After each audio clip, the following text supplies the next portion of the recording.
Let's have a bit of fun till I downfall. My love, if you feel like I do right now, don't say you're on the run to the other side, my love.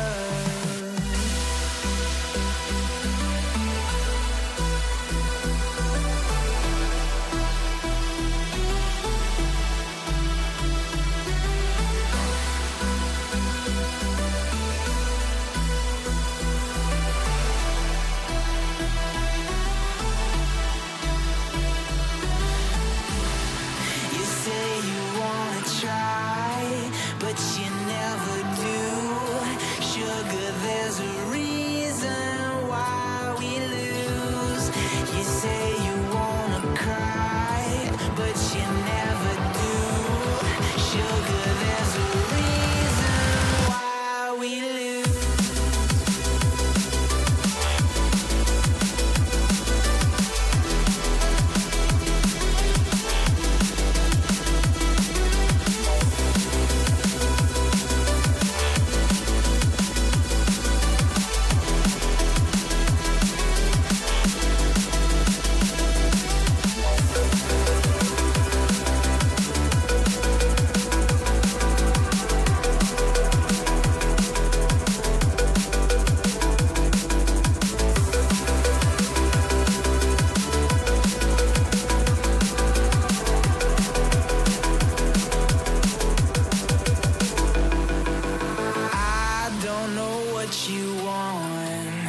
Let's have a bit of fun till I downfall. My love, if you feel like I do right now, don't say you're on the run to the other side, my love. You say you wanna try, but you never do. Sugar, there's a reason why we lose.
something to hold on to, gotta find it first.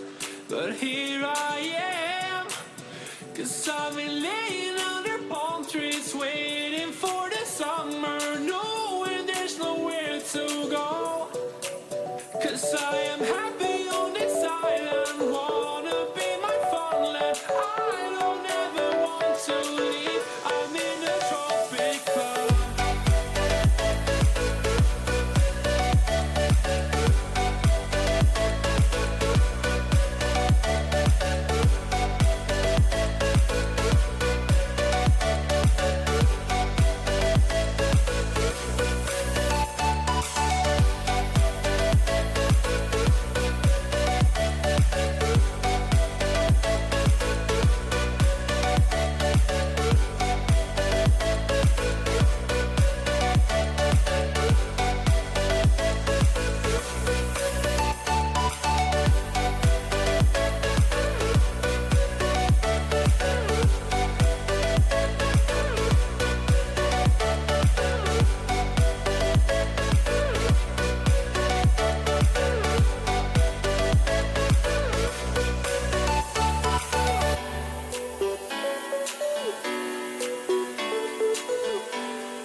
Good morning, ladies and gentlemen, and welcome back to the VS Gaming CSGO Masters. It's been an exciting day one, and let's see if day two is even able to top that. So, gentlemen, welcome back. Of course, if you didn't tune in yesterday, we have with us once more Recoil and Snare. We're going to have a pretty lengthy recap of day one, go through all the matches and how it all went down. But before then, I'm just interested to get your impressions of this venue so far. Oh, it's great. I mean, this just the booth, the setup that we have here, us in between, well, you can't see it, but we're in between the two player booths, and it's such a great environment to watch some competitive CS in. Yeah, I think the great thing about a venue like this is that it's professional. It's nice. You can actually feel that this is a thing now. It's not just a passing fancy, not just a hobby anymore. This is a sport now. This is where we're at this point. So it feels really good to be in this environment. It feels like, not like we've made it, but that we're getting to that point where we can definitively say that we've made it and that this gaming thing is a serious thing in SA. So it's a really great place to be. That's a very fair comment. I mean, just to think back, I think like last year, early last year, thinking about the fact that panels didn't even really exist yet. You know? We were sort of trying to introduce them. Yeah. So we wouldn't even be here technically. But at this point, we've gone so much further than that. I mean, we're introducing all these different aspects and just the quality of these events from the sort of production side and what we're offering in form of content. And just as the example of the little video we've just seen, the players playing outside with the guns, getting horrible scores. We've seen the scoreboard now. It is shockingly bad. It is really bad. Yeah, I think it was WG that won in the end, or was it APG? WRG, I think, are in the lead. Yeah. With 5. With 5 points, just because of the 3 bonus points. Yes, so yeah, well, there's 2 bonus points and 3 shots, I think. Yeah, okay. Yeah. So bearing in mind they fired through that entire round at Cups, and every player did it, and they got a second opportunity for that bonus point. And they allotted 5, and that is a clear winner. That is a massive win. Yeah, like not even, it's not even close. I mean, I think Bravado has 2. Yeah, that's the next team down. So not not the finest performance, but obviously just that sort of content is just it's fun, and it just gets you a little bit more immersed into not necessarily the tournament per se, but the players who are at that tournament. Which equates to a similar thing, getting to know these guys. So yeah, a big kudos to the South African scene in general, just for stepping things up, and I'm very excited to see where we go to next. And I know that VS Gaming in particular have stated that this is a good start, but they have a lot more that they want to build on, a lot more they want to improve on. I think as these events go on, you're going to be seeing more and more interesting things and better content. And of course, I say this with an event that I still think has the finest content available at the moment. So take nothing away from what we already have, but here's to us continuing on and growing more. But enough about that. You're all here for some CSGO, and I think gifts. Yes, that's accurate. That's accurate. Gift skins. The biggest corner. I think Snare's actually been. I've been quiet. He's just been losing his Twitter followers. He's just been losing Twitter followers, and I've been losing predictions all weekend. Right. Far. Yeah, so let's catch up Today's on that. the day. Is today the day you're going to make your comeback? Today's the day. I'm going to make a big comeback. Is this the side swap? Half time, so. I'm now on the CT-sided map, on the CT side, and I've got this. Yeah, so for those of you who aren't following along with the game just yet, we've awarded a point for every time a prediction is made correctly on which side will win. And a bonus point for if you're able to get the correct number of maps, or rounds. So our friends over here have allotted a fantastic 0 and 1. Technically 2. Technically, I've got 1. No, technically I've got 1 because I was on -1. So yeah, he was on -1. So no, you're still on 0, but it's a positive 0. It's a positive 0. At least I'm not still negative. Yeah, so he's cool. You guys aren't very good at math, are you? To put that into perspective, Marshmallow, the pink turtle. Oh, we have Marshmallow. Yeah, Marshmallow's returned. Actually, it is now the new mount. I got a mission to assassinate Marshmallow. Assassinate Marshmallow? Why? From someone. I'm not gonna say who, but I got a mission order. But it's the cutest thing. How could you? Like Marshmallow's gonna carry the panel. I don't know all I'm saying is Marshmallow might go missing. Well, Marshmallow is currently tied for the most points on this panel with That's predictions. probably why. That's so. Yeah, maybe. Kind of a problem. I'm just telling you people what mission I got. And of course, Goals, who isn't part of this game, has 2. Has 2 apparently. I just. We'll pass him today. It's fine. Will we? Will we? Easy game. I really hope so. I really hope so. Are we gonna make it a point per map or a point per match? I think we'll stick with map since we've been doing that. Okay. Right. So we'll predict each map as it goes. That's Maybe cool. let's make things a little bit easier, and we'll change the bonus instead of rounds to final map score, since we are in BO3s now. So 2-1 opposed okay. to Can I get an additional bonus point for No. predicting the score? no, you cannot.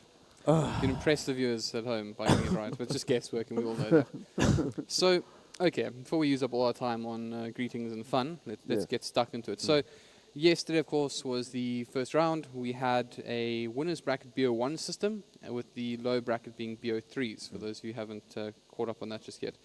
And what this has left us with is a interesting format that I personally haven't been involved with before. I don't know about you, gentlemen, but certainly new for me.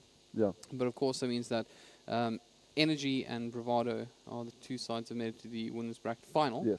And just actually playing two maps, Yeah. which is pretty interesting. I don't think there's any surprise there. I think that most people expected it to be the winners bracket final, at least, to be Bravado Energy. Yeah. I mean, we've been saying from, not obviously not on camera, but sort of just chatting, we've been saying that it's probably going to be an Energy Bravado winners bracket final, and then, we'll see about the grand final again.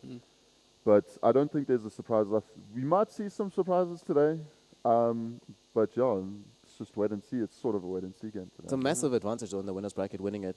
Going into the grand finals with BO1 advantage against the teams that are that closely matched, it helps a lot if you don't have to worry about one map. You just have to win twice. The enemy team has to win 3 times. It makes a huge difference. Yeah. And confidence-wise as well, you can also adjust how you play the game. You don't have to run out there. You know that they have to come to you, Yeah. and they have to make things happen. Yeah, I mean, the winning team can then also try do something very risky Yeah.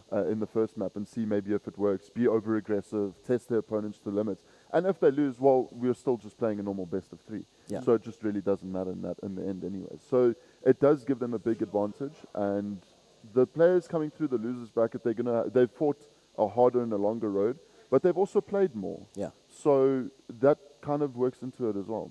I think definitely said that the fatigue is an issue.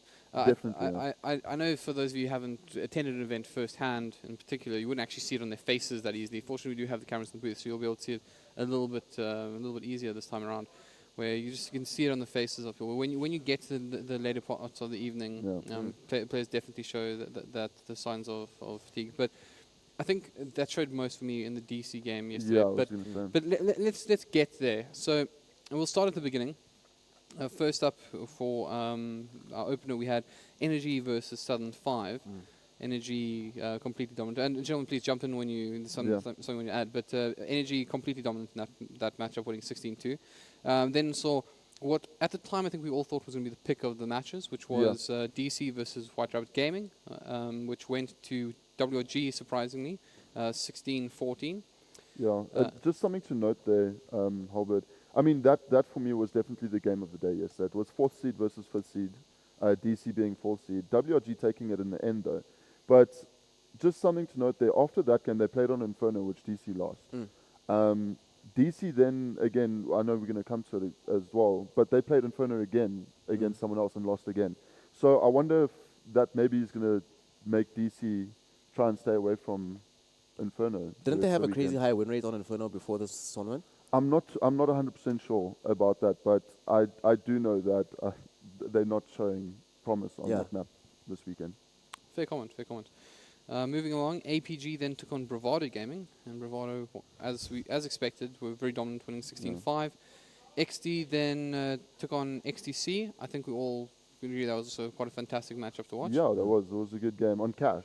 So 16-11 in the end, going towards XTC.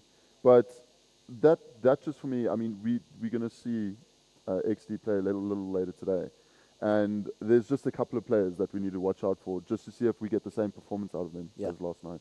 Yeah, definitely. I think we'll have to see. I think the team dynamic wasn't necessarily fully there yesterday, especially from Spoof we spoke about it a little bit yesterday, having to be the captain of the game, not necessarily be able to integrate purely with the new players playing with 2 subs. One of them is a regular sub, the other one not so much. So I think today probably, especially over 3 matches, they might actually have a better time coming together as a team, working more as a unit and not just relying on individual skill to try to close the things out.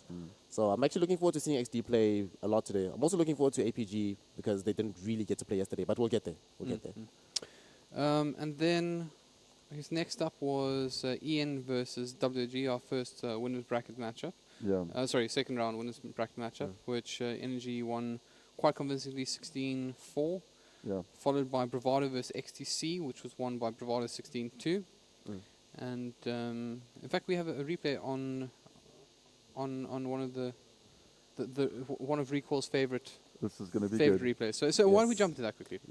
Here we go. So, gentlemen, this is Viking picking up the worst. What was it? The worst Well, game in the gun. The worst game in the gun. But what that replay doesn't show is he actually got a 4K Yeah. with Julie's against a full board up Mm. team. I mean, that just never happens. Yeah. That still today it blows my mind. Yeah, definitely making it to the highlights reel. It's yeah. on the highlight reel, but there's one kind of scary thing about yesterday's games.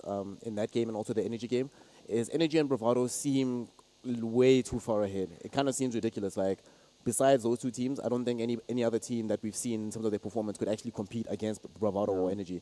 So it's kind of concerning for the other teams looking at those matches saying, okay, sure, this was the winners bracket, but then you guys demolished your opposition almost like it was nothing, like you were still qualifying for this event. So that's kind of concerning for other teams. I don't know how you actually address that because there were so few mistakes that we saw from both Energy and Bravado, and very little to say, okay, you guys should improve on that. It was just solid performances. The best thing that the teams can do from now on is obviously until we have the winners bracket final later today, then we know who's going to drop down into the losers bracket. Once we know that, then the teams can go and prepare. Whoever's playing Bravado can go and prepare and say, look, or Bravado or Energy rather, they can say, look, this is where they're weak. This is where we can try and make an improvement. But I agree, Bravado and Energy just looking very, very strong at the moment. Well, I think this is an important topic to revisit. Maybe look at the potential contenders to that. See if there's anyone who can put their hand up. But we are about to go into the map veto for this first game. APG versus XD first up. Yeah. I've been crazy, right? As I was saying, Yeah. I was like, wait, I'm right, right? So APG versus XD. Yeah. I think.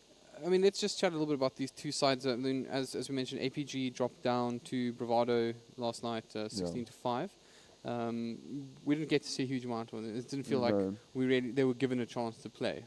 No, they weren't. I mean, they won a total of 5 rounds. We didn't really see anything anything great. I didn't see anyone stand out really. I feel like the team as a whole. I know we were having a chat to the players. They said they felt like the team was just a little bit disconnected, and they weren't executing right, and they felt that they just needed to talk about that.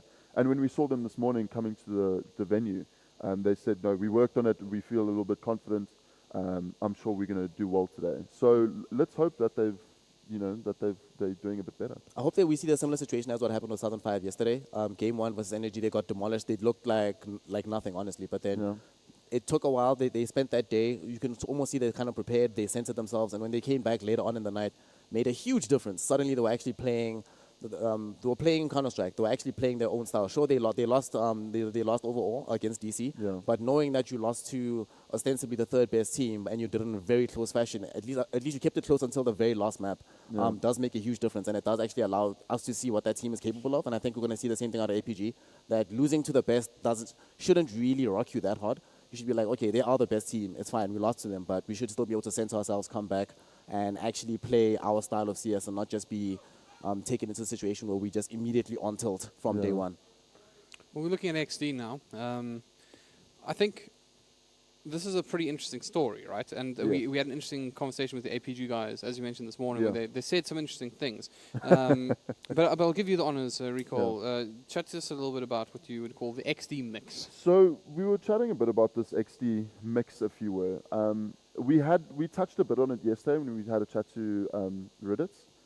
And he said they have a core 6, which you never find in any team, and not even in South Africa, but I'm talking internationally now, where they have 6 core members, where every 2 games or whatever, they'd rotate Freaky in and somebody out. And then, it makes this sort of super sub system, which I can't really understand. And then today, they've got Rachno in as well. So effectively, they're playing with 2 subs, but they're only playing with 1, if that makes sense, because they've got this core 6 lineup, including Freaky. Now, it makes the team a bit unpredictable to play against because they have solid aimers on their team. I mean, you can't dispute that fact. But how does a team like that actually work strats and get a solid solid time together where they can practice set executions. And, you know, for example, some other teams you can look at and say, X player is going to be playing B drop down every round. If he moves from there, we know that it's not covered, sort of thing. You know, you can't do that against XD. You have to be always aware as to where their players are. Their players are always going to take the angels and not really work too much on their set strats. Yeah. Do you have anything to add to that? I don't know. I'm conflicted about the whole six-man roster thing, because on the one hand, I understand what you're saying, that like it's hard for themselves to practice and to be able to stabilize their strategy around that. But one of the things that it also allows them to do, I think it gives you a breadth of different ways to approach the game. Like if you know that, okay, guys, we have 3 or 4 strategies prepared if we have one player in, for example, and then if we bring in Freaky, then we know, okay, we completely dumpstering those ones and then trying something else. I think it only works if you have maybe three purely core players. You're like, these guys will be in every single game, and then one person comes in on the periphery every now and then, sort of like slotting in. It's something that like I've been thinking about it in terms of how it can work in esports, because I think that like eventually when it gets to a point where you're gonna need subs, things happen, things go south. But usually when a team gets a sub, it's almost like auto loss. You're like, well, you guys are gonna lose. But I think XD, this kind of format can allow them to actually get to a situation where even if one player is down, you still have the potential to win a tournament, and instead of being immediately gimped by losing one player. So if it works, then it's actually, I think it can be a good idea, but it's going to take a lot of tinkering, and there's a reason no one else does it.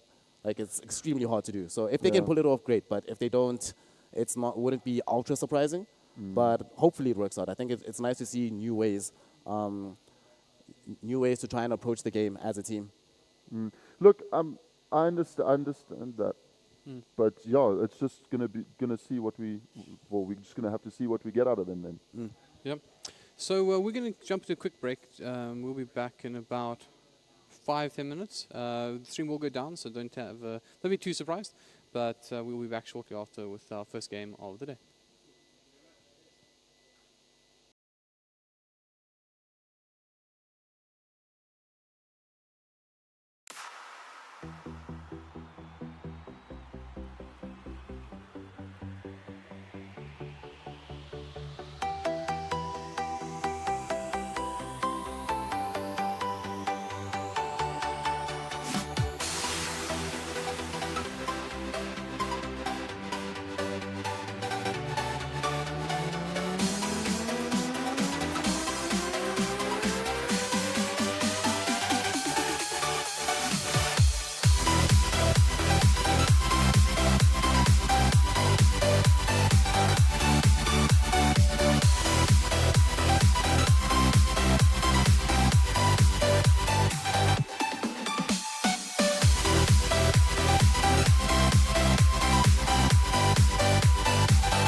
Don't try this yourself. It's extremely dangerous.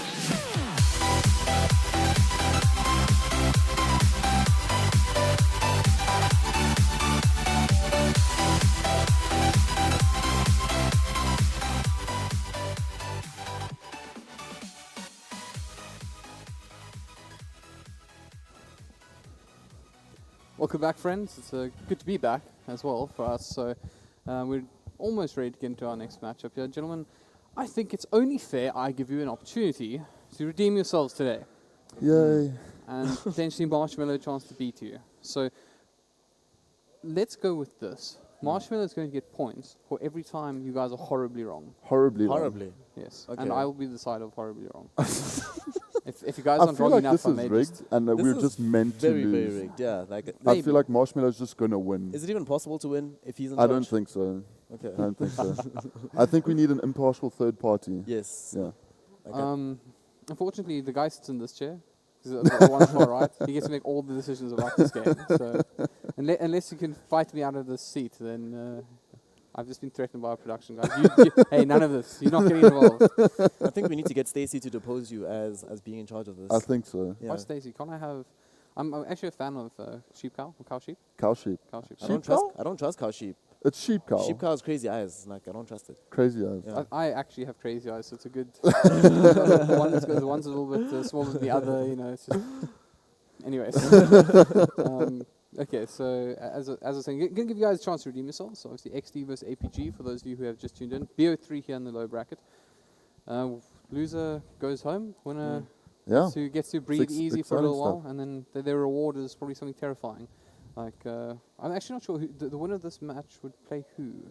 The winner of this, I believe, plays WRG. No. Yes. Yeah, WRG, They yeah. play WRG. The winner of this plays WRG. No, yeah. Isn't that Yeah. No, other way around. The winner of this plays XTC. XTC. So, yeah, the winner DC plays WRG. Yeah, DC will play WRG Yeah. later today. Okay, so I feel that whoever wins this actually has a good shot of going forward. I mean, obviously XC nothing to No, be not at trifled all. with, but you know, so there's a good reward waiting for you in that that extra life. So with that said, is it going to be the XD mix or is it going to be APG? Well, I've got something here that might solidify my view. XD is gonna take this map. I think. I have a feeling. Yesterday, I was super hyped for Southern 5, and I was super excited to see a new team basically come out of nowhere and decide to play some great CS. So I'm gonna go with APG because I hope what happened to them, what happens to Southern 5 happens to them as well, where you get stomped by the best team, come into the lower bracket and actually start playing some CS, Yeah. and then you win. Hopefully they don't choke at the end, but if they keep it going, I'm going APG, and I hope they actually make it through. But smiley faces. I mean, that's hard to fight. That's dude. I mean, That's hard to fight, but no smiley face, like XD ban overpass, so true. I No don't know. overpass. I mean, Have you it's seen been overpass? banned. It's been Yeah, banned all the throughout time. the whole tournament. So it's a good map. It's it's just an all-around good map. But I think APG. I'm not too sure what they're looking for here in the draft. To be honest, maybe we're gonna see them not play on train yeah. because they APG just maybe have PTSD from playing it yesterday. could be. Oh, before we get too far though, you guys haven't told me your predictions on maps. Oh, I think XD is going to take the first map and lose the second and win the third. Okay. So I'm reverse order on that. I think APG win first, then lose second, and then actually no. I think XD wins first, and then APG comes back with the reverse kill, and then goes 2-1. I think 2-1 XD. okay. So Ju- Cobb just being remember, you banned- actually voting on maps for the first one. So Oh, for the is first your one. first pick also XD is going to So you're win the both first yeah, map. XD for first Yeah. map. Yeah, probably Cash. I think feels likely. I think Cash. APG might feel a bit traumatized, so I doubt they're gonna go for train. But then again, they might actually feel like, you know what, we lost against Bravado on train. We let Yeah. it through. We lost against it. Let's play a regular team. No, not regular, but like not Bravado on train, and then see what happens, and then we can try and Cash. prepare. Yeah, you But called yeah, it. there we go. Cash does come out. XD picking Cash. I think though also when all your flaws get shown on a map like Train against a team like Bravado, I think that it just makes them. The team was feeling very uneasy after yesterday. They felt like their teamwork wasn't there, and a lot of things that should have been there weren't. So maybe they're going to stay away from it. Not too sure. I would like to see an Inferno again. Yeah, Inferno seems good. I think Inferno would be good. I think both these teams could Out probably of- play really out of- well on Inferno. Yeah, I think between Inferno and Mirage, I mean, that's what I'd like to see, anyways. I think probably Mirage pick the nuke ban, or vice versa. I think if you pick nuke, you ban Mirage, right? And then if you pick Mirage, you ban nuke. Or at least in this Yeah. game, the way I'm thinking about how these two teams might actually match up. I mean, yesterday we saw XD banning Nuke straight up. Yeah. So I don't think they want to play on it. They haven't banned it yet, so I don't think I don't think they're too uncomfortable with the map. But I don't think I don't think we're going to see a nuke. I think it's going to be Inferno Mirage. That's probably. That sounds likely. agree. Yesterday when we saw APG playing, actually, one of the things that I noticed, what you're talking about now, their weaknesses being exploited on train, their weaknesses started being exploited when they were forced to spread out as a team and forced to try and cover different areas of the map all at once. So maybe they actually might go for nukes, like just more contained spaces where they can solidify their team. I can just try focus on getting those duels out. Not have to necessarily rely on overarching strategy where if things go wrong, it goes really wrong. Yeah. And then instead, if you just focus on the duels, you're like, okay, if things go wrong, you can at least try and fix it through skill. But if things go wrong strategically, you're kind of screwed. in these No, kind of yeah, games. I agree with you there. Taking quite a bit of time on this next. Yeah, this next pick is taking quite some time. But maybe the teams are just us. We had a look at the player cameras. It looks like APG were. Ooh, there we go, Inferno. APG were deliberating hard, so they have a minute to pick a map or pick and ban. So it's a lot of time to talk about what you want to play, where you want to play, and what sort of style you want to play for. I mean, we saw APG yesterday. The glimpses of what we saw of the executes on T side, they looked a bit aggressive. So Inferno does play into their hands there, which is quite nice. I always find that kind of situation interesting, though, where you can look at the trend at the speed that we've been vetoing these maps. Yeah. There's almost like a general pace. The teams seem to know generally what they want, what they don't want to play against, Yeah. especially on a pick. And it's interesting to see that Inferno was something that took quite a bit of time to. I'd actually ban up Mirage, so I guess I was wrong about that one. But Well, there we go. but it was interesting that it took so long to get to that Inferno pick. And I'm Yeah. wondering if that doesn't mean that they were actually planning on picking Cash themselves. Maybe it could be. I mean, this leaves still Train wide open in the pool. So I don't think they want the decided map to be on Train, to be honest. I didn't see... I saw a lot of disconnection between the team yesterday. I mean, we were chatting to them saying that it just looked like the team wasn't, sort of communicating well. And that's a big thing on Train because there's a lot of split executes. Yeah, they are. Like on Cash as well, there's a lot of... You could do mid splits, you could do A splits. There's a lot of split executes that you can do, and if the communication isn't on form, you're not gonna execute that well. I think probably you go nuke here. I also feel like that was their main problem yesterday from APG. So just try to remove that as an issue and just there we go. So nice. it is going to be nuke at the very end of it. So APG are going to be going in for the skill, going for the duels.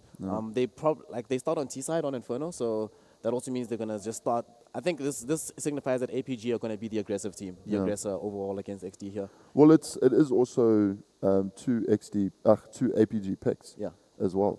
So I wonder now, XD picked Cash rather, and this is their map. If they lose it, then they're in for a little bit of a tough best of 3 here. But Nuke always just feels like such a toss-up. What an improvement to the panel. I know. That is there we actually go. great. Yeah. Is that good? We need to do I something. think what you need is hollow out the middle. Yeah. I mean, under this tongue, I'm pretty sure you could just get some breathing going there. Yeah, Little holes and in then the just eyes. stick this on my head, Yeah. sort of thing. Yeah. Okay.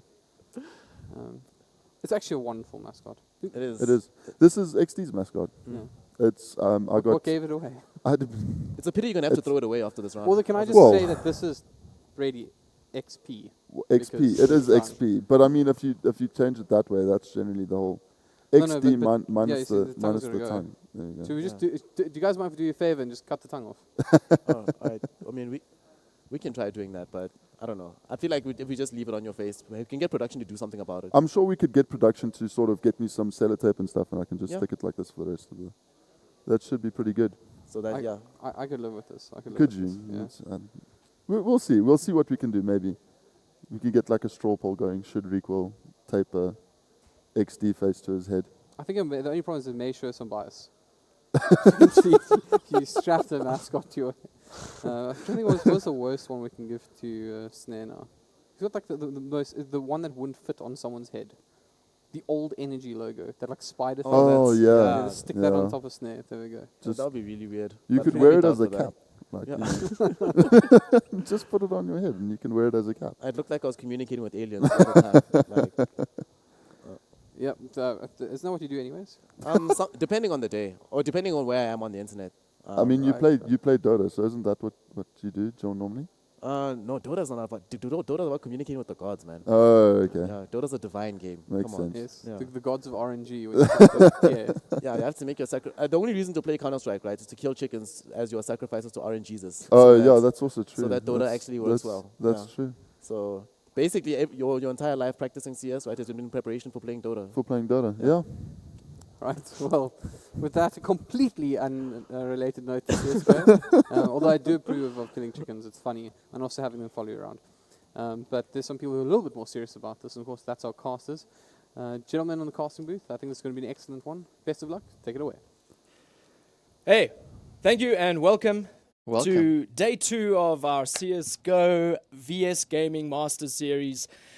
We're in for a bit of a treat, I think, this morning for our first game, where we have APG versus XD. Now, I had a bit of a chat with XD yesterday, and they did seem like they had a little bit of difficulty kind of just finding their feet, and I think they might just find it today. Yeah. APG, on the other hand, is APG. These guys have got the experience, they have got the hunger for it, and I think we're in for a bit of a treat.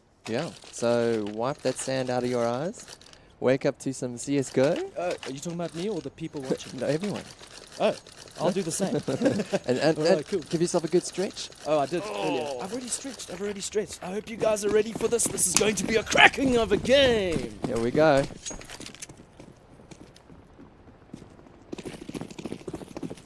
Right, we see. Well, looks like these guys are moving in for an A execute here. Spoof and them are ready, I think, for this. Divo.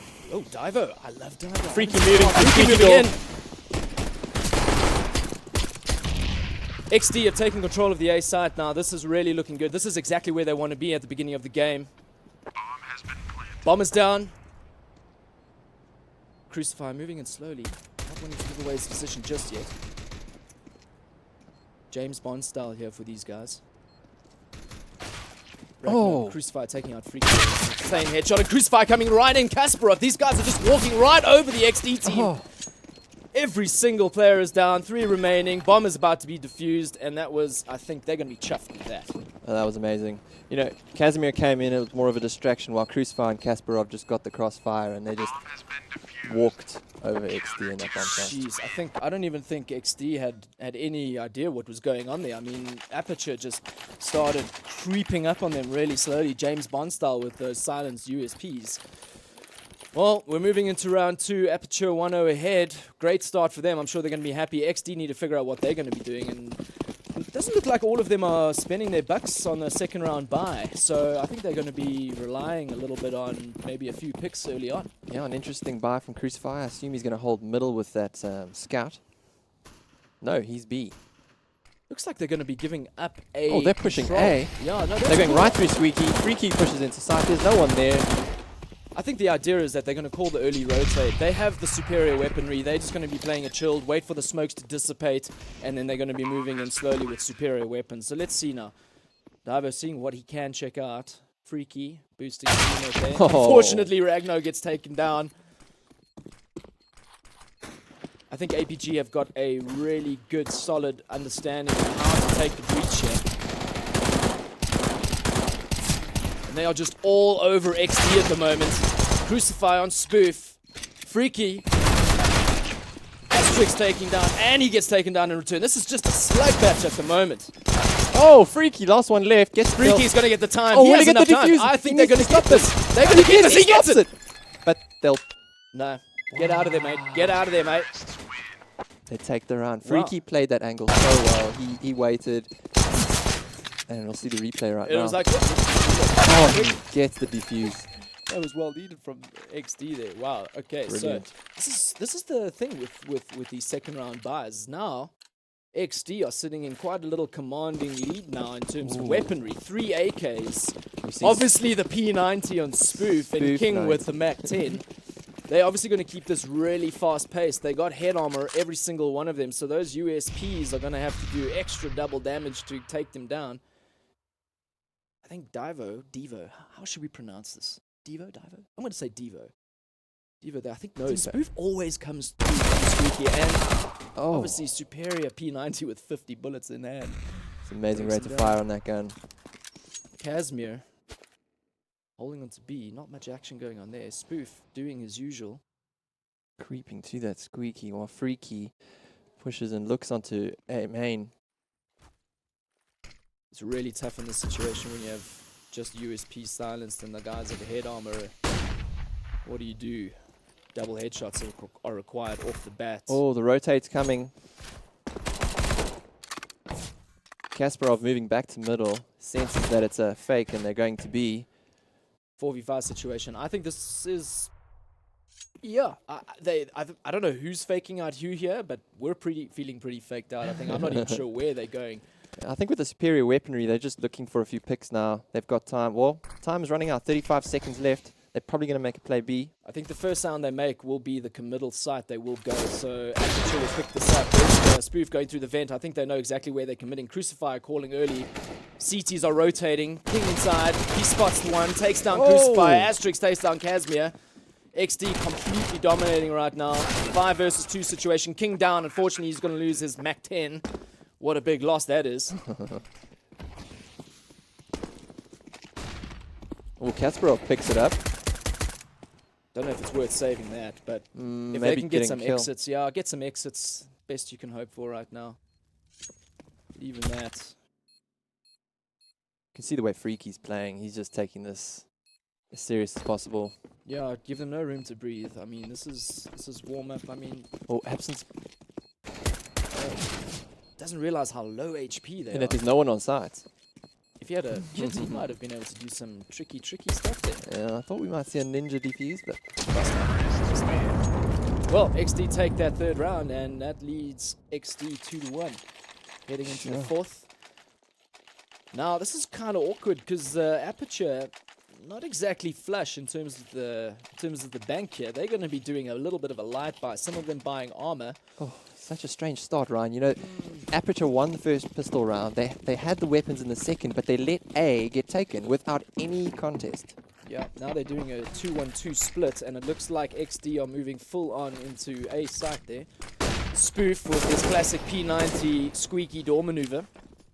See what he can pick up there. Great use of Molotovs there, just gaining a little bit more ground and forcing the other team out. They're going to be committing in here. Smokes are down. Freaky pushes up highway and gets a pick.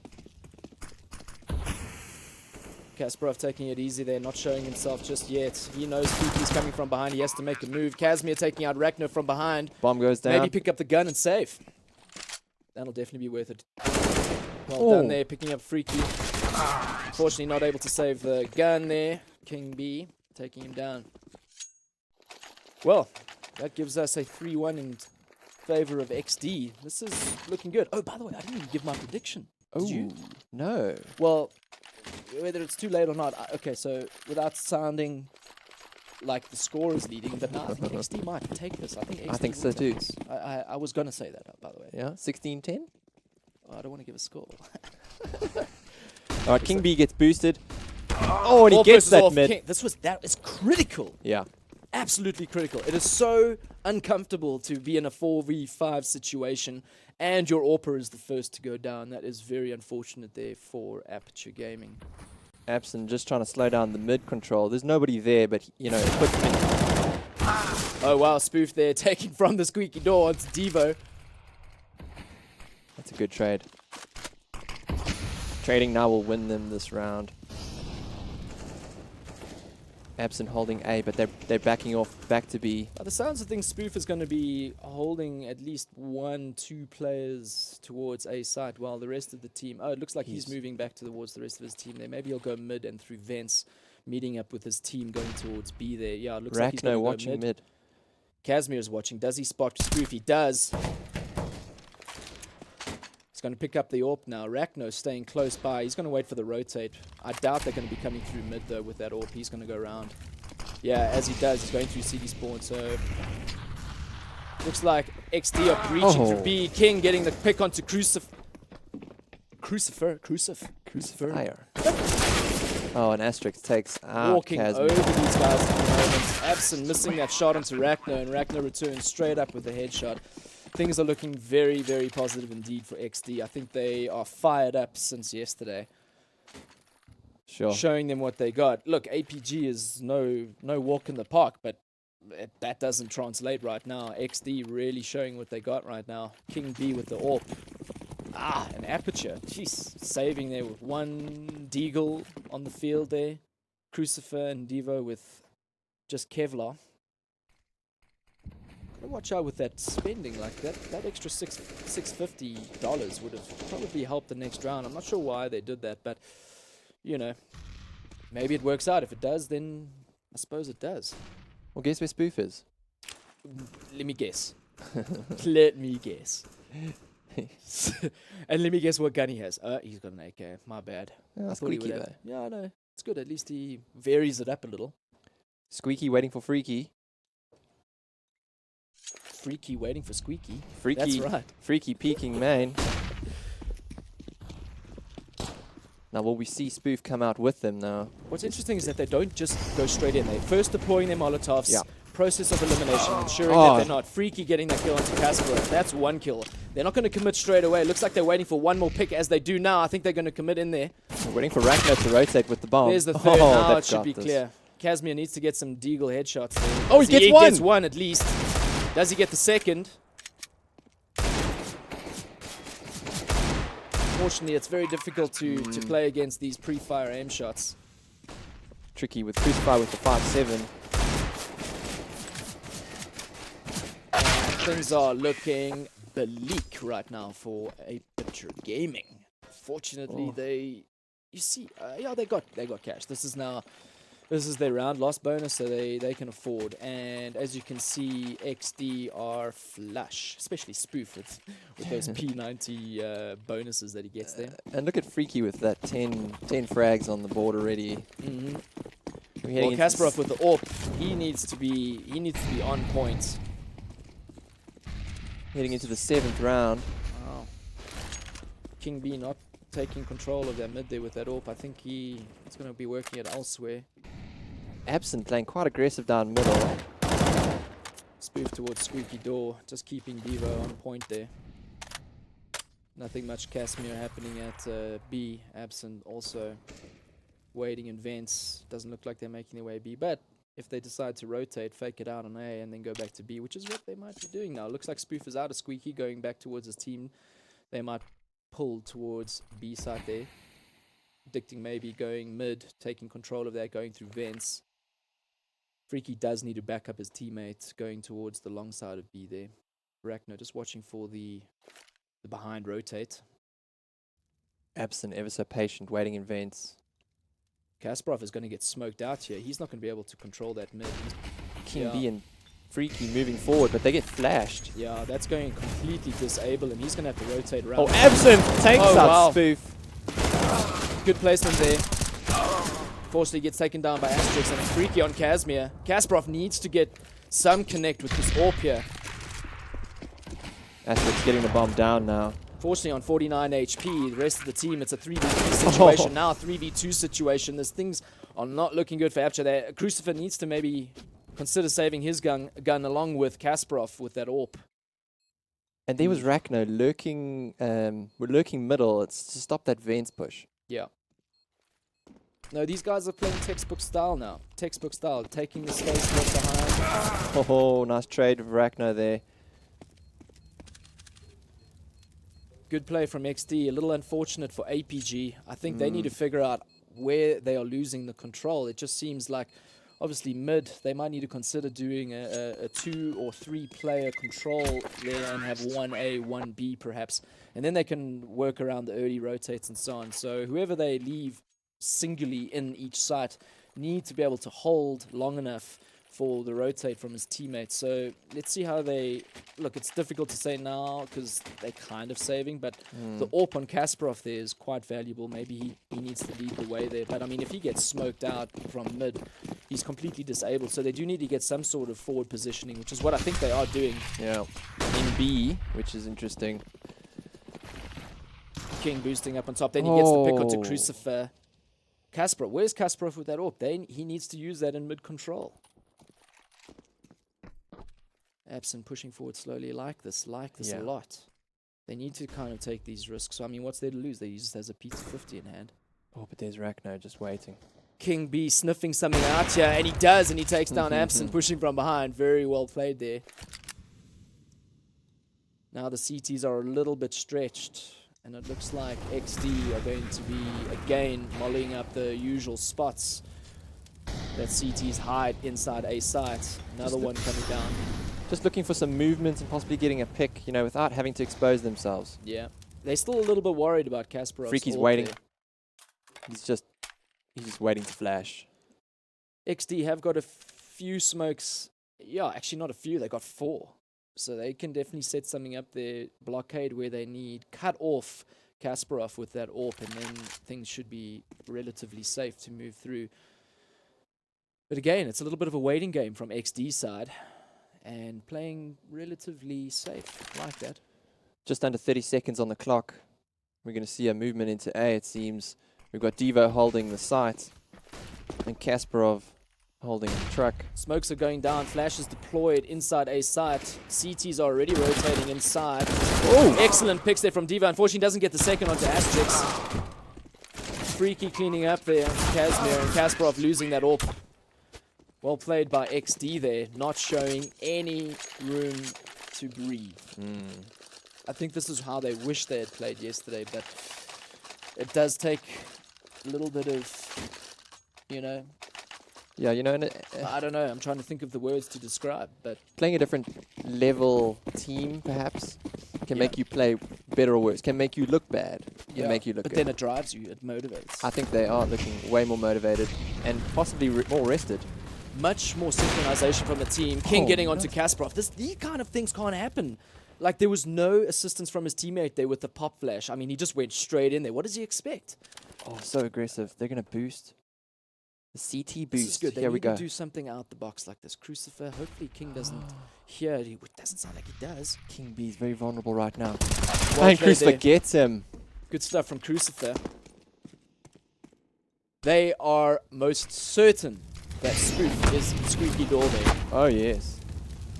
Oh, wow. Casimir stuck there in between the flame. Wow, he gets a pick onto Freaky. This is looking good for APG. That was really good for him.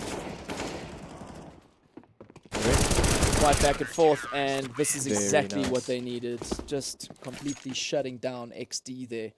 Maybe this is their comeback time. They do need to take every round from here to bring it back. If they can get 8-7, they should be comfortable. But, you know, XD obviously just need every round from here. You know, and that was some aggressive play from the CT side. Boosting through middle, taking that pick on King. Yeah. They need to take the risk. They need to play... They're seeing a trend from XD. And now look it's at like, this. okay, well, where are the gaps? How do I infiltrate this or push it now? They've established mid control, and this is really good. They're changing things up now. They are controlling them. However, Ragnar holding on to mid control there and falling back now. It looks like they might be taking that that pick and heading towards A. see, when it's 4v5 now, they can really manipulate the rotations. Well, now it's 3 versus 5, yeah. 2 versus 5. They just Oh. Aperture Gaming just dropping like flies right now. Casper, what can he do? Unfortunately, Asterix is so fast off the bat there, taking down Casper. Absent with a pick there and completely traded there by Spoof.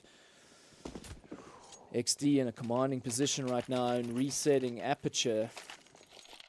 What are they going to do? Are they going to buy some armor there with maybe some P250s, maybe Deagle? Doesn't look like it. They're doing a hard... Yeah, 1 Deagle on Casimir there. So was that round was a bit of a predictable aggression. You know, Ragnar obviously heard them middle and he got that early pick. From that point there, it's really, really difficult for the CTs to hold them back. Now, one wonders if they are able to keep track of whether the other team is buying guns or not. I don't know. I think they do now, but there's Crucifer taking down Ragnar and a second onto King. Things are really looking good now for Aperture Gaming, and they only have pistols. Kasparov's picked up the AK. Things are looking really good. 4v2 situation. Asterix and Freaky left on XD. They're going to be making their way into A. Freaky getting the pick onto Kasparov. Devo getting a headshot there. Freaky, very low HP now. 7 to be exact. If they get this bomb down and then run down the timer, now it's a 2v2 situation. While he comes in, will it burn him? Freaky on 7 HP, spotted by Casimir. Just holding tight there between the box and the crate. Oh, And gets the Freaky! pick. Pop flashed. 1v2 situation. This now should just be textbook. Now they just need to close this off. Freaky on 7 HP. He's just got to worry about that. But Asterix still 100 HP. Nade and flash still in hand. Casimir's deciding to save his armor. Different angle. Maybe. Oh, He's still different going for angle. Yes. He's got to move quickly though. He can't stop now. Problem is he doesn't have a kit. He's picked up an AK at least. I think he might just consider saving this. Maybe. There's a molly right there. He's still moving forward. Will he get this? Oh, he gets one. He gets, unfortunately, not the second. Sure. Close there. I mean, Put down the rifles and pick up the pistols. very good. Maybe those dualies. Yes. If anyone saw that, some of Best. the action from yesterday. Worst game in the gun. Well, now it's the best. That's the best game in the gun. Amazing. Well, moving into the 12th round, XD commanding lead over Aperture Gaming 9-2. Just seems like Aperture's forever saving with pistols. They're just not getting their cash flow right here. Spoon going to his usual holiday home by squeaky doors there. Kasparov with a 5-7 gets taken out by Freaky. Wow, 2 picks off the bat there, Freaky and King. Now, Freaky with the second kill there. This is to be expected. I mean, obviously, APG are saving here with a couple buying armor, some not, some 2 P250s, 1 Deagle. So, I mean, it's yeah, they need to figure out their buying, man. It's like buy one, save one. I suppose that's how it goes. But I mean, when you're saving, you got to kind of, I don't know, do a 3-man rush mid, 1-1B. Oh, take a risk. Game, but yeah, take the risk. They're just not. You know, there's great predictability in that King will be AWPing B. He's Right. holding that angle. He's not allowing them to push forward and get any kind of advantage from that side of the map. And we just see that there is a vote to Yes. time out right now. I'm suspecting the other team, so that's Aperture calling the timeout. Probably good at this stage. Maybe a little earlier would have been better, but better late than never. We can only wonder what they are talking about right now. Looks like there's some serious stuff going down in the booths. XD, I think, completely relaxed there. Yeah, stretching those necks out. That's right, bud. You're on TV, man. Look pretty, boys. Look pretty, boys. You know, it would take millions of words to truly describe the depth of Counter-Strike. You know, a seemingly simple game on the surface, but layer upon layer of complexity. You know, the reflex-driven tactics and talents. The things that they're discussing now, we actually don't know what to expect in this next round. No. What does Aperture do? You're 10-2 down. These are Look, it is the important best of rounds. 3. I mean, it is the best of 3, so it's like, all right, boys, we're just going to finish, or we're going to see how we do. Let's figure them out. Let's figure ourselves out. And if we lose this map, fine. We'll bring it back into the second, and hopefully we can build momentum from there. But obviously, they want to try and give XD a run here. I mean, they could be... It just takes that one round, you know, gain that momentum, get the bank rolling. Right now, I mean, XD are double AWPing there. Spoof on the AWP. Spoof is naturally the AWPer, but I think He did have it for 1 or 2 rounds. Freaky's having an amazing game there with 18 kills. I mean, really looking solid. Here we go in the 13th round. We've got 3 on A. Alright. Is the pop flashes going? Are they going? Oh, I love this aggression. Oh no! And you have a smoke in your hand, Crucifer. Traded in. Casimir now on 15 HP. Things are not looking good. These guys are just, I don't know. It's not like falling apart. It's just they weren't apart from the beginning. They just. These Casimir's getting the pick onto Spoof there. It's almost like it's almost as though they know Spoof is going to be there. Yeah. King getting that pick onto Absinthe. Oh, that Casimir opens 15 me. HP with an M4. He's still got a mod. He's still got a bit of. Yeah, he's got very valuable stuff in hand there. He needs to save that stuff. Yeah. And the problem is they know exactly where he's coming from. Yeah, Aperture just need to. Casimir. Look how they're wrapping around him. Uh-oh. He Oh. didn't. Oh, what is going Casimir, on here? look left, Turn look left. Turn left. Oh. Turn left. Definitely not hacking. Definitely not. I think it's clear. Very clear. Unless As he he's moves into faking us out vents there. now, can he make something happen? He's going to take the risk. I'm not sure he if it's needs to worth pick it. up that off. Get that off. Get out, bro. He's got a defuse though, Ryan. Oh, maybe he can. Oh. 7 bullets. He needs to get that instant. Get out of there. Go and flash. Go, go, go. Defuse. Oh. King. A little too quick and smart for that. And Aperture again completely reset. They've got 3.8. They've just got 3.8k and less between the teams there. So really tough. Kasparov needs to start picking up his game. 3 kills, 1 assist, 10 deaths. You know, it's amazing to see XD play the same map and just play it so differently. I think you're seeing great communication coming out now. Yeah, no, these guys are completely dedicated right now. I'm talking about XD. 3 on A. Casimir needs to get this instant shot. Oh! Yes, he does. Devo gets Asterix That was with a great. loss from Absam there, but now it's a 4v4 situation, and they incredibly, the Aperture are solo. Ooh, the nade. Spoof. If it's not a P90 or an AWP, it's a nade. Oh, Well done. great work with Devo getting that AK. It's really set something up for the team now. XD taking it slow. They know they have the advantage. Devo's got one of the AKs in hand. Rachno wrapping around from mid. Gonna head up highway along with King. This is good. Looks like they're gonna move up into A site there. Casimir backing off. One wonders if they know that Oh, he's Devo trying to is get around. behind. Yeah. Get a great angle on this, but he's actually going B. No, he's going back to middle. I think since they got that pick, they're gonna move on A now. Yep, they will. Casimir with that deagle. Still a little bit of hesitance there. Not sure whether it's completely cleared. Oh, and he gets a pick on Spoof. Does he get another deadly deagle? Rack, Fortunately no. not. Wow. Oh, that is... Heading into the 15th round, XD 12-2. Things are looking a little bleak for Aperture. They need this round at least. I mean, Kasparov's getting the AWP. Where's he going to be placed? If they're going to go mid, they need more than one. Because XD just do simple smoke deployments, blocking that off, and it's completely disabled. They need some synergy and crossfire. Looks like they're stacking A with 3, leaving Kasparov Oh no, alone pushing in B. through Squeaky and getting a kill for it. Oh, they got 2. This is good for them. Things are looking a little bit good for...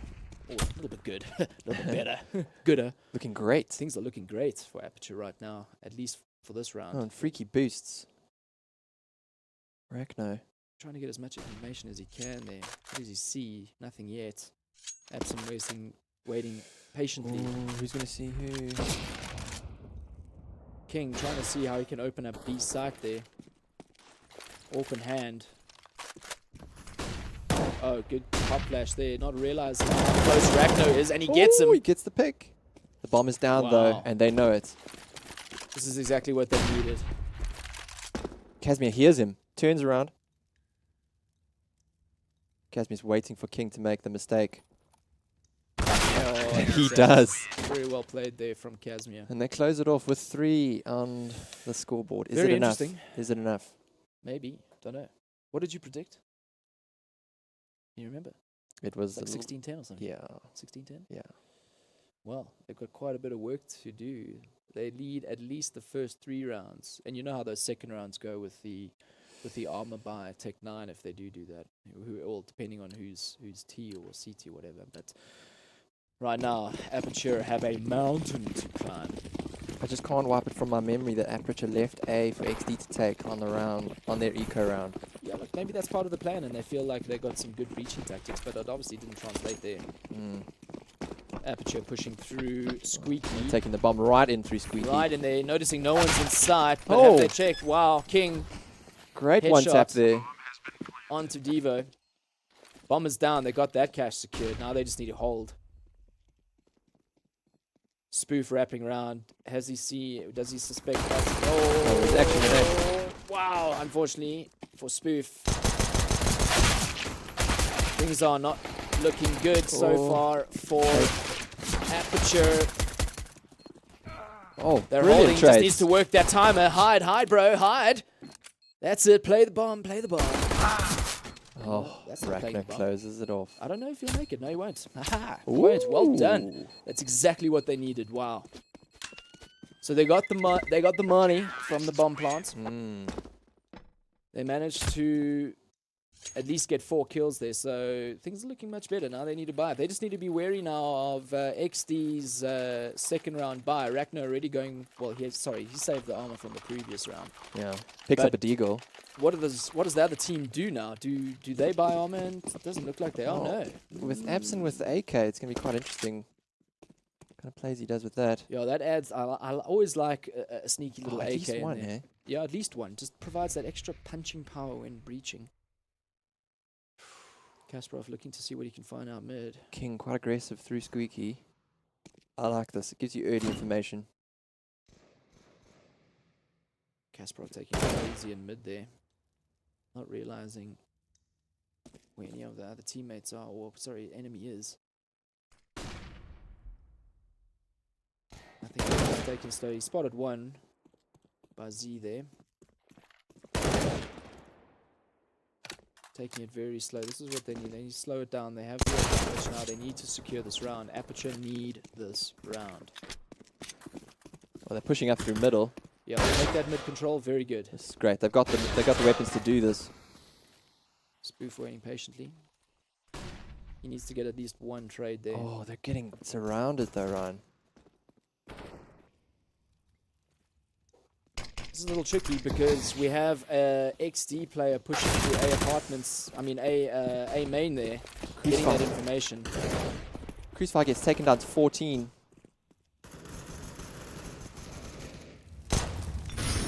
Things are looking good for Aperture. Crucifier. I was going to say Crucifier is on 14 HP.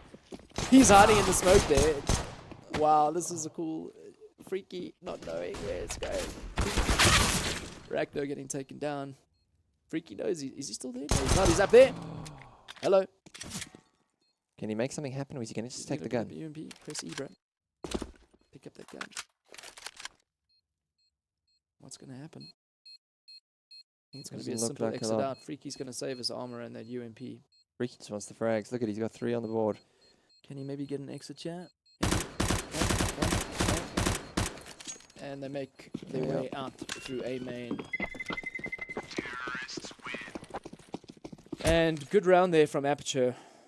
So they have now taken these first 2 rounds.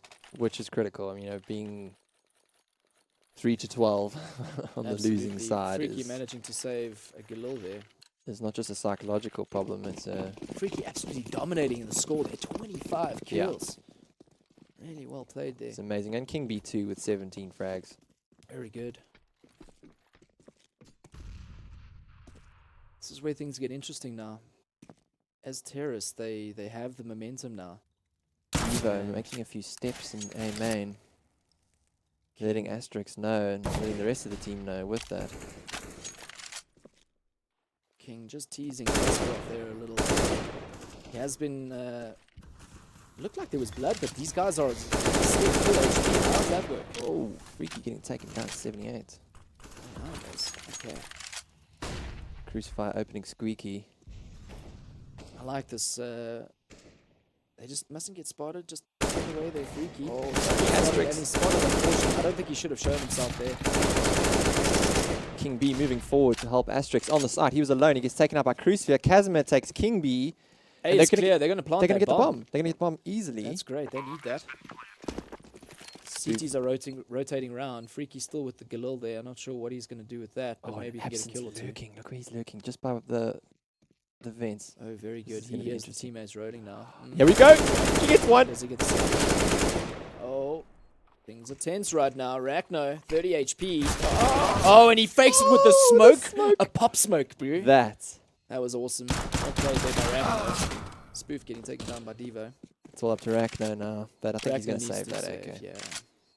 30 HP, Deagle. And they're again, hunting him. and- Look at them rotate. Oh yeah, there's no They're on reason the to let him leave that. I mean, they are 4-2 ahead. They got cash. Will in he the get more bank. kills though? Casimir's Yeah, coming for him, and he gets does. taken out. He does. Oh, and that puts Rachno with a good amount of cash. Well, there we go. This is a big round now for both teams. XD especially, if they want to close this, they need this round. Aperture have taken the first 3 rounds. This is exactly where they wanted to be in this second half based on their first half score. They were struggling. They we're getting needed those 3 rounds. A full utility buy from both teams. The only thing missing is Asterix's helmet. And the UMP on Casimir. It might not. Oh, Freaky takes an absent. Casimir just not able to see him. And he gets taken down. That is really not looking good. They did not want this to happen. Freaky is on Crucifier. XD playing really well. Spoofing around there in mid with his P90. The ninja spoof. The ninja spoof. The spoof 90. The spoof 90. Crucifier. Trademark. Then moving into A. Spoof is going to eat these guys alive now. Does he? He doesn't! He almost did. Wow. I'm sure he's going to be a little disappointed with that. Good trades, good trades. Well done from XD there. Closing that. Here's the replay from Casimir. Unfortunately, not able to see between the flame and the smoke there. And then he gets taken down. Boom. Little unfortunate. Was that a firepower thing there? Yeah, with the What do you mean? well, the UMP Yeah? versus the AK. So what's your question? Well, Freaky just turned on him and killed him. You know, he didn't have the read. Yeah, I think... are you talking about Spoof now? I'm talking about Freaky Freaky. taking out Casimir. Sorry, I didn't see that. No problem. All right, so we have Asterix holding site again. King B sporting from Highway. Throws a preemptive. Oh, and it's a good one. Preemptive incendiary. I think XD Good is delay. smelling something big here. We got some rotates coming from the B side. And they spotted the bomb. Absent in the site. Oh, wow. Asterix, unfortunately, not able to get a second there. Bomber's going down. Freaky moving in and taken out by Absent. This round looks like it's going its way towards Aperture. They desperately need this round. Oh, it's not enough. Spoof coming from Ragnar behind. He gets that looks like kill. he's going to go for it. 1 versus 3 They situation. slow him down. They spot him. Oh, it doesn't matter. One kill there, not a second, unfortunately, and that is really a well-rounded, a well-needed round there for Aperture. And a well-rounded execution And by well-rounded. Aperture. Everything's well-rounded here. Aperture, slowly but surely crawling back, heading into the 21st round. XD are still leading 13 rounds to 7. Those P90s coming out on XD. By virtue, Aperture should be taking this round. I think Freaky might be a bit aggressive here with the flash and the armor. Christopher picking up Oh, Rachno there, unfortunately not able to get into that corner in time. B side is clear, bomb's going to go down. The A side is rotating, but it's way, way too late. They're going to be picked up. Oh, it's Spoof! Spoof! Unexpected positioning from Spoof. He's getting him the frag. Casimir, same thing. Fire. Fortunately, it's just like a, turn your back on me, Oh. I'll kill you. Turn your back on me, I'll kill you. Crucifer ending it there on King B. A lot of Crucifire. sneakiness going on with these guys, but Yeah. It's really good good. for Aperture, bringing it back again in an extra round. Now we're sitting 8 rounds to 13, still in favor of XD. Look, that previous round was, they were saving, XD was saving, so it was expected again. Yep. So, In round 22, we're looking at Spoof 3 frags away from a 30 bomb. Oh, sorry, Freaky. I was about to say, No, he's a little far off Yeah, with 9. very far off, yeah. But yeah, Freaky doing very well. I have a newfound respect for him. He really is a monster. Really good player. Showing his stuff. Now Spoof gets mollied Oh, Spoof is getting badly. brilliant. Double mollied. Oh, wow, 25 HP. How would you like your Spoof? I'd like mine medium rare, please. That's well done there. It is very well done. Take it back. Give me a new one. So yeah, Spoof on 25 HP, not very comfortable. He is stuck. He oh, jeez. He could have stayed there. I don't know why he moved. The wall bang. Rachno spotting some Devo there in the middle. Oh, keep the gun out. Crucify throwing an Almost. early smoke into A and a flash, trying to sell it, but the bomb is down. Devo taking control of mid. Oh, He knows. nice Now he frag from realized. Rachno. Devo taking out Rachno. Oh wow, look, it's just like a trade. Yeah, and I love that. Yeah, it's great. It's the way it should be. it just means that the teams are with each other. They've got classified at least a trade. Trading is really important here. King B peeking where the stake. Kasparov spotting King there in the vent, taking him down, headshot. Asterix spotted, taking down Kazma. Very nice. Kasparov, MVP, most eliminations. Wow, this is coming back. APG showing exactly what they're made of here on the T side. This is where Ts are very interesting, man. It's about, you know, like, what was the score? It was 12-3. Yeah. 12-3. Then it was 6-12. Now it's 9-13. Aperture showing why they're here. Yeah, I love Cash because it's so quick to get on the site when you execute well. Yeah. Well, Oh, XD forced to save very there. aggressive from Very XD. aggressive. Crucifix got... Oh, he's taken down. He has to fall back. He's at 20 HP. Now he's worried like there's 5 players coming for him. And he had the bomb, so they spotted the bomb. They see the rotation, they're going back. and 4 of them are rotating back to B, or 3. One sitting in The B. guys in mid are going to cut them off. Devo just knows what's up. Really well played Gets a there from 3K, Devo. gets a Well-rounded. 4K. Jeez. Yeah. Well done there. Yes, fist pump around, boys. That was well deserved there. And that aggression could have worked, you know. 1 more headshot, and the bomber would have been down, and they would have had it. Yeah. 4 of them. Yeah. But it didn't work. No, it was good calling right there. They knew that Devo was well positioned there in mid for the rotate to catch them out, and that's exactly what happened. Now we've got a full XD, buy. this is very important now for XD. If XD, they just need to get to 14, they're on their buy round. Unfortunately, King B, no utility in hand and no head armor. Yeah, he's got that AWP, and they do have AKs, so I'm not sure if head armor is going to help them. Yeah, almost save that Yeah. $350 rather. Exactly. So get an extra nade or a flash or something. Crucify just poking for information into A site, while Asterix is going to hold him back. A lot of tension right now, I'm sure, for these teams, for the both of them. Like, they need to, either one of them need to take the round. Yeah. You know, this is really Yeah. important. I mean, XD wins this If from this on Aperture out. win this, they're going to reset XD. If XD take this, Yeah. they reset Aperture. Exactly. Well, actually, APG have quite a bit of bank Have at the they? moment. Yeah. I thought We're they looking with Abson with over 7K and Devo with over 5. Oh, there we Kasparov go. with over Okay, I'll 7. take that back. All right, so they're all right. But XD, Ooh! spoofed, taken down by Abson there. Oh, Asterix gets taken out, opening the A site. There's only King B holding with the AWP, and he doesn't get it. Doesn't get that. They're going to push him. They're going to push him. Bomb goes down. King B just trying to play his best. What a there's 2 great minutes. flash. What a great flash. This is what we're talking about. Those are the kind of flashes teammates need to provide. Yes. Unfortunately, King B gets shut down. Now it's up to Freaky. for Abson, he just died there. Freaky and Arachno. It's a 2v2 situation. Freaky on 13 HP. He's holding it far back at car there. He needs to move forward, which They is what don't he's have doing. kits, Ryan. They don't have kits. Oh, Freaky gets taken out. this looks like it's going towards Aperture's. Yep. 3, Yeah. 2, 1. And run. Run, boys. Arachno's out of there. He's probably looking for picks. Run, boys. Get out there. Racno, Gets a you're going to heady. die, bro. Get out. Oh, and the CS Source faced the bomb. Not sure if it does anything in Go. No. Doesn't at all. Well, But I still do it out of habit, it seems. yeah. So round 25. Aperture have gone 1 above my prediction. One How above. dare they? Right, They are Rachno's just got the trolling gun you. that he saved. He's got a nade and a smoke. Trying to prevent that B push, but it's not a B push. There goes the smoke.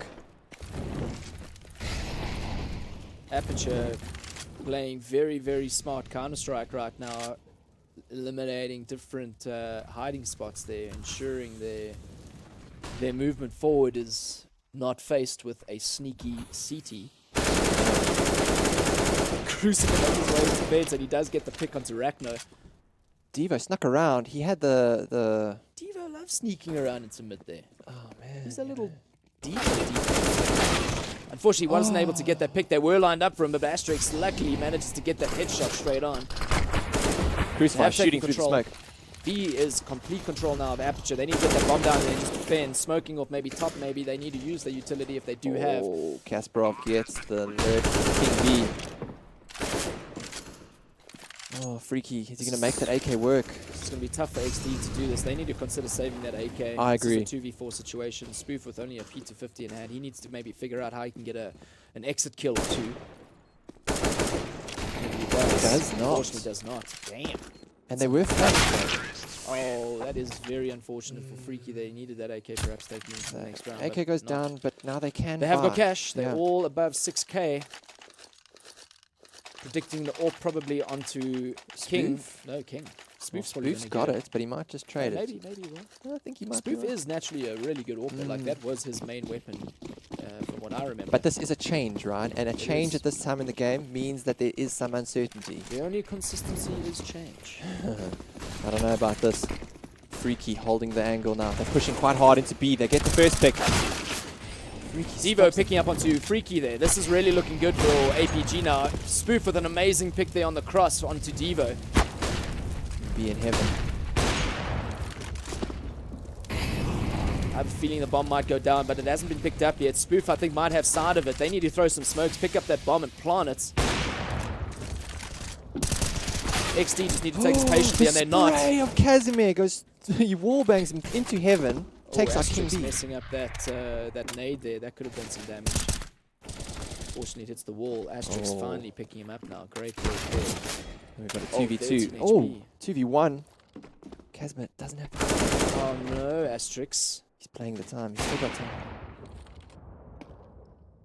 Spoof. Oh, So well played there by Casimir. 13 all. Heading into the 27th round, Ryan. We've got another close game. Moving into round 27 now. Or that was 27. We're moving into round 28 now. This is now This is round number 27. Sorry, I thought this was a replay. Oh, it's a And- pause. We're getting a pause from XD. Well, I suppose this is the time to do it. I mean, we're at 30. I told you there was some uncertainty when I saw Spoof with the AWP. Because, you know, Spoof may play the AWP, but it's not what they've been doing all game long. And, Yeah. and that's kind of changed. Now, what do, Ryan? You know, looking at the money, they can buy. Yeah. But they will have limited utility. What's their cash there? Well, APG is very flush at the moment. yeah, they've got the XD, bank. not so much. We got 4.6 on King and 5k on Asterix. That's right. Show your little dragon monster there. That's it. That's good. That's what. They are feeling very comfortable right now. Much happier than before. XD, on the other hand, looks like some stretches are going on there. That's it. And surely it gives them confidence knowing that there's a hello. timeout. Yeah. You know, thinking, okay, we've got them squirming a little bit. They actually don't know what to do. You know, and that just gives them the confidence I think they need. Yeah. You They know, need to. and that they've earned. You know, they've crawled back from 2 I'm to predicting they're 13. going to buy. There they are. Okay, so they're buying. Well, let's get back to them. Boom. They've won 11 rounds They in need to this take half, where This XD has is- taken 1. Yeah. Surely XD now, there's a bit of a mental war going on. Now, if you look, this is actually XD's map. P90 on the spoofster. I like this. I do like that. You see, we're going back to what was working. The skill 90 on the spoof 90. We've got 3 into A. Aggressive with the P90, I like it. Oh, wow. Oh, but he pays for it. This isn't APG good. just walking right over XD at the moment. This is not how they wanted to go. They're waiting for Freak it. XD to make mistakes. Crucify pushes in. Freak it, Gets he's getting taken out. an exchange. Asterix another. It's not enough. It's not enough. They overwhelmed him into the A site. They're going to get the bomb down while Rachno wraps around and Freaky pushes up highway. Ragnar getting the pick onto Devo. They need to take this round. It's a 2v2 situation. This should be... They just need to figure out their angles, make sure that they have their backs covered with each other. Kasparov on the AWP inside A main. He needs to, and he has got sight of that, and he doesn't get the pick. Wow. That's going to be a little uncomfortable to play Yes. now. Freaky getting the pick onto Casimir. Finishing him Kasparov off. alone. He just needs to play the time. They must not step A main. He doesn't need to step A main. Oh. Not yet. Now maybe. Yes, and he does. That's Oh. great. and they managed to defuse in time. Really well played there with enough time at hand. MVP from Freaky. He went up to that heaven, he got the sight, he got a dink, and then he finished him off with the pistol. Wow. It looks like that. I don't know what they said there, but now at least Freaky's picked up the AWP. He's got the AWP. And 33. He has 30 bombing. 33 kills, 6 assists, 17 deaths. Precisely what they needed. Wow. Really freaky stuff there. Mm-mm-mm. See what I did there? I did. He's freaking me out. He's freaking You me out freaking too. me out a little. Well, XD did what they wanted to do after that pause. Looks like that really helped them there. Aperture still with a full buy, so XD need to take this very seriously. Good use of utility right there, slowing down Aperture Gaming. Oh, but King B is vulnerable. Yeah, Still Krish. not sure. King B sniffed something, but it's what's Pop interesting flash? is that there is no one squeaky just yet. Now Absent is moving towards them. Absent creeping forward. Creeping around. Does he get yes! This is exactly what they need. Now he's going to secure CD spawn. Call the team to rotate. Boys, B is clear. We just need to watch out for Rachno. Not that he knows he's there. Ragnar holding checkers just below the vents there. This is going to come down to Rachno's calling. He's probably calling now. They're going to be rotating. Boys, they're coming. I can hear them. Oh, yes. Oh, I think Casimir knows. He's seen the side of him. Gets one pick. Unfortunately, not the second. Crucifer now. I think they believe that the side is open. Absent getting that pick up to speed. The sneaky Absent. It pays off. APG 4 versus 2. They're about to get the bomb down, securing that Bucks. Asterix and King B, they have to save you. Maybe get a pick or two. XD not in a comfortable position. Oh. Just spraying up into heaven. They know King B's there. They can smell him. King must not lose that orb, and he's got to be careful because Absent is right there. Yeah. If he gets wrapped around and loses that orb, that's not going. Divo takes that. Oh, he gets the pink at least. He needs to. Jeez, Gets the pink indeed. pink. And it King sounded B. like it, but actually in my mind, I said pink. Oh, Crucify closes it off, taking it That's to not 14 all. Not Are we going good. to go to overtime? Maybe. Looks like XD are going to have to save and try and get that That overtime. was really tough there. They're 2K and less now for XD. All their players. PP coming in from Spoof. I'm not sure. What coming up from Spoof? Oh, just a little... Oh, PP pause please. Yeah. They've paused already, right? Yep, there's Yeah. no timeout. No more timeouts. Ragnar with the forward position there. They just need to somehow get picks and get guns and save it for the next round. This is Aperture's game to lose right now. If they make the mistake, they're going to give it to XD. Unless we see some amazing, freaky stuff. From Freaky. Mm-hmm. Right, Asterix holding A as usual. King B up in heaven in A. They've got 3 at A. Playing very cautiously with their pistols. Oh, unable to see there. Kasparov. Absent. Not sure. He just needs to be diligent and make sure he checks those corners if he does decide to go through mid, which it doesn't look like he is, but Oh, yeah, they move. forward. Oh, Yeah, APG there's not much you can taking do. 3. No armor. Oh. And that was to be expected. Freaky tries to play the angle. Doesn't quite get it. AK mows him down. Well, here we go. This is the last stretch now for XD. P90 on Spoof. Got a couple of pharmacists there on Asterix and Freaky. We do get a Vote timeout. has been passed. Wow. This is APG's timeout. Very interesting that they do this. Yeah, you know, are they giving XD time to think? And what can they really do? The options are really in Aperture's side now with all that money. Over 12k in Crucify. If I could say and maybe predict, they Yes, you need can. to take control of mid. I'm talking about Aperture now. They need to get one boost. They need to have the other on the lower side of mid to boost it. To breach mid the same time. Take control of that. Cover the flanks on A main and perhaps Squeaky Door, Right. right? And then have one watching B, so that there's no wraparound. And then they can decide where they get their picks. Maybe they could swing it towards B side, going through vents from mid. Or if they get a pick on A, they can then make their way to A. And I really like that. You know, what they could do with this bank is actually buy an AWP, boost the AWPer, buy an AK for him, Yeah. trade the AWP, have 2 guns as the option, and then use the course. AK to breach the site. Yes. You know, Keeping it are they fast. using their money now? They could. They could be spending more. And Crucifier is 12k. 12k in the bank. and he's got a 25 frags on the board. You know, they're quite evenly matched on the side of Aperture, whereas XD are quite heavily favoring Freaky and King B. Very interesting times now. We've got a few seconds left before the round starts. Let's see what they do. They're obviously not going to be going with Fingers' as godlike strat. So there we have 1B, 1 mid, another boost. This is what I'm saying. Yes. There they need a boost. Take control of mid. What Crucifier is now watching A main.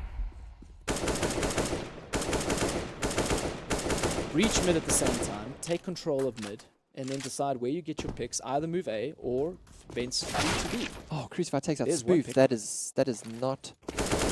Yeah, they should be pushing up mid now, or at least, you know, taking control of it and deciding whether to go from there. Ooh, Freaky's gonna get that AK.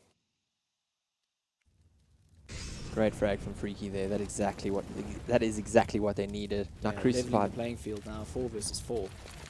CT still with inferior weaponry there with the 2 pharmacists. but Devo exposed in middle though. We've got Freaky. King B's been spotted, and he has burnt a little. He's on 36 HP. He gets a pick. Oh, Wow. So much for inferior weaponry they managed. It's all about whether it's in the right hands or not, and it appears to be. We are overtime. now sitting in an overtime situation, 15-15. APG, I'm sure, is not happy about that. They had a chance just to close that first map, and now they're stuck in a sticky situation with some overtime. These teams seem to be quite closely matched. XD won't be happy with this picking cash. Well, levels are reset with 10k. Oh, this is fun. This is exciting Counter-Strike. Where Oh everyone no, buys. there was a mistake knifing, and it was the big knife onto Kasparov, taking him down to 39 HP. I'm sure he's like, thanks, bro. No, he's not saying that. He is. Do you not he think is he's saying not that? happy right now. Do you not This think he's is happy? the wrong time to be doing that. It is the wrong time to be doing that. Well, we're all human. We are, and mistakes happen, but knives and hard knives just shouldn't. Good old Spoof with the AWP now. I think that's a very wise choice. He's really good with that, and he needs to now convert that into a few kills, take it head on. Oh, Freaky gets a lot of damage onto Rachno, sitting on 41 HP now. Absent, seeing what he can do at B there. Nothing much though. Crucifier. He needs to maybe just walk a bit and try and sell that A site. There's a bomb all the way in B. It is. It's all a sale, right? Yeah. It's all about selling yourself there. How well can he sell? Like You don't want to sell it too hard. You don't want to just fire blindly, because that's obvious. No.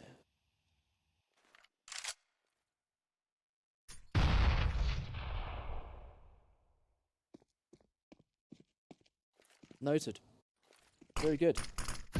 Well, things are really slow at the moment. This is crucial. I mean, you want to be the team that takes the first OT round. Oh, Aston takes out Rachno. You know, that early damage is paying off now.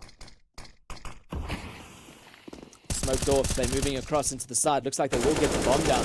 Oh, the spray through the smokes is happening right now. This is going to be tough for XD. I mean, they're already a player down, and now they're stuck in a breach situation and a retake.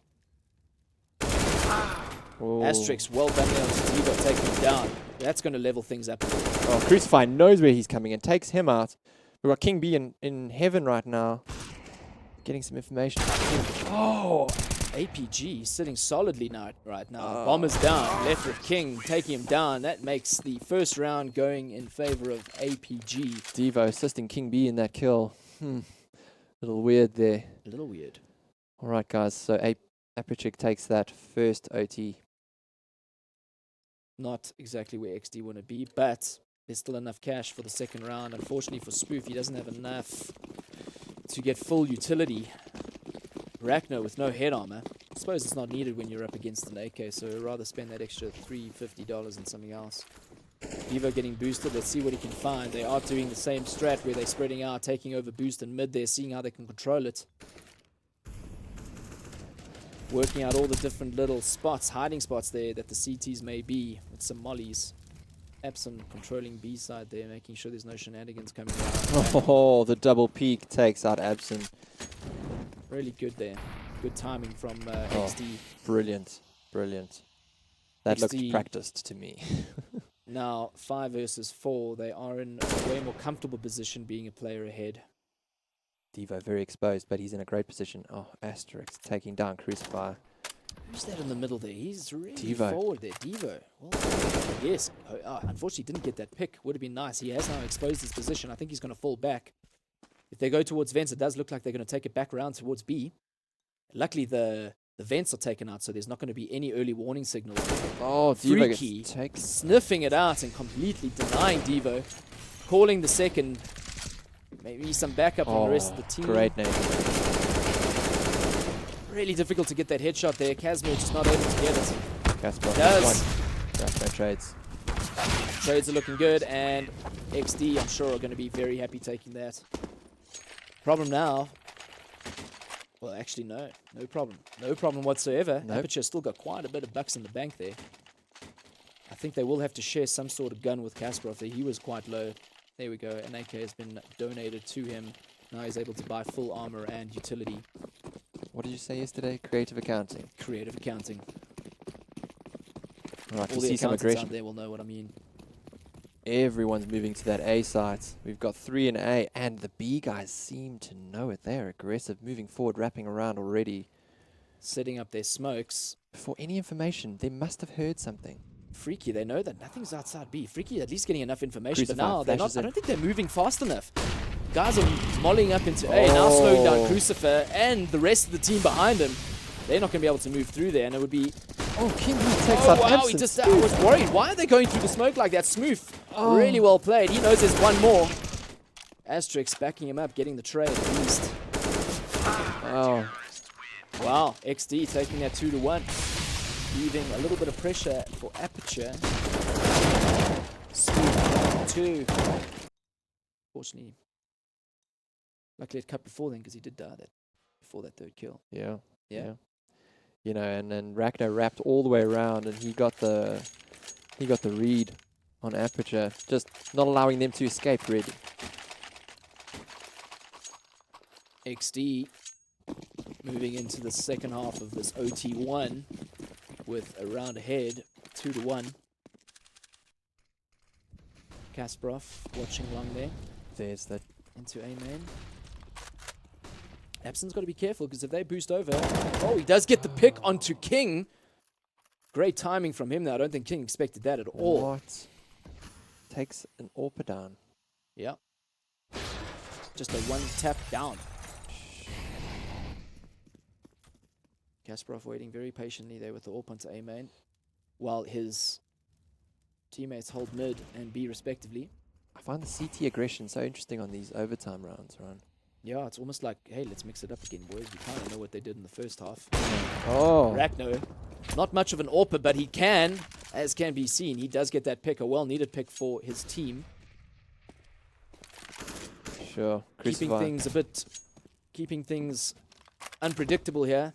Moving over towards B site. Oh, Devo gets naded. They knew he was there. They Oh, knew, and and he wall gets banged. 6 HP. Okay, now he's moving over to that side. I don't think he saw the swap over there. Devo. Probably thinking, WTF. Yeah. How do they see me? The dude that's so confident and knifes his teamie and still wins the round. They still know he's there. They know he's there. Where? Yeah. But which side now? They don't know. But they will check, right? That's Oh, the thing, there man. they know. Ragno. Wow. He had his sights on him. 4 versus 2 situation. Aperture not looking too comfortable right now. Crucifer needs to get some picks here. Kasparov. Oh, he gets burnt out. Wow. Oh, it's a barbecue. Kasparov does need to save that AWP, and looks like he's going to. Into CD spawn. A little bit risky. little risky. He's going to try and get a pick, maybe. I think XD are just going to let the timer run down a little bit. As you can see, there is an XD player, which is Spoof, trying to wrap around to see how he can catch that player off. I think they do realize that he has an AWP, and it would be really good for them to take it down and away from him. Kasparov not wanting to lose that. If he does lose that, he won't be able to afford another one next round, I don't think. So Ragnar playing very carefully. 3 kills in this round, and he doesn't need any more frags. They are looking for him. They're not finding it. No. Okay, well, it doesn't look too bad for the economy of APG, but Well, I think if XD win this next round, that's that. that's the first map That's done. first map done. And it is their map, so a bit expected. APG doing a lot better than I expected. Indeed.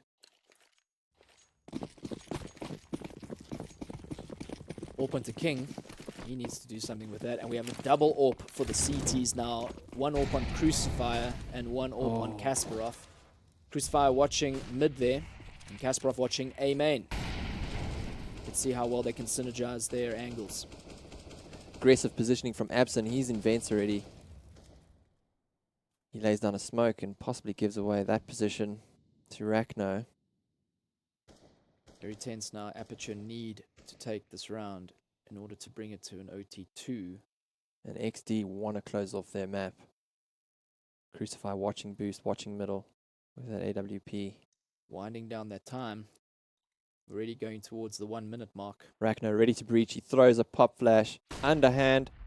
Absent sitting in vents very patiently. I think he smells something going down in mid. I think he's quite well positioned. Rachno seems to be baiting the shot. Oh, unfortunately gets taken by Crucifier. Freaky moving into A main. That's a little unfortunate that Rachno went down there. Oh, Kasparov getting that second pick onto Freaky. Things are not looking good for XD. you know, Rachno was baiting. He baited him twice. And the third time was, fortunately, not the charm. Spoof modeling forward. XD, 2 players down. At least they still have the AWP in King's hands there. He does need to try and get an entry pick of some sort to level things out. Does Spoof check in time? He doesn't. And he opens it up for the rest of his team to be mowed down. King King there with a run and gun take 9. He's going to get that bomb down. At least any plants Crucify wants him. unfortunately doesn't have Gets enough no time. shot. Well played there from APG. All right, Oh. heading into this 12th round of the first overtime. Ooh, are we going to go to double overtime? I wonder. So it is leveled score now. Whoever takes... No? Hey, APG take If this. APG take this, then it heads to OT2. But if XD take this, I think that is a good old GG right there. Map 2. Here we come. Inferno. I like Inferno. I do It's too. I fun want to see them cast as play. well. It's a lovely map. From an aim perspective, I think the 2 teams are relatively close. Very close. Rachno with the AWP. Let's see what he can do there. He can't get taken out early like he did last round. Can be taking a little bit of damage there. From that Aperture nade. still with double AWP set up there.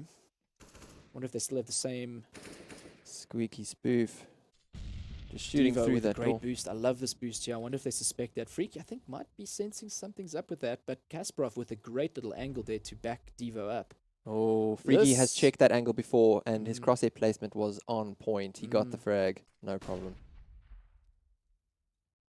King B watching the vents. Oh, APG taking out Rachno there.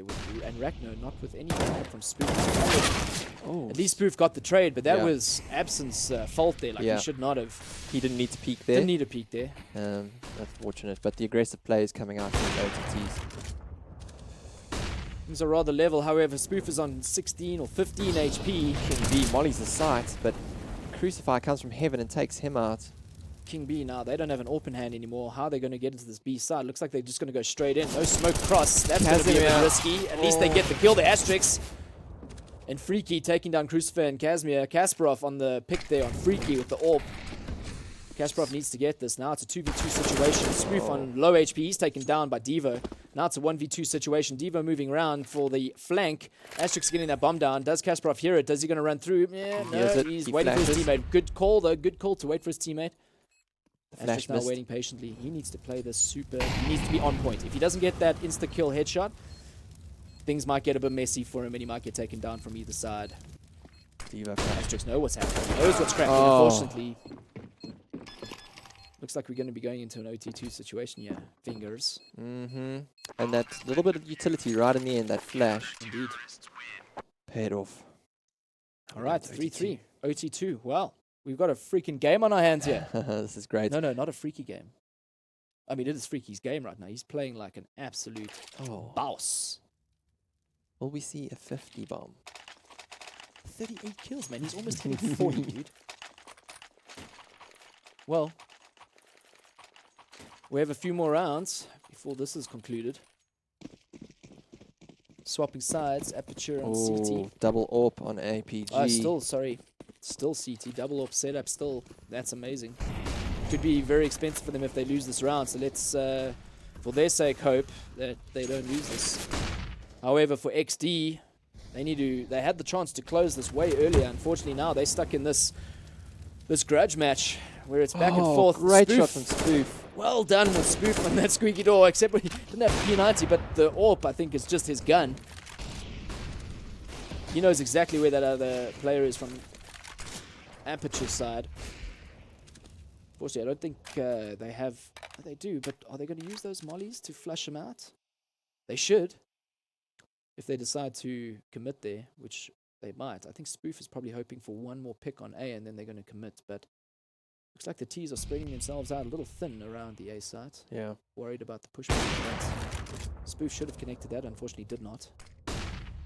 Casimir and King B very patient at the B side, They waiting got for very one careful another. on that angle, and he doesn't get him, unfortunately. Spoof with another kill into Absent. There come the mollies, and he's taken down, and that should be A side clear. They're going to get the bomb down. Now it's King Crucifer B's. unfortunately didn't get that crossover, that kill there. He's going to be saving probably. Casimir's still stuck in B there, and he gets taken down by King. Crucifer with the AWP. He's going to wait for King to wrap round. Just got to play it patiently, save that gun.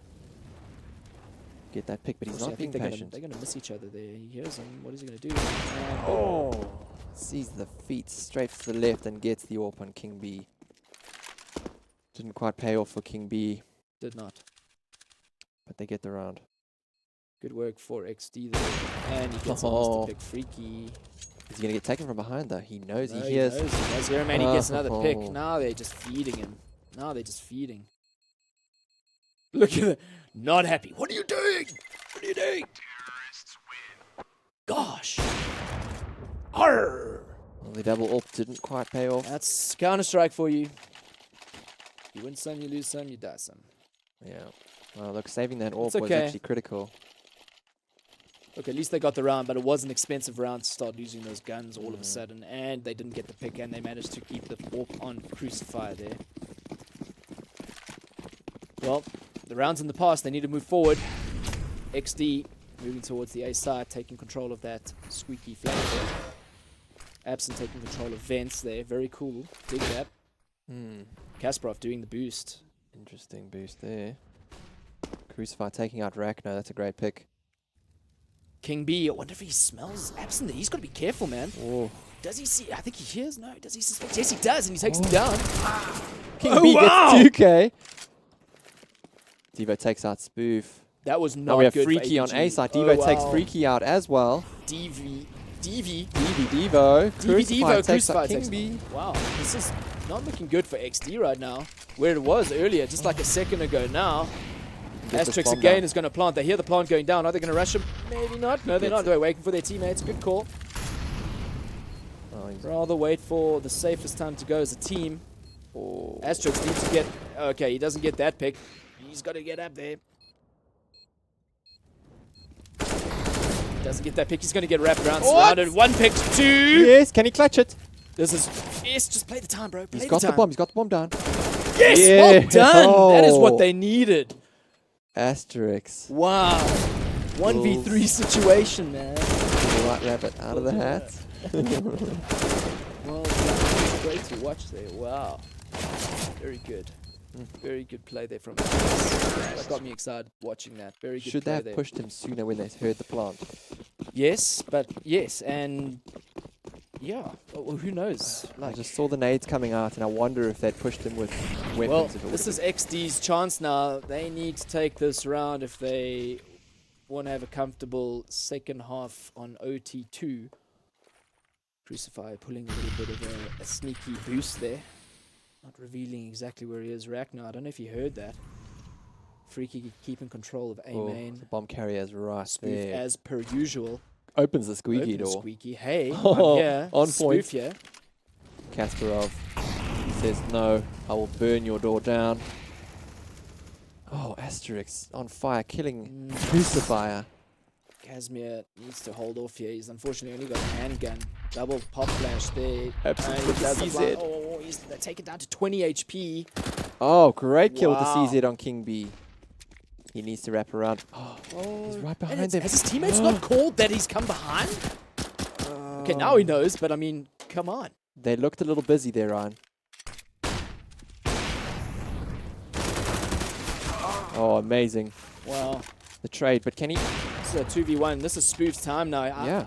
I believe, man. He's got the right Fake gun. plant it. No, they're not falling for that. Ooh. No. Casimir, run with that knife. You don't have time. Oh, no. What is that flash, Spoof? Mm-mm. Can't be doing Absent that. getting real close with the Oh, CZ. no, he doesn't realize that he's moved, though. That's the problem. That flash kind of, I think, just didn't allow him to hear. There's the pit right there. Oh, no! Oh, he Well could. done. Unfortunate for Spoof there. He was just not able to get behind that box in time. And APG, I think, very, very thankful that they got that. They needed that. That force buy. At least they have a round to work with. All right, team swap sides. Let's take a look at this. Spoof. Nice little pick there. Unfortunately, wasn't able to. Caesar wasn't able to move behind, unfortunately. Absent with that CZ. CZ. That close range Easy destroyer. CZ. Mm. Well, XD on the CT side. Cash reset to 10k. We have an AWP on Spoof, and we have an AWP on Kasparov. Let's see if those two go head to head. Wonder where they're going to stand. I suspect Kasparov's going to be holding B with that AWP. Some great early morning Counter-Strike for you guys. Oh, wow. What a treat for us, hey? No coffee needed. No coffee needed. OT2. Spoof holding mid there. Unfortunately for him, he's going to have to rotate because no one is availing themselves to him. I think he might be sensing an A. I don't know what's giving him that sense because they're actually moving themselves over to B. Ragnar, I think, is going to call that early call and say, hey, guys, there's no need for a stack at A. But they're not giving away anything just yet. Ragnar getting that pick, so important there. He knew Ragnar was there. He got a bit of damage off, but it wasn't enough. Ragnar getting back to safety. They know they have the advantage now. They just have to make sure that they hold in numbers, make sure they hold the angles, keep the Asterix. crossfire. Smoke deployments from Aperture's side, hoping to give themselves a little bit of space to move into mid. Spoof holding the angle down highway. Casimir's just got to be careful if he does decide to go up there. Crucify making a few steps, revealing his position. He eats a flash for that. Oh, burning Asterix there. Unfortunately for him, he burns to death. With amazing spray control. Good work Spoof from gets- Spoof. Unfortunately, Devo taking him down there. Casimir getting the rotate. There's one. Does he get the second? Pop flashing that in, slowing the team down. Bomber's been planted. Casimir Another- just needs to hold position here for the rotate. He knows he's got control of this rotate now. Oh, and they want him. They do. And want- he's well played. He just got out of there. Now they know. Oh, and they rotate. This looks like it's definitely going to go into Aperture's favor right now. However, yeah, there he goes, down one. All that's left is Ragnar. He might need to consider saving his gun. He's checking all the corners. Yeah, maybe Looking he can for get a safe maybe pick. get a pick or two. He's far from. Doesn't he? Maybe he can pick it up now. He gets taken down. APG get one step closer to that OT3. That's it. Crucify burning.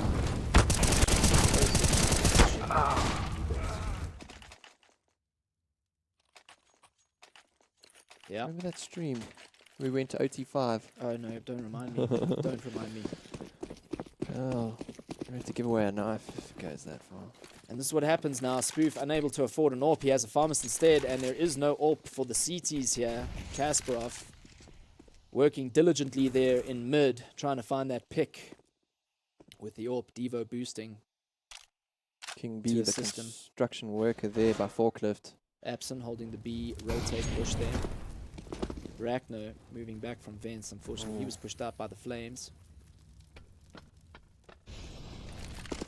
Aperture taking it very, very easy right now. Don't want to make any mistakes. XD, obviously, Absent. same. They can't afford to make a mistake here. They need to get a pick. Casimir working towards Squeaky. Crucifier. About to engage King B. Absent getting the pick onto Freaky. Now they have the advantage. And unfortunately, Absent is on 11 HP, so he's got to be careful there. Casimir opening up Squeak door, spamming through. Does he get... No, not any hits there. Oh, maybe just a... No, he's not. And he is blocked down. Absent getting a pick onto Rachno. Now he knows that B is clear. They're going to cut them off at CD spawn. Their rotate needs to be completely destroyed right now. They can't. Oh, look where Absent's lurking. King needs to be careful. Oh, God. Does not suspect Gaz. Well, maybe he Oh, does. he steps. He does. He makes the noise. He knows. King, unfortunately, Doesn't matter. couldn't make that translation of that sound he heard. Oh, no. Spook gets the pick there. You should pick up that orc. Pick up that orc, get out. Or get a pick or two. And we're going. That is it. Well, here goes Aperture OT. for almost the first time in this game now in the lead. 21 rounds to 20. Jeez, is this gonna... They need this round to take the map, right? Is that right? I think Yes, so. correct. So APG need to take this round. And XD on the defensive end. All they got are some SMGs and some P250s. This is not easy for them. They need to figure something out. They need to do something unexpected. APG Which made is it exactly work. what they're trying to do. Rachno is getting his boost over. And he's getting burnt. And Devo read that like a book. Are APG going to take Cash Looks like they XD's map? They've got superior weaponry, superior utility, armor. Wow. I don't even think the CTs have a kit on them. No, they don't. Absent trying to sell that B side. Oh, he's got a pick Oh, there. what? Freaky. Getting that pick. He just needs to pick that gun. Obviously making sure that there's no one behind him. Popping that flash. Kasparov seeing an assist there in mid, but obviously not seeing anything. Kashmir moving into A side there. So is the rest of his team. Spoof. Oh. What? Spoof spammed through that smoke. I'm not sure if he saw him from the front there or not, but he got taken out. He is not happy about that. Oh, it's a 2v4 and they have to make this one work. King on 15 HP, not in a comfy position there. Freaky with an AK, still full HP, but no utility in hand. King has a flash. How are they going to work this? Oh, he gets taken down. King down. King down, and that is all she wrote. Crucify getting MVP there. GG! Crucify gets a 40 bomb. Freaky misses it by one frag. Oh, not happy. Oh. It was close, but now how are they going to take that into the next round? Rachno giving his team a little bit of a, hey guys, don't stress. Sure. What did we do wrong? It was close game. We just need to figure our stuff out. Focus on what we did right. But they need to figure out. They need to figure it out. Oh, hello and welcome back. Welcome. Wow, what a game. OT2, at least, I don't mind OTs. It's cool. No. It makes the game Very. longer, but I mean, this was an interesting game to watch. So I think now moving into Inferno, XD lost Cash, which was their pick. Now that we're moving on to Inferno, which was APG's pick. So, let's see where this goes. So, APG need to pick up their own map now. Yeah. And then take this 2-0 and move into the next round. XD did some good things in that round. Yeah, So did APG. I think they were just a little flustered and taken aback by APG's momentum that they somehow got, and then they just carried forward and they just couldn't close it. Those pauses were obviously at a very good time there. So yeah. Well, with that said, I think let's go to our panel desk and see what they have to say. So over to you guys. Thanks very much, guys. I think we keep this casting duo on, as they have all the good games. So Yeah, I mean, as soon as they start casting games, we have good games. yeah, that's clear. I think. Sorry, Congo and goals. I think it's over for you guys. This is what you get goals for stealing our points. So Speaking of which, Well, I shouldn't have brought that up, should I? well. Yeah. Nope. Actually, no, I'm still fine because I said 2-1. but But I did we were say voting on XD. maps. That's just Yeah. a bonus point. This is 2 wrong points. Through lack of See, them. the thing is, I had faith in these guys. I did. But, this just, I feel like we can be forgiven though. 12 put rounds that there for overtime. now. Like this was a pure double overtime. Went to the down to the wire. Do you Like think I'm going to forgive you? you should. If you're a Do you nice think I'm person. Oh, no. No. Nice person. But I Wow. think, but like on a serious note though, APG did something amazing because they were losing horrendously in the first half, right? They did. They had a shocking first half. And it is. They did have a very shocking first half. Nobody on their team except for Kazma had a positive scoreline. Yeah. Kazma was doing very well, and then suddenly, after I think the about the 16th, 17th round. No, it was actually the 16th round when APG won the pistol, and then they just built momentum. Won 5 rounds in a row, lost one. Then won 7 in a row. Then, they won 7 in a row, or they won 3 in a row and then 7 in a row. It was. They won 3 in a row, 3 lost then 1, 7. and then won 7. And Yeah. it was just like, what an amazing comeback. Then it goes to overtime. At the end of regulation play, Freaky sitting on 35 kills. Okay. At the end of OT2, Freaky only has 38 kills. So in the space of almost another extra game, or an extra half at least, he only picks up another 3 kills. But by that time, Crucifer is just going ballistic, getting a 40 bomb. Yeah. It was just, we saw some spectacular individual skill coming out from the side of APG, but also their whole team was doing work in the second half, leading up to overtime and then in overtime. Whereas nothing away from XT. I mean, they played an amazing game too. You don't generally see 2 rounds of overtime; it's very rare. But I think they just lacked a little bit of composure towards the end of the second part of overtime. Yeah, they had to rely a lot on what Freaky and King B were able to do. And then when Yeah. we saw APG able to actually control, especially after controlling Freaky, and then it's mostly on King B. Spoof also came through this game. Yeah, actually, he stepped up in overtime. definitely which was stepped quite up in good, yeah. overtime, yeah. But then at that point, when the person that got you to that point in overtime, the person who was winning you the game beforehand is now being completely controlled. Yeah. Like you're playing well, and they did force it to a very fast stage, but there's only so much you can do when your star player is being controlled, and more importantly, when the other team is, like you're saying, firing on all cylinders together as a unit. Yeah. And we just started seeing that it came down to the rounds that XD were winning. Yeah. It took amazing plays. It took Asterix being able to take out 3 guys on the B bomb Again. side. But Again.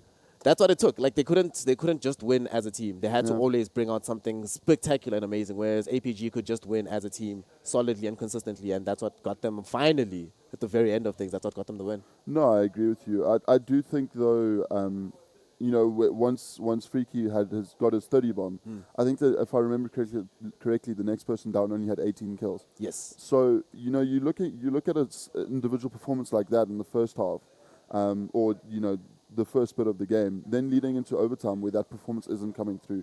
It definitely showed. I mean, XD started struggling to get rounds. The rounds got a lot closer than they were in the first half of that game.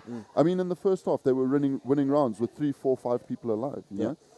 It seemed almost like XD were going to run away with this 2-0 before we even knew about it.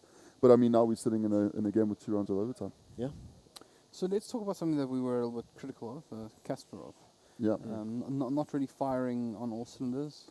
No, unfortunately not. I mean, he was struggling at one point. I think he was 14 for 34. And that's at that point he was almost dying every round and not really, trading evenly out for it. Unfortunately, he wasn't, but I think the rest of his team firing helped out a bit. Also, I saw he was playing the very much more of a support role than we saw him playing yesterday. Yeah, he was playing very much support. I think the decision was made at some point. They were like, okay, we'll give him the AWP, but we're not necessarily going to rely on him to just get kills. He's just going to, just as long as he's applying pressure, as long as the enemy knows these AWP shots are coming out, they're going to have to use the smokes, they're going to have to use their flashes just to get around him. Yeah. So by the time they do, fine, you've taken him out and you maybe recover the AWP. But at that point, you don't have any more utility left to deal with the rest of the APG lineup and the other 4 players playing much more cohesively as a team. And I think they started doing something interesting in overtime where they'd leave Kasparov at mid with the AWP, whilst the rest of the 4 would rotate to B or A to actually try and get the wraparound contest. So I think they just caught us out of sacked him, and they were just like, dude, you're the bullet sponge. Do your job. Yeah. It's fine. Die for the team, basically. Yeah, he did start performing towards the end of the game, but I think it was a little bit too little too late, in my opinion.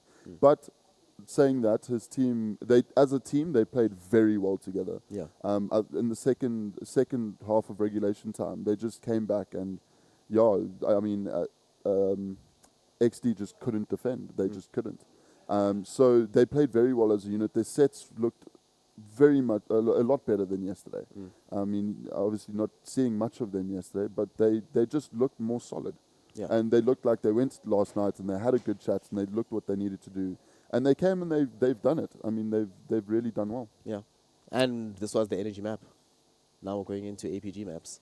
No, So- this was Not the was XD map, XD's not energy. Yeah. XD's map, So XD chose the map. They lost on it after a long time, but that affects things, right? And you were mentioning, Albert, that it's possible that they were actually that APG wanted to play cash anyway, Yeah. but they got it, not necessarily by their choice, but that also means that they got to choose instantly what they prefer next. So this was maybe if this was their top seed map, then Inferno would be their second seed map, and that still means that they're still in a very good position now because they won on a map that XD felt most confident on. Now they're playing on a map that XD might not necessarily feel as confident as on cash, and or immediately APG has the advantage now. Yeah. Of course. So I feel like APG, and one thing that I think supports that is if you look at the way APG played their T side, specifically with, I mean, you were mentioning, Rico, about them controlling the mid area of the map quite well. Yeah. So it definitely looks like it's something that they're, like potentially one of their maps either way, and now being it their choice map, I guess it's XD's turn to turn the tables. Otherwise, we may see XD being our second side being eliminated from this tournament. Yeah, unfortunately, that is the case. I mean, this is tournament life on the line here. Look, my thing here is I just want XD to come back, not get too shaken, because now it becomes a mental game in terms of OT. You know, it's a hard fought. You almost play 30. You almost play two full games. You know, so yeah. It was, let's just see what they come back with, and hopefully it's good. Let's see exactly what they came back with, since we do in fact have another Smack Talk video for you. So let's see what the players had to say.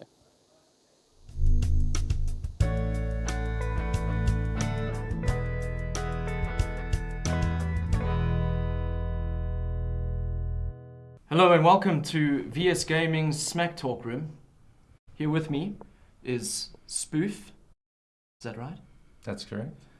And we have Kasparov. Nice to have you both with us. Just to let you guys know that this is a safe environment for us to express how we are feeling towards each other. Okay, I'm happy. Got that? Good. Now, guys, you are going to be facing each other soon on the battlefield. It's a metaphorical battlefield. And I just want you guys to maybe get off your chests how you are perhaps feeling about each other as individuals and perhaps as teams. Safe space, boys. You guys go where you want. To be honest, we feel comfortable. I mean, we didn't even know who these guys were coming into this competition. I thought APG was trolling when they recruited these players. We thought they were maybe trying to make a new Call of Duty team. But turns out they're here to play CS. I don't know when they installed CS, but let's see what they can do. I was going to crack a joke about how you're out, but you're going to lose it anyway. Wow. Well, we see that you guys have got a lot to really deal with. So I'm hoping that you would maybe, for the purpose of this show, just maybe hug it out between each other. Just... We're done. Are we We're done done. here? We're done. We're done. Enjoy.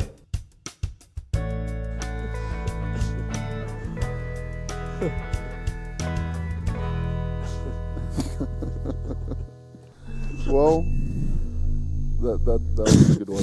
That was, I mean, you have like David versus Goliath sort of thing in that video. He's a big guy. He is. I Yeah. didn't realize. I saw him like just standing with his team.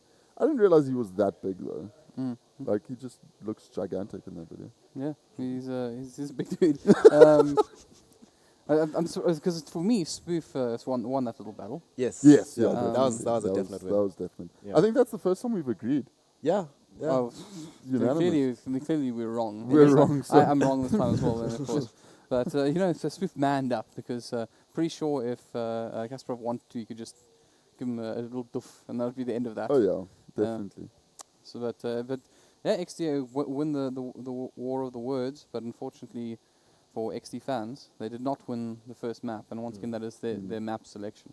So what are we going into now? Inferno. Inferno, So can XD turn the tables? We'll find out soon enough. Gentlemen, before we jump straight into that one though, I just want to give a little statistic. I believe it's 40% of our viewers out there felt that APG would win this, 60 preferring XD. So 60% of you and me were wrong. Yep. And both of you, really. No, well, Well, he kind of. called the first game. I'm semi-wrong. You're I'm semi-wrong. wrong enough. You're wrong enough. Marshmallow agrees with you, and that's what's most important. But yeah, let's go see if that statistic is in fact going to turn out correct, or if APG can keep their lives alive here and take this next match. Take it away, casters. Have a great one. Oh, thank you, and welcome back. With me is FES Fingers, and, well, including myself, I was part of that 60% that were wrong, expecting XD to take this first map, or at least this. But I think we're going to go straight into the game. These guys are warming up, and we're about to go live in 5, 4, 3. I don't even know if I'm counting right here, but we're about to start. 5 seconds. The map is Inferno. APG are leading the first map. XD are now on the defensive, playing against APG on their map that they chose. They lost their own choice. Now let's see if they can turn the tables on APG. Yeah, it's quite interesting how their Smack Talk brought age into it. Because if you look at the scoreboard, you'll see 5 veteran coins on the side of XD and 1 on APG. Looks like we're doing a quick little restart. I'm okay with that. Match is paused. And cue awkward talk. Fingers. Well, Asterix is just telling us that one of the PCs is having a little issue. And that's not good. That's not good at all. But it's Alright. okay. We'll be back now. Looks like we're about to unpause and carry on. Alright, guys. Looks like these gamers are warming up their hands with whatever things they have there. And they got their little things there. Oh, smiles all around. These guys are amped. We're amped. We're about to go into the second map now between XD and APG. Just to recap, APG won the very first map, and that was XD's choice. Now they're moving on to APG's map. And let's see what they can bring to the table. XD starting on CT first. I think they might be comfortable with that. However, APG do need to set the pace as tees. Let's see what they do. Moving up mid. Taking it slow. Looks like they have all 5 players there ready to commit. Great. I think Asterix are taking it. Oh, they're calling early rotates now. Guys from B are rotating over. They're going straight in there. Rachno is going to be left. Spoof taking down Devo. At least they got the one pick. Bomber's going down. Rachno should be able to pick him off, and he does. Guys are now sitting in ditch. This is a very awkward situation. The bomb is down. There's 2 left. 2 in the ditch. I don't know where the third is. He's coming around slowly. Rachno picking up Crucifier. Kasparov on Freaky. This is just a slug match at the moment. Bomb is still down. Now it's a 1v1 situation. Rachno trying to find... Absent fakes Fake the plant. Oh. Gets a lot of damage done. Rachno 43 HP. Bomb faking. Does he get another? Still on 43 HP. Now it's tough for Absent because he is on low HP, and Rachno does close that round. Oh. And the first round going towards XD. Rachno with a 4K. Wow. Yeah, coming over the top there was a great call. Yeah, I thought he was going to go left or right. But Rachno, that's the kind of Rachno that I remember. Such a dangerous little guy there. Well, he's not a little guy. He's actually way taller than me, but let's not go there. Well, they have guns now. And once again, Spoof with the P90. Aperture saving with some P250s and 1 Deagle in hand and Devo. oh, Rachno takes up Crucifier. Controlling mid there, just spraying through that smoke. Asterix with a pick through it. Does he get maybe a second? I think he suspects. He's going to try and wrap around you slowly. Oh, they're in Looks the like there's a smoke. bit of tricky stuff going on here. They're not knowing exactly where they are.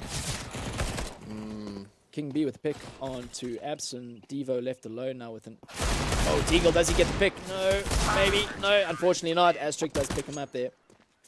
And the second round, here we go. Freaky. Don't know what that was, but Freaky is freaking out. Sure. And that force bar didn't work out for APG. Not at all. Now they're heading into this round. They're going to save. And it's going to be a tough one to Moving win. into the round 3 now. XD 2-0 ahead. This is kind of exactly how they wanted to start the game. I'm sure they're very happy about that. APG doing another save there with some pistols Oh. only. Crucifier getting blocked off in banana. The molly. Winding down the clock. I think they had hopes of big aggression into B, but they were slowed down. Indeed. APG absent taking a massive nade to the face. They're down to 7 HP and King finishes him off. 5 versus Evo takes 3. the nade. Wow. Things are not looking good. Look, it's to be expected. Good catch. APG is saving with some pistols here. It's going to be expected that this is going to happen, but are they going to get a pick at least? Casimir out in the open. Wrapping round. Freaky's looking for him. Casimir. Wow, Crucifer getting that headshot on the screen there and picking up the P90, but not able to get out enough rounds to convert it into a kill. XD sitting comfortably now 3-0, moving into the 4th round. This is the buy round now for Aperture. They have to think of something now. They got to get their stuff together. Yeah, we're really going to see if this map drafting means anything now. Spoof taking the AWP. I wonder if he's going to take a quick shot in mid. I think he might. No, it looks like he's going to take it easy there by CT Spawn Arch. XD playing very defensively. Early utility goes out and Crucifier takes a little bit of damage, only 8, and Absent takes 15. All the Ts have AKs in hands. They're obviously wanting to keep it quick and mobile. Oh, King holding that angle, taking out Absent there. Great pick.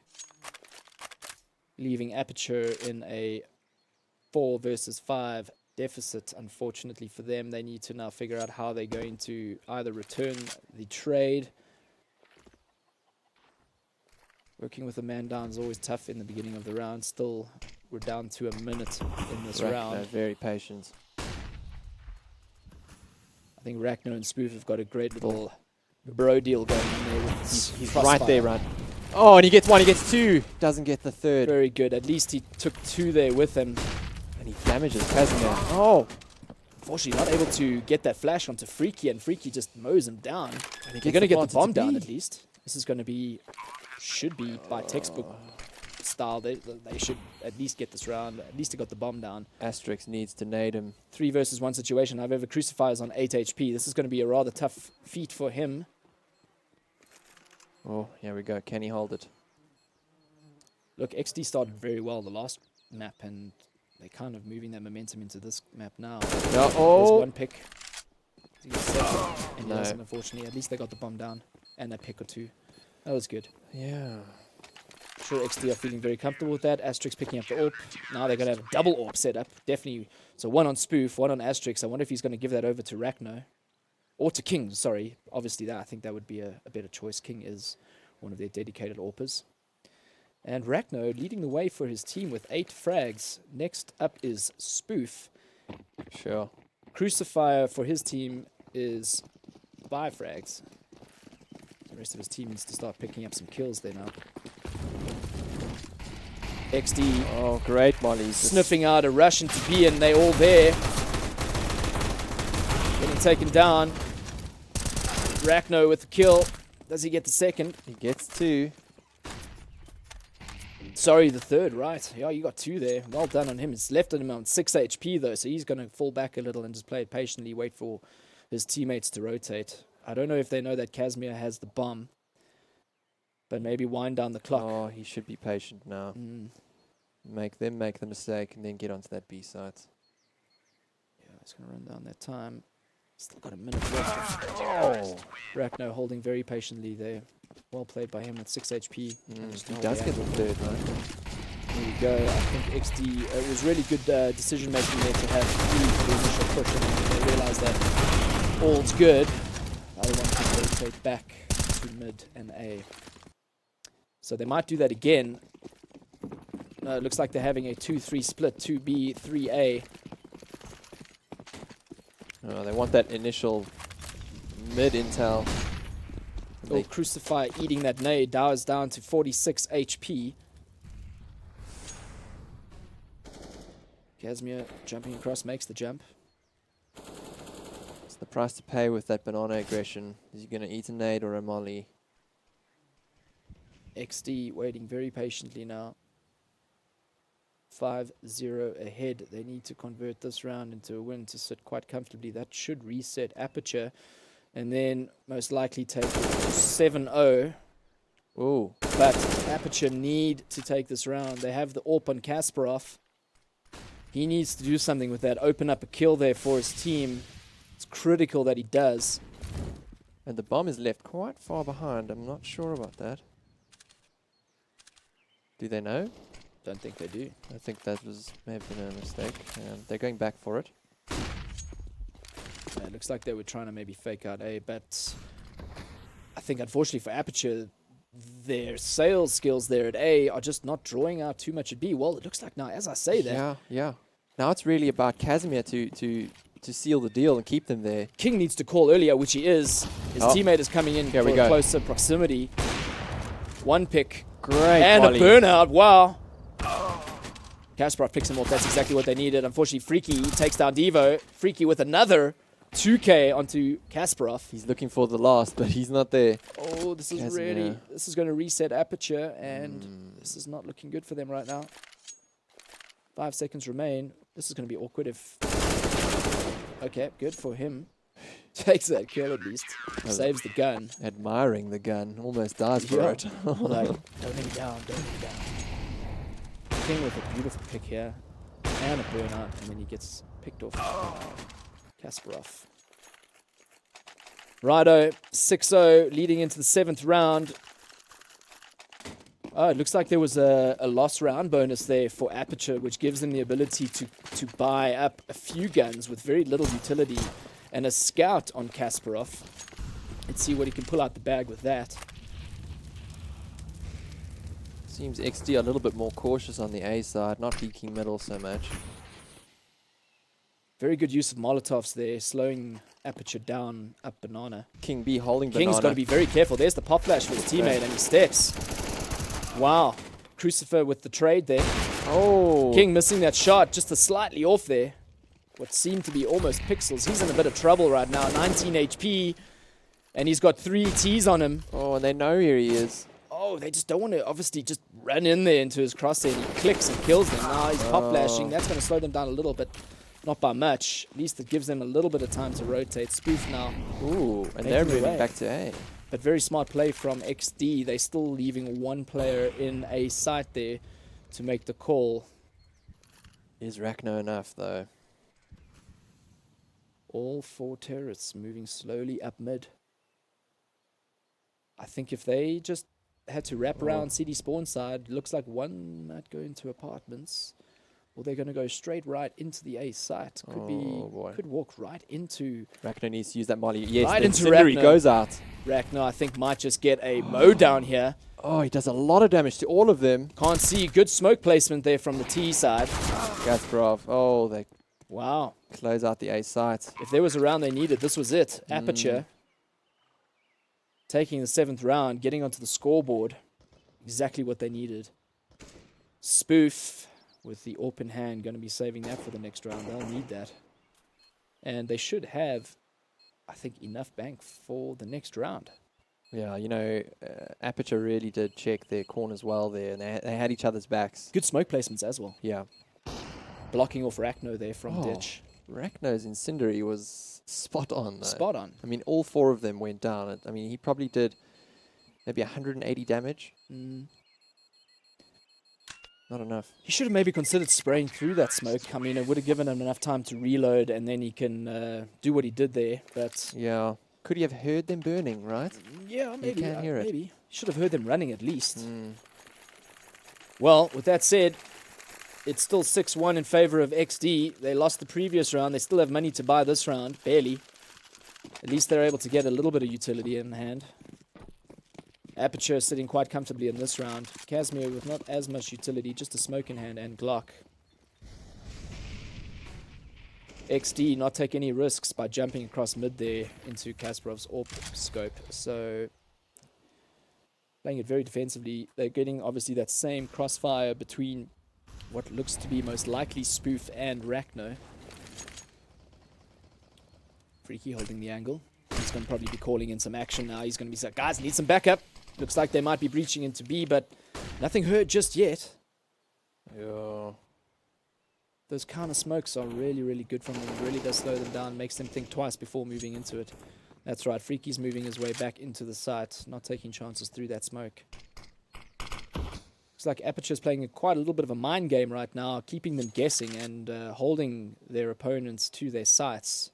Yeah. Really good play. XD not quite falling for it, keeping 3 at A, even though they were really spraying through the smoke at B. XD still with a few Molotovs in hand, so that'll probably come in handy when they do decide to breach, because the time is ticking, 40 seconds on the clock. I think wherever they're going to start making noise, that's where they're going to commit to. Oh. However, here's the fake. They might just say, whoa, guys, they might be coming B-side. Let's back off. Abson moving into the side. He's going to get picked by King. King's probably going to call, saying, no more, guys, no more. There's no one here. Keep it A, keep it A. Crucify getting the pick up to Rachno. That is not good for them. And they're taking the bomb B. This could work against them. Spoof doesn't get that pick, even though he touched him with the AWP there and brought him down to less than 20 HP. Now watch King B. He's got the angle here. They don't suspect him. Nice. He gets one. And now they know he's there. He's King's just around. waiting for some backup here. It's a little tough because his teammate's coming from Banana side. Asterix will have to go deep into that site to actually find anyone. King picking up the pick there. Now it's a 2v2 situation. However, King is on 40 HP. He needs to be very, very calculated with his breach here. Devo right there at the front. Not seeing anything just yet. He picks up King, and now it's a 1v2 situation. Asterix should consider saving, which he doesn't, and he dies. Yeah. Fortunate. And that brings another point onto the board for Aperture. Yeah, and XD have to save. XD still looking good. However, based on those last 2 rounds, it looks like they're giving a little bit of momentum there to Aperture. We saw what happened in the last game. You can't just do that against these guys. They will take you down. All the way to OT. And all the way to OT. All the way to OT. Looks like they have got a bit of space there at Banana. This is kind of where they want to get. King B has been boosted there sneakily. Seems confusion is their greatest tool at the moment. Yeah, moving into A and getting back to B. Rachno taking chances. Oh, wow. Devo picking up Asterix there. A little unfortunate. However, Rachno still keeping Devo at bay there. Getting a good placement there on the balcony, holding that angle.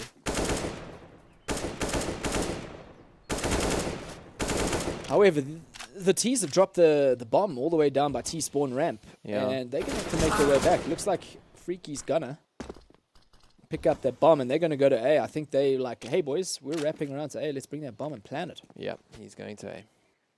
Damn right. Very Spoof. good. I wonder if he realizes where Spoof is. He's going to have to...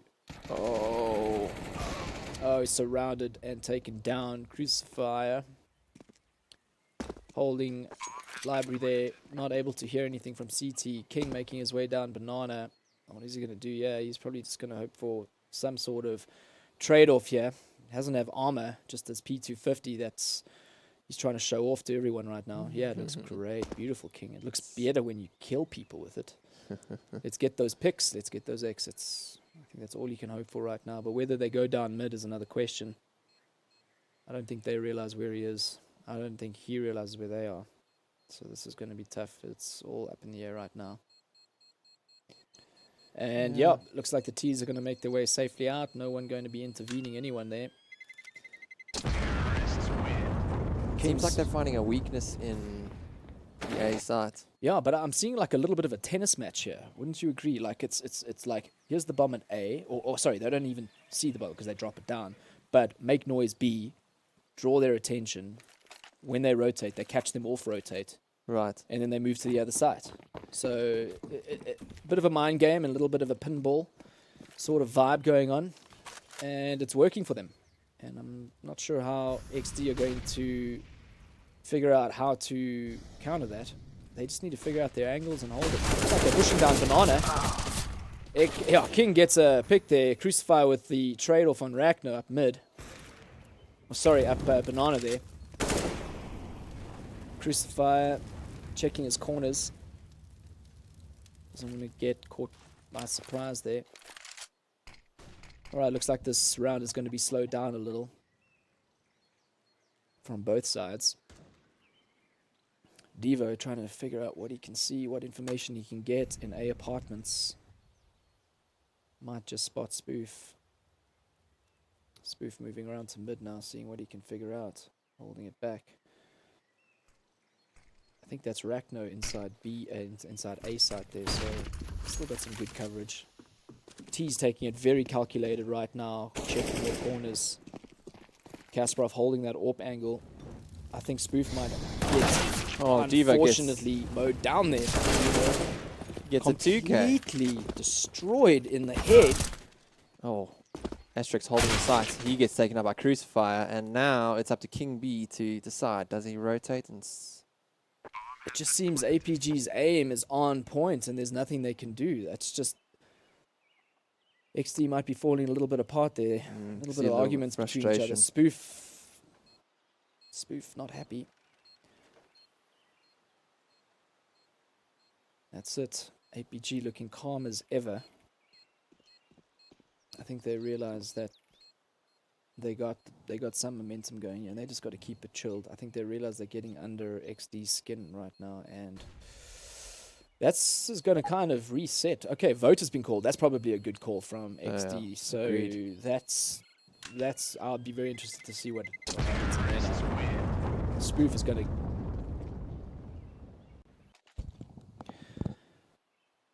Spoof giving a talk to his team. Love to know what's going on in there right now.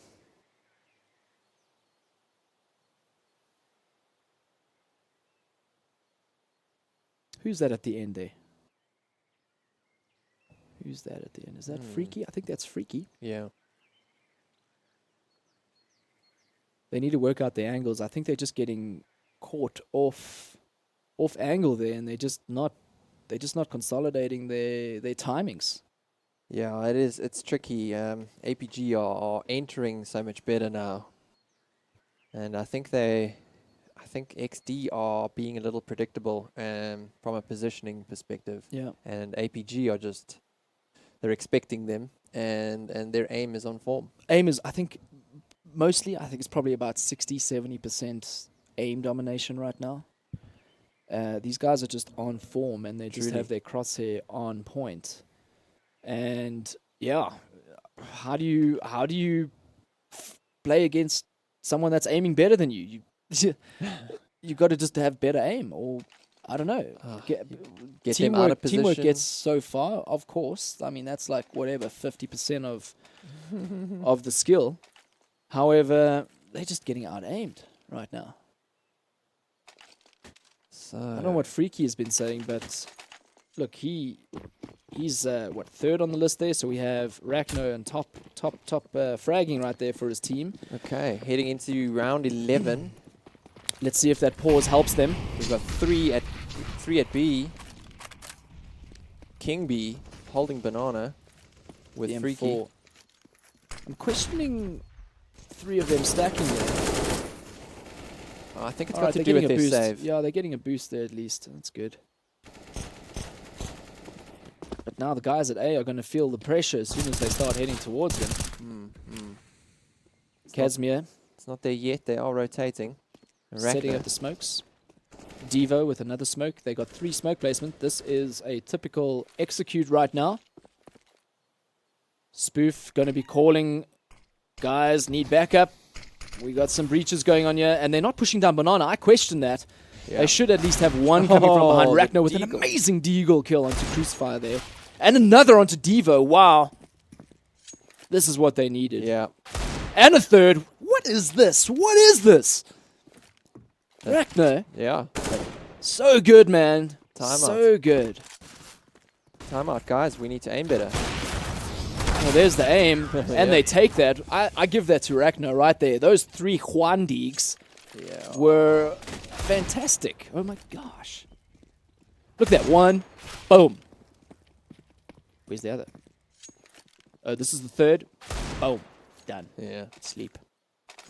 Really well done there from Rachno. Really carrying his team forward here, and they get 1 more point on the board, so taking the score now into the 12th round, 7-4. In favor of XD. They managed to get that last round. They needed that. Tease, however, Aperture still have a lot of money in bank. Up in hand of Kasparov. Oh, and they're pushing up apartments. There's Devo sneaking up. Casimir watching his back. Spoof with a nice little boost there. Let's see if that manages to catch. Oh, they heard him. Team. Oh, Devo burning and getting naded there. That's not good. That was a great read. 37 HP. Yeah, he's hurting. Ragnar watching very diligently that. Oh, and he spots him and he takes out a flash. I don't know if he was meant to do that, but he did. Absent smoking CT side. I don't think Spoof Spoof taken out by King. Good play from King there. Spoof still not spotted yet. Crucify moving up. I don't think Ragnar. Oh, well done to Ragnar there. Spoof wasn't able to get the angle there with him because he smoked out, as you can see. Ragnar moving around to flank, and he gets it. Great, Ragnar. Great work there. Double headshots onto Devo and Crucify and taken down by Kasparov. That's all right, but he at least got a kill. Kasparov amazingly does some magic AWP work there. And he's going to get the bomb down. Unfortunately, he's spotted. Move in. Oh, no. Oh, wow. That was Too a little many. close for comfort there. Let's have a look at this Ragnar with a 2K right there. And unfortunately taken down by Kasparov. And look at that. Wow, just in time. Just in time. That was really well done. XD taking now 2 rounds in a row since their previous loss rounds. Bringing the score to 8-4, moving into the 13th round. XD not out of this. They want this map, taking it to a third. Aperture need to figure something out. They are saving with Tech 9's P250. Oh, but they're pushing up into A. I think they're just going for Kasparov heading up the charge. Oh, they are. And Ragnar with a 2K. There we go. Asterix picking off their Devo coming out. He's going to get a kill onto Ragnar. That wasn't good. A little unfortunate there for Ragnar, but... Oh, they're getting the bomb down. It's a 3v2 situation. Spoof is very low HP, 15 to be precise. Devo getting the pick onto Spoof there. 2v2. Freaky wraps around. He's going to try go apartments. Problem is, King's got an open hand. He needs to figure something out and connect that. Casimir, Devo not giving them any chance to get that angle. One spotted. Freaky's coming around. And he gets him. He misses the AWP shot, but they close it off. That's it. Wow, he could burn to death there. He's got... Okay. Jeez. Have you noticed that sometimes the flame, like when you think, oh, I'm good, and then the flame spreads. just, for 1 second, just spreads. That would have been famous. Unfortunately. Nice replay there from Ragnar. Very good. Really top Yeah, fragger he's with top 20. fragging. 20 frags. Wow. He is really pulling through there. Both teams can buy full utility now. Going into the 14th round. Double AWP setup on CT, Spoof and King. Kasparov AWP in his hand. What's he going to do with it? Oh, messed up that Ragnar. Oh. Messed up that nade. Fortunately, did not manage to make its way down Banana and doing any damage there. Unfortunate. At least Abson's got some space up in Banana there. They can now move forward, and at least they're not pushed all the way down by T-spawn side. They have got that top side of Banana. Little bit of smoke setups right now. Counter smokes to slow them down. Abson needs to think twice before moving through there. This is just going to run down the clock. We're heading towards the 1 minute mark soon. Kasparov still hasn't found anything with that AWP yet. And again, neither of Spoof and King. Spoof holding out by City Spawn arch side into mid. I think he's going to be doubling. Ooh, let's see what happens here. Kasparov with his AWP onto Spoof. What's going to happen? There's a smoke. Okay. That's good. Oh, unfortunately, that pre-fire didn't manage to make it through there. And they're wrapping their way around into A. Asterix holding into the site. T's are moving in. Bomb's going to get down soon. Kasparov with a pick onto Spoof. Casimir taking down Asterix, who had no idea, keeping his head down. How can you do that? He needs to look up. Ragnar, unfortunately, getting smoked out. And he's going to get picked with a molly in hand. Oh, Freaky needed to move now, but he's waiting for his teammate King B to come around with the AWP. Bombs down. They might just need to consider getting... Oh, Freaky. Well, fortunately, Freaky got taken down there, and I think it might have been better if Freaky had saved there. Maybe, you know, I think he was hoping to get a pick, but... It looks like they do have the eco to pull that off, and King B saving the AWP with 5k in the bank is going to be helpful. That's good. Aperture get another point on the board there, taking him up to 5 rounds soon. You'll see it. It'll reflect. And XD 9. So moving into the 15th round, King getting that pick. At least he got it. Yeah. Keeping the open hand. That's good. They'll need that for the next and last round of the half. All right, so we're sitting 9-5. Last round of the half. XD are still leading. And they still have a bit of bank to kind of get some rifles. There's the AWP moving into King's hands now. Spoof with no gun in hand except for a handgun.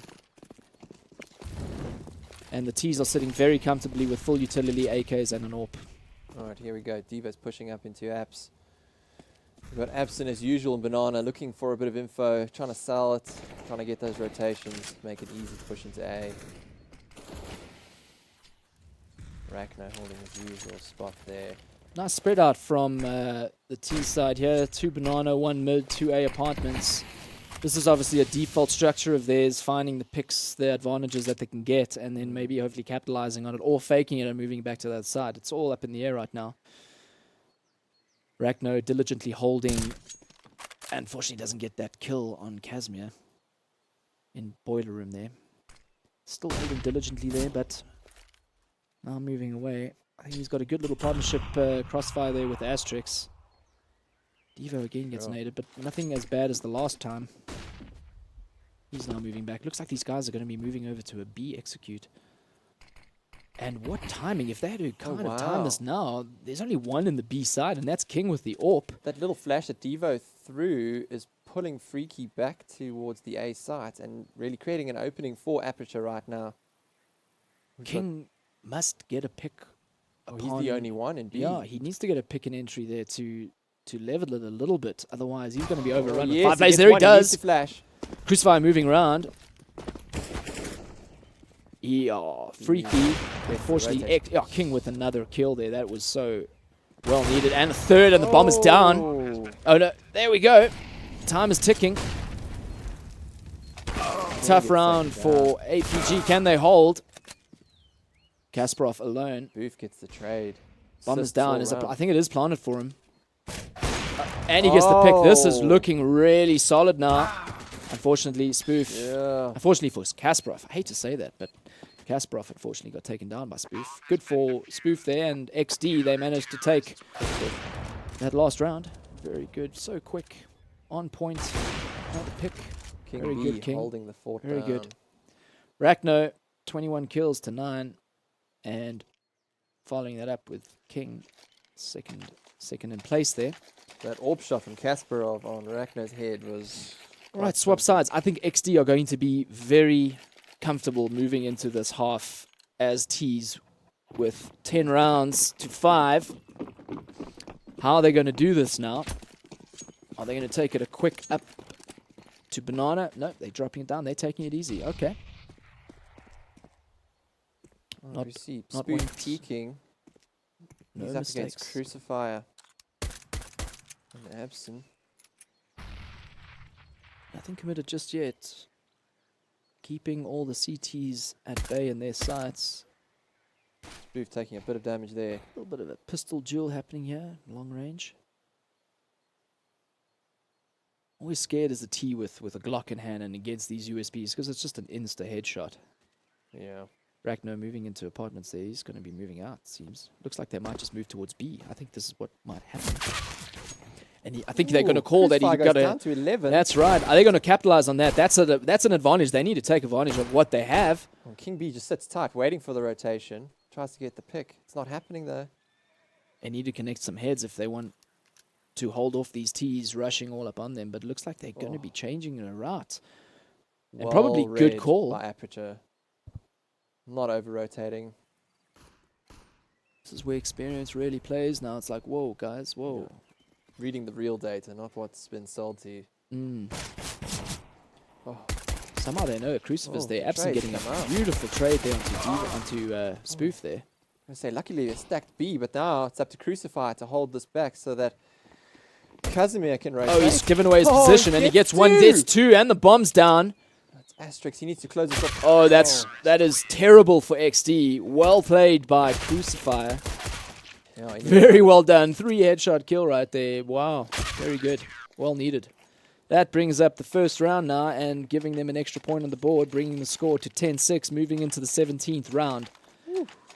XD, I'm sure, are very frustrated they weren't able to get that, and they are getting armor, a few deagles, tech 9s. All right, so this is where an upset might just happen. They do need this round if they want to get a comfortable momentum into the following rounds. Aperture buying up UMPs and some pharmacists. Yeah, quite interesting that both teams are winning the pistol rounds on CT side. Yeah. You're gonna see. Freaky holding down mid there, hoping to get some sort of information and pick there, but Asterix with the bomb in B, Banana forward. I think they're just waiting for mistakes, but neither of them are allowing any of each other to make mistakes. So it's like, hey man, if you want to, you have to plant the bomb. You got to come to us. Yeah, I think they've got some aggression planned in this B site. With Crucifier with his UMP, they're gonna have a tough time. Some smoke placements there, slowing down the entry points for XD. Oh, preemptive flash, blind spoof. He wasn't planning anything, but his screen is white. It's like, oh my god, I'm flashed. Well, it looks like XD are getting ready for a B execute. And who's up mid there? I think they might just wrap around CT side and come from behind, and you might pick him off. King B takes him out. King B waits does. for the rotation, and it works. Does. Now King B is going to be moving towards CD spawn. I think he realizes that the other teammates from A are so close. Does he get another? Devo sees him, gets no, he him from doesn't. behind. Lots of action happening in B side now. Oh, taken down. Yes, 1, 2. Bomb is down. And Freaky on 1 HP. And he's pinned behind that molly. 1 HP, man. Oh, he's in a bad position now. Oh, he's stuck. The damage. Gets one. He 1v1. can get this. It's a 1v1. The bomb, the time. The time. Unfortunate. Pick up a gun, man. Pick up a gun. Unfortunate there. So the time went down and doesn't get the money for that. Aperture with another round on the board. Brings the score now 7-10, still in favor of XD, but Aperture are clawing their way back in the second half. Now XD with just Glocks and 1 P250 on spoof. This is tough for them. They are doing a full save here. Oh, a bit more save aggressive for placement spoof. into B Banana by Abson. Yeah, he's taking total control. I like the call by Aperture not to get full M4s and full weaponry here. They're getting UMPs. They know they just reset XD there, so not committing to any big weapons. Yeah, without that head armor, that's... What's the point, right? Incredibly effective. Yeah. They got some good utility. Fire. Yeah, the rate of fire on that. Is that a Mac 10? No. It's the equivalent of.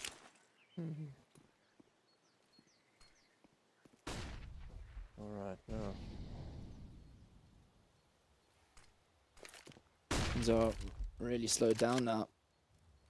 APG The not bomb is sure going exactly. into A. Now they know. Bomb is down.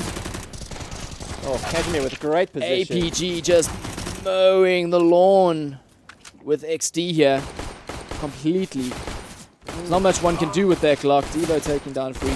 Rafner's going to fall, and that brings the score up to 8 rounds now for Aperture. Slightly behind XD with 10. Moving into the 19th round. Things are really close here. Aperture doing what they seem to have done last game. Well, it's their round. I mean, their map, so... I don't know what's happening with XD, man. They need to just figure out, some sort of play, some sort of execute, get the timings right. They've got the guns now. Now they need to convert that. Misfire there on the molly. That's not good. It's going to slow them down slightly from their positioning now. Oh, good team fire there. Good work from Abson here, getting that close proximity range down at the bottom of Banana. Keeping the space open for them so they own that space. That's really good work. Now they can tell where they hear Freaky in mid, and they'll be able to control some situation. King seeing what he can do there. He's not spotting much. He does know that someone is in ditch. They also know that the guys in Banana have committed a lot of their utility to slow this round down, so if they push now, there will be less to stop them. I hope they Oh, Spoof sees one. Just very careful here. Spoof, not sure if he realizes that Abson is so close. Does he realize? Abson needs to be careful with what how far he steps out there. He just needs to care there. I think Spoof might know. King B gets a pick on A. Spoof smells something right now. He's like, something's going on here. Someone is right here. I sense it. Oh, King B, Molly's He into does. the It's ditch. freaky. Yeah, no, he has a feeling someone's down there. Maybe not. Kazim is leaving it waiting now. for him. Abson's going to call that rotate now that they're going up mid. Heem is going to push up slowly behind them. I think he needs to realize that it's safe to go. Yeah, and he does, and he's going to be pushing behind them as Casimir gets the pick onto King, and he sees the rest of the team pushing up. There comes the guy from mid behind. This might be all over. Abson takes Rachno behind. Unfortunately, gets picked off by Freaky. Now Freaky Right, there it is. Crucify. and Spoof, unfortunately, are not able to get that bomb down. And the round brings it ever so closer for Aperture, bringing their round to 9. Yeah, things are really lining up for Crucify. He just... And it reset. It reset XD. Yeah, they are. Tough calls now, tough calls. What are they going to do? Oh, looks like they're buying Tech 9s, flashes, and a few smokes. Yeah, but not all of them. Some of them have got armor, some of them don't. Like, Some what have- is that? Some have Deagles. No, I don't agree with that.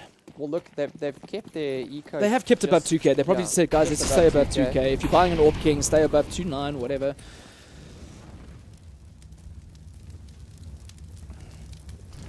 Hopefully, what they have bought can give them that edge to just convert into a kill.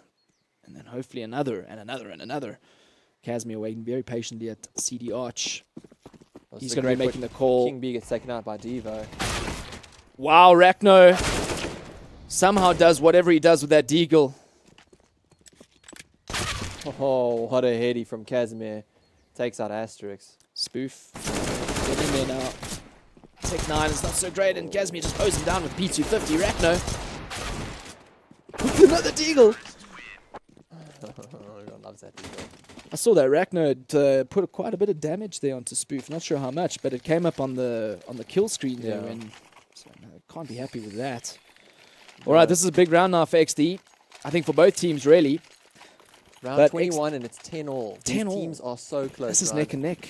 It doesn't matter the map. They are just Orp in the hands of King. well He needs to suited. do something there. Kasparov, Orp in his hand. Oh, wow, miss from Kasparov there. That's a bit unfortunate. Yeah. King getting away there. Now he's holding position in the ditch.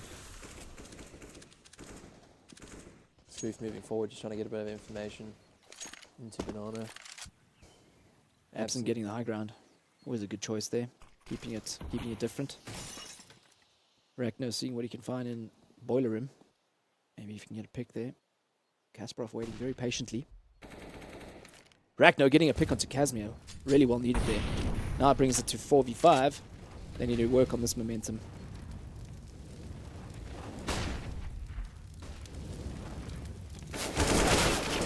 Absent picking off Spoof there. Unfortunately, he wasn't able to get traded there. Freaky, unable. But he does get it with the nade. That was very really good. nice. That was and that so causes the rotation that gets King the kill. yeah. And now A is only guarded by Devo. This is very good from And he gets from taken XD. up a Very Rachno. good. They're going to get the bomb down as Crucify decides He's going to save his gun. to Is there an AWP? save. No, there's no AWP, sorry. He's probably going to get into T-spawn Yeah. and try and get a pick or so. Or just wherever he's going. Well, XD take it back. Like, why couldn't they have done this the previous round? What is different about now? Like, now it's like, okay, guys, let's stop messing around. Let's take this round. We've got to win. I think they didn't hesitate as much, Ryan. They moved into A quite they did. quickly. No, that's what they and, need. And it was the nade. It was the nade in B that drew them back. Yeah. I mean, and Kasparov moving back like that, just King was waiting for it. Yeah. Crucify finding a pick on King there. That's a little unfortunate. I think he lost his AWP. And Now he it's in gets the hands. AWP. Yeah. Now it's in the hands of Crucifier.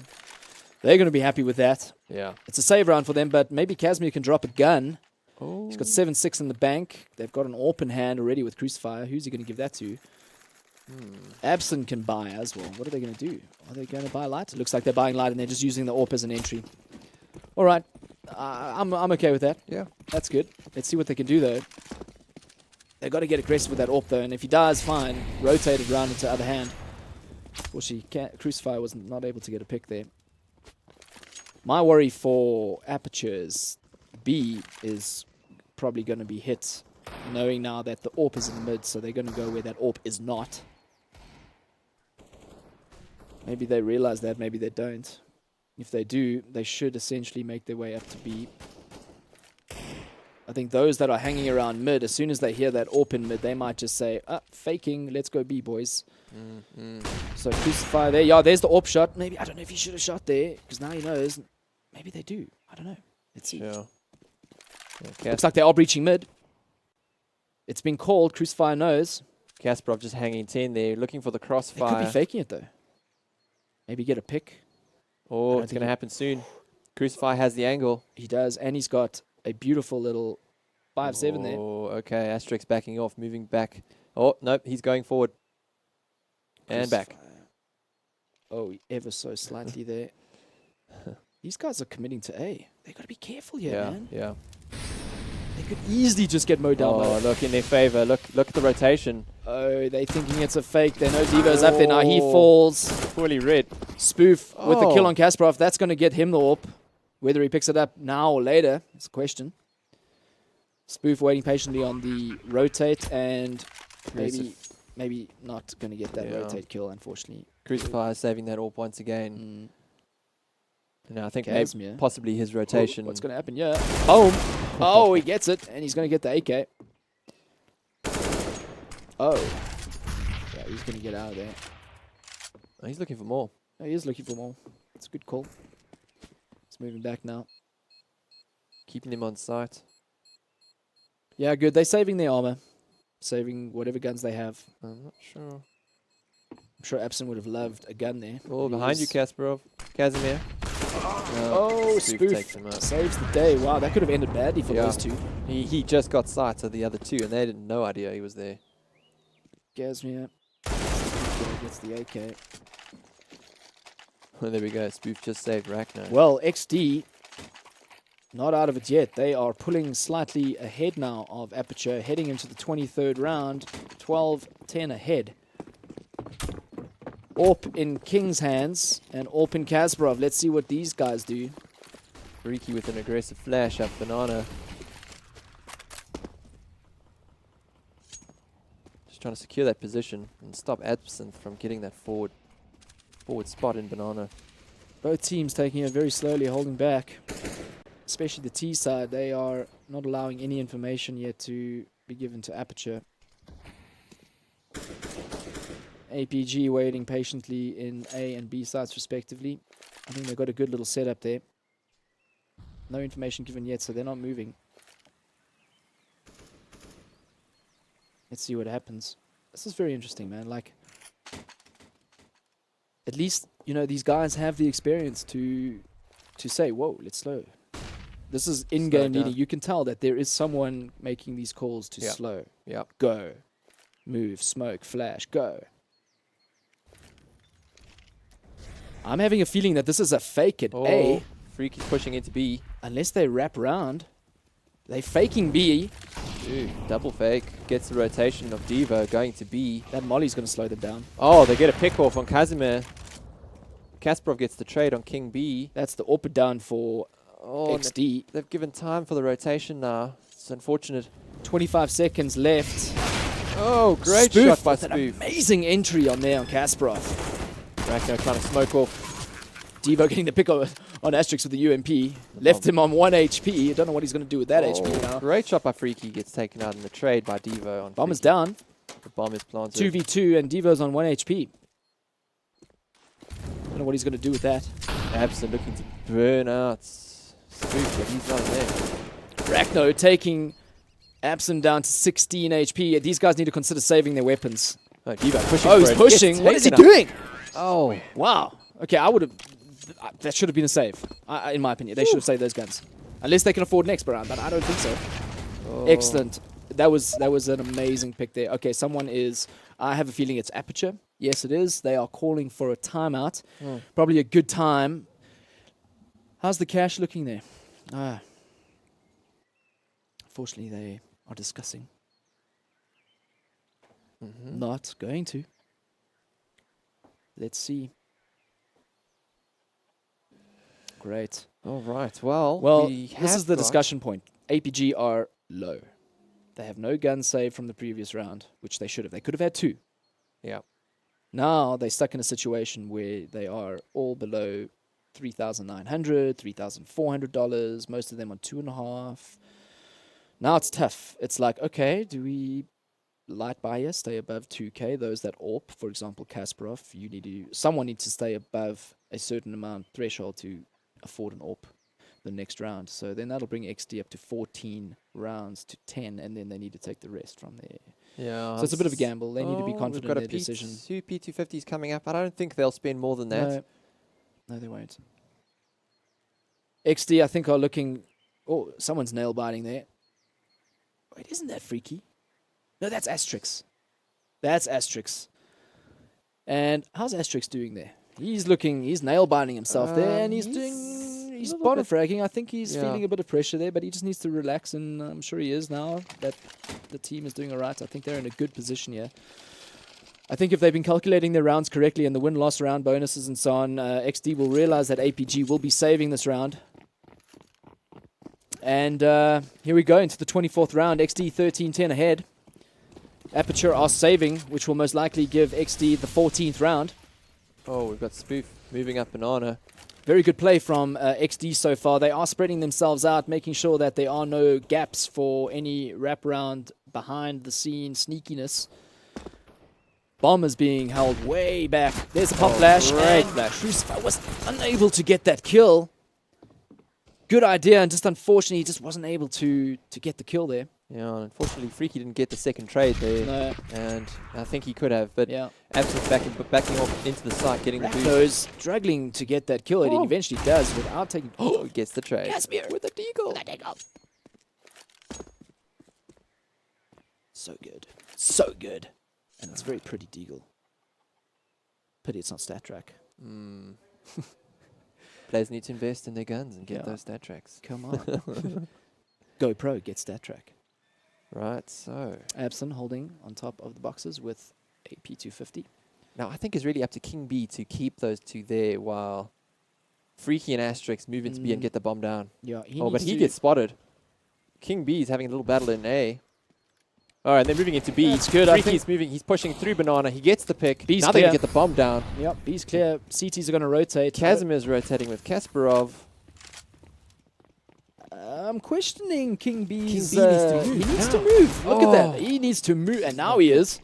It's too late. Oh, wow. It's too late. 1v2 situation. They need to move now while they know... Well, they don't know, I suppose, but no, they could have suspected. They still think it's 2v2, and that's working Very against lucky. them. King B lucky there that they didn't commit there. Oh, 2v1. great flash. A great pick from King B on Casimir. Perfect timing from him. Kasparov getting that kill. Oh, my gosh. That was so close, fingers. It was so close. Brilliant save round. Didn't quite work out for Aperture. Well, it was to be expected. Aperture was saving there. Now they're going to buy. Are they going to get an AWP? Yes, they do on Kasparov. Good work there from XD, bringing it ever so closer to take this map and then going into a third. I think this is where they want to be, but the round's not over yet, and the map's not over yet. Moving into the 25th round, XD leading 14-10. Aperture have bought. They need to take this now, this round. Right, Spoof looking up middle. Oh, we got some aggression from... No, they're all just boosting one another. Abson moving down, taking the space in Banana. Oh, wow, Crucifer. Getting that pick onto Freaky through the smoke. That was really well played. Abson was probably like, thanks, bro. That was awesome. And he gets taken down by Spoof. Oh, that's a little unlucky. But doesn't realize that Abson is there. I don't think he realized, not at all. Oh. But maybe suspects, but I'm not sure. Spoof is picking up that bomb. Oh, we've got some static CTs on A side, which get the kill. Well positioned there from Casimir. Now we have King B coming from apartments, looking for that pick onto A. But we've got more action with... Oh, tough round there for Spoof. Asterix at least gets the trade. And they did spot the bomb now. So and I think they might realize, whoa, yeah, B might they're be going to clear. rotate to B. Oh, they're slowing down. Don't slow... Unless he deployed a smoke there, which is what I think he did. So Kasparov should be smoked off, which he is. Yeah. Yeah, and Casimir's rotating like he should. As soon as he starts pounding, he'll be able to hear the rotate. Kasparov is walking, so maybe not. That's Getting true. into safety there. It's a 2v3 situation. This is looking very positive for XD if they can execute it right. Aperture, in terms of their execution, need to be on point, in sync. Devo, a little bit slow up Banana, coming up behind King B. Can he get the kill? King B, I think, might suspect something, he but needs to move maybe. now. Yes, he is going to check. Does he check in Devo. time? Yes, he does. Wallbang. No. Shoot him, and he... Yes, Oh! he gets him. Now they need to take out Asterix, who's behind the They are site. so low, though. They are so low. Asterix gets one. He gets Oh, two. this is it. And the bomb, That's it. it's too late. There we go. He's Well done his done. job. Asterix did really well there. Yeah, XD are ecstatic around that. Check at this. Boom. And playing around, stepping, and boom, done. Closing that 15th win round there. Finishing off really, those- you can tell they're very happy there. Yeah. Finishing off those low HP. Asterix is also players. bringing back a little now. He's into the double digits with 12 Ooh. kills at least. That's great. We got Good for a him. quad FAMAS. That's a little desperate in my opinion, but Maybe that's all they can that's afford. exactly where they're at the moment. It's 15-10 match point. Oh, sorry, map point. Map point. That's what I said. All right, so now Spoof gets flashed as Absent pushes forward, gets taken out. Oh, Spoof taking down the back crucifier. Good trades. Yes, that was great. Well needed there. Now we're rotating. XD in a bit of a sticky situation. They 3 versus 4. They do have superior weaponry and still a Yeah. good amount of utility in hand. Oh, they just need to all move together quickly. They got a lot of utility, as you said. They still got a lot of time too to figure out what they want to do. Heading towards a minute on the clock. Looks like they are leading towards A. Maybe seeing what they can find there, but Aperture a little bit too experienced for that. They are hanging back. They know they have a man advantage. Perhaps inferior weaponry and little less utility, but Ragnar just threw a smoke over into B. He picked up another one. He's throwing another smoke. oh, that's This that's is interesting. brilliant. Now he throws a flash. There's a little bit of movement. Oh, and are they going to buy it? Are they going to buy it? Kasparov considering rotating. Wow, they're wrapping around. Looks like they're going to go to They're going CT. through CT. That's very into interesting. B. If they get this kill, they should be able to. And Devo's on 19 HP. I think he might. Devo doesn't and he gets expect taken it. out. I don't know if they suspect one more left. Oh, on now B. Ragno's on A. Crucify's waiting very Gets taken patiently out. there. This is a 2v3 situation. Crucify's going to get burnt out. Amazing they're play gonna get the there. bomb down. They're going to get the bomb down, and then it's going to be a 2v2 situation, and they have the advantage of having the bomb down. Oh, With boy. superior weaponry. They still have a nade and a flash in hand. Freaky getting the kill onto Casimir.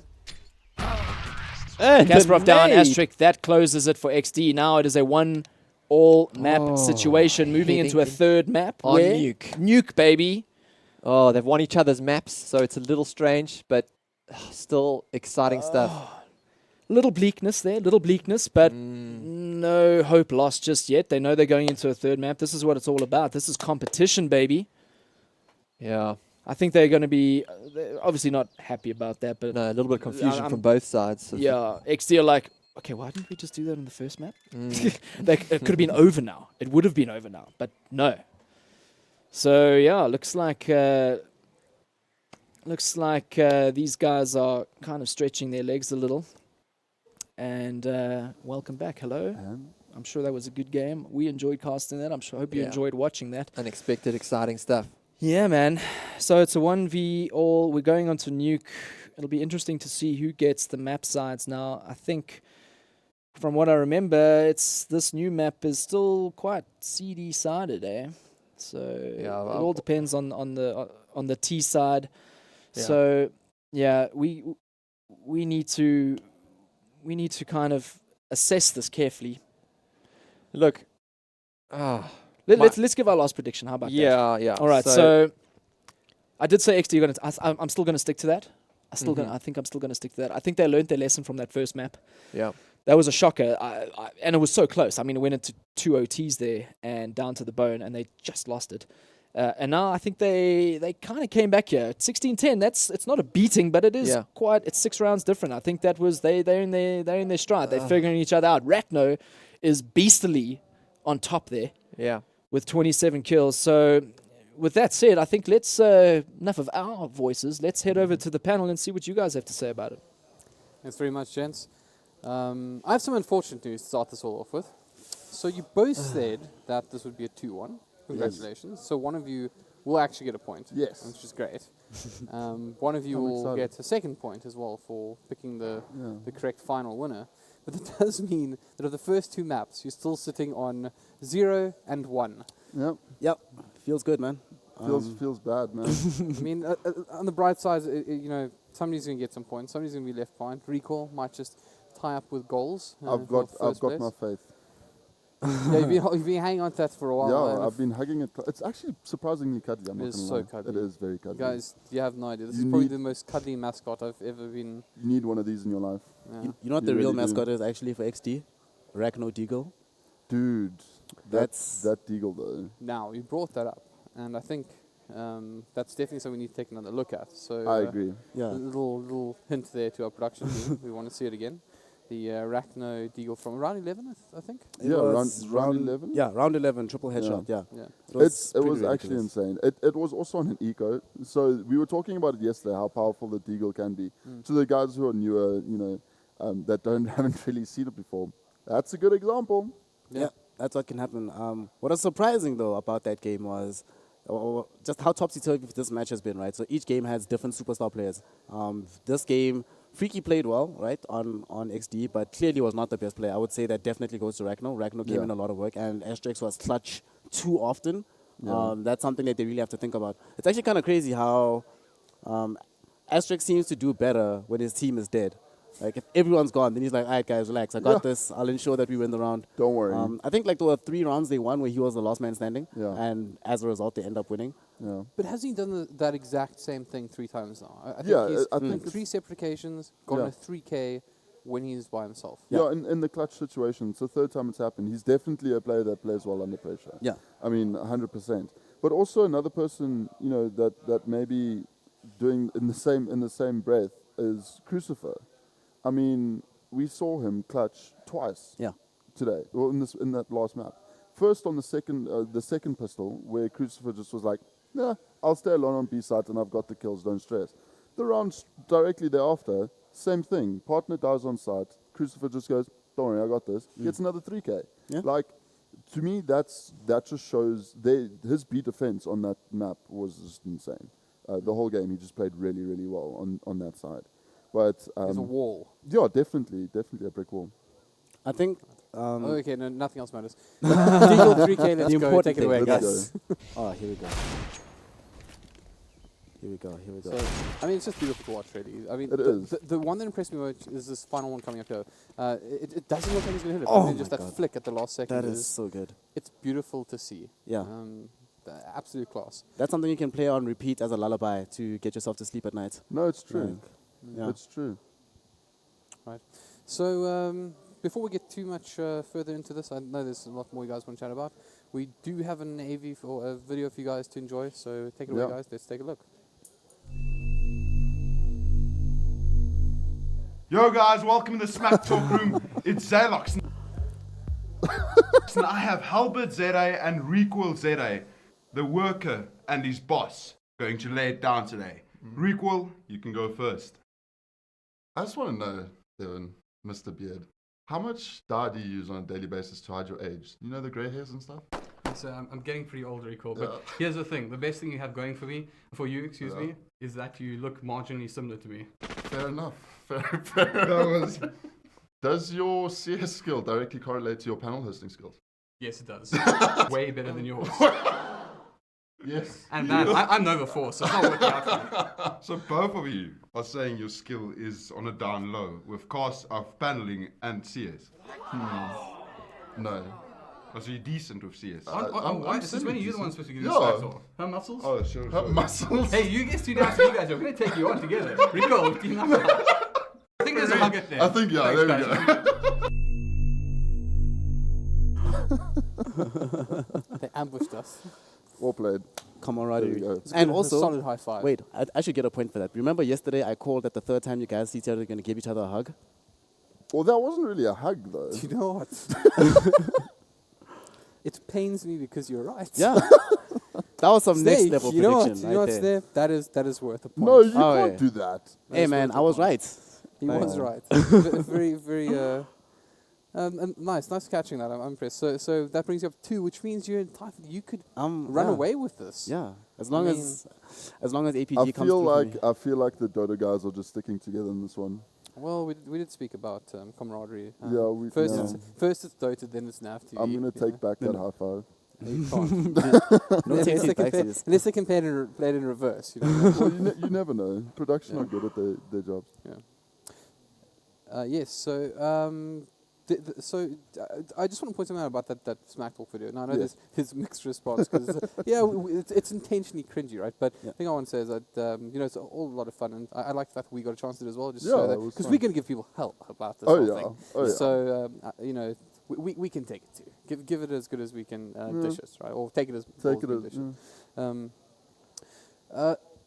Yeah, so I guess that leaves us back with there's one between these two as well. I'm not going to give any spoilers. Yeah, Don't give it away, guys. But certainly will be some fun as well. Memes were made that day. Memes were made that day.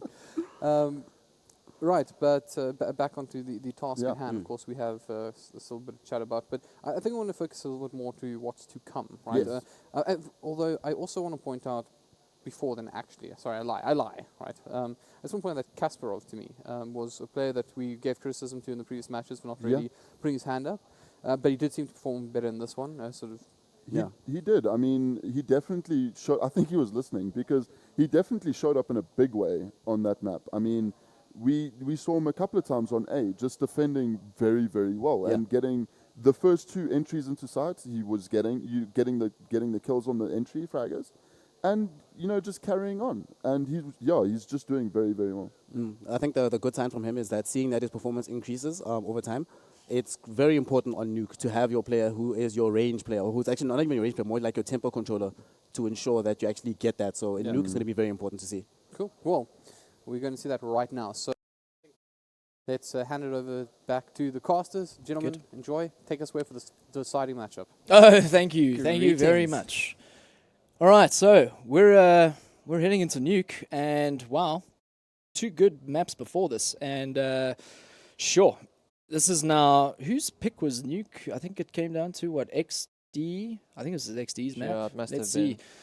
And they have chosen to take CT first on this, so they need to start off. Looks like we're going into the match soon, so let's get in there. They're about to start off. We're going into the knife round, and I think if XD take this, they'd want to take CT and vice versa for APG.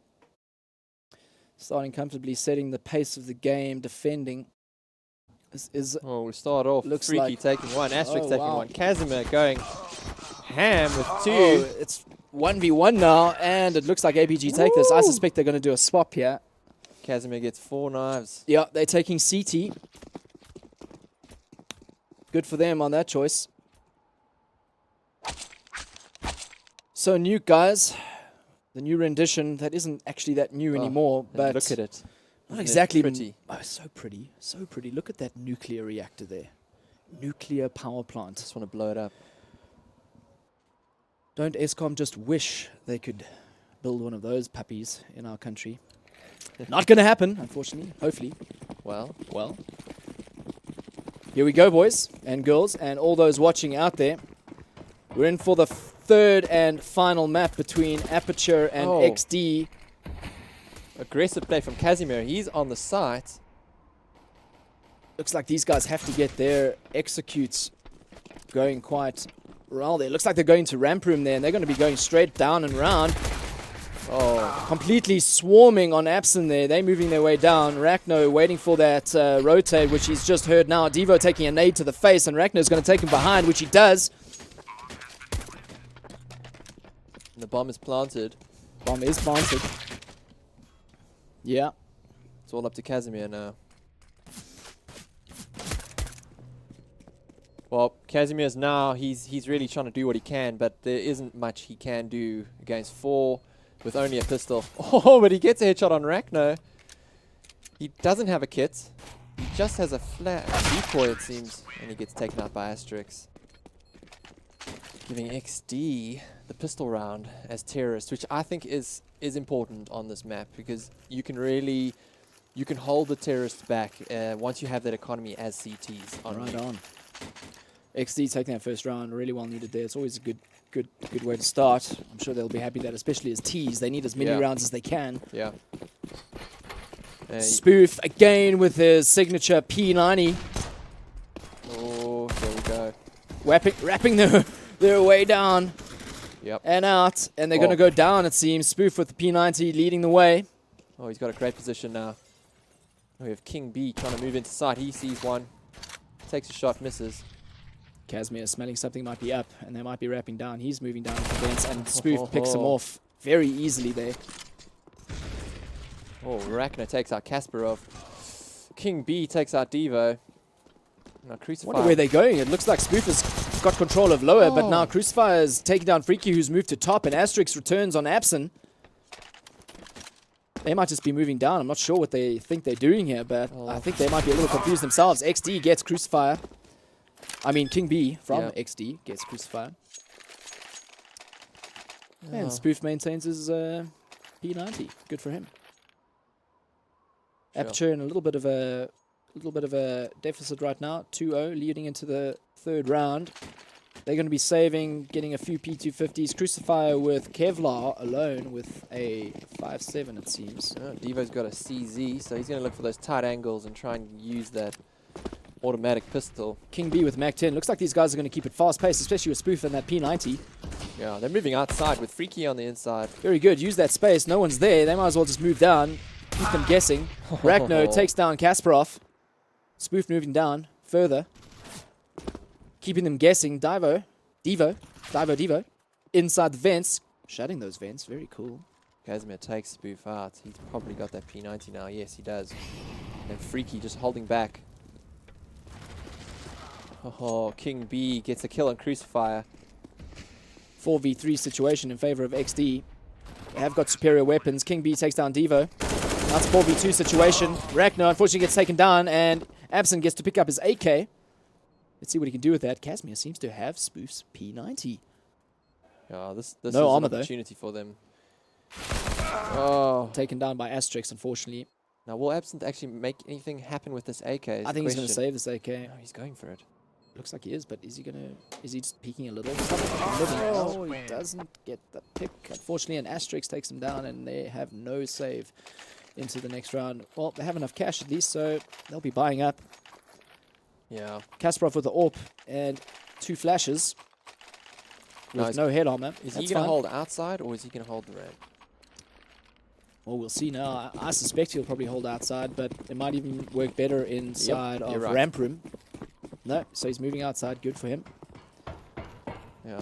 XD, full buy, full utility, AKs and an AWP. Kasparov holding outside there with the AWP, unable to see anything with that smoke. He does suspect someone is on silo, and he gets the pick onto Rachno. I don't even think Rachno knows where that was. Difficult for him to call that for his team. Now XD are slowing it a bit down. They are a man down. Rachno unfortunately got picked off there, unbeknownst. Absen holding ramp room. He's going to call it with his teammates soon. Now, does he get a headshot? No, he doesn't. Oh, and they're pushing into ramp, but they get Molly back, and they're split. Oh, it's hitting the poles, and he gets taken down by Freaky. Wow, that's a little unfortunate. Crucifier now coming down behind. He has moved away from heaven and is just below it now, waiting for someone to push through. Will they push through? Sure, Freaky making good on a bad situation there. Now they're moving down the ramp. Probably a better idea. They need to kind of smoke off fence there. And, Devo's down there. Unfortunately, Spoof Devo takes down Casimir. Devo needs to make this happen now. Bomb has been planted. Oh, wow. He gets a lot of damage, but he doesn't kill him. Is he going to spray again? Maybe he does, and he doesn't able to get the pick. Oh, and the bomb is down. Oh, Devo gets the free. It's the pick on Freaky. That smoke just blocking off the side there. Yeah. Now he's drawing attention away. Crucify gets the pick on Asterix. Asterix down. Now they know exactly where the last player is, and King B is in a little bit of a tough spot here. What is he going to do? Okay. Spray down. There is time. They don't need to essentially go straight for the defuse. Oh my word! What is going on here? Fake defuse, maybe. No. Oh, no. Not enough time. And the nade even for hits. APG. XD now taking that 4th round. Wow. That's going to put a little bit of a spanner in the works for Aperture. They aren't going to be able to afford guns next round. It was such a great attempt from King B, but you know Kasparov, what? look at the shot. When you're hiding in that He site like just that, sees him. Wow. Really good. yeah. When you're hiding in the site like that, it's too obvious. You know, you're trying to figure out where they are, and they know exactly what you're going to do next. Indeed. Well, XD 4-0 ahead. Look, we have seen this in previous maps, and then somehow Aperture start bringing it back. So it remains to be seen how many rounds they do take off XD. XD, not unfortunately, but fortunately for them, they keeping the momentum moving. Crucifer with an amazing long headshot there. Wow, from heaven. Again, though, XD did come back from a man-down situation previous round. Asterix not exactly entirely sure if he's got his gun out or not, and there he does. He gets the pick onto Kasparov, and Ragnar returns onto Crucifier. Oh, and Freaky got the read on Devo. He comes around and takes him out. Abson's like, give me that gun. Oh, it's unfortunate. He won't be able to take down Freaky. Casimir with his 5-7 is... Yeah, 1 versus 3 situation, not comfortable. Asterix on 29 HP, not sure if you'll be able to find him or connect with him there. Freaky. Oh, gets Has some damage spotted him. done. Information is relayed to the team. Very nice. Gets flashes, waits Maybe for he wants to get that AK and save it. He gets it. Oh, is he going to go for it, though? I think he's just going to hold a good position there and wait for the exits. 2v1, is he going to clutch it? No, there's not enough time. Quite right, Ryan. As Thank you, Ragno Fingers. moves around to try and get that gun back. No, they're not going to meet up. Looks like they're just moving out safely, saving their guns, allowing Casimir to take that to the next round. Well, Well played with Freaky getting that 2k. That's really set the tees up to... they were saving there, so I think with that AK save, yes, they will be able to afford a gun for, I mean, an AWP at least. They double AWP setup now, one on Abson and one on Kasparov. They mean business, not an AWP in sight for XD. How's this going to play out? Sure. I'm suspecting at least one AWP outside and one AWP on... Abson going to the ramp with his AWP. Ramp, that's right. Kasparov watching outside with that. The other AWP. It does look like an outside push, so it's up to Kasparov to hold this back now. And he's out of position. They're moving forward behind the smoke. Molly's coming in. They smoke him out totally. Yeah, Kasparov is not in a comfortable position there. He can't see much with that. Maybe he can spot a little bit. No, almost. Seeing what he can find. Nothing yet. Freaky pop flashing in lobby. He's moving his way into the site. King B gets a pick on Kasparov. Devo holding outside along with Kasparov. I mean, sorry, Kasparov's down. But where's Abson?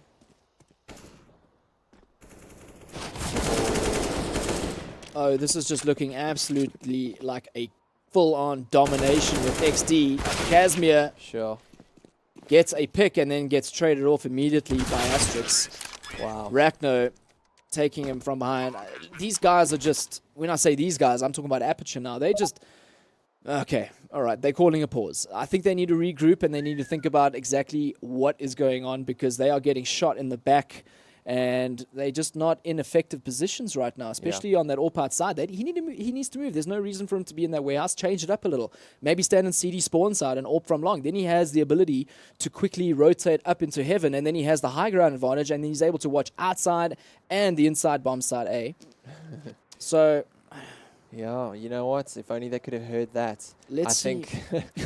But, you know, I'm really seeing like an age and experience thing come out. And I often see Really? it on Are you? Nuke. Age? Yeah. Well, I'm seeing XD's experience come out with Nuke. And I think that, yeah, we're gonna see what Aperture try and do now. I'm not sure if they're going to buy or if they're going to...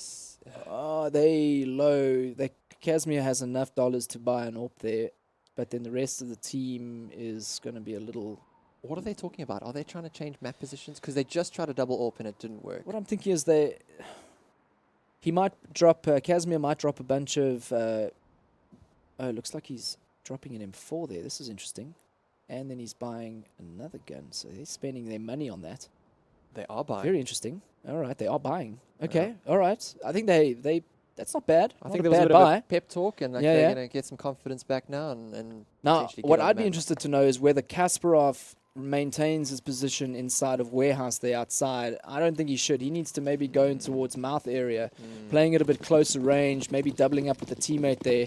I don't think none of them should go, and they're not. Good. They're not going out at all. Good. They should not be going outside. Let them have outside. If they rotate down, then they can go through vents and ramp room there and take the lower side if they need to from that side. Freaky's pushed right into lobby, and he's got a great position. Here goes Crucifier. Oh. Taking down Rachno. Rachno a little bit, I don't know what he was thinking there. He was alone and he just pushed into Shaq there, but that wasn't a good move from him there. Now they're at a bit of a disadvantage with the man down. Spoof, open hand. Wonder what he's going to do with that. King B making his way around under Heaven. Really sneaky play. But I think Aperture are quite well positioned for themselves here, where they're not really bothered about the wraparound. They're just holding, the site essentially. Yeah. But now with 50 seconds left on the clock, Aperture know that something's up. Something's going to happen soon, and you can see them getting ready for it. I think King B might be thinking of taking Heaven there, maybe watching that rotate from Heaven, but I don't know if it's going to happen. Are they going to make their way down? Devo waiting very patiently on top of the shack roof. Yeah, they are moving down. Absent is going to be calling this for his team. Someone should be coming down vents very soon. Molly by Asterix. Asterix. Got the tight angle. Doesn't get the kill. Asterix takes him out. That was an M4. That might have made a bigger difference Yeah. than that. Unfortunately, he wasn't able to do the damage he required with that UMP. Now the rest of the team are rotating down vents, and I'm sure XD realized this. And Freaky with amazing backup there. Lucky he lost Asterix there, but at least he got the trade, and they should be able to get that bomb down. He's getting the bomb down, but... Oh, wow. Perfect little timing there from Casimir. And the counter-terrorists win. And they win their first round. Very good. By Well a done. second, right? Very good. They needed that. And that might just give them... This, guys, we might just see the turnaround that we have seen on the previous maps from Aperture, where they have been down by quite a few rounds and they somehow just claw their way back with what little momentum they've just got now. Yeah. They've got a bit of bucks. Crucifier's got an AK in hand from the previous round. Devo's got an M4. Casimir M4. They're looking good. Full utility. Things are looking good. They are, but now is XD going to see that they're not going outside and try and use that to their advantage? Spoof has got the space there by Red Crate outside. Open hand. CT's waiting very patiently, guarding the side. They're not revealing their positions outside yet. Abson watching very sneakily atop those boxes there. I love that position. Freaky's flashing out. Rachno. Oh, Trophy. wow. Rachno.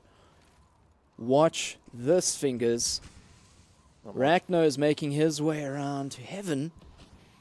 Do we have a teammate? Do we have anyone from Aperture watching Heaven there? Nothing suspected just yet. They're waiting. He's waiting for his team to get into position. At TikTok. what point do they say, okay, I think they want them to divert their attention to lower mouth there, and then he's going to come up. But it looks like they have a teammate watching. Casimir is taken down by Freaky. That's exactly what they needed. Oh! Perfect execute from XD. Rachno should be taking control of Heaven there, and they should have this round in the bag. King B on 14 HP, open hand. Doesn't want to lose that. Oh, Freaky gets taken down by Absent. Now Rachno, it's up to Rachno to make something. Oh no. Great. What is going on? Assisted nade. Oh no. This is not looking good. But if anyone's going to defend this, it is Rachno. Oh, not getting that connect, unfortunately. That's a bit of a disappointment. I'm sure they're not going to be happy with that. At least there's some smiles and laughs. Pull it back together, boys. Aperture, calm as ever. I'm sure very, very happy with that round gain there. All right, get excited. Timeout has got them 2 more on the scoreboard. We're heading into round number 9. And we've a full buy from both teams. I think this is the not quite full buy. This is the momentum I think Aperture needed. Yeah, they really did, and you can see it. Here we go. That's why I'm thinking SD shouldn't be smiling just yet. I mean, yeah, keep the morale up, but yeah, Aperture are hungry, man. They are going to be out to get. Crucified. Traded there, Freaky.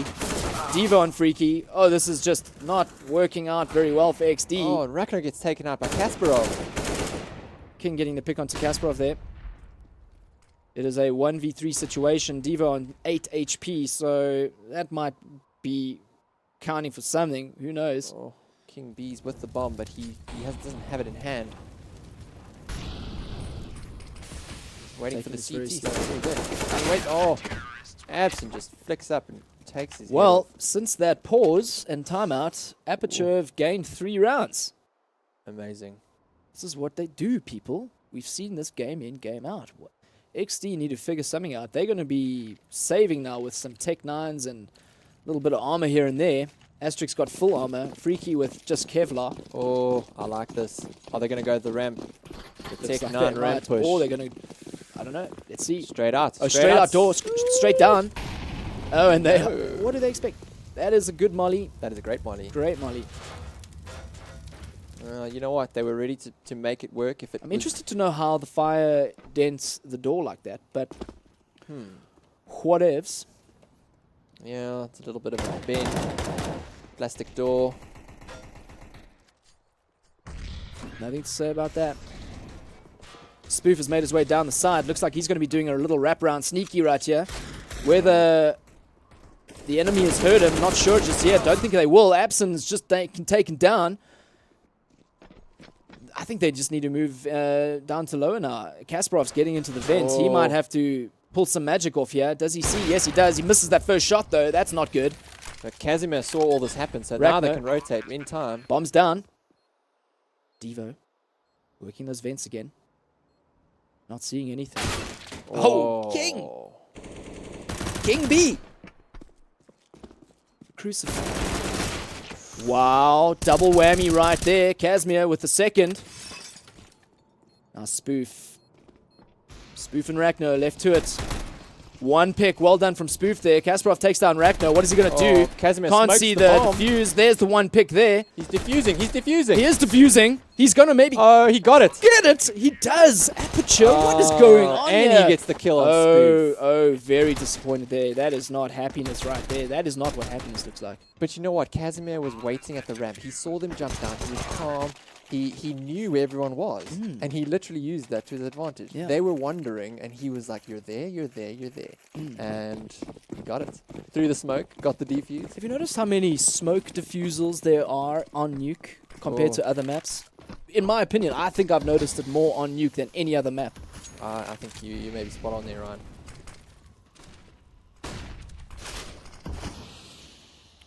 And just got word there. That was, what, 10-second defuse? Oh, APG. AEG on form right now, getting 2 kills. King trading at least Kasparov there. XD, man down. Asterix just not able to connect those bullets that he needs, and he gets taken down in return. Casimir on point. Devo taking out King. This is not looking good for XD. Wow. It was 0-6. Now we're looking 5-6. Aperture Gaming really bringing it to them. XD. What were we saying, man? Like XD are like somehow they just look. 6 rounds is not bad on T. I think they need, if they get one more, they should be comfortable. Looks like we're getting in a pause here from XD. Probably a good call. Ragnar made it. I think it's time for them to. Looks like a tech issue. It's not a timeout. Not a technical. Well, maybe they can use that time nonetheless to talk about exactly what is going on. Because, wow. Yeah, this is kind of fortunate on their side. Aperture, like, really make this cost on them easy, right? All right.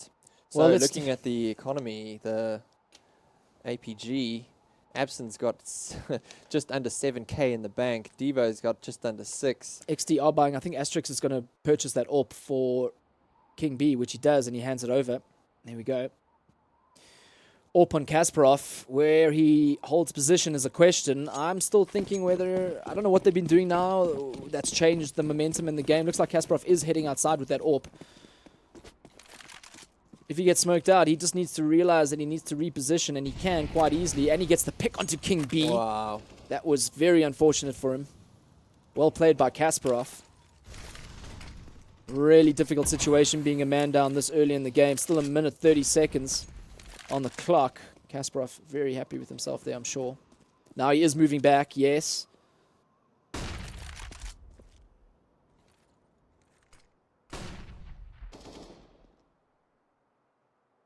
T's taking it very slowly right now. Not sure whether they should commit to top or lower. I think they're very worried about Kasparov and that deadly sniper rifle of his.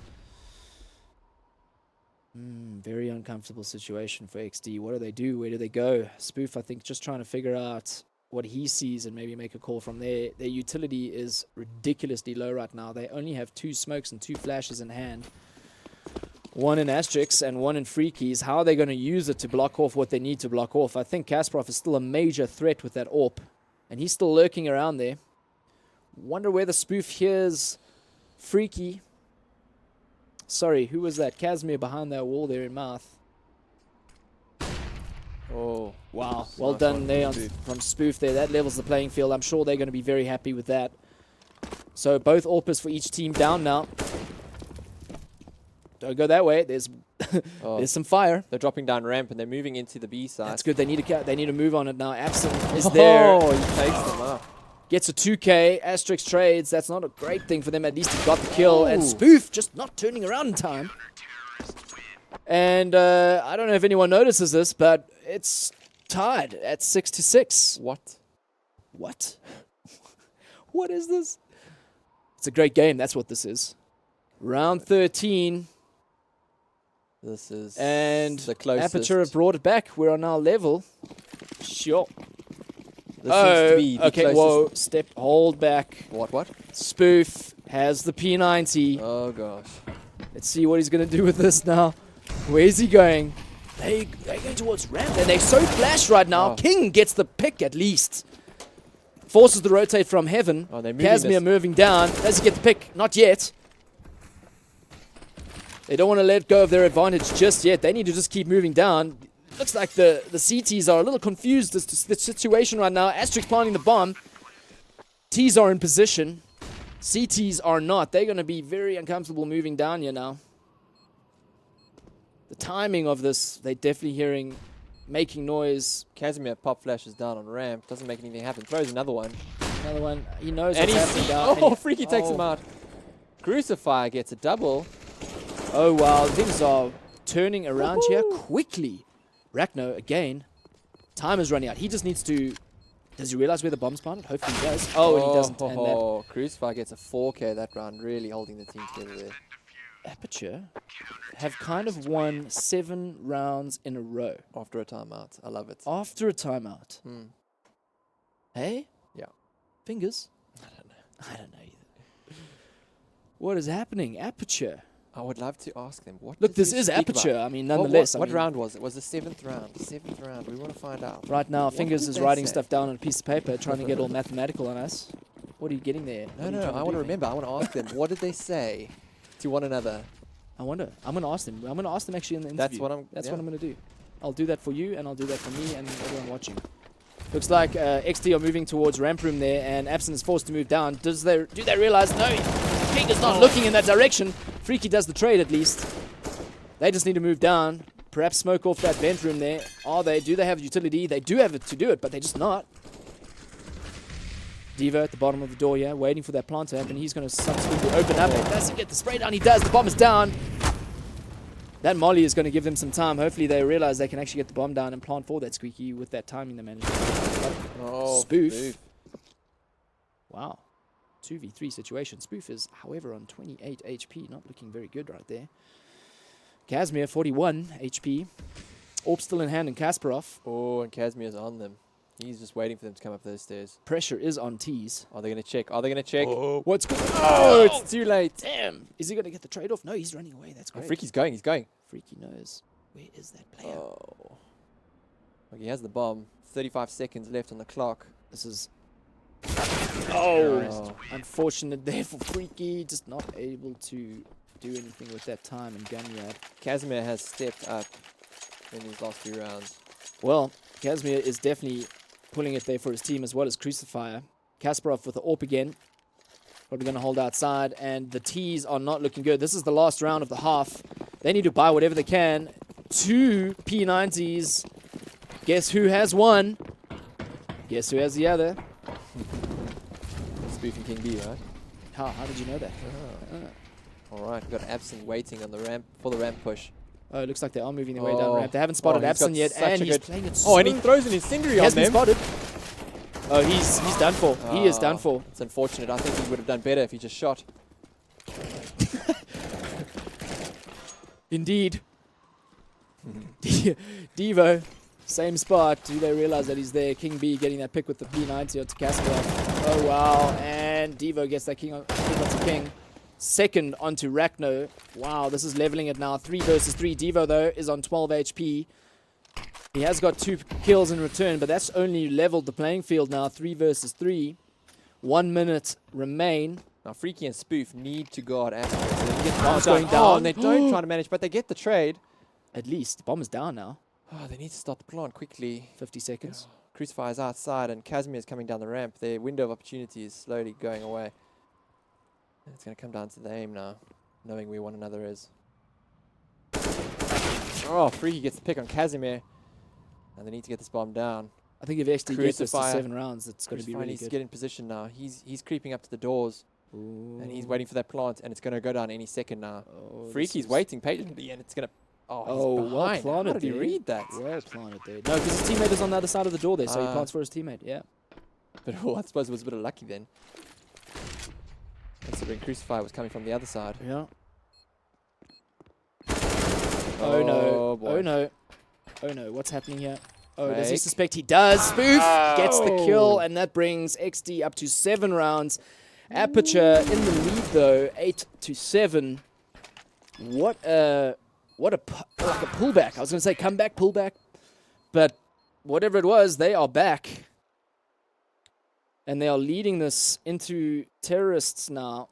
And can they continue that momentum? They need this next round. If XD get the first round, that'll bring up the scores to level, leading into the 16th round. I think they've asked for a toilet break and being denied. This is probably They're the gonna go closest in. match we've seen this tournament, man. Like this is crazy stuff happening right now. Full bladders, pistol round, round 16. Oh, it looks like APG are going straight for that door rush. Woo! Oh, 1 kill traded. 4 versus 4 still. Asterix has the higher ground. King B's got to make something happen. We're worried about Aperture. Here they're not anymore, no. They just got 2 kills. Oh, this is not good for XD. 2 Losing the versus pistol 4. round, the CTs. Oh, wow. Oh, Asterix getting that kill into Kasparov. don't count him out. 2 versus 3 now. Gets another kill. Now brings it down to 2v2. However, Asterix is on 5 HP and the bomb is ticking. Can he get that kill? No, Unfortunately not. He doesn't have a kit Crucifier. either. What is he going to do? No. Oh, yes! I don't think he has enough time to defuse though, even if he gets the kill. And well that is it. played by Absinthe, closing Asterix out of that. APG take the first round on the second half as teased. That is going to give them the momentum that they so desperately love and need. Round 17, Aperture lead 9-7. Ooh. I mean, anything can happen. We've seen it happen before with the save rounds. And We have a P90 on the field in the hands of Crucifier. Looks like they're doing a bit of a default split here, just holding out positions between ramp and outside. the battle between Casimir and King. And 3 AKs. That's it's good. I mean, as Well, long as they don't die. Look, they're going outside, which I like. They've got the range. They can just snipe those headshots while the others are using their pistols and really take advantage of their economic advantage. Casimir needs Crucifier with that P90 to lead the way down for those close range encounters, especially when they go lower here. It's never good. Well, I can't say never good because Never say never. that's like definitive and it's not. But you want to make something happen, just say it's the worst. yeah, worst game in the gun. Oh, and APG are just picking them apart now. Not much to work with those pistols. It's just Asterix left now. Asterix, no armor, just P250. If he gets a pick, that might be worth it. It's best he can do right now. Maybe get a kill. Maybe 2. Pick up a gun, save it.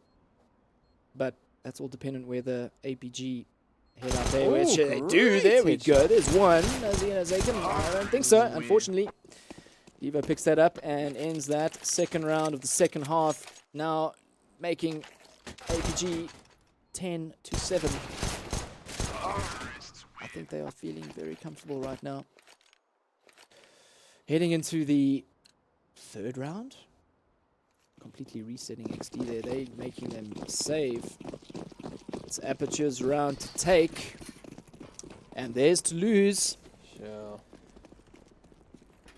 They just need to play some standard CS right now, not make any mistakes and silly pushes where not needed.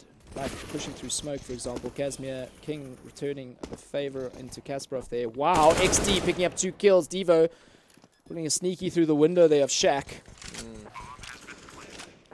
Wow, these guys are getting kills. It's now a 2v2. Do they pick up some guns? They do. Can be left alone now with a UMP. Yeah, Devo's really starting to shine. I think he's just going to try and get some picks here. I don't think he's going to get a hit. Unfortunately not. Devo takes him down. Headshot. He gets a 4K that round. Done. Yeah. Done. I think he had a great position, and pushing in with the guns they had, it was just chicken dinner all day for him. Chicken dinner. Round 19. Aperture leading 11-7, as you guys can see. Got some nice utility on the terrace side now. This is very important for XD to take this now. I wonder where Spoof is going to go with that AWP. Is he going to hold outside or ramp room? We shall see in a moment. He's holding ramp. Yeah. Which means they're probably going to allow the terrorists to take outside. And they're actually committing quite a lot to stop the outside push. Rachno, I like this positioning. It's always a great position to have someone on these stairs over here and drop down. Rachno hoping to see someone on silo there, but does he hear? Well, Casimir is moving He up. does. Perfect time flash there. Ooh. Only gets the pick though, and Great trade. traded. Oh, there we go. XD are pulling it back. Seems to be working for them. If they take this round, they definitely need to keep this momentum and the positioning they have into the next. Kasparov looking for something with that pop flash. No, he doesn't find anything though. Spoof waiting patiently there at ramp. Nothing coming just yet. Looks like the terrorists are moving their way through top side. Freaky has got the call. He has been spotted and he does get the pick onto Kasparov. Does he get the second? He doesn't. And traded by Asterix. XD. Looks like XD have got their shizzle together here. Wow.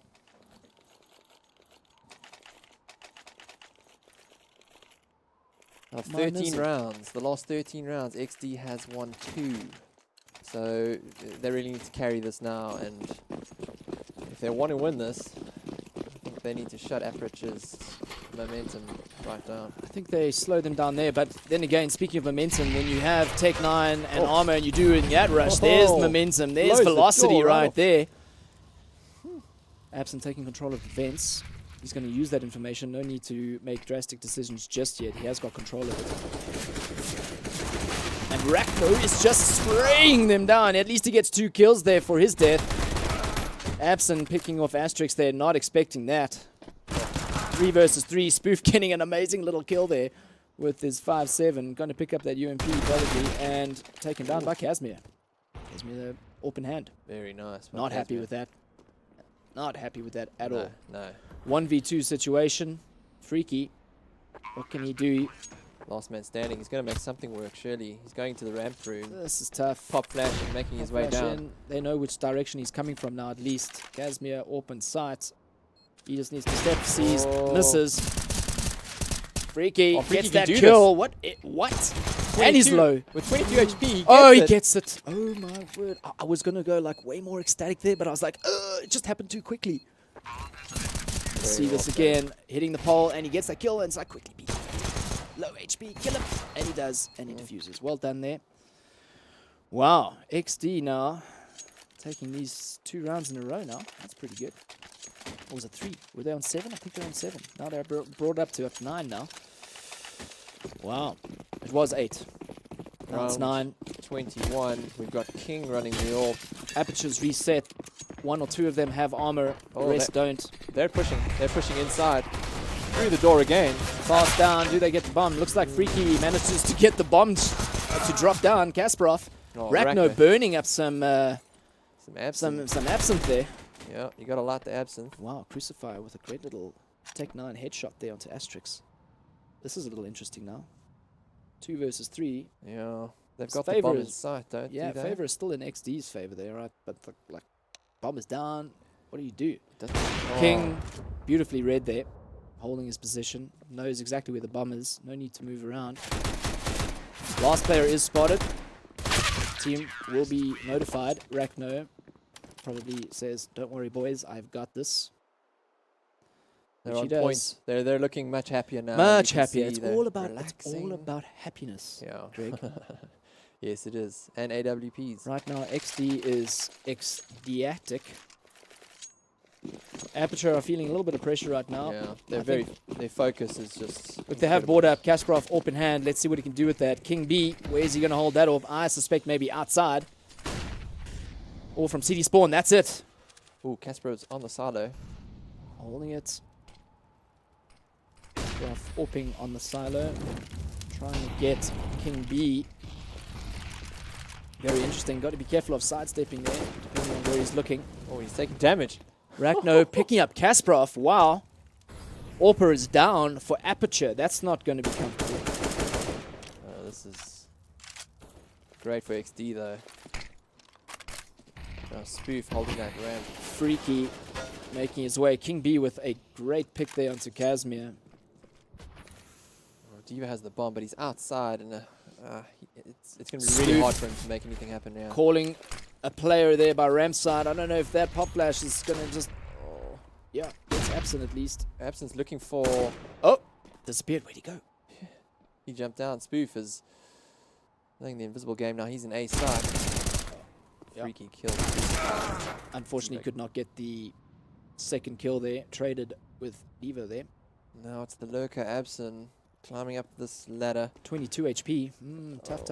I think King heard that. King heard that ladder there. Asterix.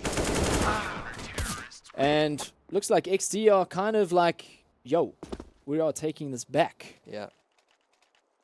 And which is exactly what they're doing right now. At least it's level scores. XD, I think, are feeling a little bit more confident. And in consequence, resetting Aperture, forcing them into a Tech 9 and with some armor. Tough situation. Yeah, one flash and one smoke on Absent. Otherwise, they're obviously suspecting maybe a push now. I think Asterix, is going to be slowing down that door push. They're pushing down the ramp. Casimir's... Oh, this is... Very nice. Very nice. Spoof shuts them down. Diva gets the trade. They've got some weapons now, though. They do indeed, but a lot of them don't have armor. Only Crucifier does. Absent and Devo do not. King B holding that angle with his AWP. Crucifier moving up. He's going to get spotted and possibly picked off. Oh, and he misses the shot. Crucifier is moving forward now. Try and take that AWP away. King B playing the hugging game against the wall. Where is he? That's it. Patience is a virtue, friends. King B getting that pick up to Crucifier. Well needed. Brings the situation now 3v2, and the bomb is going down for Aperture. It is planted for ramp side. Absent sitting pretty on top of the railing there, waiting for... I think he might have heard what is happening in fence, and he does, and unfortunately he's too close right there. And that is all she wrote. XD taking the 23rd round, and that brings the score to 12-11.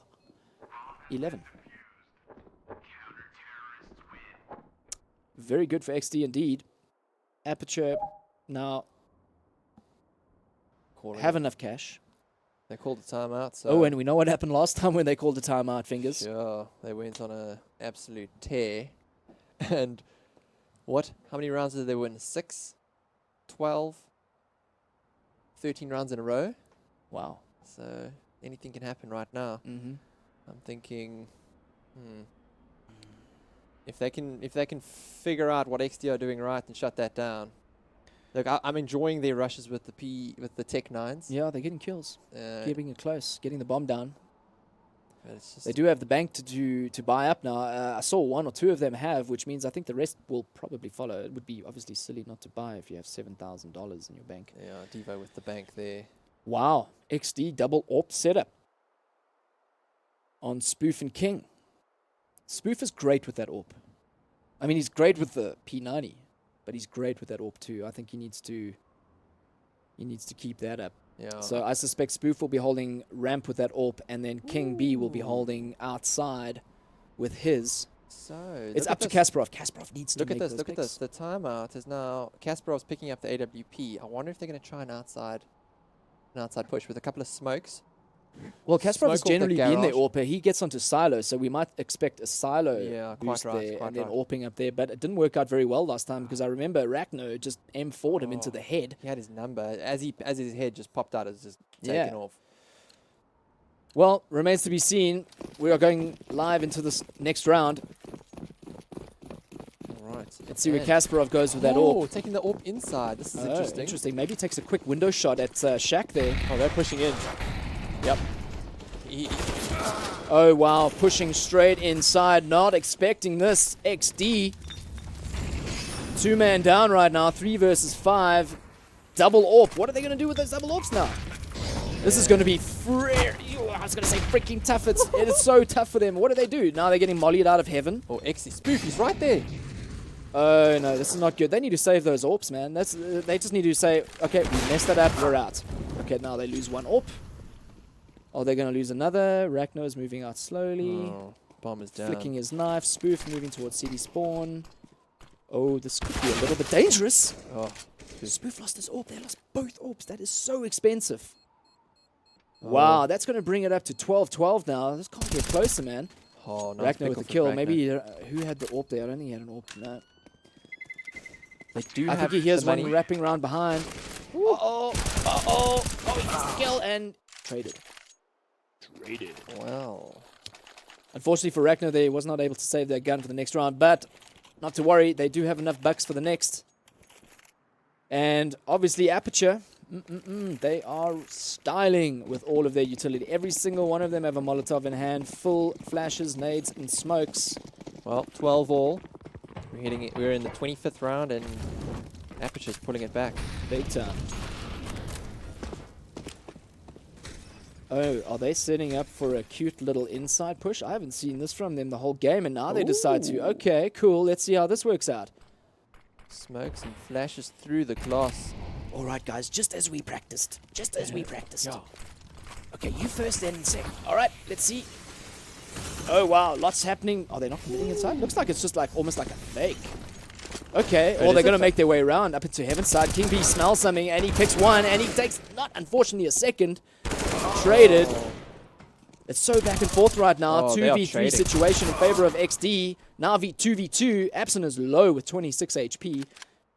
Rachno coming around. Bomb goes down. Kasparov's got the AWP. Doesn't like the AK. He's Oh, going- and he picks off Spoof in lobby. Oh, he's got the AK now.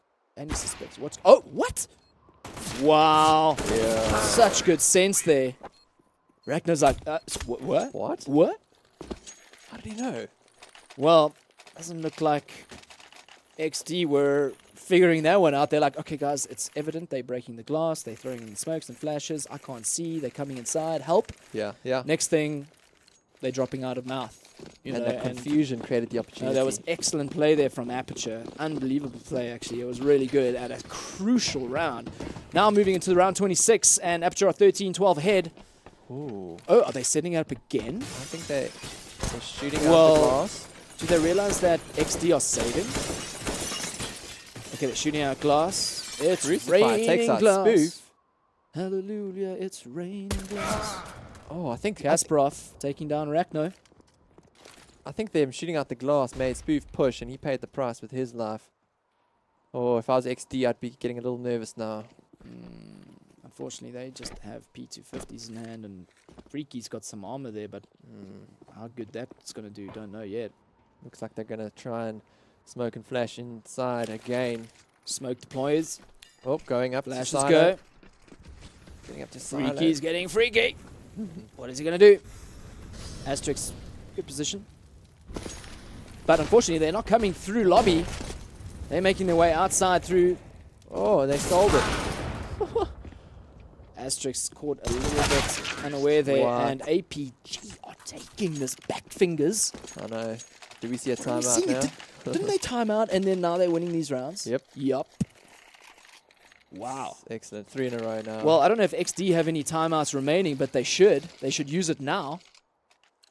Guess they're not. Spoof 90. Spoof 90. We're going to see what Double AWP happens now. setup. Double AWP setup for Aperture. Open hand and Crucifier and Kasparov. I like it. It's confident. Like it. However, ooh, looks like Rachno's taking position of with Spoof there in ramp room. 2 in ramp. Spoof is remaining. Oh, Crucify shot on Rachno was That incredible. is so good. That was probably one of the best shots of this game. And that could be a decider right there. Oh, Rachno is not happy about that. He was jumping, crouching. However, they could be thinking now, oh, I just killed one in ramp room. There's usually only one. Now, let's go, guys. And Spoof is hoping for the save. He's going to get that headshot. Oh, but he reveals. He reveals, and he's done damage. I don't know if he realizes how much damage, though. Sure. Casimir on 1 HP. And he's moved in. What just happened Very there? nice. King just Good finished stuff him for off. King B. Good stuff there. Unfortunately, Spoof gets taken down. Didn't realize that wrapped around. He's not going to be happy. He's going to be so angry about that. Nice Oh, call. no. Freaky. Now they got 1 AWP left. Ooh. Well, Aperture, still a man down. 2 versus 3. Open hand still with Kasparov. Oh. Maybe there's something they can do here with some insta-kills with that AWP, but remains to be seen. Asterix, Freaky, King B remain. Starting to think that double AWP was a mistake. Caused hesitation, which I think didn't allow them to capitalize on that kill on Rachno. Yeah, looks like Epson is making his way to top. And he gets the pick, and Asterix, Wow. from above, just look at this. shoots- What? Boom! Shoots into Done. his head. Die. Sleep. All right, well, XD managed to pull that round back. Brings them up to 13 rounds, still slightly behind Aperture on 14. We're about to head into this 28th round. They still get a full buy. Both teams full buy. This could be very interesting. XD need to just hold tight, not make any mistakes.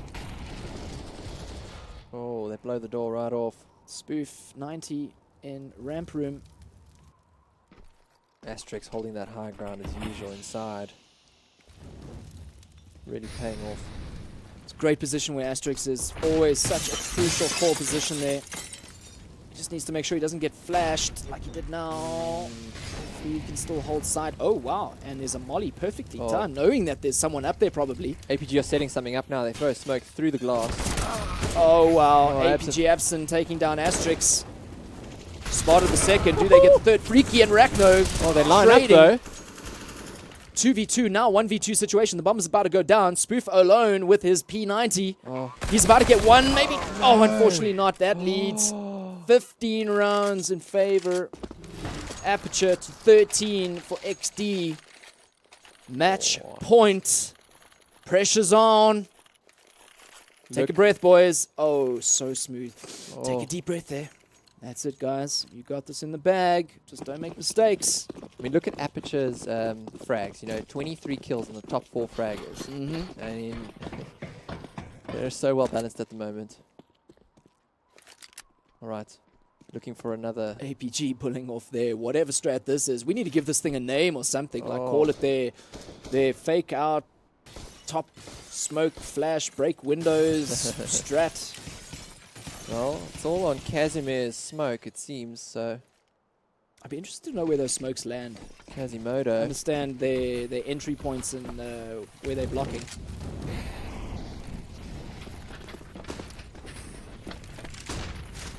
Yeah. Oh, Kasparov pushing Making in. their way in, and he is so blind. Oh no! Wow, this might just go to OT. What? Well, if absent, then he gets taken out by Rachno. Sure, they are going to be super relieved that they got that round. One step closer to an OT. They need this. Oh, They need this. XD. Oh, and limited money on APG. Hanging on in such a there. critical round. Critical round. Oh, we're going to go to OT. I can sense it. Are you sensing it? Let's see what happens. We're going 1 for 1 now.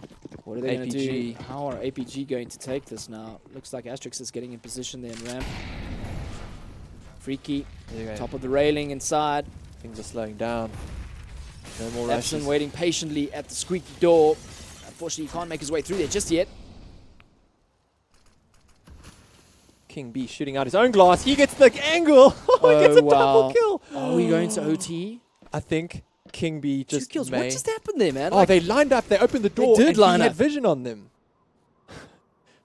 Now Casimir is pushing into ramp man. room. Poor Aperture here. They've got some work to do if they want to bring this back. Casimir not able to connect those bullets. Tivo with the bomb. XD, still all 5 remaining. Aperture, only 3. Crucifer gets taken out. Now it's a 5 versus 2. Looks like we're heading towards an OT here, people. Oh, Tivo's having a fight. Down Rackman takes again. another one. This round was just falling apart for them. Oh, wow. 1. Does he get a second? Yes, he does. What? What is going on here? Can he clutch it? Can he? Clutch ace? No? What? Yes? Yes? No? I don't know. No. Oh. Unfortunate. Wall bang from Spoof. Well, good half. we're getting some more Counter-Strike action here. Overtime. Dang. The 3rd overtime of the match. Spoof's like, did we just do that? Like, we took that pistol asking round? the coach, hey, is that an overtime?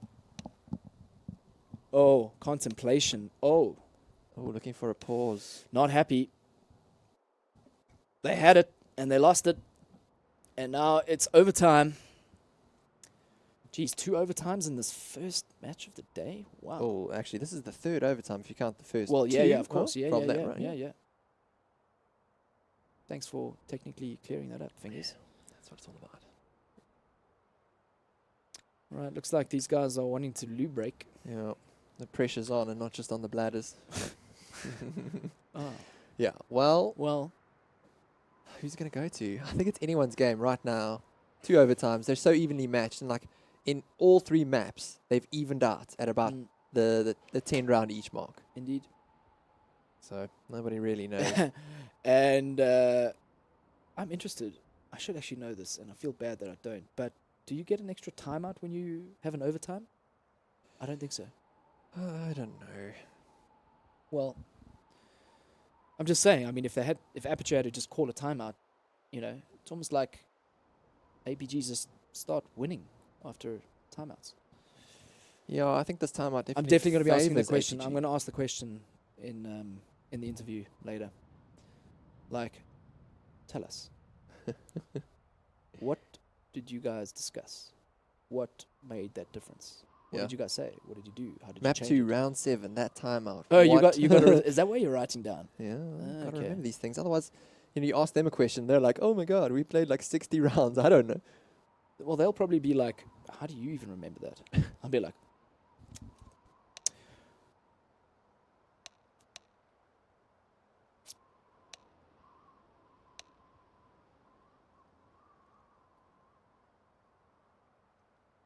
well, looks like we are going to be taking just a quick short break. Oh, no. My bad. Looks like we're going live. These boys are... That was a quick bathroom break, right? Wow. That was pretty quick. Maybe the money has been spent, Ryan. All right, guys. First round of OT. Let's do this. Woo. Map 3. Roger that, Mike. 3. Straight up inside. Great trades. Freaky gets 2. King B gets 1. Freaky gets 3.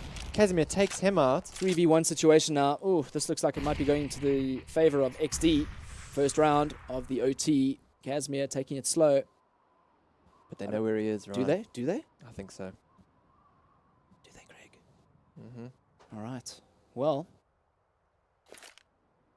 he's definitely going to know after that bump line. Faking it. Boom. Unfortunate. Wasn't able to connect that headshot. So, the first round going in favor of XD. What a match. Oh my gosh. What are we seeing here, Greg? Oh. Well, XD, the name kind of refers to a smiley face. I'm not seeing many smiles. No, not seeing much smiles at all. They are taking it super serious. Even they know with the win. There's no casual player right now. They've taken that first round. Now they just need to continue the momentum. However, Aperture still have enough bucks to buy the next round, which is what we're seeing right now. Yeah. Looks like the Quasimodo. Should we give their strat a name? Are they going to be? Yeah, I just did. Are we calling it the Quasimodo? Yeah. It's all off of Kazi. Oh, King B is helping the Quasimodo with breaking those windows down. Yeah, I'm not too sure about that. Maybe just to stop the noise so that they can hear them. Yeah. Good point.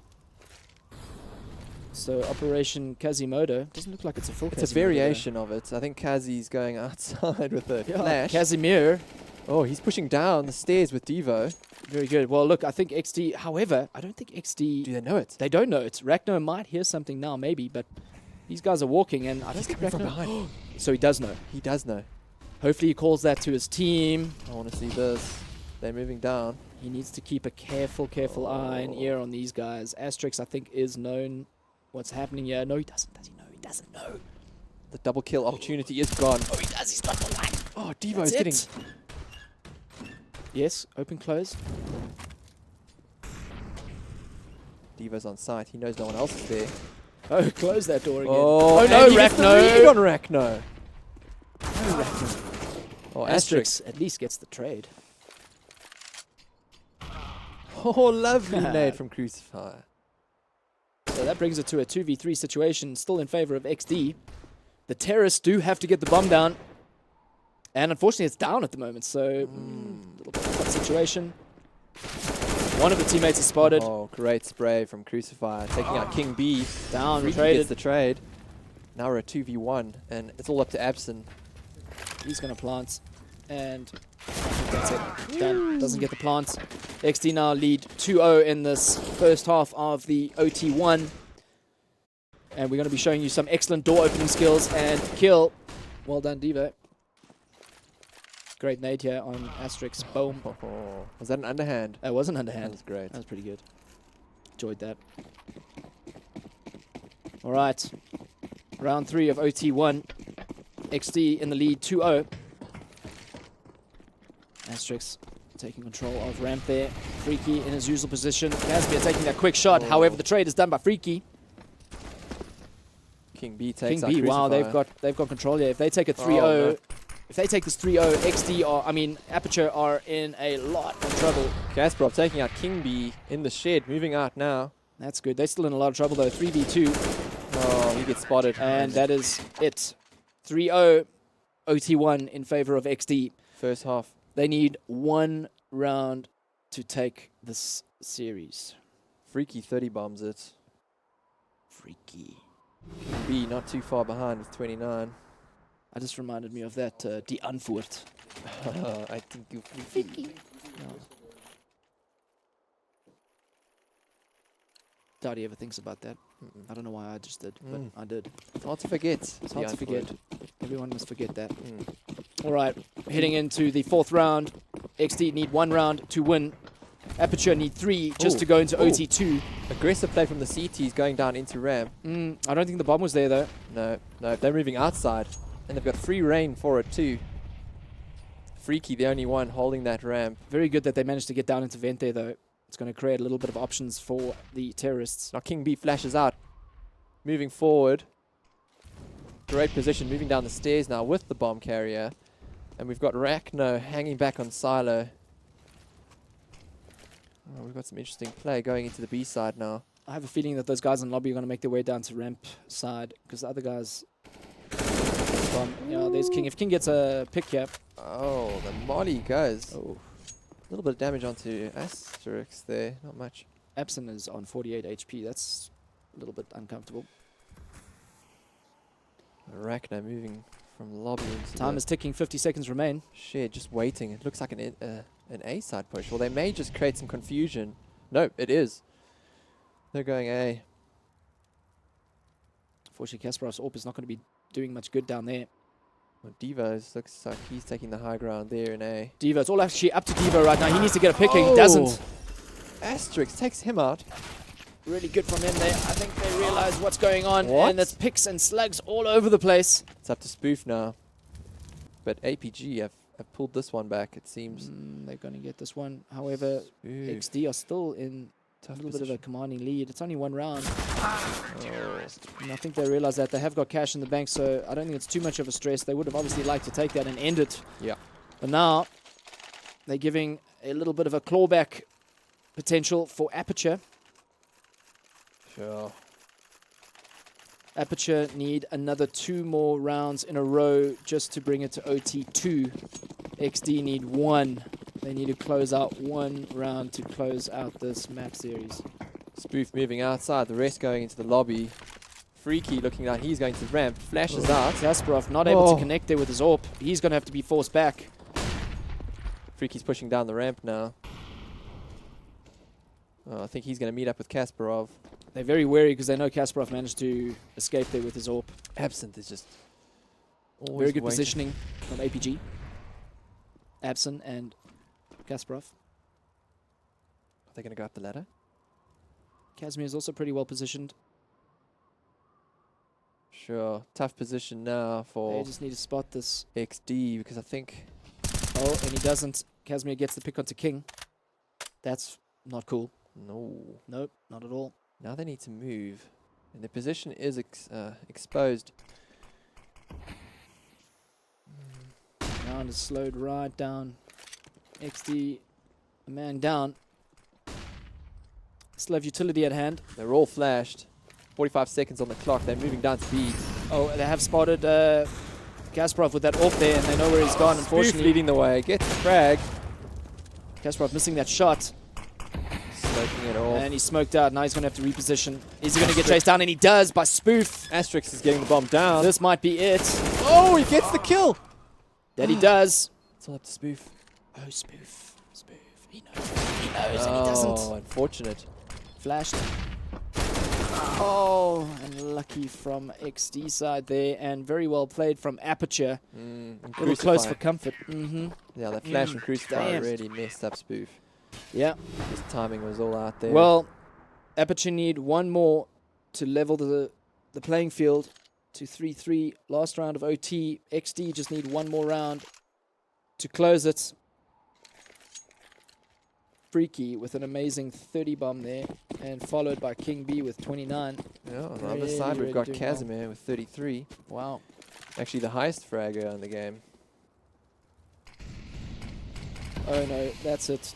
I was worried they would step before that smoke deployed. Oh, Kasparov, amazing pick on Rakno there. that's not good. Spoof moving down. Good smoke placements there, not allowing Kasparov any vision. Fortunately, they've just lost 2 players. And a third. This looks like it might be going into an OT2. Yes, Spoof gets one. There's Spoof. Takes a bit of damage. He's on 56 HP. He's moving down while Asterix brings the bomb from behind. The B from B. 2B. Oh, Very interesting play right now. They have got a little bit of time to work with, so no need to just rush right in there.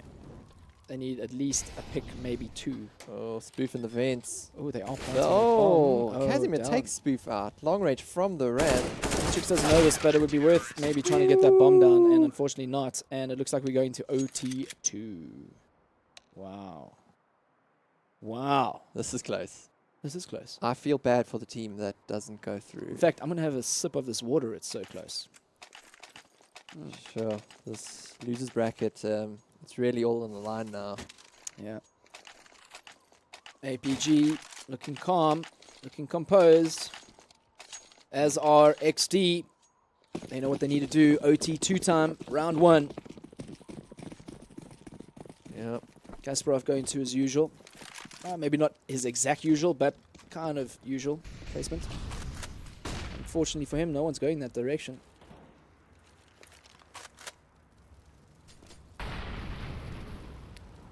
Very, very stealth play right now. Not trying to give away too much information from either side.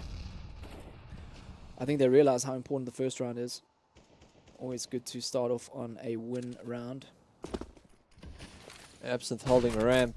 He's going to need some action soon from Freaky, it seems. Freaky looks like he's getting a little bit Oh, freaky he there gets with pop his crosshair. flashed. Side is cleared. I mean, the ramp room is cleared at least. Absinthe has moved completely back, but he keeps standing in the same position. And I think the difference might be is that Kasparov is not... Oh, yeah, he's there. He's not missing, and he hits Rakno in the head. I think the difference now is that Absinthe is alone and he's not doesn't have Kasparov backing him up with an AWP behind that silo. The bomb should go down, placed, and then they got to get the position. Oh, Bomb has Freaky. been planted. And sprays through the door. Does he get him? No, unfortunately not. Casimir takes Freaky out. This is not easy. King B is in a tight situation. He's just got to kind of keep it tight. He's very worried about that door situation. And is back if he does. Oh wow, taken from above. Up to Spoof. That's it, One. Spoofy. Play them, boy. 1-2, Two. unfortunately, Not did enough. not manage to do it. Maybe 2 is not enough. Maybe if he had a P90. Yeah. 2-1. Boom! What? Okay, What? okay. Wow. He let go. Wow. I think No, he no, could have made it. No, he wouldn't have. Not. no. When you hear that. Okay, this XD is... are happy. Wow, and they lost all their guns there to Can you that see? explosion. They're bouncing on their chairs. Yeah, they are. Really? I didn't see that. A little bit of a bounce. Might have been a- Yeah, that was lucky. But it's part of the game. Fortunately, they just didn't get that defuse in time. And XD catch a great break there. And that's the momentum they might need just to follow this through. What is it's it's a reverse Quasimodo from XD. Quasimodo. Except it's not Aperture doing it, it's XD. Ooh, I suppose we can't really call it that then. No, we can't. But they know what's up. They do. It's always amazing when Devo takes that high ground and Asterix picks him off because he knows that's his position. Yeah. Well, round has slowed down completely. Sure, this is nuts. It's do or die now. They need to get that first pick. Over 60 rounds. Yeah. Is it? Wow. That's a lot of Counter-Strike. It's great. That's a lot of talking. Not so great in the morning. Nothing Jeez, better. hope we're not killing our viewers' ears here. Right. Wow, Now Asterix takes a Devo. Oh, this is looking really good for XD right now. Aperture, Casimir getting the pick onto Freaky. Kasparov waiting in the vents. Gave away his position there in heaven, and he gets forced out by the flame and taken out by King B. Oh, he comes up, gets the pick. Oh, wow, look at that timing of the team. One left. Goes for the fake And it's defuse. Rachno. Rachno doesn't know that. Just Takes him out. Unfortunate timing there. It's up to Abson. I don't think he realizes that he's jumped down, does he? Oh, he sees him. Oh, he got the read. Unfortunately for Rachno, that was very, very uncharacteristic of him. I mean, he didn't need to exactly step out there and push. He could have waited either for a diffuse or hold position in the angle. And lucky for Abson, he saw the feet and... All right, let's see We'll that check defuse. that failed defuse. 3, 2, 1 no. Boom. Okay, enough of that. Back to the game. All right, well, there we go. Unfortunately, for XD, they lost that round. Boom, spray down. Abson, doesn't get another. King B takes him out as he drops the Way gun. better than it was. Way better than it was. It could have Freaky been. Casimir. The trades are happening. Players are going down left, right, and center, and we're left with a 3v2 with Aperture having the advantage there. Spoof with the AWP. Anything can happen. Oh, Crucify gets the angle on right. No, it wasn't look ready. easy. Spoof with an AWP. Spoof gets a Okay, trade. well, this is where. Okay, this is 1v2 situation. Spoof with an AWP. This is his style. He likes these kind of situations. This is where Crossfire is important, but are they watching both sites? Do they need to split? Or do they know where he is? I don't know. It's like that. Maybe they should hang around vent and one in vent, one above shack roof, you know, and then they in close proximity to both. They have no sites. utility. No utility. Is that one flash on Devo? See, Spoof now. Does he check above him? Not that there is someone there, but had they been, you see, he wouldn't have looked there. That's a problem. Oh, he's moving into the site, and Casimir's got the angle. See, is he going to fake plant it and then check heaven? Oh, Devo's checking he's going straight for down. it. No, he's going checking straight for it. down, and it's up. That's great. Casimir's looking, but he's not seeing. Oh, wow. And I don't think he got spotted. Oh, but he's got the plant. He's getting his position. Oh, no, he missed that. Oh, Devo That is takes him so down. unfortunate for Spoof. I'm sure he's going to be peeved around that. Yeah, he's shaking his head there. Oh, He's not man. happy. Oh, man. Aperture going to I take sometimes this to feel 20. for these players. I sometimes feel it's as though I'm connected to them. Here we go. in some Spoof replay. Unfortunately, No, missed. you see, like, he turns around, yeah. No, that's very unfortunate. Oh, he could have had that. You can see the disappointment on his face. He knows he could have got that shot. Well, he knows it. Swapping sides. Oh, leading into the 40th round on Nuke. Jeez, I'm enjoying Nuke. These two teams are so closely matched that it's it's such great Counter-Strike right now. Well, here we go. APG now on the T side. What are they going to do? What are they going to do? Oh, it looks like the They've got some Kazimoto. 5 AKs in hand. No Kazimoto AWPs in CT. 3, 2, 1. It goes. Are they Kazimotoing? Looks like it.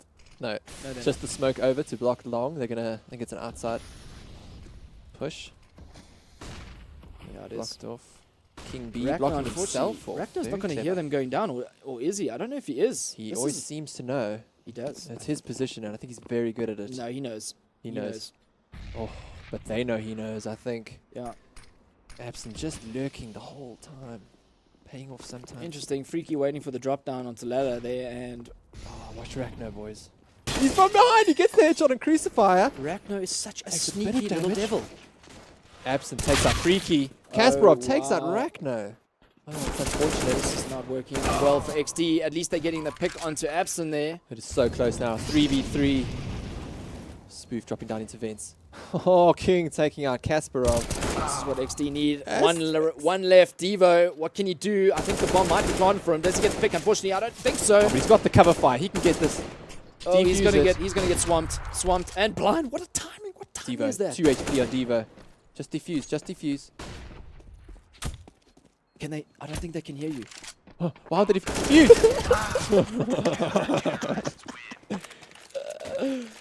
Oh man!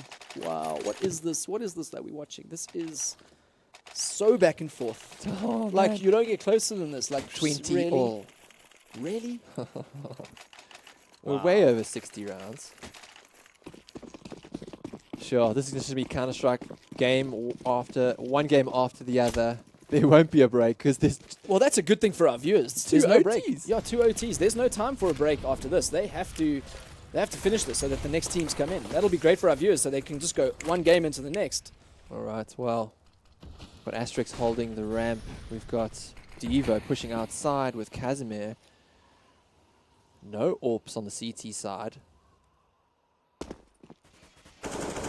Oh, Casimir Ragnar. takes out Ragnar outside in the garage.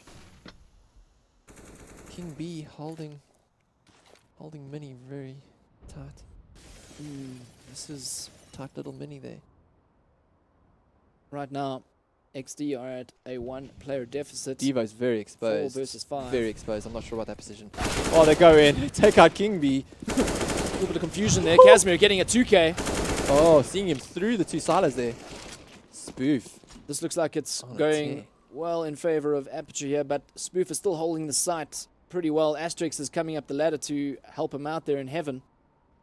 However, I think Casimir might just make a call to say, hey boys, lower site's clear, let's go. Yeah, Kazzy's got his sights. He sees all that is lower. Yeah, now these guys are sensing something. Oh, does Spoof see it? He doesn't. Asterix He down. sees one. Does he see that? No, he's No. caught with It's the up to flash in Asterix. hand. Asterix is going down the ramp. He wants to stop this defuse. Oh, and he does. Oh. Kasparov hears him.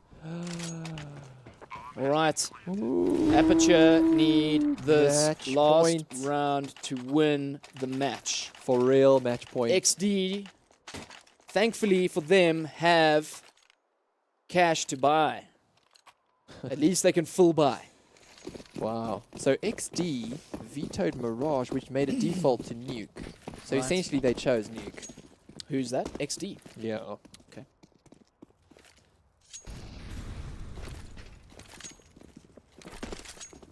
Well, Very similar setup. Absent just shooting those glass. that glass Those stands no sunroofs. chance against those Glocks. No chance. No. The Glock is good against glass, but not much else. Spoof. What's he gonna do? Freaky holding inside. Just needs to look a little bit to his right. Freaky got He flash. hears something. Crucify's in the sight. He gets a sight on Freaky. Ragnar with the 2K right there, leveling the playing field. 3 versus 3. They're in now. Asterix needs to move up that ladder. Great molly placement. Absent. Oh, Spoof. This is not looking good for XD. No, APG are about to take this match. Asterix has no armor. Spoof moving into Mini. He's about to throw his molly and move in with it. They need to make Here it. comes the flash. Asterix coming from above. Gets Going taken out by in, Kasparov. and That is Ha! Ha! it. Ha! Wow. 42 rounds and APG take Nuke. With 2 OTs. And they take the in match. this map. And 2 OTs in the previous. Or in the first, sorry. Yeah, four Yeah? OTs. Oh, There's a lot of XD casting. I played. hope our viewers are still with us there. Wow. What a road. That was really, really great. I love Hey? that. I love that game. Like, thank you to XD, guys. You're sad, but man, you put on a show, guys. That was really good.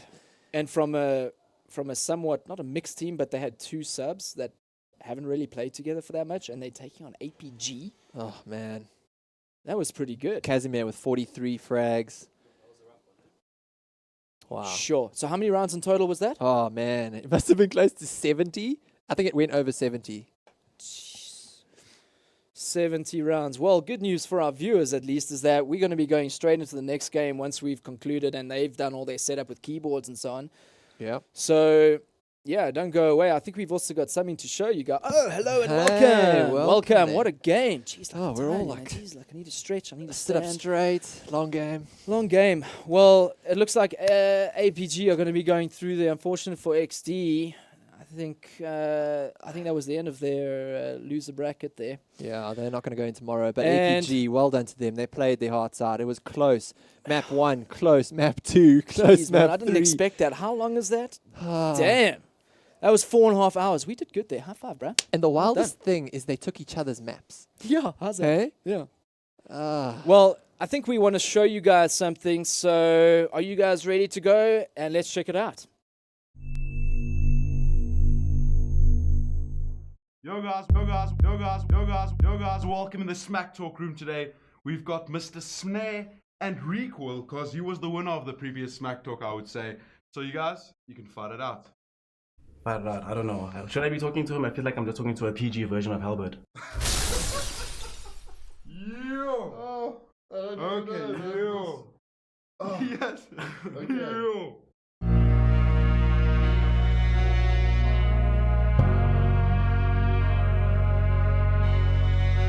Like,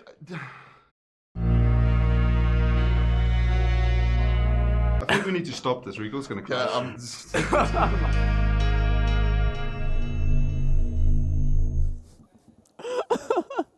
that was great. Are you gonna cry again? You are crying earlier. Tearing up. Oh man. Oh no, I mean that's just they didn't show what happened. They didn't show the full story. Please, pop it in there. Just you have like the best laugh. Maybe you should be happy they didn't show all of it. Oh, because- dude, no wait. So Makeup's gonna kill me. But no, that was wrong, man. Why did they show that there? Shouldn't we be watching the team Smack Talk? Not me getting ripped I on feel like stream? honestly we've seen enough of Wow. APG XD. 110 rounds. Yeah, we know who won. I think it's enough. 4.5 hours, like we said. Hold Yeah. on. Let's discuss this further. when Snare said these things to you, how did it make you feel? I'll show you how it made me feel. Like this. Well, there. Upside down. It's supposed to be a sad face. But I see what you're trying to say. yeah. It's fine. At least you didn't mess up your Smack Talk like I did. Yeah, that's true as well. You actually gave me a compliment. No, you didn't. You just No, I didn't. insulted Basically, yourself. we both almost. just said the same thing in the end. I just said it poorly. Yeah. Man, this thing is It's cuddly. comfy, dude. Yeah. Why do you I've think seen- I was have holding you, it? Have you experienced it? Just let's say. Let me hold this. Obviously, this is very important for all of you guys. There's so much to talk about, Yes. and we literally don't have the time to do it. I mean, Yeah. we are pretty much. I'm not sure what the time is exactly right now, but the next useful. It You is have to tell what? 27 minutes past 27 minutes past 1. So technically speaking, our next teams are setting up in the booth. Yeah, they are. Getting ready to go. I think we are being prompted just to take 5 and then come back with that. So we'll do that, and then we'll try cram in as much information as we can. But yeah, until then, I'm just going to leave it with what a game. And we'll see you for the next one.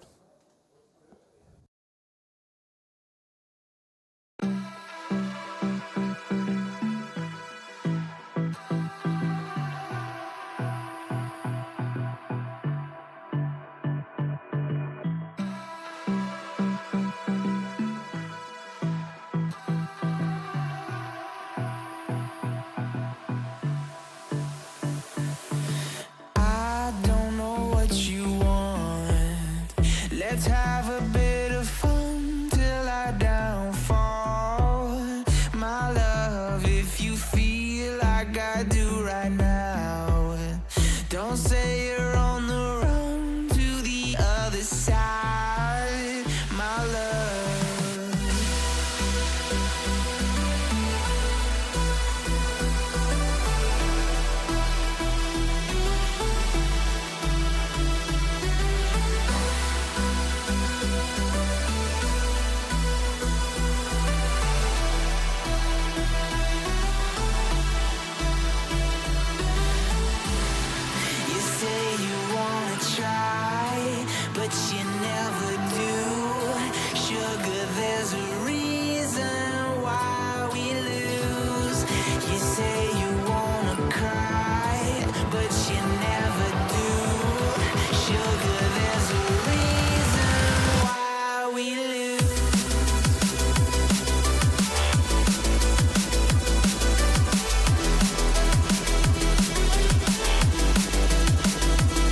downfall. My love, if you feel like I do right now, don't say you're on the run to the other side. My love, you say you wanna try, but you never do. Sugar, there's a reason why we lose.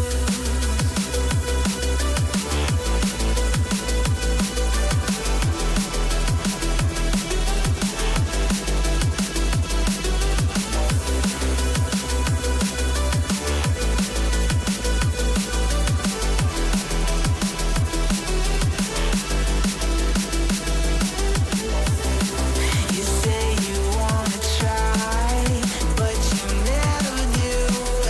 Sugar, there's a reason why we lose. You say you wanna cry, but you never do.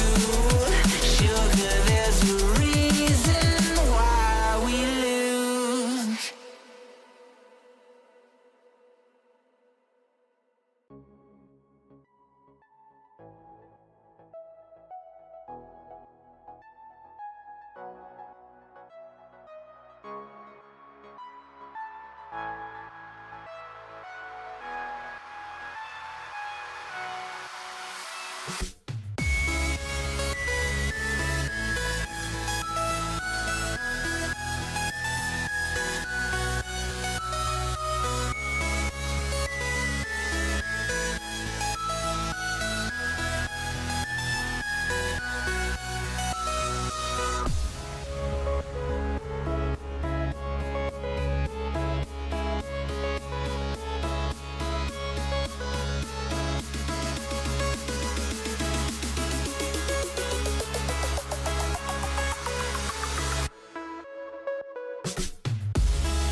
too hard.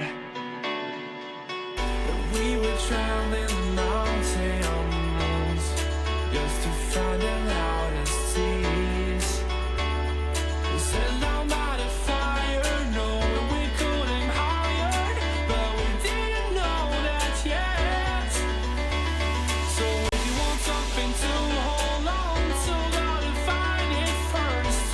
But here I am, 'cause I've been laying under palm trees, waiting for the summer, knowing there's nowhere to go. 'Cause I am happy on this island, wanna be my farmland. I don't ever want to leave, I'm in a tropic club.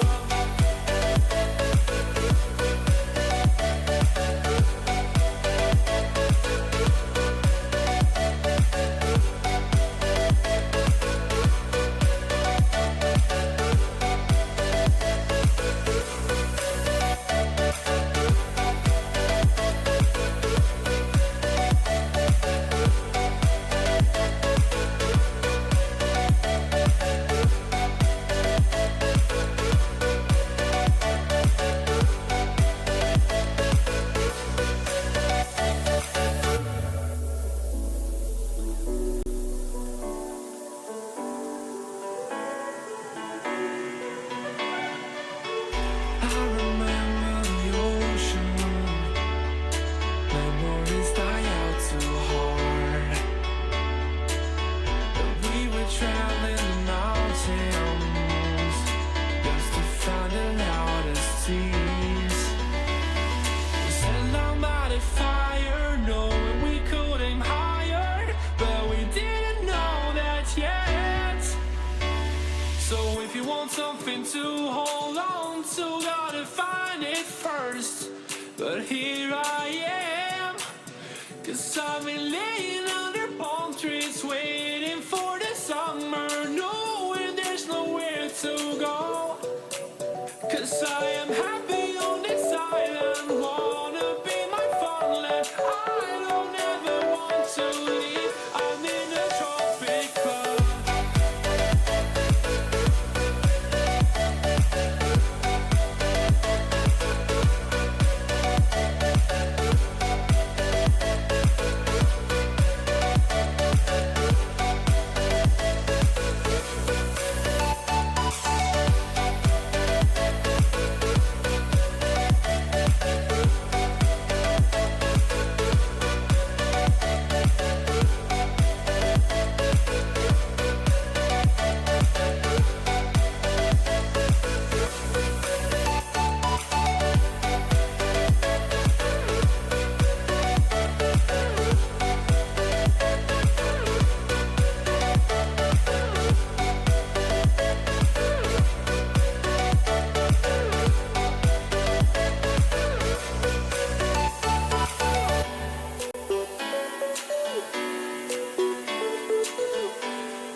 Is that Hey guys, good to be back.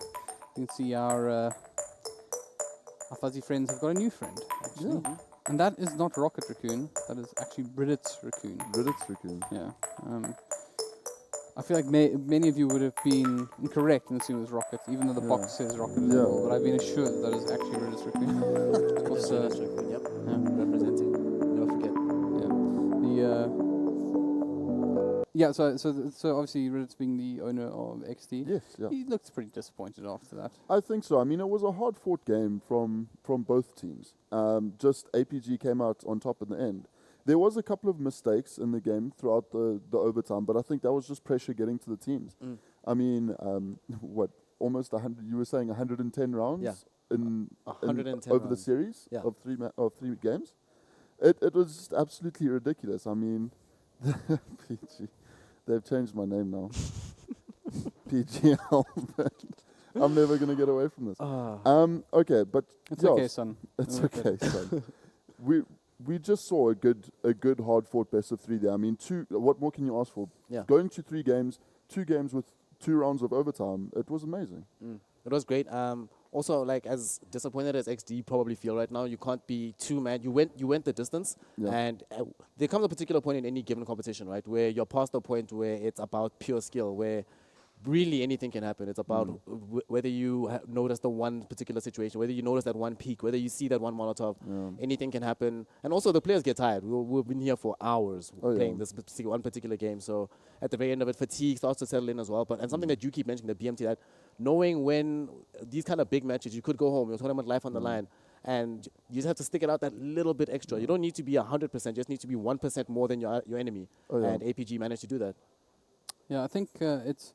You really got to feel for XD, but also, I mean, as well, we just got to say the same thing now, but yeah, the BMT obviously was on the side of APG, and it showed because I think on 2 separate occasions, XD were on match point. Yeah, they were. And then at the end, obviously, they just pulled away with it at the end. Funnily enough, though, in the last round of overtime, or the last set of overtime, APG didn't buy kits and actually gave XD sort of gave them a free round. But then still, like, if something like that happens, especially that far along into a series, it could cause the players to, lose a bit of motivation. But they came back strong, and they won the game. So yeah, correct me if I'm wrong, but if they got that defuse, wouldn't they have won? Like, right? No, they would have needed no, one more, it was, right? Yeah, it was the start of the overtime. Yeah. So, but like you say, you put that behind you. You just have to put each round behind you and say, focus on the new one, focus on the new one, focus on the new one. And sometimes I think part of the key thing is just not allowing yourself to get into the mentality of making mistakes. We were talking off camera about what happens when you tilt yourself, when you don't feel your performance is up to standard. And if you let yourself get in your own head, then you can stop yourself from actually performing at the highest level. But if you don't, things go well. And we saw, I think, the last 2 rounds of the very last 2 rounds of the game, APG just looked very calm, and they just seemed like you could see that they felt they had this, and they did at the end of the day. So I'm happy, obviously. Why are you happy exactly? I mean, I did say 2-1, if I'm not mistaken. So that's important. We actually have a replay for you guys. So before I give you guys, especially you, a hard time, son, I like Son. this. We can we take a quick peek at that defuse again? So of course here we have speed he brought down, but then here's Crucify just pegging away, sticking that defuse out. Devo I can tell you a spoiler. That's alarming. Yeah, he was 1 second off. I don't think that's not the right replay actually. No, it was. He was 1 second off getting the defuse. Bomb explodes. But the funny thing is Devo has a kit. Yeah. Well, he had a kit. So they could have actually won the round, but I think a little bit of communication error there from the side of APG. Also, that was like round 116. Yeah, I mean, I'm sure Devo probably didn't even know he had a kid. Yeah, you get to that stage of the skirmish between the 2 teams, and everyone's just not just mentally tired, but like the way that they're playing becomes a little bit more sloppy. I mean, we did see a lot more mistakes towards the end, but that's just because it was a 110 round series. It's a long time to. I think it was 4.5 hours the whole series together. Yeah. So it was 4.5 hours. Yeah. And the rounds you mentioned earlier. 110. 110 and the entire. The entire first round, day 1, with the exception of the loser bracket round, where we saw Southern 5 unfortunately exit, was only 94 rounds. Man. So they played 16 more rounds than everybody did in the first round. That's Put kind of together, crazy. Put together, kind of crazy. That's insane. Kind of insane. That's a long outing. Yeah. Yeah. Especially when just compare that to sides like Bravado and Energy. I mean, they've played 21. Not even, yeah. I mean, I can actually tell you, Energy has played just shy of 40 rounds, and Bravado has played 44. Okay. No, 45, sorry, yeah. So, actually, Bravado and Energy together have played not even half of the combined round. Yeah, There's one match. That's insane. Yeah. Rough. So I also have some good news for you and some bad news for you. The good news is we're ready to announce another winner. The bad news, I have no idea where to put the piece of paper with the winner's name on it. So we'll see if production friends feel kind and will give it to me in my ear. But until then, you just have to wait. But somebody is a winner of something nice. Something's a winner of something nice. Yes. Yeah. That's like that's somewhere out there, one of you has won something. Everyone starts celebrating now, and then when you hear that you haven't won, then you can feel how I feel. Yeah. Yeah. Speaking of haven't won, he says he feels bad about not winning. Because there's something else he hasn't won. Yeah. You're right. He hasn't won prediction? I mean, let's go through it here. So, on this panel, there are two people with points. Yes. Right. Now, as you would imagine, me being excluded, of course, because panel host doesn't get involved in this stuff, but two people have points here, right? Now, you would expect that would be Recoil and Snare, but it's actually not. Nope. It's Marshmallow and Snare. Snare now, I believe you're on 3 now. I'm on 3. I'm winning. Yeah. I beat goals now. I'm on top. And Did I deduct a point from you? Yeah, you did. I feel like you did. But you granted me one back for the hug prediction. Yes. I feel like Snare might go missing somewhere along the line today. Just maybe, I don't know. Don't ask too many questions when somehow Halbert's just disappeared and so has Snare. Yeah. Just two different reasons, but it might or might not be the fact that I want to host the panel and get rid of some mean people. Yeah? Not naming any names, obviously. Not specific any panel or anything. Just no. Yeah, just no, exactly. assorted panel members. Yeah, exactly. Yeah. So you know what just happened? What? Just realized something. I hear in my ear the name of the winner. Yes. Right? I'm like, I've clearly lost this thing. It's right in front of me. But here's the reason why. Why? This is the second time he's won. Really? Yep. That seems a bit suspect. Rigged. That is rigged. And you're going to love who it is. Who is it? It's a gentleman by the name of Tyrone Lepan, otherwise known as Tyrox. Tyrox. Twice, really. Rigged. Yeah. Rigged. He won 5 glove case keys and 5 Spectrum case keys. Tyrox. I'm not being crazy, right? We just watched APG versus XD. Yeah. You've heard how bad of a day I've had and you've seen it. I think you should just give me the keys. Just make me feel better, Actually, no. All we need is now transparency from production. How are they giving away these keys? I don't know, but I'm not, like that is incredibly fortuitous. I'm fairly certain that Mooncow, who is giving away these prizes, is friends with on Steam with Tyrox. So we demand proof. That seems a bit suspect. I think we need to have let's. Actually, I actually don't believe this. I'm looking again. I'm going to find the other Tyrox one, just to make sure I'm not Tyrox. actually. He's definitely won before, but I'm wondering if there's not a mistake. He won in Opskin, I think it was. Can he even use that many different guns? I haven't found the I other. don't know. I'd just love 10 keys. I want to open cases. Don't lie, you just want to bet. It was Tyrox. Tyrox. No, I don't do that anymore. I'll tell you a fun story while Halberd looks for this piece of paper. It's a bit of a mess now. I lost almost $100 once. Did you bet on Navi? No, I bet on Nip.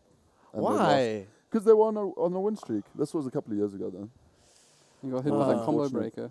Yeah, and then I think it was to VP, and they lost. They lost in overtime. So, yeah. That's kind of a rookie move. Like, just if you want. Well, you've seen how bad my predictions are. Like, what do you expect to happen? So not bet. I mean, when somebody in the future asks you, so Recoil, are you a betting man? No. Say no. No, I'm not. No longer. I've learned my lesson. Okay, so I guess probably a good time now to chat about the upcoming game. It's also a pretty big one. It's DC versus XDC. Once again, this is a BO3. The opportunity for overtime is real. Yeah. Obviously, we were supposed to get started at 1:30, so everything is now pushed back a little bit later. So expect some updates. On when the new schedules might be. We'll try obviously get things back on time. Hopefully, we'll have. Hopefully we'll have a really close game that ends really timelessly, like 30-second rounds a shot, but it goes into 4 overtimes. So it's just makes it up and then get things back onto schedule for today. But if you're following this, you can expect a couple of delays, but well worth it in my opinion for the matchup we had. But let's not go back there just yet. Let's chat a little bit about DC in particular, because they are in fact not the DC we saw yesterday. And I wish I could say that in a more positive way of they've reinforced, they're reinvigorated, they're not tired, and that may all be so. Yeah. But unfortunately, they are in fact running a sub. Now, I don't know too much about the sub. I'm not too sure about the sub. His name's Surge. He is replacing Explicit, I believe. Right. So it's going to make, because Explicit was on form yesterday in the second game. In the best of 3 that they played, Explicit really did do some good work. So it's going to, hopefully Surge can play to the same caliber. But I know that I was speaking to DC last night after their win, and they were saying, no, they're a little bit worried about playing XTC because XTC have been looking good lately. And I believe XTC have beaten them online. So it just all depends, in my opinion, now if PND rocks up, if he plays a good game, if we have the guys Hellhound style, Ensign, those guys playing a good game, it should be quite a close best of 3. I think it. Well, I say this, but it's probably not going to happen. I think it's going to go to 3 maps. And yeah, I just hope we see a good one. I know DC is worried though, so. Yeah. Well, we are about to jump into the veto as well. So, gentlemen. Right. So yesterday, the part of this that I so hate what the what most. XTC should do? XTC should remove Cobblestone. I don't think you want to give This that. is not a prediction. Oh, what do you want to do? I want to do a prediction. Oh, my prediction. Oh, I say. Can XTC. you see by his reaction? XTC. Okay, Yeah. so you're saying XTC. You give the win orders. So you're saying XTC 2-1. XC 2-1 and winning in what order? Actually, no. XTC 2-0. 2-0. Okay. Wow. Okay. Yeah. Wow. Bold prediction. Wow. I love our production team because you hear that they. I mean, you obviously can't hear this. So I apologize. Inside joke, but you just hear the responses there is classic. Can I plead the 5th? No, No. you may not. You cannot plead the 5th. I think that I'm going to go with. Please don't agree with me. Man, but like, then I wanted to predict. Come, we're losing maps. Let's go. Let's go with DC winning 2-1. Okay, what order? XTC, DC. Okay, so another opportunity. It actually depends on who gets the first map. You should actually really ask that question Yeah, I after think they've done the after veto. That would be far after the more map fair. draft. See, XTC banning out nukes straight away, which is interesting. But you're a Dota player, and you know that this happens before the draft. That's an unfair advantage. Like the draft does make it unfair, but also makes it a legitimate one because you're like, oh, after Too you see the bad. draft, My game, my rules. Recall's losing. So DC takes our train and XTC quickly picks up overpass. Hold on. Oh, Did first I, overpass did I of say that overpass. next time Snare moaned about the rules? He gets a point taken away. I think Oh he should wow, do that, really? Yeah. Oh my god. Back down to 2, young man. Back down to 2. Still tied for first place, so I'm cool. So we I'm have happy. the first overpass pick Yep. by XTC First overpass of the tournament. Yeah, of the entire tournament. Yeah. It's been banned every time. Yeah. Do they And generally really early as well. normally like first or second So in yeah. the veto, so It's interesting. Mirage by DC picks up Mirage. Okay, so do XTC risk playing Cobblestone up against DC, given what they saw yesterday of how they performed on that map? I think, look, the confidence, I don't know where the confidence here comes from. I mean, in terms of now, it's XTC's ban. So if they ban Cobblestone here, then yeah, maybe they'll just ban it on performance. Or they'll leave it in, and then based on the performance on DC yesterday, they found a weak spot and they could exploit that. I think that was probably their most dominant map though that we saw yesterday from DC. Like it's the one where I think they performed by But it far was the also strongest. the third map. Yeah, it was also the third map. And it was very late. Yeah. So look, nothing away from DC. They played a very good game on Cobble. But I think it's, time has its place. And yeah, we'll have to see. I mean, Can I say, I think it's actually a little bit odd that they banned out Nuke. And everyone's like, what? But with Surge playing, we don't really know what he's capable of. We don't know how that Yeah. changes the dynamics of the team. But one thing we can almost guarantee is that the sort of slickness that they operate in that environment would be different. So I think maybe XC may have wanted to almost like bait them into it unless they're very uncomfortable on that map. yeah. So We're going Cobble. yeah, There we Cobblestone go. again. DC picks Cobble as Yeah, well. I'm not surprised DC So goes it for was. Cobble. I actually thought we'd see the XTC banning out Cobble and DC picking Cash. I'm but glad. yeah, well, I'm there's glad the for 3 this maps. though, because clearly XTC, them prioritizing overpass this early on shows that that's a map that they're very comfortable on, and we know for a fact that DC are very comfortable on Cobblestone. So I think the important map here is going to be Mirage because Yeah, I think if this goes to 3, then I think DC will take it. I think you're right. If it goes to 3, I think Recall is going to be right for the first time. But if it doesn't, then it'll be 2-0. But the thing is, this Mirage pick by DC is actually also quite interesting. So, there we go. Overpass, we just heard in our lovely little ears that Overpass has an 88% ban That's a lot. It's a crazy amount of games. But So That's actually, I imagine that actually may be higher than Nuke then. uh, Because Nuke's been probably. picked up as well. So, I mean, it'll be interesting to Well, see like the we've ban had- pick rate actually. we've had 2 games on Nuke Yeah. and none on well, this will be the first on Mm. Overpass. If I'm But honest, I think that's been banned out, well, I mean, well, 88% of the time, right? So I think there's Yeah. probably one game when it has been banned out. Yeah. I think having Which is seen this Nuke, one, yeah. what the games have looked like on Nuke, right? I personally would not want to pick Nuke. It's too crazy. Too many. But remember also, DC is very strong on They Nuke. are very strong on Nuke. I yeah. look how they played last night. But it wasn't being very strong on Nuke. They almost lost to a team Yeah. that like you would not have expected them to lose against. Like they came very, very close to like.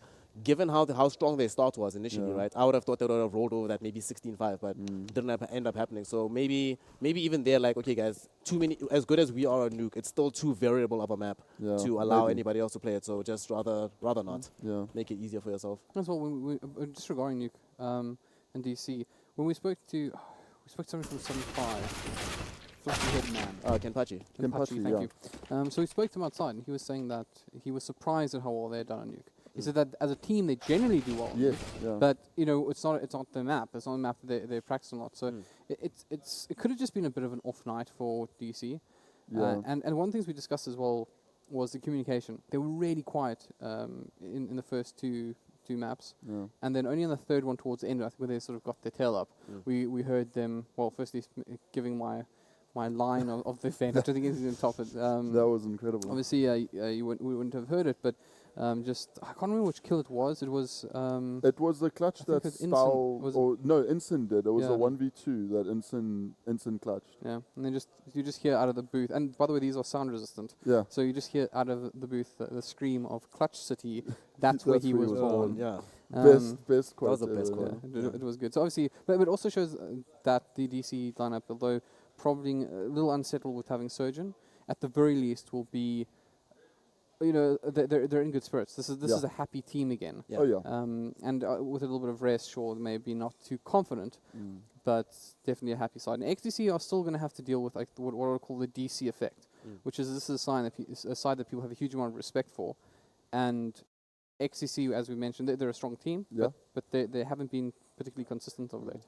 Well, I mean, we've said it before. DC have been dubbed the land gods. So maybe we'll see that come through here today. I mean, look, this is tournament life on the line again, and DC have played through this already last night. So maybe, I don't know, maybe they'll have that form coming into this game, because they played quite late last night. This is the first game of the day. I'm not too sure if they've been maybe boot camping or playing, elsewhere.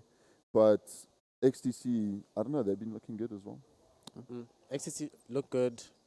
Didn't really look that good against Bravado, but this is again one of those situations where you play against someone really good, but now you have an opportunity to actually display your game, and it ended up working out for APG. Yeah. It was working for Southern 5 until they lost. So let's see if XCC also gain a lot from being absolutely trashed and then come back with a strong performance. Well, I mean, they let's- did I, do... I think we're about to go ready to the casters. Perfect. Sweet. So, yeah, let's send it over to them, gentlemen. So Congo and goals, friends. You must be feeling a little bit jealous right about now, but this one could be the game for you. So, yeah, best of luck getting a good one. Yeah, I tell you what, I wasn't too keen to be up here at 9 a.m. this morning after last night's long game and sit through 3 maps of 2 overtimes. So I don't know, Goals is also shaking his head. He doesn't even feel like it. But it's good to be back. I mean, we're here for a nice late start for the day for you and I. And it's quite a cracker. We've got DC up against XTC. I'm extremely excited for this game. Very thankful I missed the first one. I was running a little bit late after the late night I had last night, and I'm very keen to see this game. I think both teams looking to prove themselves here. Yeah. The veto for me went pretty much exactly how it was supposed to go. I'm very surprised that DC have left in Overpass and landed up picking Cobble just purely based on Surge, coming back from a lengthy break. And those are some of the newer maps. So it's going to be interesting to see if he's actually able to adapt and play these maps at a high level. But yeah, into the pistol round we go. Yeah, I think at the end of the day, if you strip down CSGO to its bare minimum, it's just shoot people in the head. And Surge can do it. Let's see. We'll have to wait and see. He does get the first frag, actually. Instance there to back him up as well. Really nice, solid underground take there by DC, having a strong presence there, keeping 2 guys. Ecstasy going with a quite a popular pistol round strat where they rush lowers and they Yep. just have one guy that's sitting at the at the fountain ramp and waiting to pop flash them out of there. But unfortunately, DC waiting to catch the lower players off guard, and they managed to do so. And now it's a very, very tough situation for Viking to try and win here.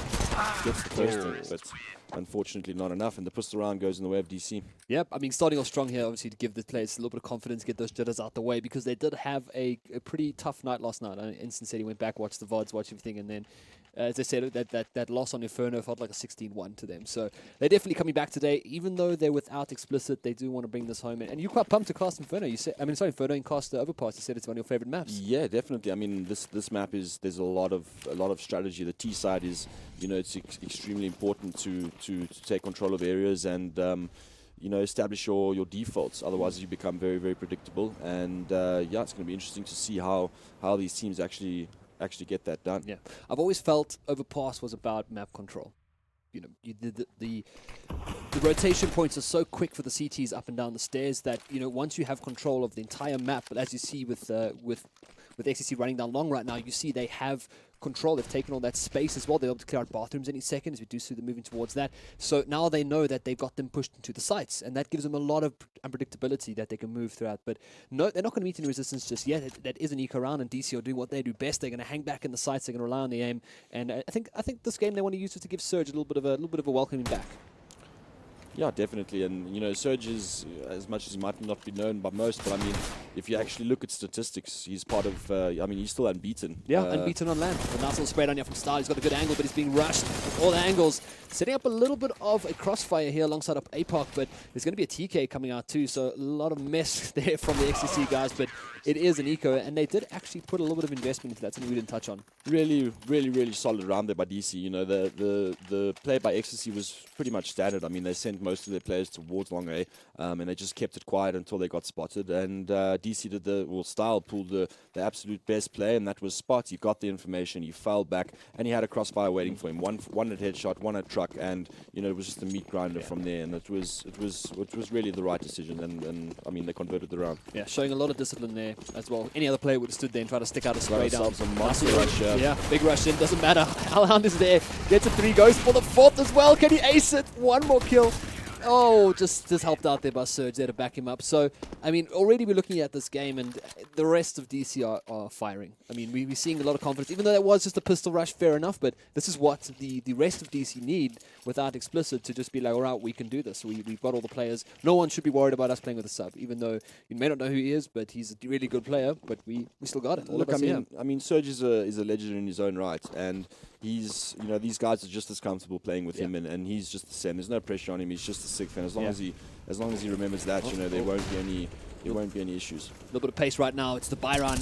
Panda picks up the first one out there by Fountain. Does go down. Aggressive play actually from DC, moving all the way up towards top of A, taking a little bit of map control back for themselves. Surge is in lowers. He's got the UMP, so that's a little bit of a tough ask there. But at the same time now, it's already down one player apiece. Obviously putting favor into the CT side, but Haaland needs to make that. This is looking really rough for XCC. I mean, they've literally been wrapped entirely by the DC squad. I mean, they've got the information on Fountain, they've got the information on lowers, and they've pretty much got a great idea that all of them are around the B side area. So I think, they've already rotated completely towards B, and there's two guys just waiting until they can flank. And I mean, let's see what XTC can pull out the bag, yeah. Viking, though, this man can do some great stuff as an entry fragger for XTC. He's going to get shut down immediately by Eggpock, who was just hiding in water. No accompanying flashes there for Viking to try and check that spot, but Hellhound is still on the side, very, very low. It's actually working pretty well right now to 1v1, and they're both on such low HP. It's Hellhound and Turtle.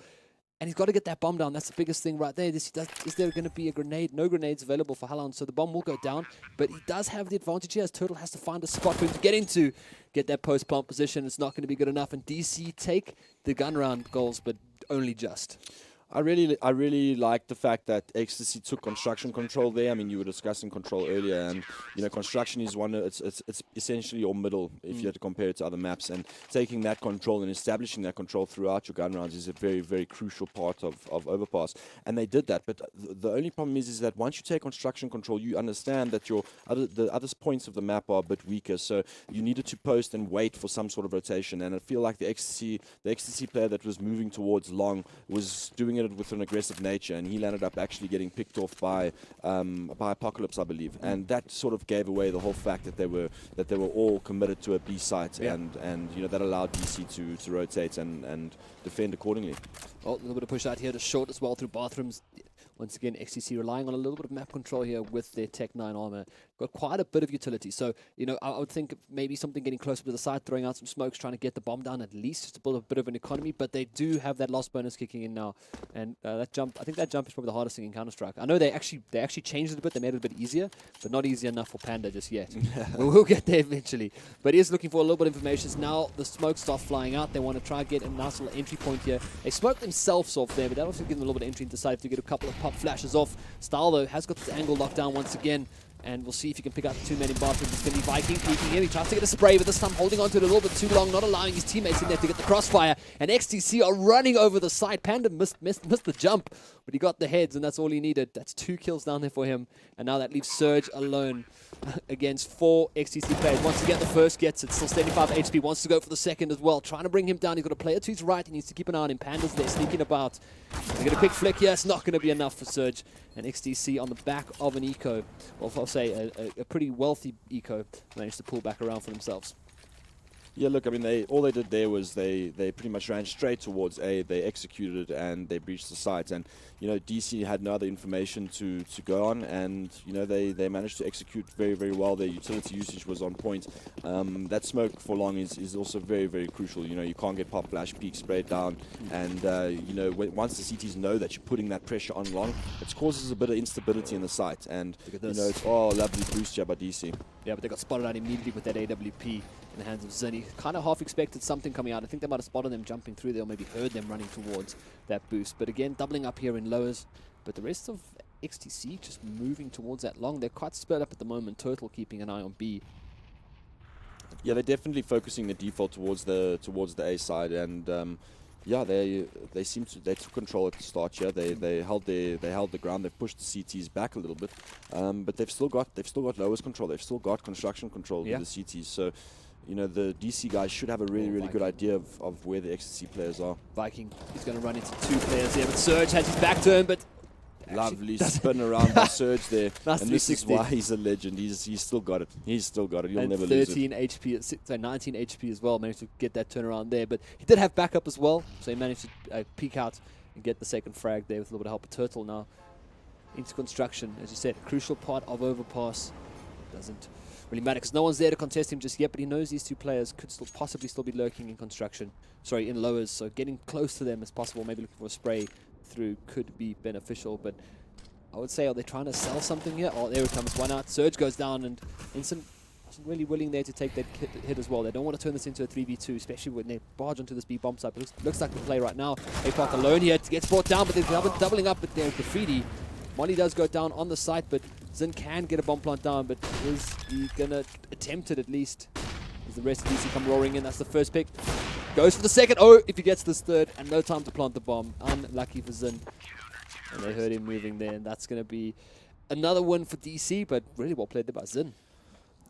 It hurts me to bring this up again, but that was another hard reset that we've seen here, and Yeah. XTC's economy is absolutely destroyed. What I really liked from DC that we didn't really see yesterday, and we spoke briefly about it, was that they're taking control of that A area. They're peaking. They're having a presence aggressively in the map, and they've chosen the party area to do so. Yeah. And you can see they're playing very passive on B. They don't need to push that, and XTC are committing a guy to watch that push. So very, very efficient play coming out from DC here, and yeah, now we're onto a full buy, but after if the XTC lose this, they are going to get reset, and the economy is going to be in shambles. Style not there to back it up, and actually APOC goes down too. That's bathroom control lost, and that leaves them very, very tight here on the A bomb site. They are going to try to set up at least something here, a little bit of a. I'll say try at least get a crossfire out here, but Instant starts burning immediately. That forces him into a very awkward spot just for Panda to take his head off. It's 2v2 right now. Surge and Hellhound. Surge has to play it slow. Might look to try and save you. Yeah, is that going to be the call? I think so. I think so. You know, to Not retake that A bomb site, the guy that was at Optimus Truck, he kind of needs to wait, and if he is there, he needs to wait for his teammates to throw some sort of support util. But if you get caught out there on your own, it becomes very difficult to hold all those angles by yourself. And once you lose that player on the site, there's pretty much zero to no hope of retaking that site from just bank and just from headshots. So Yeah. I mean, a good call for the DC guys to save. They've got a lot of util, they've got a lot of investment in the round, and they can do something with those guns to try and put another round on the board. Yeah, well, Alhan sneaks off just one more frag before the round ends. And DC still have a considerable lead here. Now they're going to go into... This is where it gets tough. You save 2 rifles. Now, Goals, what would the call be? Do we support these 2 rifles? Or do we just allow them to try their best to do whatever they can with those rifles? It looks like the call might be just not to support them and just keep your pistols, keep your, as you say, James Bond. Look, I mean, I think it all depends on what's happening with your opponent's economy, right? So, they've survived with 3 players the previous round. They're definitely going to have a very, very wealthy buy. So at this point, I don't think for the CTs, I don't think it's beneficial to force and commit to the round. Like I said yesterday, then you land up in this position where you've really, really committed to these force buys, and then 2 rounds becomes 3, 4, 5, 6, and the teams are really, really comfortable moving onto the CT side. Oh. That was a bit unfortunate there, trying to take a duel with the P2000. There was a little bit of backup, but both went down. The 2 guns on DC went down. And this is going to put them into a pretty good spot as, well, Sin, keeping an eye here, might get rewarded for his patience, but will he have the resolve to stick that one out? I think Inson wants to try and maybe try and get one of those guns, but look, actually both players, 2 players are watching that lowers entrance there. And they still assume that he's going to try and, get some sort of flank going or do some economic damage. So I wouldn't be surprised if I see them just move out all together as a unit to make sure that Inson's goal isn't really achieved and doing some damage to the economy. They're both kind of watching him here.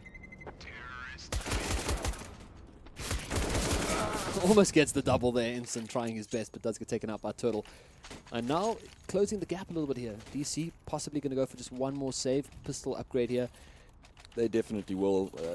Overpass is one of those maps where it's very, very AWP intensive, and the dynamics across T side and CT side, you can put the AWP pretty much anywhere from close and far duels, and it's a crucial part of the map. And you see XTC going here, I assume for some sort of construction control, but it looks like they're just completely rushing Monster. And I like this. This is against they know that DC are going to be saving, and they're just sticking together as a unit. They're throwing a little bit of utility to get entrance into the site, and they're just going to hold it down and get the frags when DC try and retake.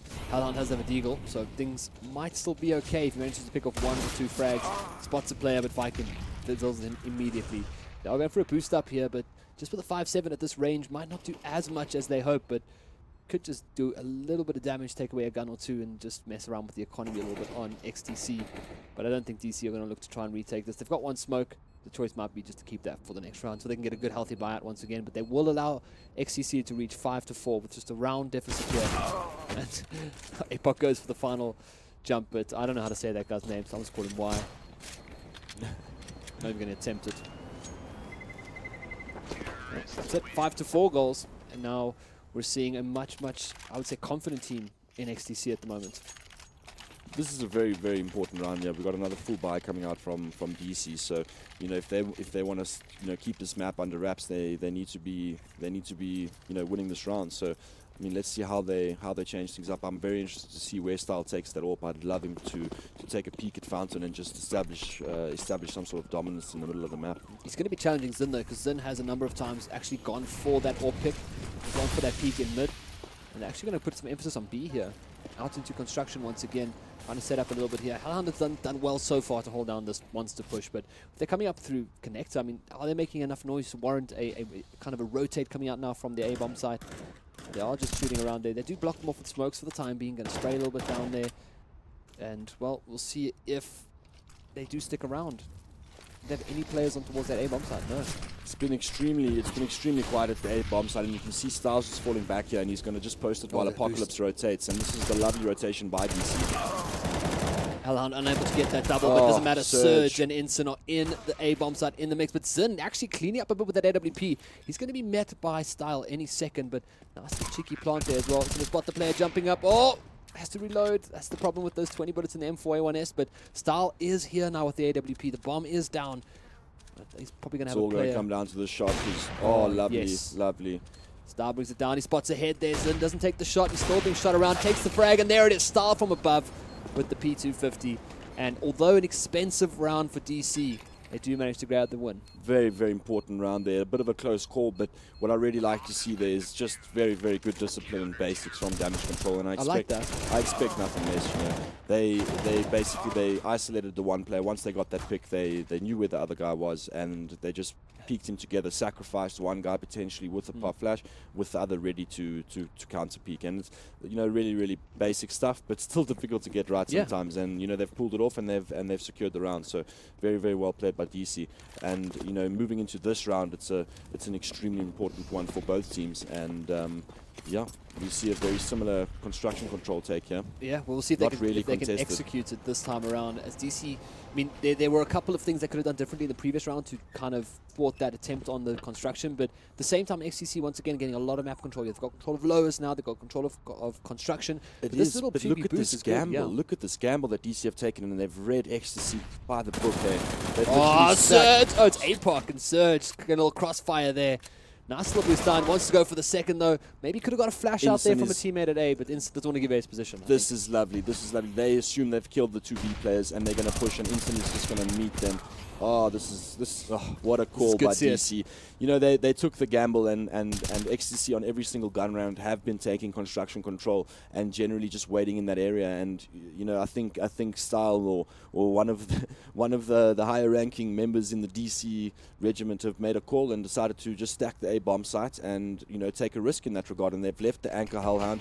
Listen, it's kind of a one and done. You know, you need to just try to get that information. He sees nothing. He doesn't get pressured, and they've got the stack waiting. They pick off 2 players, but there's no, you know, the XTC guys get those picks and they move hastily on the site, and there's another 2 players waiting for them, and they didn't even know about the other one. They didn't get past the first. So really impressive gamble read there by DC on the XTC team, and you know, it's costing this gun round. Well, Viking is going to get the bomb down at least, but he will pay for that with his life. I kind of liked it. I mean, I feel like they're more comfortable retaking on B at the moment. A seems to be the one where they've lost out a couple of times and decided to either save, or they just haven't been able to take the retake back from XDC. So I think B they're comfortable with, and as you said, they leave Hellhound there, who's top fragging at the moment as well. 12 frags for him on that B bomb side, so they're happy just to leave him there. Hellhound closest to us here on the camera, you can see him there. You pointed out, and I think that's probably what happened. You probably find Hellhound said, "Listen, guys, I'm feeling comfy. You know, I've managed to hold down B pretty efficiently, and you know, you guys can play towards that A site, and we'll just, you know, retake it." And it also allows you a lot of options. I mean, if you notice, the DC players were stacking towards A, but they were very deep, so very aggressive holds. I mean, the one guy long, the 2 guys stacking, you know, towards very, very far in front of toilets, and you know, that allows them that if they do execute on the B site, they can do a wrap. They can wrap through lows, they can come from heaven, and they've still got a guy on the site. So really, really nice setup there by DC. And it's a bit of mind games as well, because you see XTC expending a lot of utilities to get into the B bomb site, just to flush out Hellhound, to flush out Instant, to get people out of you know, kind of a wraparound from construction ball. So they're expending a lot of utils to get into the bomb site, and then, you know, Hellhounds manages to pick off 1 or 2 people, and then once they get the post plant, they don't have much left to kind of block off any sort of entry points. They're not able to shut out, you know, Heaven to stop Staff coming out with the AWP. They're not stopping the guys from Graffiti as well from coming out the sides. Even the guys flanking from behind them through Connector, they run out of utils because they're so scared of getting into the site, worrying about Hellhound. They try to flash him into oblivion, push him, but he still manages to get 2 frags. 100%. And you know, the crucial part about what you're saying there is in construction, it's it's like I discussed earlier, it's the most important part of the map. And XTC haven't realized yet that DC are just giving it to them. They're not contesting. They don't know what to do with it. They get it. They're like, okay, what do we do? XTC are basically running around there with a loud microphone announcing that they're in that construction area, instead of just, you know, taking it with potentially 1 player. And you know, now DC have contested with the boost, but you can see they've done just that. There's no util used here. I think he used 1 flash, and he's established that construction control. Now you can see that DC have committed now 2 players because they understand that they're in that construction area, and then they haven't stacked towards A. So really, really good adjustments here from XTC, and they've now decided to move towards that A long area. And he's going to ask for a boost now. He can't make the jump, so you know, rather get it done. I'm done. Come boost me. I'm done. Yeah, Panda is still yet to come, I think, really online in this matchup. Yeah, maybe the pre-game banter was just tilted him a little bit too much between him and APOC. So, yeah, it's actually just really fun CS to watch right now for DC. APOC picks up the first one, takes down Y. Now, APOC actually needs to be careful. He's going to get pushed from his right there. Panda takes him down finally. Doing something good here. Spots him out once again, but Star with the AWP. You don't just peek Star like that. You've got to be careful. You need some flash or a backup. Zin Answer's taking out Instant. So that's the man sitting at the back, though, holding that crucial position. And still a man on truck. Zin has got the bomb planted in a, I would say, a relatively safe position. Does allow them for a little bit of crossfire, but Viking is miles away at the moment, up in a 1v3. So I think this could be a huge player, but he has been heard by one of the DC players. Yeah, not really caring too much about that. Yeah, look, I mean, he went for a gamble play there to move, to just completely change position. But, you know, unfortunately, there was a guy there that could hear him and make the call. And DC looking really solid here. The A-hold there, really done well. I think, you know, with the way that DC are playing, which is, again, their normal style that's worked for them for many years, is very defensive, very on the side.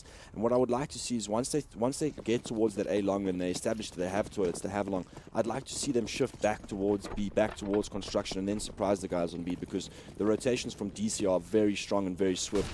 And, you know, the XTC guys end up committing to that site, and that's where that rotation's paying off. But I feel like that's where they can be punished as well. Well, they're going for the tried and tested Tech 9s, as we saw in that eco upset earlier on. And actually maybe a bit of pace here. Panda leading the charge, trying to get in. Stahl will have to take a very quick turn here, but he's got backed up there. They're going to get a nice spray down here. Is it going to be enough? The Tech 9s are rolling, but they will take down both Stahl and APOC here, and they swarm onto the side. So this seems to be the strategy right now for XTC. It's just to rush them onto the side. Instant is here. He might want to wait for a teammate to back him up a little bit. Surge and Hellhound are making their way up from B to...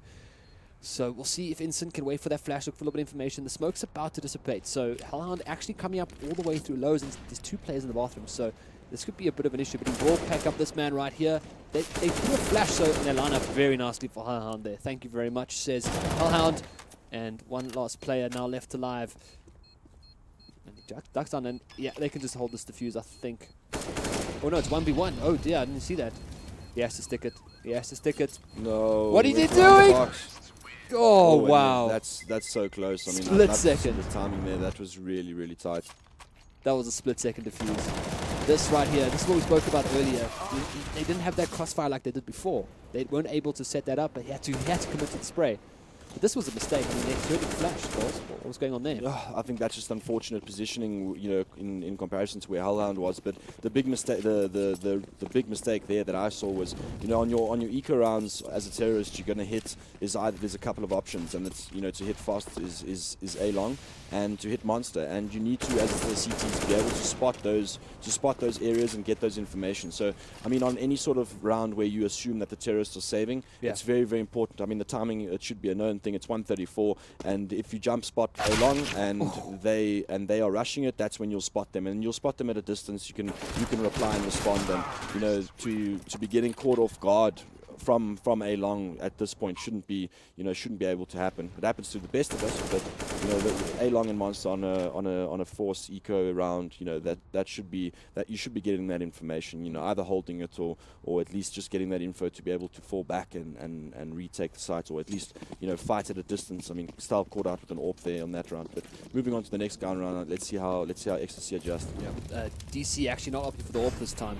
I think the power in number of bullets for those aggressive players coming out right now from XTC might be what they want to look towards. But Viking actually, once again, we see a little bit of pace coming out from XTC now, a little bit of confidence as well, as they're kind of just moving really quickly towards these choke points, trying to flash out Hellhound. But Hellhound, you can't just do that to him. I mean, you don't do that to him. Disrespect.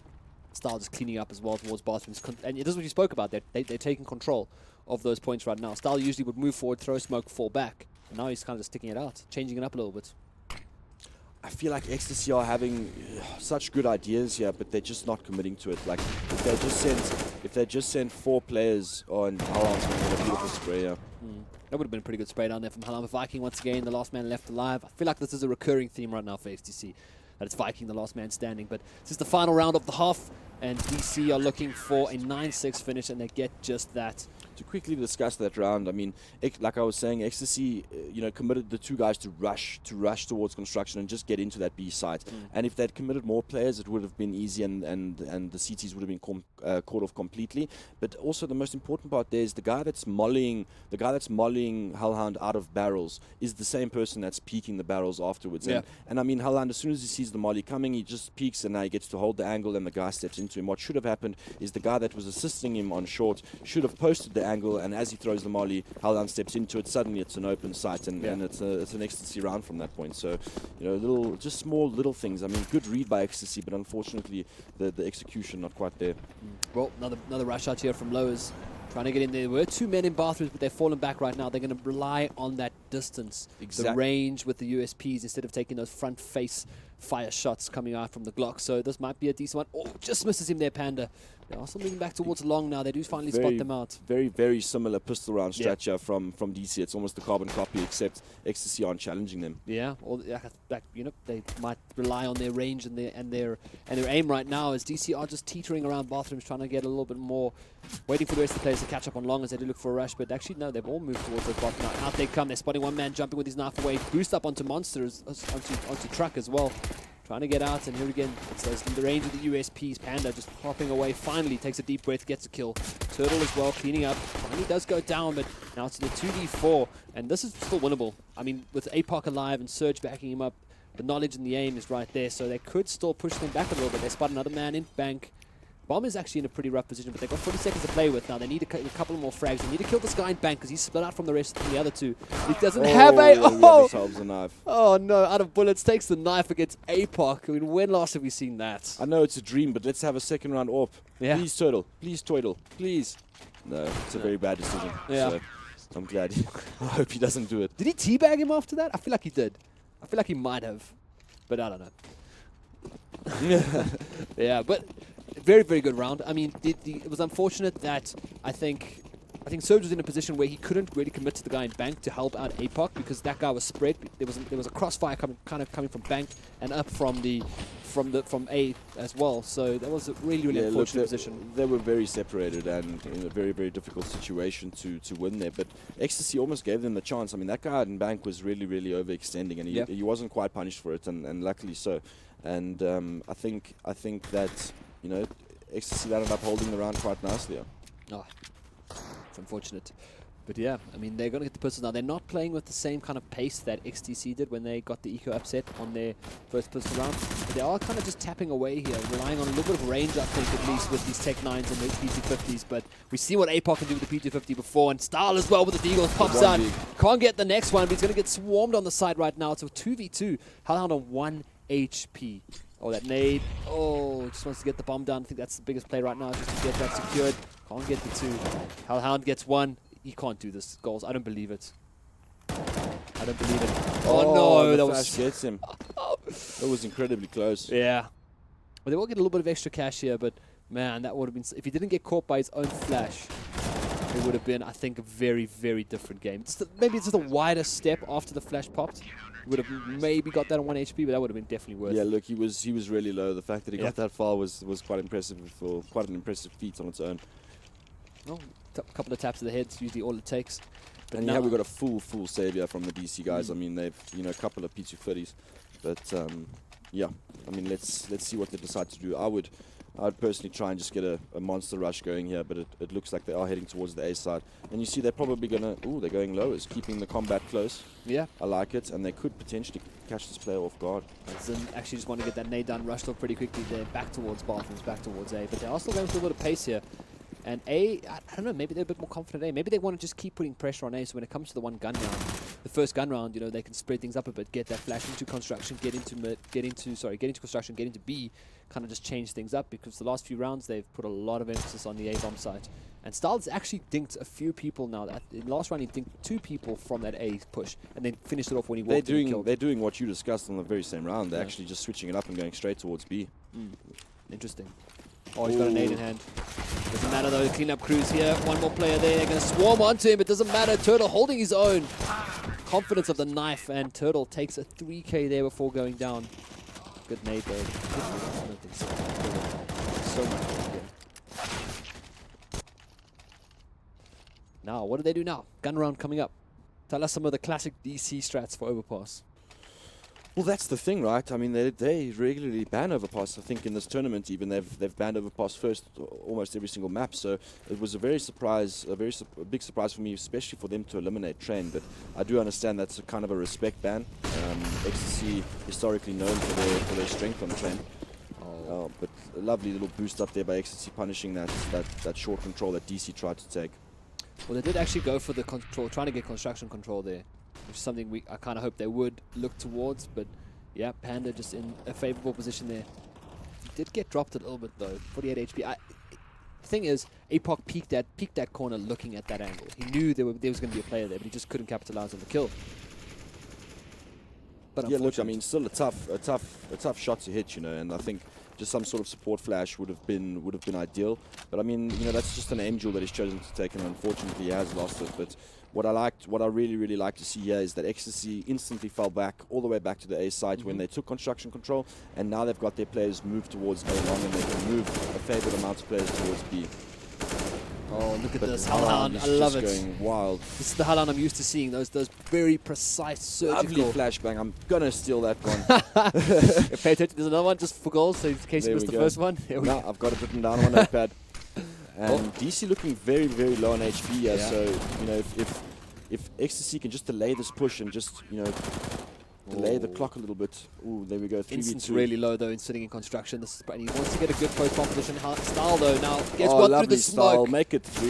Oh yes. Beast Style. What a legend. I actually remember seeing a frag movie of Style doing this exact thing on overpass. I think I've got it somewhere. I found it. It's almost the exact thing with the AK-47, just tapping people with the bomb plant down, and that was actually really well. I mean, he had to pretty much play big there because he had Ensign coming in from short, and Ensign was on would have had 2 players looking right at him.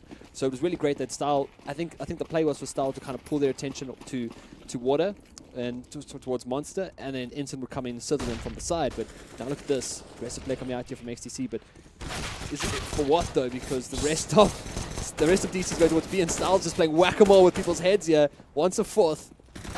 Oh, taken out once again. I can't even pronounce the guy's name, but taken out by him. And the Panda just singling out as well. 2 guns there up for grabs though. But a quick clean win there for DC. You know, Style was just holding it, waiting for some sort of aggression, and even though XTC got torn apart there, I'm just really stoked that they decided to stick together and they did something together on that save round. And you know, Style unfortunately playing on a very tight, tough angle where you know he's just clicking on heads, and it's, you know, a tiny little blip for the CTs to shoot at. So, but I mean, you got to make the shots in those situations, and Style did, and I'm sure a little confidence boost with it. He's had a superb few rounds, and you know, hopefully carries that momentum forward. Yeah. Well, we see this round unfolds here. It's a buy versus buy round coming up between these two. I think a slightly more healthy one coming out from damage control, but there's an AWP in the hands of Zin, so we see if we can make something different here with that. Or where is he holding it? Zin is sitting in. He's holding the banana push. Banana, yeah. Rightfully so. I mean, DC haven't really cemented any sort of. I mean, they've got 2 rounds on guns on T, and they haven't really been like, okay, cool, we found XTC's weakness. We're going to push B, we're going to push A. At the moment, they're just doing the regular DC things. They're looking for information all over the map. They're all kind of spread out right now. And they are just doing what they do best. Now they're looking to maybe put some emphasis on at least one of the bomb sites. The bomb is kind of hanging around B. I'm really glad that they're taking this slow. It's a nice little dink out there from the B defense. But you know, DC playing this slow round like this. I mean, look how little util the CTs have. I mean, it's 1 molly and a couple of flashes, so they can really breach the sites and you know, take it with little to no resistance besides aim duels, which they've won at Monster. Very nice there from Halan. Steps out of Monster, picks up 1. Instant follows as well. There's that little cheeky pop flash again from Panda, the XTC special. The XTC special, I like that. They're going to get the bomb down though with a smoke off. And this is what we saw once again, and I'll bring it up as soon as this round's over and done with. There are still 3 players left alive, so this is not all down and out yet for XTC. They can still look for a little bit of retake here, but as Goals mentioned, they are completely out of utilities, while DC still have a molly, a grenade, and a flashbang on Surge, who just got taken out. So now we're looking at a completely different game with 4 players left alive and none of them have any utility, but Style's still alive. That's all that really matters, and Zin has the... Oh, but he gets the shot! Will he have enough? No, kid. This is going to be a tight. This is going to be a really... He's got it. Yeah, he's got it. Look, DC really had a strong, retake position there, well, a post-plant position. They had a triangle of doom going, one guy short, two guys on the opposite side of Monster, and, as soon as any of them take contact, there's a guy that's, that can trade on the other side of Monster or at short, and they played it to perfection towards the end there, up until, unfortunately, they got traded 1-for-1, and on the last duel, they unfortunately lost it. But yeah, very, very close round there. And this round is the most important because it's nearing that final scoreline, and both teams' economies are pretty much non-existent. So the winner of this round is going to be sitting pretty, and I think they're both going to be playing very, very conservative. I mean, if you look at the util, it's even favouring the CT side to an extent. So, I mean, let's see if DC can negate that. Well, we do know that XTC have been expending their utilities pretty early on throughout the series, so we'll have to wait and see now. It's going to be tight at least. He does spot the head there. Oh, not with the shot. That gives away the position there. Can flash him out and perhaps look to peek him again. They want to. They want him out of bank, but now, as you said earlier, they have two players watching. So should he reset his position, get that nice pick by APOC. Now they know where the AWP is. They can smoke him off immediately. Can smoke him off, and they're going to take control of the sides. But there's an early rotation from a CT moving up Banana, and he's playing a little bit of cat and mouse here with the guy in toilets. Let's see if he can make this position. And really, he gets one pick. The guy toilets now knows he's there. Instant comes out with the UMP nice upgrade on the gun there as well. Turtle's still chasing that Instant, will bring him down as well. Now turns into a 2v3 with the AWP still alive on Zin, even though being reset. And again, now Hellhound alive, but he's got the smoke goals. He can work around the smoke, but the bomb's not planted. Look, oh my god! Oh my god! Yes! Oh, yes, Hellhound! Yes! What? That is crazy! What a play by Hellhound! Look at him! Look at him smiling. He's going wild. Let's look at his facial expression. Look, the guy goes for the bomber as well. It's the lottery. They're it's the lottery. all looking at bathrooms. Look at him smiling. Calm, cool, and collected. He celebrates afterwards. What a play! I mean, that's going to be heartbreaking for the XTC I'm pretty guys. sure we just destroyed the microphones. We did. I definitely. I heard destruction. I heard destruction. I heard it clip when I shouted, but yeah, that was one of those moments. I mean, that was incredible, and to see it from Hellhound, playing sneaky in the smoke there, something that I'm pretty sure upsets him a lot, and him catching off all three XTC players was really, really superb. We have got one player gone. Oh, no, I thought someone went to the bathroom there. Yeah, it's just when a player gets out of the booth, you might say something I thought someone got up to go to the bathroom. So I was like, let's not mention something that... Let's not discuss intense strategies. Let's not discuss anything we're looking at on the map right now, but rather just what just happened. But yeah, I mean, that is, I mean, I don't want to say it because I don't want to sound like I'm insulting XTC, but that's what you see what happened in pubs, where you have three people watching the exact same spot. Well, you have a planter planting someone defusing the bomb, and your other two players are looking almost at the exact same spot. I think one of them moved towards long right after that, kind of turned towards long, but his back was still facing where Hellhound was coming from. And, like I said earlier, I miss the days when smokes were brick walls and people just couldn't go through them, because Hellhound just walked straight through the smoke. Yeah, you see, the thing there is that it definitely looked, I can't say for sure, but... Can we see the replay again? Is it possible? It definitely looked like a miscommunication from... We go. Oh no, that's not that one. Hellhound's going wild. This is Hellhound things, man. But I could swear they were both looking at bathrooms. That's what it looked like, at least. That's what I was saying, right? So I think there was a little bit of a miscommunication, because you can see someone's called his bathrooms, and once they spot and the guy's just not peeking, eventually they realize, well, he's got to be somewhere else, and by then it's too little, too late, and Hellhound punishes them for it. Oh dear. So Panda apparently bought with his auto bind. I mean, surely by now you take those things off. You disable those auto binds in your config, but yeah, but when you lose a 3v1 situation where you're busy defusing the bomb, all that sort of stuff's off the table. Probably smack a keyboard, and there goes a buy, and buy yourself a nice a nice big machine gun or something, and Yeah, I mean, look at the economy as well. You said that round was so crucial, and it's crucial for 2 points right now. One, that damage control got the win, got the cash, kept the economy, and two, they just absolutely demoralized XTC now with that 3-man spray down. There's even more to that. I mean, had XTC won, they would have brought the score, tied up the score. But, DC was sitting on 2 rounds lost. They could save once and buy the next round. Yeah. But now with DC winning, not only the moral devastation, if you will, but also the economy. I mean, Ecstasy completely reset here. They have to full save here, and they have to eco again the next round. All they can bring out the next round is maybe a couple of upgraded pistols and some body armor, and even that's going to be really, really tough to go up against the DC, weaponry that they have with the economy that they've got. And that puts them on 14, that puts them potentially on 14 rounds. I mean, not call it too early, but once they're on 14, it's just 2 more rounds to grind out, and a lot of pressure on the backs of Ecstasy. And I mean, the moral, like I said, just the bleakness of losing that sort of situation, because firstly, it looked bleak for Ecstasy. Then suddenly 3 of the players just turn out and come out extremely hot, and they just pick off DC player after DC player after DC player. And then all of that hope that was given was taken away, and it was very, very unfortunate for Ecstasy to be on the receiving end of that.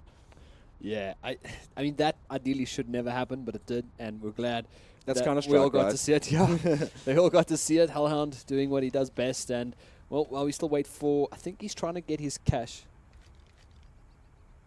Okay, they have to restart this round, not the previous one, obviously, because he hit bind. He hit his bind and bought some keys. Bought some weapons. So some would say tilt buy, but we'll go with the bind. No, I'm kidding. I'm pretty sure it was. He's like, force buy, guys. There's absolutely no reason for them to want to buy here. I mean, they need to go for the win, and that requires them to save. Yeah. Well, we've discussed what we can in the meantime, we'll do a little bit of shout outs. I mean, shout out to all the guys watching, the people playing as well. The teams have been having it's been nice. And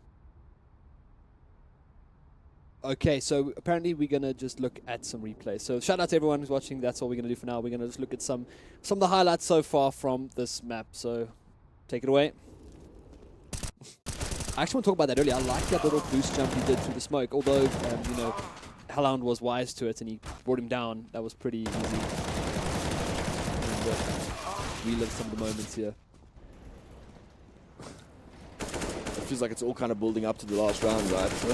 We're waiting for that. I mean, Hellhound absolutely on form. He's not only getting the frags, he's making huge impact. I mean, there when he's rotating out of lowers, he catches the guys off guard. A little bit of luck, but you gotta kill it. You gotta land the shots, right? And he's managed to do that. And he's had an absolute superb game here. You can see the DC guys are operating in the early morning, and they've come fresh, and they've had their rest and the orange juice this morning, and they've come to play, and they're really showing up today. How long specifically? It's really good to see. Yeah, I mean.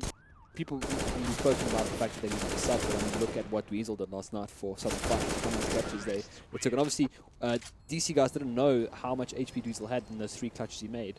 And then, of course, my favorite one so far for the whole series. Really. I mean, that's got to be one of the best moments so far in the tournament. I mean, that sort of 3v1 situation going that quickly is. I mean, it would have been more skillful if he picked them all in 1v1s. One face one guy, another guy. I think, would that be more exciting, or the fact that he just caught them all with their pants down and just sprayed them to death? No, I think how he did it there, how he got it right there was pretty impressive. So any other player would just held their trigger down and just kind of moved around in small circles around the players, made sure they got all 3. But he went for the bomb diffuser, got the man who was looking at him, and then before the other guy could even turn his back around, was dead. I would love to have heard the comms coming out of XCC during that moment. Nothing. Sweet. Could you imagine it would have silence. Someone sitting there with the sensor button just bleeping out? I would have lost my mind if that was me. But what has Panda done? That's taking this long. How could he? Oh, he bought something for 1,400. What could he have bought for 1,400? He's got a diffusal and a head and a helmet. Yeah. Keep it. No. Keep it, and then if you lose, the team will just blame you for this exact moment. Well, that's a nice excuse to keep in the back of your bag, but I don't think any of them want to do that. Yeah. So waiting for a round restart here from. I can only assume it's our man Casper, making things happen. All right,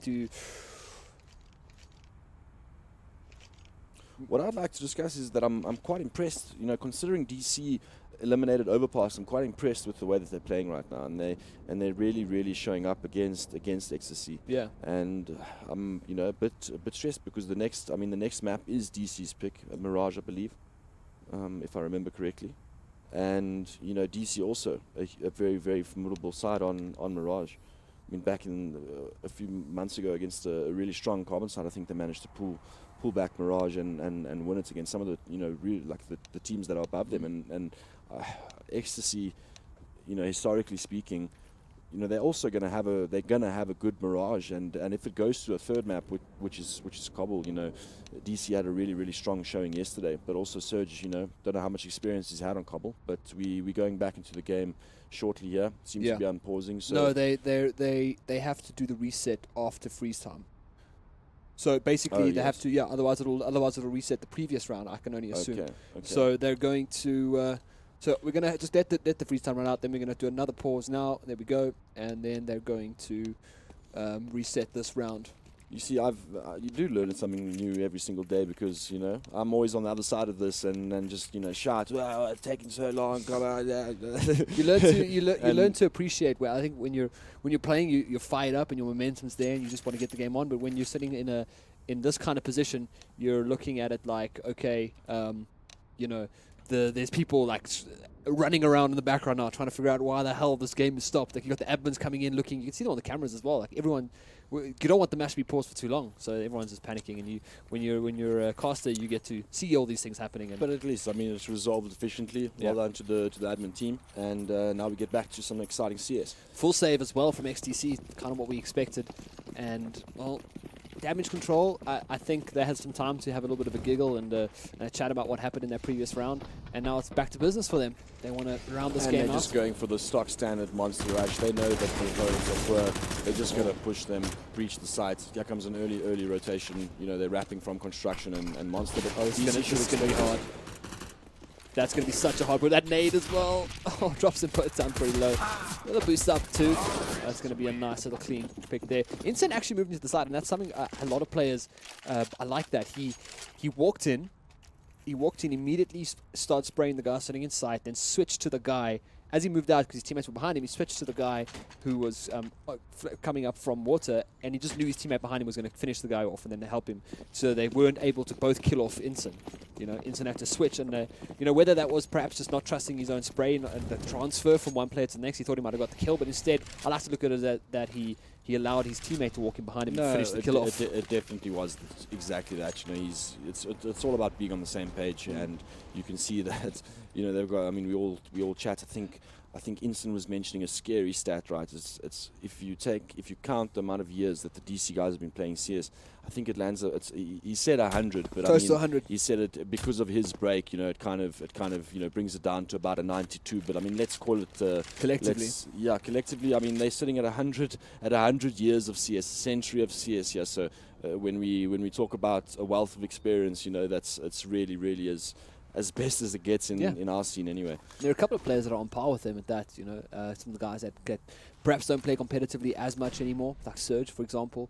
Guys that have been around there from 1.5, to beta to 1.5, 1.6. And but to be together as a team is a completely different That's situation. almost unheard of in South Africa. But almost unheard of. We've got a track here, but I mean, they went for a buy here, the 5 months buy here, and that's a huge risk. And on the 13th round as well. Yeah, they have to. They have to win this. If they want to keep this map going, they have to win it in style. Coming up with the aggressive AWP as well, something which is always a treat to watch when it's in his hands. And we'll see. I mean, they are flashing out. Panda opens it up. Sorry, after Zin goes down to a nade, it's Panda in bathrooms. It's in a pretty good position, but the information has surely been fed to Hellhound as he does take off Panda's head. And once again, we'll see Viking in a cheeky position. Will get answered immediately by Surge, backing up his teammate there. Bomb will go down, and I mean, goals, I don't want to call it too early, but is this the end of this map? Definitely not. I mean, these retakes by Ecstasy have been really good. So, but unfortunately, Style closing it up here, and I really liked Ecstasy's setup, but I feel like the players got a little bit too eager. And I mean, they had the guy to bait for them in the site, and they had the 2 guys set up towards toilets. And if they perhaps could have let Hellhound through and actually just punish them as they were breaching from long. But I mean, they get evenly traded, and they're in such aggressive positions that it lands up costing them the site completely. And this is tough. Ecstasy have got a couple of pistols. The next round they are going to get towards that max round loss bonus, so they will have a buy, but again, it's going to be a sketchy 15th one. There won't be double ops. There won't be large amounts of utility to stop these quick breaches that DC are doing. And DC have realized that they're on this sort of economic Very fast. Down or back foot, and they've just pushed through Monster. Stock Standard going to hold the sights, and they're just going to pick them off as they come in for the rotations. Yeah, but we need to be careful here. Star wants to exit from Monster. He's still taking pop shots through the smoke with the AWP, but the rest of DC are just cleaning up. They've completely shut out XTC here. And looking at that previous round, I mean, the gamble was good. Panda was actually in a pretty good position. He had control of bottoms. He picked up a frag, but he didn't fall back. He pushed a bit forward and got caught out by Hellhound. It was a risk take for him. It was a high risk, high reward moment for Panda there, but it honestly didn't pay off. Because if he had fallen back, he would have drawn the players after him, and that would have left Viking in a very good position in that corner. Players would have followed Panda trying to kill him, and Viking could have stepped out, and they could have put up a nice little crossfire as they're running out. But yeah, look, I think the not necessarily nerves, but I feel like on both sides, and I've seen multiple scenarios that they're kind of assuming that there's never ever another player there. They always they get the first entry, be it on CT or T side, and then they kind of just elephant around and make so much noise that another player knows exactly where they are and knows exactly what they're doing. Ballsy from Viking here, as well as aggressive deep push here by Ecstasy on towards the fountain area. That's pretty much the only thing they need right now. It's what to get back in this game. I mean, they need to start bullying DC a little bit. I do like it, but that was an overextension there. I think this sort of now you just left out in the open by yourself. They need to fall back here, and they do. So they've got the trade, but it's not really worth it considering it's on the T side. And that trade was perfect because we discussed their economy. They had no utility, little to none. They invested all of their Zin invested everything into that AWP, and once that initial pick got taken, even though the bomb's down, there's no need to hold it. There's so much time in the round. Rather just fall back completely and let DC waste all their util, thinking that you're there instead. And I feel like they got that pick and they wanted to just hold down the bomb, and I think it would have been best for them to just fall back and just restart the round because they have no util, and now they're sitting in a position where they pretty much just got to post some angles and make the shots, and it's a lot to just focus on just that. DC are doing the smart thing here. I mean, they're just kind of hanging back, allowing XCC to use whatever they have left, which you've already said is not much at all. So DC playing it slow, and it's going to get to a point where I think they have to commit to a site, and that's going to be a real nice kill there as well. Hellhound does go down, not able to open up that B bomb site just yet, but they're going to follow up with 2 more players through Monster as well, and then they might just catch out here one more time. Not going to be enough. Turtle and Y are just on that site, holding it down, anchoring it down, and it actually works out in their favor in the end goals, and they will be able to scratch one more round onto this board. Very individual peaks there by DC. They got picked, they took individual duels and they lost them, unfortunately. I don't think there's really much more that can be said about that, but their economy is really, really strong. They're on that match point. They just need one round, so it's a matter of punishing 1 or 2 mistakes, and they're moving on to their own map. Well, we have seen a ton of overtimes today, so I mean it wouldn't be out of the blue if this game did go to overtime. But I think DC, they have the composure and they have the game sense to take this one home. Estelle expecting aggressive push again on A, does get brought down by Panda, so again they are putting pressure onto that fountain. And that's something we might actually see as a recurring theme now throughout the rest of this match, is that they are going to start pressuring DC. That's one way I think they can step in, but Hellhound's going to try it again. I thought there might be an AWP watching there. He might need to wait for a flash from a teammate, but Hellhound doesn't care. Beautiful dry peek coming out there from Hellhound. Takes down Turtle as well. And now Graffiti is going to be the next play. Ecstasy in a really tough position here, but I mean they've got some util to relay the plant, but DC have already got the site. Oh, Zin takes out one. Yeah, Panda's there to back him up too. Look where Surge is here. He might catch up Panda with a nade in hand. He does indeed. Brings him down. Aggression there by Surge. I love that. That is just the timing of a legend. Bomb not down yet. They have a smoke to give it. Oh, that's nice by Zin. Really nicely played as well. He saw that smoke. It was pretty much a dead giveaway. Now he's just got Surge and Instant to deal with. And the bomb will eventually go down to... And this leaves Zin in a tough position because now he's got one player to his right. But he knows both. He knows that if Surge got aggressive, he can make the assumption that he is there. It's just this guy in sight that he needs to deal with. And they've set up a nice crossfire, so let's see if he can... Unfortunately not. So damage control take the first map, as expected, 16-11. Fist bumps all around. Very, very well played. I mean, we were discussing Surge, and I think he did what he needed to do. I Yeah. mean, they've got the results. So I think for me, there the most important thing to just note is the brothers. I mean, Stahl and Hellhound just going absolutely huge this game. You know, close to 60. You know, close to a double, 230 bombs between them, and it's Yeah. you know they really dominated the guys from XTC. Well, I mean, that scoreline wasn't, in my opinion at least, not expected. Like, damage control were coming into a map that they often ban out first, as you pointed out. And then XTC kind of gave it to them, 16-11. There were times where XTC pulled off madness, but I think it was that triple spray down that perhaps was the final nail in the coffin there. Definitely, you can see. I mean, you know, they were literally neck and neck the entire time, and I think that sort of round, you know, just taking the economy into account, the situation, it was absolutely devastating. That 13th round bye for them. Oh, but I mean, they ended up converting that, so it wasn't too much of a problem, but a big risk, and I think just the mentality was pretty shifted out of the right mindset, and I think, you know, they need to reset before the next map if they want to challenge DC on Mirage. Yeah, well, that is it. Mirage coming up next, and it's going to be a tough hill to climb for XTC, as to my memory, DC are pretty strong on Mirage as well. So we're going to hand it back to our panelists, and they're going to discuss what's coming up next. Hello, Halbert. Hey, Congo. Thanks for that. Good to see Congo finally getting a nice lengthy game. Oh yeah, no, it was a good game to watch. Oh, I'm sure he had fun casting it as well. Certainly. Well, although the camera's on us two at the moment, we do actually have a little bit of a surprise for us. So we do have Casimir actually joining us on the panel. Welcome, good to have you with us. Thanks a lot. You must be feeling pretty, I mean, would relieved be the right word? How do you feel right now after that performance? Feel kind of proud, but also relieved at the same time. I mean, it went on for 4.5 hours, so it was definitely a very hectic game. Yep, and as soon as this gentleman was trying to get some well-needed rest, or deserved rest rather, we just roped him in. You're out now. But I'm sure, obviously it was a very exciting series, two overtimes and 2 different maps. I'm sure everyone would appreciate just hearing a little bit of your thoughts on the match and how it is that you came to be victorious.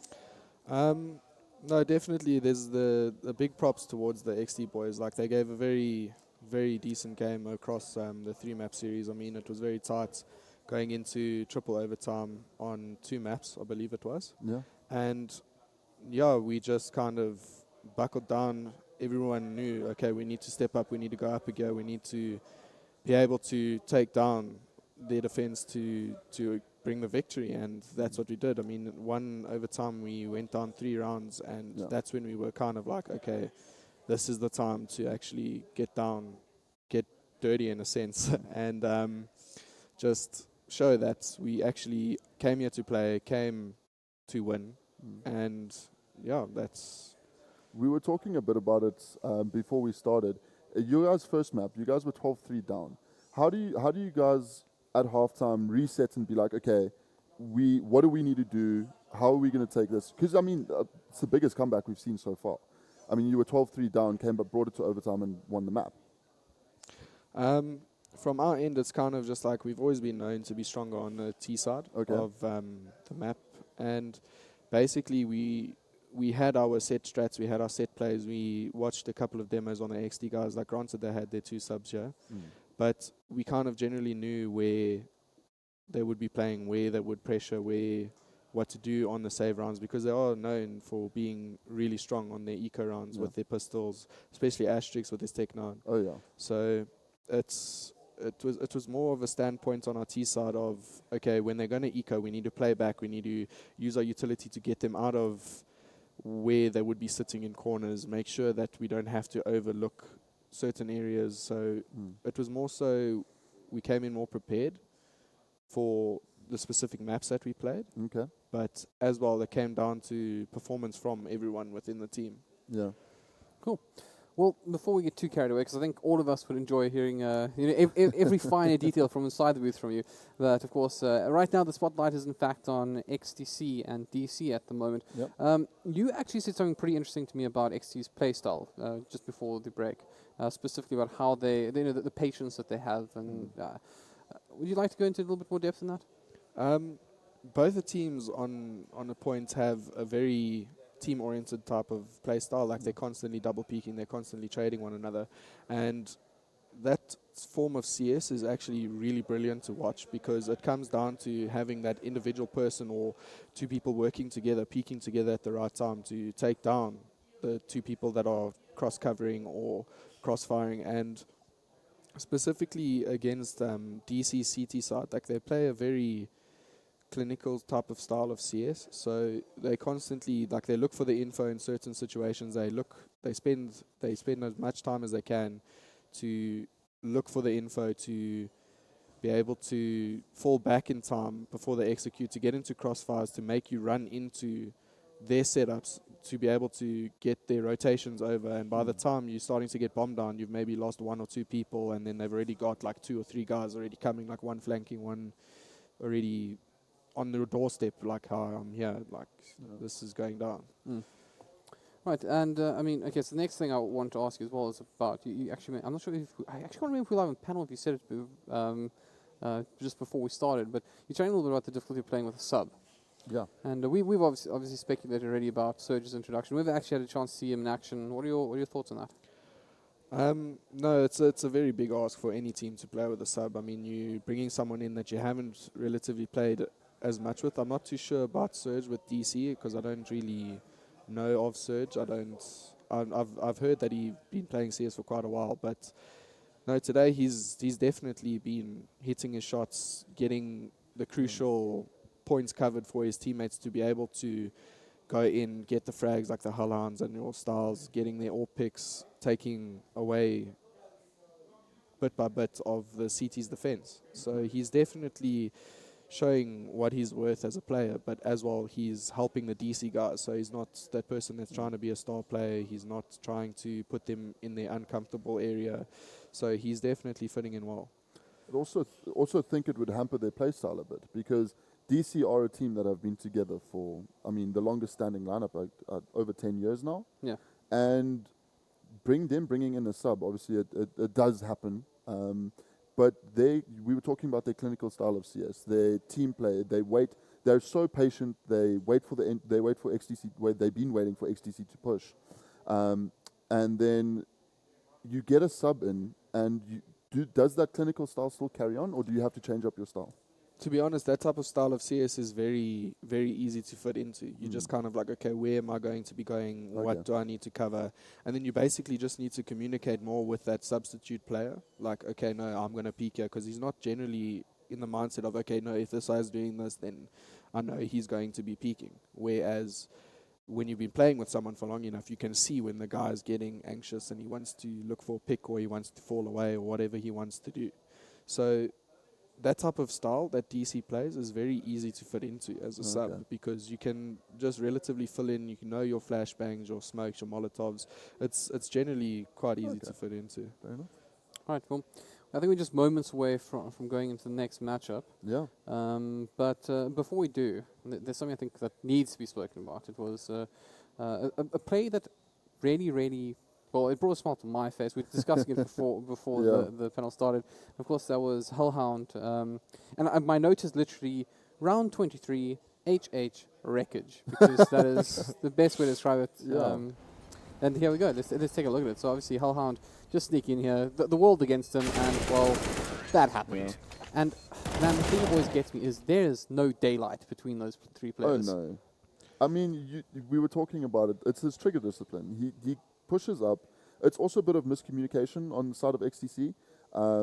They're not really communicating well as to where their teammates are watching. I mean, both of them were watching into bathrooms, and the third guy was trying to defuse the bomb.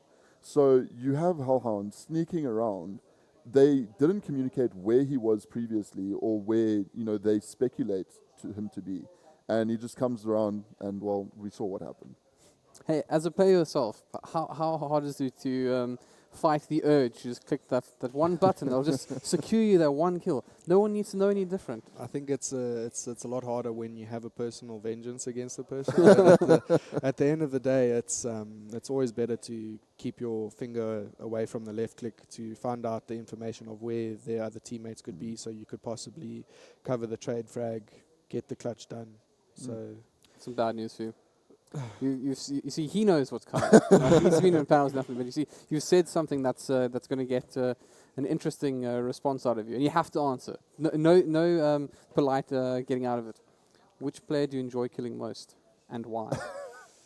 Probably Panda, to be honest, from ecstasy. Yeah, I have to be honest. So, hey, perhaps we're going to do, I mean, depending how this game goes, you might just get another chance to do exactly that. But the next people who are going to get a chance to do something of interest are, of course, our casters. Gentlemen, let's go live with Game 2 here between XC and DC. Hey, yeah, Mirage, a map that DC can be pretty scary on, and I think XCC know that. They are going to be starting on the CT side, so DC will get, I'd say, a little bit of momentum. And I would like to think, I mean, I don't know Surge that well. He was before my time, at least, in casting CSGO, but I can only imagine that Mirage is a map that he's more than familiar on. Definitely. I mean, you know, what people don't understand, I mean, I heard them briefly discussing Surge and how he's going to fill in as a sub. But I mean, he played with DC. What most people I don't think know is that he played with DC during their dominant stages of CSGO, and even before that in 1.6. Couple of trips overseas as well. Yeah, exactly. I mean, he's pretty much as least sub as it gets. Well, the best sub to actually have. He's basically a teammate, and you know, it would be very, very easy for him to fill in with these guys, especially considering they've been playing the same way for all this time. But I mean, let's see how they adjust. Like John Wick coming out of retirement, you know. There we go. The gun for hire. But we'll see now, and it's going to be I think for this first round on T side, you know, it's always great to see what kind of what they do, what they go for, and it's going to be a little bit of mid control here. And this is something of a theme we do often like to see on Mirage, is teams that look for that early mid aggression here. And they do post one player up in window, but he gets immediately smoked out. So this gives them a lot of room to work with here. And they're going to burst straight up to connector with 3 players coming up from A as well. But they've got Panda holding this angle.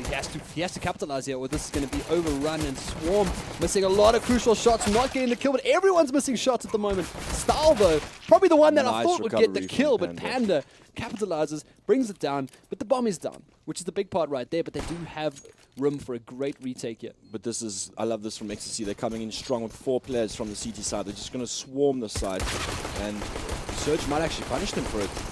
Oh, smacking down the button, gets 2 at least, but he's backed up a little bit there by Apoc, and that's going to be a defuse coming out for XTC, but they don't have a kit. They'll get it. A number of you know, chances there for many players to make the round a lot easier. I mean, at the beginning there, Panda looked like he was in a lot of trouble, but he just kept his cool, and he managed to get the sweet 2K. I think DC whiffed a lot of shots there on him. I mean, that was close range as well with a Glock. You know, I think they would go even closer with a little bit of burst shot as well, maybe looking for a little bit of extra damage out onto Panda. If they brought him down, you know, the bomb went down pretty quickly. If they kept those 2 players alive, they would have been in a much better position. They would have had control of window. That gave them the opportunity to come through vent, try get into, you know, CT, push those players back, and that would leave a lot of uncertainty for XTC. But that wasn't the case. Of course, Panda pulled through in the end, and DC lose their first round, and now wanting to look for perhaps an eco upset here, but they don't put a lot of investment in goals. They stick with the C250s. Look at this. And full on execute on the B side here. Then too wise to the fact that a guy could be posting the balcony there, and they manage to pick him off. They get the bomb down, they get 2 rifles, so this is a very, very tough situation for XTC to recover, but no armor on DC, so they have nothing to lose as well in this round. I mean, they went in with pretty much nothing. They've got a bomb plant and 2 frags. The Turtle cleaning up nicely here. And that's going to be a nice, clean retake coming out there from XTC. Not losing a single player on the retake. And like I said, DC, nothing to lose. They got a bomb plant off an eco. They invested nothing in that round. Hey, none of the players had armor, so it was 1 or 2 pistols. And they managed to get the bomb plant. And their economy, I mean, their buy this round is going to be extremely strong. And, you know, but I mean, look on the side of Ecstasy, they've already got an AWP on Zin. Yeah, but it's going to be interesting where he goes, that AWP. I would like to see perhaps a slightly stronger hold on B for the time being. Mid is going to be absolutely shut down, I think, by DC. And they hear the AWP shot coming out now, so they can throw a smoke. They might not need to. Oh my goodness. Was that? No, that was okay on B. Yeah, I was about to say, like, where was Panda that he got killed like that? But Nassil picked that by instant on B. He was getting aggressive on the B side there, and DC punishing him there for the aggression. Well, saw the open play here. They've pushed Zin back a little bit here, and the reset of position would be towards that connector. I think this is beautiful. Lovely rotation from Zin, moving towards that B side. So I just hope he keeps on posting that angle with the AWP. There we go, and he gets the pick, and that's lovely. You know, they know that the AWP was middle, or they heard that the AWP was middle, and they've moved it towards that B side. But DC abusing this middle, and trying to wrap towards that B side, but Zin doing superbly, yeah. Oh, wow, Pick that's after 2 for pick. him on Catwalk as well. Good little reset there. And now one player going here, and he's going to get the frag as well. APOC missing a shot that you don't often see him missing, and now Instant slowing it down. You can see them chatting in the booth, so obviously no real rush to get onto the site here and try to shut down Zin. Taking the AWP away could be worth it in the end, but Zin has posted up in kitchen right now, so he's going to be holding that angle. The bomb could make it through to the site if he wants to wrap around here, but the rotations haven't even come just yet. They still don't know where he is. It's going to be a patience game right now, but he's going to make a little bit of noise there. Oh, and he misses the flick as well. Now, this is it. This is actually doable right now for Instant. He's got 1 HE grenade left, and he wants to perhaps protect that AWP. There's possibly one person coming towards the catwalk as well. So, I don't know, moving together here might not be the best option. He needs to isolate the players here and try to get 1v1 duels. And, you know, while they're wrapping in the side, it's time to run to Finn. Oh, and he doesn't manage to land this, and very, very unfortunate there. But, I mean, in that sort of situation, to still get the bomb down and get the AWP, you know, kill the AWP. Look, they have recovered the AWP, but, you know, you're still removing some sort of weaponry from the side of Ecstasy. Yeah, that was... And 3-0 Ecstasy. Yeah, that was a real tall order there for Instant to try to bring that one down. He missed the shot on the guy, and then he missed the repeat as well from the guy on catwalk, and I think that would have made a very, very different game entirely, a different round entirely there for Instant. If he had picked up the guy on catwalk, it would have forced him to just play the timer as best he can. And I think at a point like that, I would kind of put my money on the experience of Instant to handle that 1v1 and to stop the bomb defuse. But Style though wants to get a dig, and if there's anyone in CS South Africa who can pull off a 1 dig to open up around it is Style. He's backed up at least by APOC, and pretty much the rest of DC are going to go for a big fast push again through Apps and barreling down to the side, but Viking's in a pretty good position here. He'll take down one, trying to hold down the spray, not going to be enough. And there answers Panda and Zin from the side as well. One player left alive here, so let's pick up the right back again. In a 1v5, this 1v4 this time, not being able to capitalize. Nice clean sweep there from Ecstasy. Really, you know, they used the utility quite well. Despite getting flashed off their initial position, you know, they fell back into a nice crossfire with a very, very quick rotation towards short, and you know, they did really, really well there on defending the B-bomb side.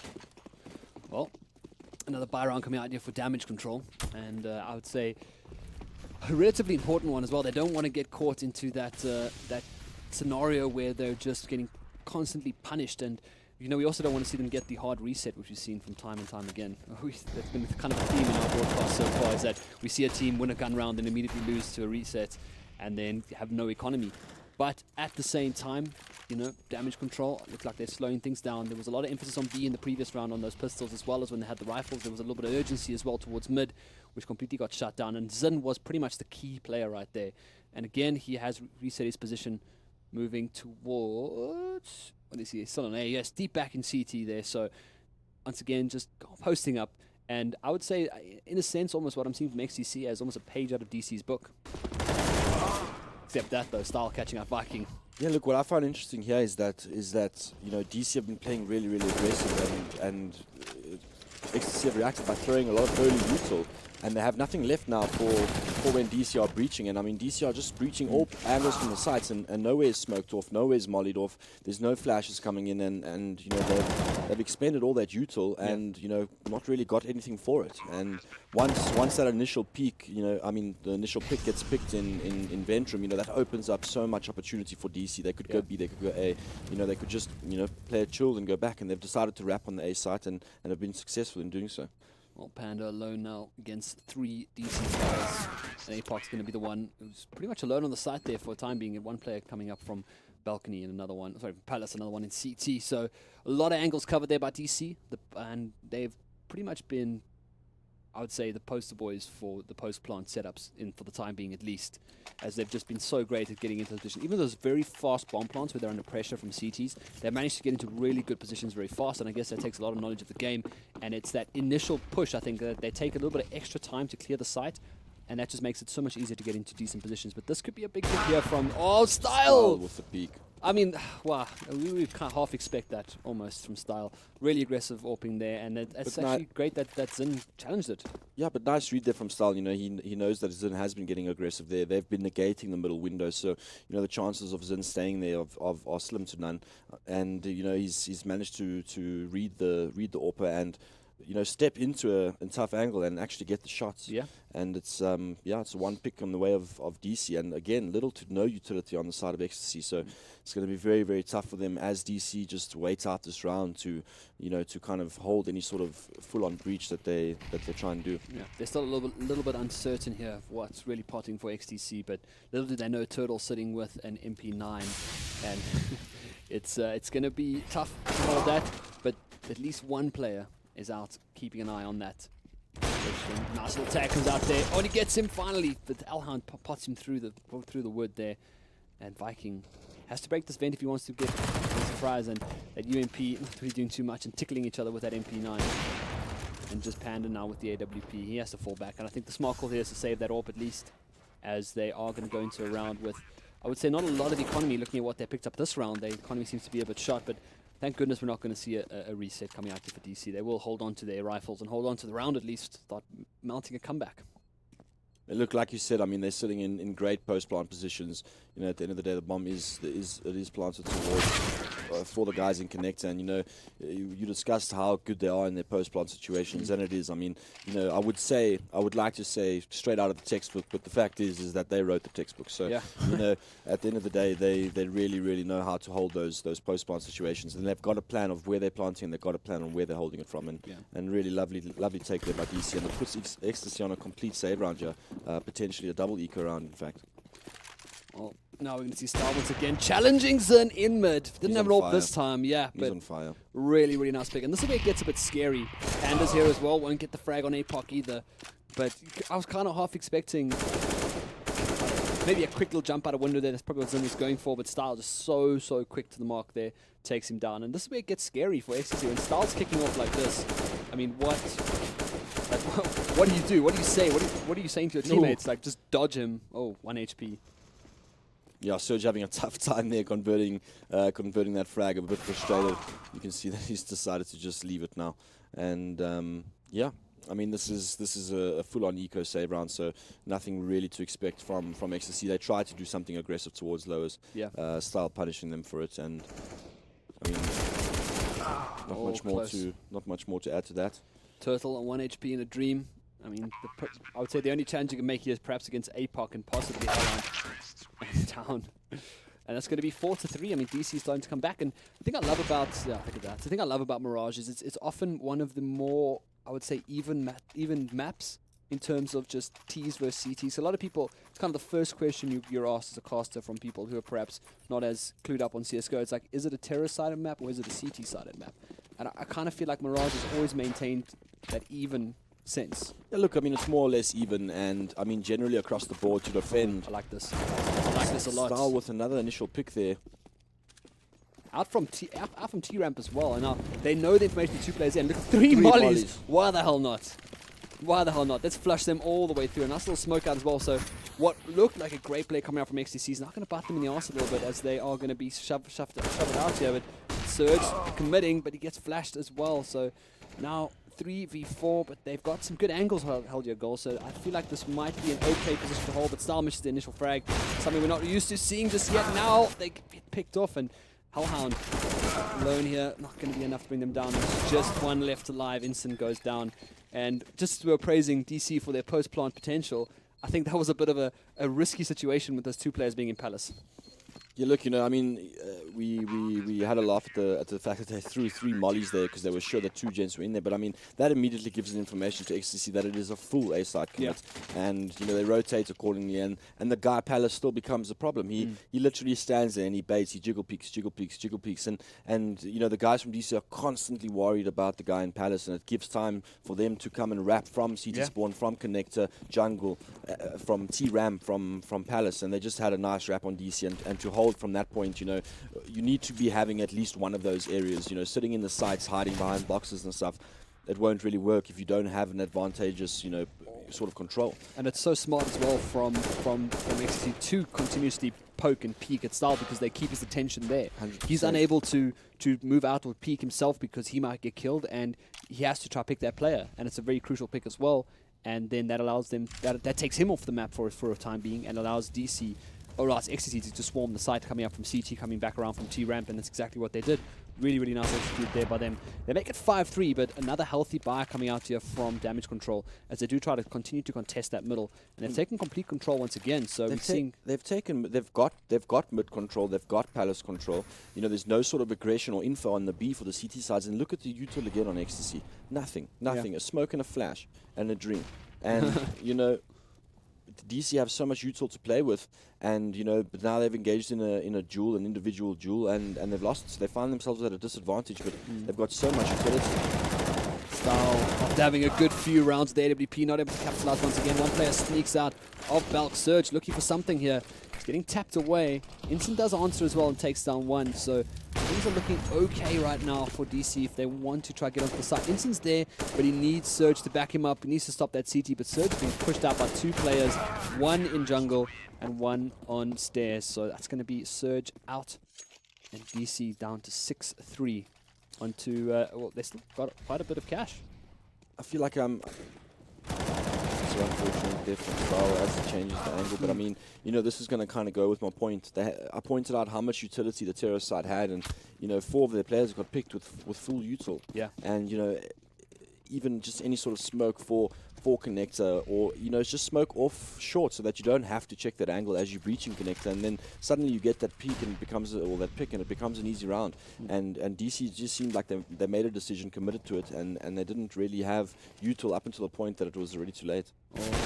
They're trying to peak there. Haland wants to take down Zin this time. Much the wiser, takes down Haland, and that's going to be one player down already from DC. So we saw a couple of really good rounds coming out from DC there, but it seems XCC have locked it down once again. And I mean, this man right here, Turtle, has been having an absolute cracker of a game so far. He was the one who shut down Hellhound, Style on 2 occasions there, to stop that AWP in its tracks. But DC now just opting not to take the AWP anymore. Style defaulting back to that AK-47. I think it's just an economy problem. I don't think he's... Oh, there was one player, Surge had 10k. Surge or Hellhound or Style had 10k in the bank. Last I checked, when is their economy right now? Yeah, one of the players, that was Hellhound, who had 10k. So you see, interesting they didn't go for the AWP once again, but now Style left alive here, up against 4. I think he's just trying to, I don't know, get this round over and done with. So they'll go into an eco here, I assume. Maybe 1 or 2 players might be able to buy upgraded pistol. And yeah, I think that might be a DC vote for a pause. I think so, and I think it's a good timing for that. Perfect timing, I would actually go with. You know, they need to kind of just reset and look at what's going wrong here, where they're losing the early picks. You know, Star was having a great time with the AWP, so I definitely think they want to try to get that up on him to try and, you know, capitalize on that. Yeah. But I think they need to just, you know, reset, reevaluate how they're going to approach this T side, and you know, they only need to put on another 2 or 3 rounds on the board, and they'll be stoked, because you know, where they grind out their rounds is on the CT side, and they play that really, you know, passive sort of style, and you know, it takes a well structured and a well, you know, executable team to be able to trump that. So yeah, I mean, let's see what they manage to adjust during this timeout. Well, who called it? Damage control. Was damage control? Okay. Yeah, I'm just looking at Hellhound just staring at his screen. I mean, everyone else is chatting. Hellhound's just focused on the prize, focused on the win, and while the rest of his team just discuss what's happening. And well, we'll see. They're 4 rounds behind now, but I mean, on the T side, as you mentioned, it's going to be the CT that they're looking to just to round it out near the end.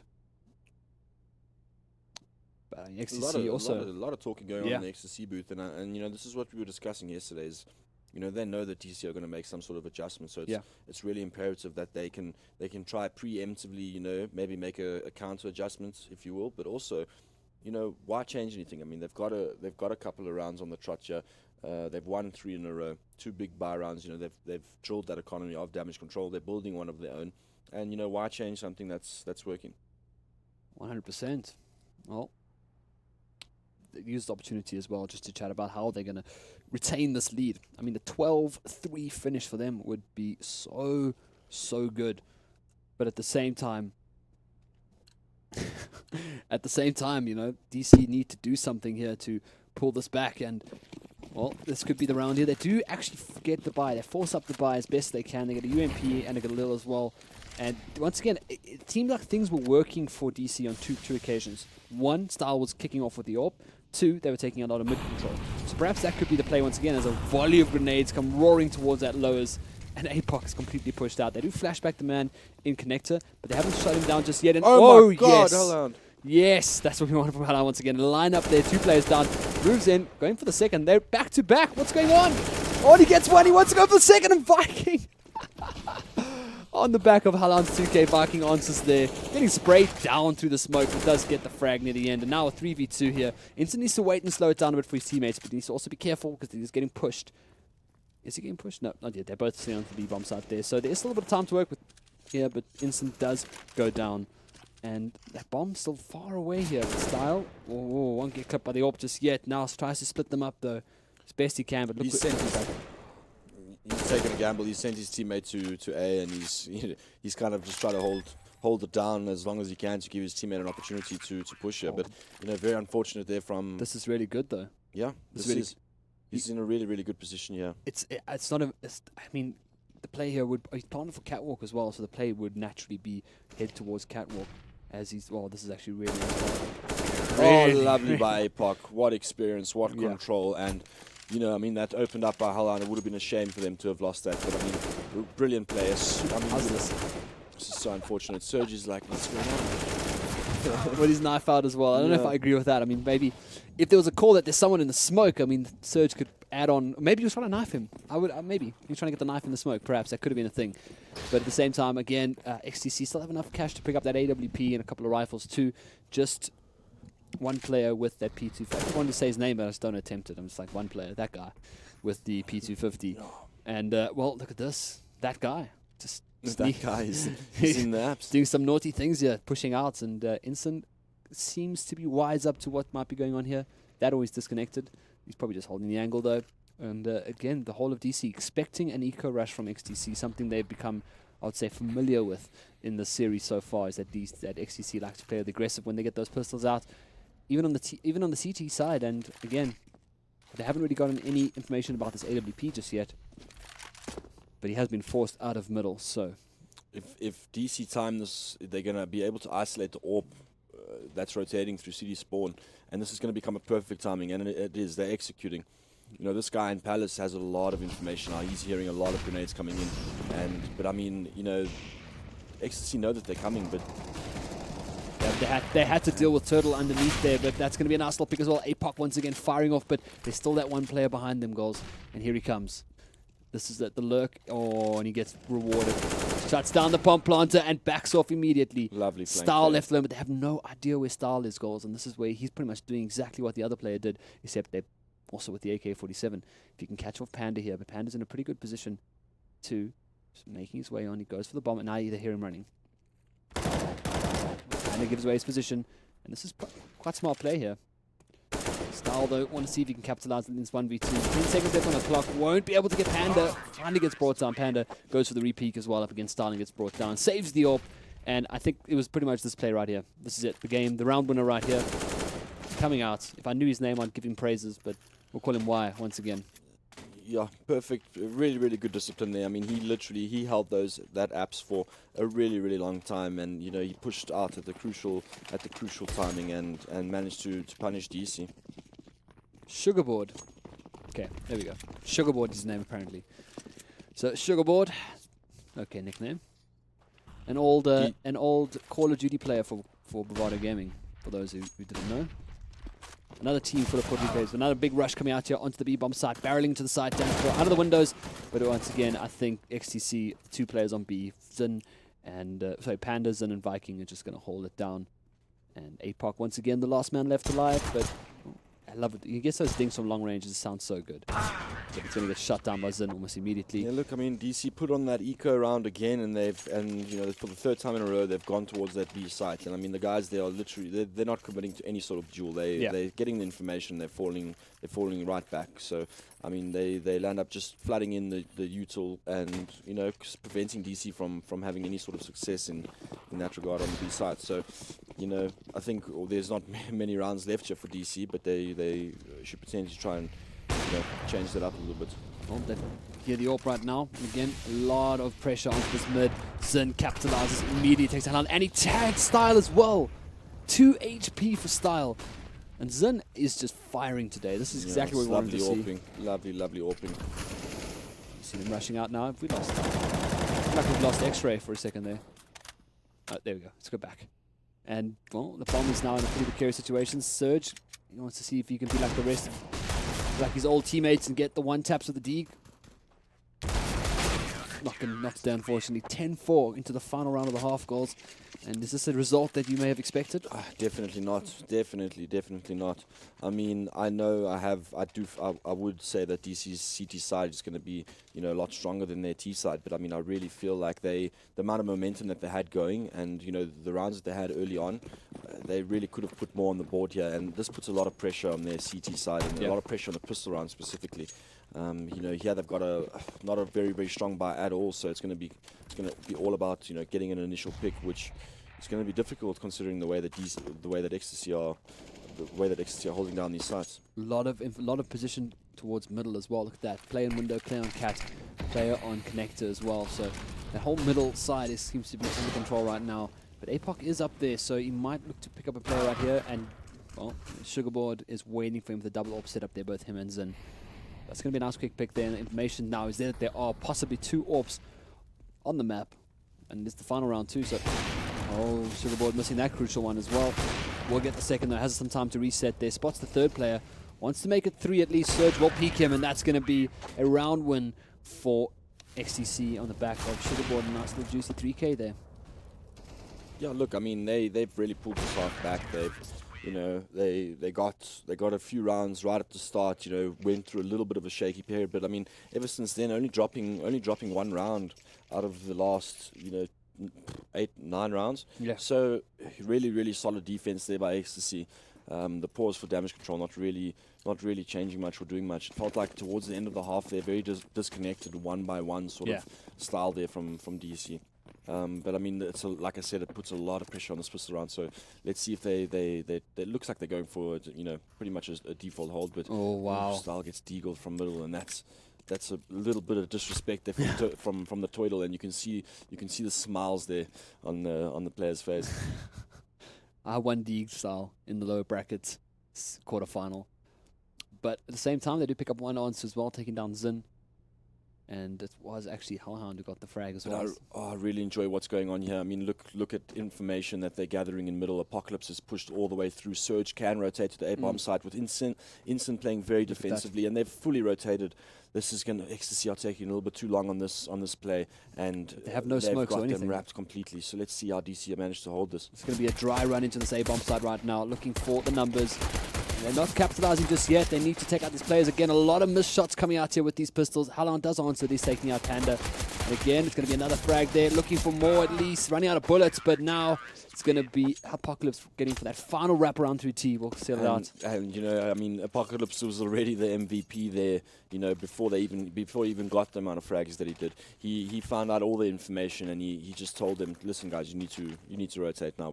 They must be going A. And, as they started breaching, you had 2 guys already in CT spawn taking pot shots. Yeah. The guy ladder couldn't get pressured because all the DC players were set up ready to go, and yeah, they punished him there for that slow adjustment in the middle of the round. Well, we do see Turtle picking up a UMP after the first round. No bomb down as well, so it's quite a bit of an investment there from the XTC guys, but that's because they want to go for the default here on A. So they're going to set it up and they're going to rely on that UMP, the close quarters, and they put down the bomb smoke as well. So every single smoke being used right now, nothing for post plant at all. And it's just to get this bomb down. And oh, they come rushing in. This is brilliant. Their Surge, though, coming up from connector, takes down 2. Bomb does go down. Surge again through the smoke, gets another one. He wants to retain his undefeated land presence. But Turtle coming in, making that UMP work. And we'll see now the 2v1 Turtle on 37 HP. That's going to be a nice little takedown there. There's no kit, but they got plenty of time. Really textbook again there from DC. You know, those sort of line smoke executes become only really effective or convertible when you land up challenging them very close. I mean, the guy stairs did get picked off, but there was already a rotation in place, and the guys CC played back. You know, they waited for the smokes to dry out. They waited for them to be able to take the site together, and you know, let them have the plant. They've invested a lot. They invested in armor. They invested in all the smokes and stuff, and you know, they landed up losing the round. And DC very comfortable in retake situations, and they managed. They really made the right decision then and did well. Well, onto Nico here for XTC, and again, it's going to be that AD fault. Want to get that bomb plant down, want to get the extra cash, but made perhaps a little bit too early coming out there from Instant. But they have shut them off once again to get this bomb down the train of smoke to get it in there, and have adjusted pretty quickly here. DC, the bomb will go down again. APOC does take down Viking as he pushes out. As you said, look for that aggression, get in their faces. Hander with the deagle though. It's going to be another one coming out from him. APOC switches out to the M4A1S. And it's always risky business. And we'll talk about that in a second. And Sugarboard now, just the last man left alive here, and Sandwich will get down. And oh, they're trying to knife him! So I was told once, I can't remember who told it to me, but they said, like, never ever pick up an M4A1S because that person died because they probably ran out of bullets. Yeah, it's true. It's true. So always a risky grab going for that M4A1S. But at the same time, it worked out there for Inson as Damage Control lock up the initial 3 rounds of the second half, as they'd have quite a hill to climb here, which is 4 more rounds left. And that was, I think, 2 bomb plants coming out there for XTC, and that means that they will be able to grab up a very healthy buy coming out here into round number 19. But again, the default perhaps. Stahl though takes down Turtle. They've tried to take mid control here with 2 players. Unfortunately, Stahl, you know, picks one of them off as he's crossing. But Viking is moving very fast up towards Connector, and you know, this puts him in a really good position combined with the ace smokes that they're doing. Stahl tagged him though down to 1 HP, so that's already enough there. But now they come barreling out onto Tetris. APOC not able to capitalize with any more kills, but he did manage to do a bit of damage here. And even that bomb going down, Insern. They know where he is now, but now this is pretty rough because. Okay, 1 player left. They don't actually know where he is because I mean they haven't heard the gunshots. They just know that they think he's CT. Meantime he's sitting on the sides, and this is where he's going to capitalize. Lovely play there. Did he go for another knife? Are they just trying to knife each other now? I think he went for a second one there. But DC looking a lot more relaxed. I mean, Surge is almost horizontal on his chair right now, just chilling. And yeah, DC now bring it up to 11-8. XTC now call the pause, which is. I would say a smart thing to do. They've just lost the initial rounds, and then they lost the gun round, and now they need to kind of look at, okay, A isn't working. We've gone A every single round. It's not working out. We're losing out on middle control because Style's a beast. We haven't attempted B because the one time Panda went B, he got destroyed by Hellhound. So now, what do we do? What do we do, girls? How do we breach the site? How do we take down DC's strong defense? For me, what I pick up from this game so far is that what's happening to XTC is that they still, you know, you said they haven't had success on A, but it's always come down to a 1v1 or a 2v1 or whatever it is, always the bomb down, and it's kind of that post-plant situation that they land up losing. But with that being said, you're right, that they have not put any pressure towards that B site. I mean, the middle control that they've attempted to take, I mean, they haven't done it much. I think this gun, they haven't played many gun rounds, but I mean, in that gun round, you know, it was a 2-man middle take, and one got picked, and then it's pretty much useless from that point. But I mean, there's been no pressure on short, no pressure or even a presence towards the B site. I mean, as far as they know, I mean, there could be a guy that's just getting all the information in B apps, and they wouldn't even be the wiser. So I feel like they definitely need to make sure that they expend or get DC to expend all their util at the start of the rounds, just like DC were doing to them. And granted, I mean, they didn't have a great T side either, but it feels like when they do decide to execute, they'll end up just running into an absolute awesome hold and a lot of util and players are in positions that they haven't cleared, and it's just a little bit of a disaster. So I'd like to see them put a little bit more presence towards B, which they have done. And I mean, you don't need to, for middle control, you can just send a player to lows and keep that presence at the top and take it methodically like that. You don't need to commit everyone at the top. So you can see them going with the default hold here, but you know, DC as well. Literally, they'll only throw util when they have some sort of activity, and rightfully so. I mean, the way that XTC have been playing, it's perfect. It fits perfectly with their style. Yeah, well, they are still sitting with that bomb on for the time being at least. Player right outside there on ramp, and you know, I at this point of the game, I mean, I'd be looking at not necessarily a fake per se, but you know, just a little bit of maybe just throw something in the works to get DC kind of back on their feet. Well, this is exactly what they're doing, right? So Zini's going to move here in towards the B. They've already got a player that's moved aggressively lows. If he manages to get this pick B, it's going to force a rotation, and that's when the A guys can just hit the site. We'll wait and see. They come barreling out. Smokes again onto that A bomb side, but APOC, he was above a balcony when he took the last duel. This time he's underneath the balcony, so this could be a little bit different, but getting dinked out there. They have to check that spot. Panda does it perfectly, brings down APOC, so now that side cut in half. Viking takes down Style as well. That's the AWP down, that's the A-man down, and much, much better play coming out here from XTC. And then they almost kind of perhaps put damage control on a bit of a lean towards that B-bomb side, so not necessarily a 100% sold fake, but you could see damage control was slightly leaning towards that B, especially right before those smokes came through. I think it was the pause. I think DC try to preemptively, you know, think about how they're going to adjust. And what XTC did there is they threw their initial util, and then they just waited, and then DC thought perhaps, oh well, maybe this is a fake because they've been hitting A every time, and you know, they landed up just surprised rushing A once again, and landed up catching DC off guard, and they won all the duels. So very impressive stuff from XTC. It's a tough angle as well for APOC to hold under that balcony. He was pretty much at the close angle as well, and you know, the split-second timing you have to kind of adjust to the guy peeking you, maybe even two people peeking you. You have to be so quick to get those kills, and I mean, I'd expect that from APOC to say the least, but at the same time, you know, it was near impossible for him to bring that down. This could be big right now. APOC does pick up an AK-47, so even though his team is being killed all over the map, and we'll get the bomb plant down there, Surge not able to capitalize the P250, so there could still be a rifle to salvage here for APOC, because their economy wasn't horrible at the end of that round. They'll still play on 3K. One player I think even had 6K if I'm not mistaken. They bought, yeah. So the economy is good. So keeping this AK-47 right now could be really, really nice for Apocalypse, especially leading in there to, I would say, a really, really crucial round, because XTC are about to make this 13-8, and you know, I always call that the home stretch.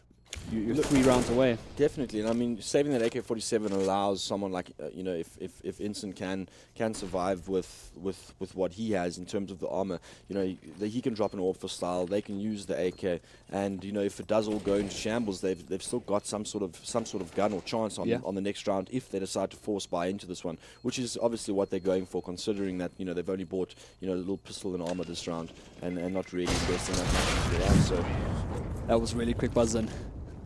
He heard that vent break and he just turned around and murdered Ensign. But look at this. I wish I could have snapped his perspective. That was really, really, really quick reaction there. But now 13-8 damage control, 5-round deficit at the moment, and you know, things are looking. I mean, I see a lot of Let's Giggles in the damage control booth right now. It seems like it's getting to that point where they have to start winning more rounds. I mean, otherwise they're going to allow XTC to get to that 15th round, because they don't have a lot of cash to buy up for the 15th round, and Viking already shuts down APOC really in Connector. Aggressive play on Connector, and Surge is not assisting them from short. So this, and there we go. Say that. Yeah, well, I mean, that was the terrorist mistake though. You really shouldn't have, you know, beat them there. But I mean, with that being said, still they've wrapped on towards this A side, and they've got DC in a very defensive and tough position now. Yeah, that was an unfortunate case there for Surge. He was also not feeding information to Turtle running back up towards Connector. He fell back into Catwalk, thinking that AWP might be there, spotting him if he peeked again. But so that was really, really unfortunate there for Style as well, not able to capitalize in that position. He didn't actually reset after he challenged the AWP and killed Panda. Sorry, killed Viking. He didn't reset and move, you know, perhaps to the window, perhaps into CT. He kind of just stuck it out, and that allowed him. And he had a nade in hand as well. When he got peeked by a Turtle, he had a nade in hand. So that's going to be Hellhound over here. Oh dear. That's not what we wanted. And XTC going to make it a 14th round up against damage control. And that means that we're edging closer and closer, because economy-wise, they don't have much, and they have to buy up here. They have to force up. They have to play around that AK-47 that was held on to, and I think XTC are starting to get that faint whiff of victory up against DC, and then that would force our third map, Cobblestone. Very interesting from DC. They don't seem to be completely investing into this round, so they're potentially looking at going for the overtime. And I mean, I kind of agree with that, because you know we've spoken about the wealth of experience in the team, and for them to go to an overtime instead of two willy-nilly buys and not really doing anything with it, rather commit to one full one and potentially make the comeback, go into overtime, let the experience take over and secure the map and take the game. So interesting decision here from DC. So free AK-47 there for Instant. No, he gets gifted the M4, M4 off the back of that nade. That was brilliant. Just thank you very much to XCC, but still, I mean, is it going to be enough? It's pretty much the only rifle left alive here. Nice little dink comes down there from Zin. Isn't able to kill Star. Leaves him on 3 HP, and it's man. Style getting picked off of that lowers area as he's falling back, and this allows XCC to just do a nice wrap here on the A side. And DC are way out of position, and this gives them a chance to secure this round. And I don't think there's a chance that they'll throw this sort of advantage away. No, they're going to take them to 15th round up against DC, and that's something that, I mean, this game has gone way in their favor very quickly here. After winning those first 3 pistol rounds, DC haven't really capitalized from then on out. Let's have a quick check there. Yeah, they won those first 4 rounds rather, and they have not won anything since. And now, as you said, they're going to commit completely to this full buy-up, and an AWP as well onto Style, who had a couple of great rounds, but since hasn't really had the best half. Yeah, look, I mean, he's slowed down a little bit. He was really on fire with that AWP, but since he dropped it, he's fallen off a little bit, but not necessarily his fault. I mean, he's in a real tough position, and I don't think he's getting fed the best information from short. I mean, guys are rushing up connected. He's not even aware of it sometimes. So it's a bit of a tough one to call like that. I mean, he's done his job so far, so it's a bit bit harsh to look at it from that perspective. But XTC moving up into this A side show. Oh, they're trying to do it again. I mean, A has been pretty, I'd say, a pretty sure bet for them for the past few rounds, and now with just Zin left alive with the AWP, this might have been a good call from DC to just stick this out, maybe push for the OT. But I mean, that leaves you with every round possibly being your last. No mistakes. Yeah, you can't make a single mistake in that setup. So, I mean, I mean, you can, as long as you got Hellhound pushing through smokes and killing 3 of the players that are trying to defuse. I mean, you can make at least 1 mistake, I guess. But anything more than that, I think, that's when we're going to move on to the next map. Well, Zin managed to take out Style. So now this could be interesting if he's quick here, got some quick fingers. Look, I mean, the economy is so flush on XTC, you may as well do as much damage as possible, because DC can't really afford to buy much in the next round. So, unfortunately, almost a knife there. It was, but you can see the vibes in the XTC booth there of a chilled nature. They're not too phased about that round. They know that DC are on the back foot. They know they've put them there, and they know that this game is theirs to lose. So I think moving forward, they've still got a lot of cash in the bank, and DC are under a lot of pressure here. Well, Style needs to start capitalizing with his AWP once again if he wants to pull his team back towards an overtime push at least, and not going to tag the man to the smoke there. Unfortunately, he will eventually get smoked off once that AWP was heard. But Zin is also there to challenge him. Panda, though, in a pretty good position. I don't think there's many people out on... Oh, no, I lie. Styles back there with the AWP. Might clip a shot here.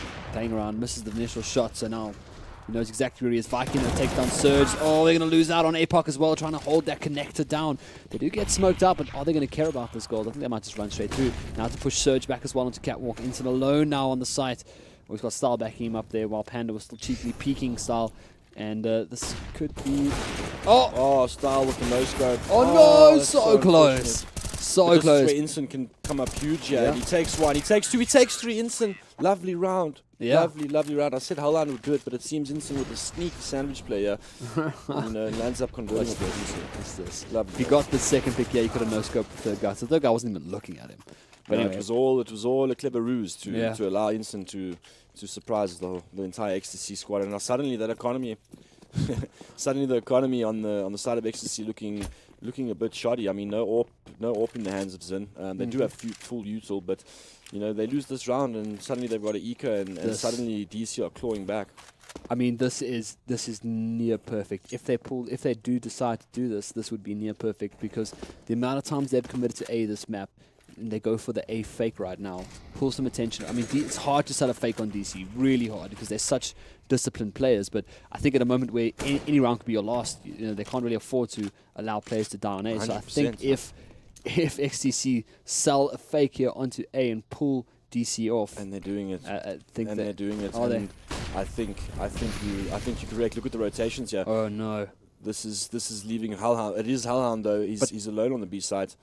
There's 2 players out on A, but they have to be quick to get out onto the side and get the man in B, because they've got to get the bomb down there. So Vikings already out on A. And Hellhound spotted the bomb instantly. This is a disaster. Now DC are just going to abandon ship on the A bomb side. They leave 1 there, and look how brilliant this is. Apocalypse is going to go and wait for this rotator. I don't know if it is Apocalypse, but he's going to just wait for the guy to get into B halls, and now they're just going to hold. They're going to hold this B site. They know that they don't have the bomb, but. Lovely attempt there by Ecstasy. I really liked the idea, but Hellhound unfortunately crushing the hopes and dreams. Yeah, I could see like Sugarball running back, like Hellhound's there, get back. I mean, run away. That's probably the reason why they have not gone B, is just because Hellhound's there. A nice little pick there. So now, where was this DC about 4 rounds ago? Why do they wait for the last moment to be like, guys, we might lose, let's pick it up. We don't want to give Sergi's first loss on LAN. So, yeah, interesting play. Pause come out of XTC using up their second pause for the game. Right, and this is something a lot of teams don't do. A lot of teams don't use these pauses. They use maybe one and maybe a tech pause, but when it comes to tactical pauses, you don't see a lot of teams XTC expending their second pause for the game. And I would probably say at the best time, they've got 4 rounds left of this map, including this one. And they don't have a good economy here. They're on eco. They know the power of their anti-eco. They felt it on overpass, and they just want to stunt damage controls kind of momentum at the moment. At least so a little bit of a spanner in, and this could be the round to do it. I mean, look, at the end of the day, if you look at it now, they're not going on to a full buy now, so yeah. They're potentially going to lose this round. But this allows them to have 2 more buy rounds before the end of the game. So yes. I don't think they're necessarily discussing what's happening in this round, but definitely what's going to happen in the next gun round, and just try maybe do something this round to complement that in terms of strategy and how DC will react. But yeah, this is becoming an absolute nail biter. What I'd like to see across the board is just everybody fragging pretty evenly. I mean, even Surge coming in as a sub, yeah, and he's managed to put some decent numbers on the board. And even across Ecstasy, no one really slacking behind. It's a real big team effort from Panda both. has a positive KPD. I mean, that's something we don't see on LAN. On LAN as well. Yeah, I'm kidding. Who made that remark to him? I think pretty much every single person that's had the trash talk time against him. Yeah, but I mean, it's good to see Pan on a positive KPD. No, he's a solid player. Hey, I mean, I think he had one off game at the previous event, and ever since then. But I mean, even so, he had an absolute screamer against some of the top sides. But this is Style getting aggressive with that AWP. Lovely by him, and he's going to rotate it straight out. Well, they are taking mid with those pistols as best they can, but they have been smoked out and pushed back a little bit. Nice nade comes out once again there by Style. Oh dear. Trying his best there. There's one more player there. This is the initial shot though. You see a couple more as well, but they will eventually take down the pistol as well. And Sugarboard not going to be able. I feel like Style jumps out there for a casual, walk on the A site, and he managed to see 3 players to his surprise, and fortunately be able to, kill pretty much all of them. So this is the round where it all matters, and yep. This is yeah, what they were discussing during their pause, naturally. I'm pretty certain. So let's see what sort of adjustment they've made. Firstly, I want to see a good B, man. I want to see how Hellhound be dealt with on that B bomb side. I'm tired of people being so scared of him. Just, he's human. Slightly. But yeah, it's just like that B would have worked. I think they had a little bit more pace on there to try to deal with Hellhound. Maybe a flash, but obviously they were trying to sell a fake, so that they were hoping to see Hellhound out of position. But he just stuck. I mean, he's just a rock on that B bomb side. Always has been on pretty much every single B bomb side he plays. Always just such a rock. And we'll see now. Style spots his shoulder. He's been caught by the shoulder peak before, and he's not going to get caught again. Smile's a really smart player, so he's going to now just send Apocalypse in there, get the pick, and yeah. I mean, there's that problem solved. Well played. Good communication there and good synergy. Well, they do lose one player now, and obviously the bomb making its way back towards through T-Spawn on its way possibly to B, perhaps through lowers if they can pick off that one player. I think pushing pressure onto Surge on that short might right now be, I would say, one of the options at least for XTC as they try to win this game. But DC do have the discipline and do have the momentum to keep XTC locked at 15 rounds. And we've seen them do it before to other teams. So let's wait and see if they can do it again up against XTC. And Sugarboard is actually in a really insane position. Yeah, he's moved through the window. This is crazy. And right now he's gonna be able to flank the guys in B very well. Hellhound's gonna curse. But Surge steps up, takes down 2. That's Hellhound down. And they take down Surge as well. So really, really well played there from the 2 XTC players. Sugarboard perhaps just a little bit too slow to take down Hellhound there. But they do spot out one more player coming through that kitchen window. And now it's time to get a little crossfire setup. Maybe move into those windows. Watch the man coming out from Catwalk. Watch the man coming out from kitchen as well. DC are on the cusp of just going to a third map on Cobblestone. And Sugarboard takes down one more. 15 HP for Ensign. Are we going to be seeing a game 3 here? Or are we going to see Ensign pull off one more big round to keep his team in the game? And it's not going to be it. XTC forced that third game up against DC. And it's going to go straight to Cobblestone. And goals, this is exactly what I wanted from today. I'm not surprised. Tight matches in the lower brackets, elimination, and I think it's going to be the theme for today at least, leading up to our big game tonight in the winner bracket final. Yeah, look, I mean, incredible performance from both teams. I mean, they take each other's maps in similar fashion, 16-11 and 16-12, I believe. Mm-hmm. So this is going into a Cobblestone where, you know, anything goes. XTC moving into this next map with a little bit of momentum, having finished this one off. Oh, yeah. But also, I mean, DC recovering quite nicely towards the end. I don't think they'll be too phased. I mean, even where they were done, they kind of shook it off and said, you know, we've allowed ourselves, we've got a bit of a cushion, so let's go on to the next map. And you know. Yeah, we got a little bit tired of looking at Hellhound's bum there for a while, so good to be back on camera. Yeah, well, I mean, Cobblestone up next, and as you said off camera and earlier as well, is that, like, you know, looking at their performance last night on Cobblestone, they just showed a lot of knowledge of the map itself. I mean, even with playing with a player who might not be too familiar with the new Cobble, and, you know, in a competitive sense, you did have some fantastic play coming out there from especially Hellhound's style last night. And Explicit is unfortunately not here, but at the same time, that's not really different. We are going to throw it over to the panel right now as they prep you all for that third map. Hey, Devin. Hey, Carl. Why do you make it awkward like this? Hi. Yeah, a little bit of that. That is definitely trolling. Yes, at its best. Yeah, but I'm sure Congo and Goals are pretty happy with they've got quite a good series to cast at the moment. Yeah. But something amazing has happened. To paint the story for you. The beauty. There was once a man who could predict nothing. Nothing. And actually right now is in a pretty good spot. Because Snare lost a point. And Recoil now has 2. I could take the lead. And could get 4 off this by predicting the correct maps 1. The correct, which obviously also means correct final score. Yeah. And also the potential winner. So we get 3 for picking the maps in the right order and for picking the correct winner. Exactly. Of course, he has 2 at the moment, so Snare needs an XCC victory to stay in the lead. Yeah, I need it really badly. I was rooting for it. There was kind of a point in this game where I was kind of convinced that it wouldn't happen. Like, in game 1, where you're like, yeah, okay. You know when, in this game, though, the interesting thing for me, I thought XCC was doing really well at the beginning, but then it just came to this point where, I thought DC was doing really well in the beginning, and then XTC were like, well, actually, we're on CT, but we don't necessarily have to play like we're on CT. And we don't necessarily have to allow you to dictate the pace of the game. And I think that's when we started seeing Zen moving around more on the map, like just spreading things out, just not playing conventionally. And the entire time, it feels like they just left him. They're just like, dude, go do whatever. Whether on C or CT, all they did was just create cover for him, throw out a couple of smokes, and they say, dude, go in behind the walls. Like, if we're all gonna rush on A, if we're all gonna try and defend, you can go B by yourself. Like, go through the connector and see what happens. See who you find there. And it seemed to have worked out for them. Like, he played really well. I mean, XTC played a very aggressive CT side. So yeah, that is. But I mean, I just want to point out that both of these teams, the score. I know the end was 16-12, which is a fairly close game. But both teams, none of their players are really out fragging each other. Everyone's very tight knit. I mean, the teams are playing well together, and it's actually very good to see. XTC obviously coming out on top there. It just felt like they were executing amazingly onto site at the end of the game. Talking about the players all contributing to this, let's talk about a player that we may not necessarily have expected to, or probably easy to say we wouldn't have expected we could rely on him to, but he has done so. Is Surge, who's obviously the sub for DC at the moment. I mean, I think when we were discussing this, we basically he feels not necessarily like he's a pure replacement for Explicit or necessarily better on the same. We're not trying to make any statements like that or contrary to that. But what we are trying to say is that this is a player who I think we all agree looks like he belongs in this kind of environment.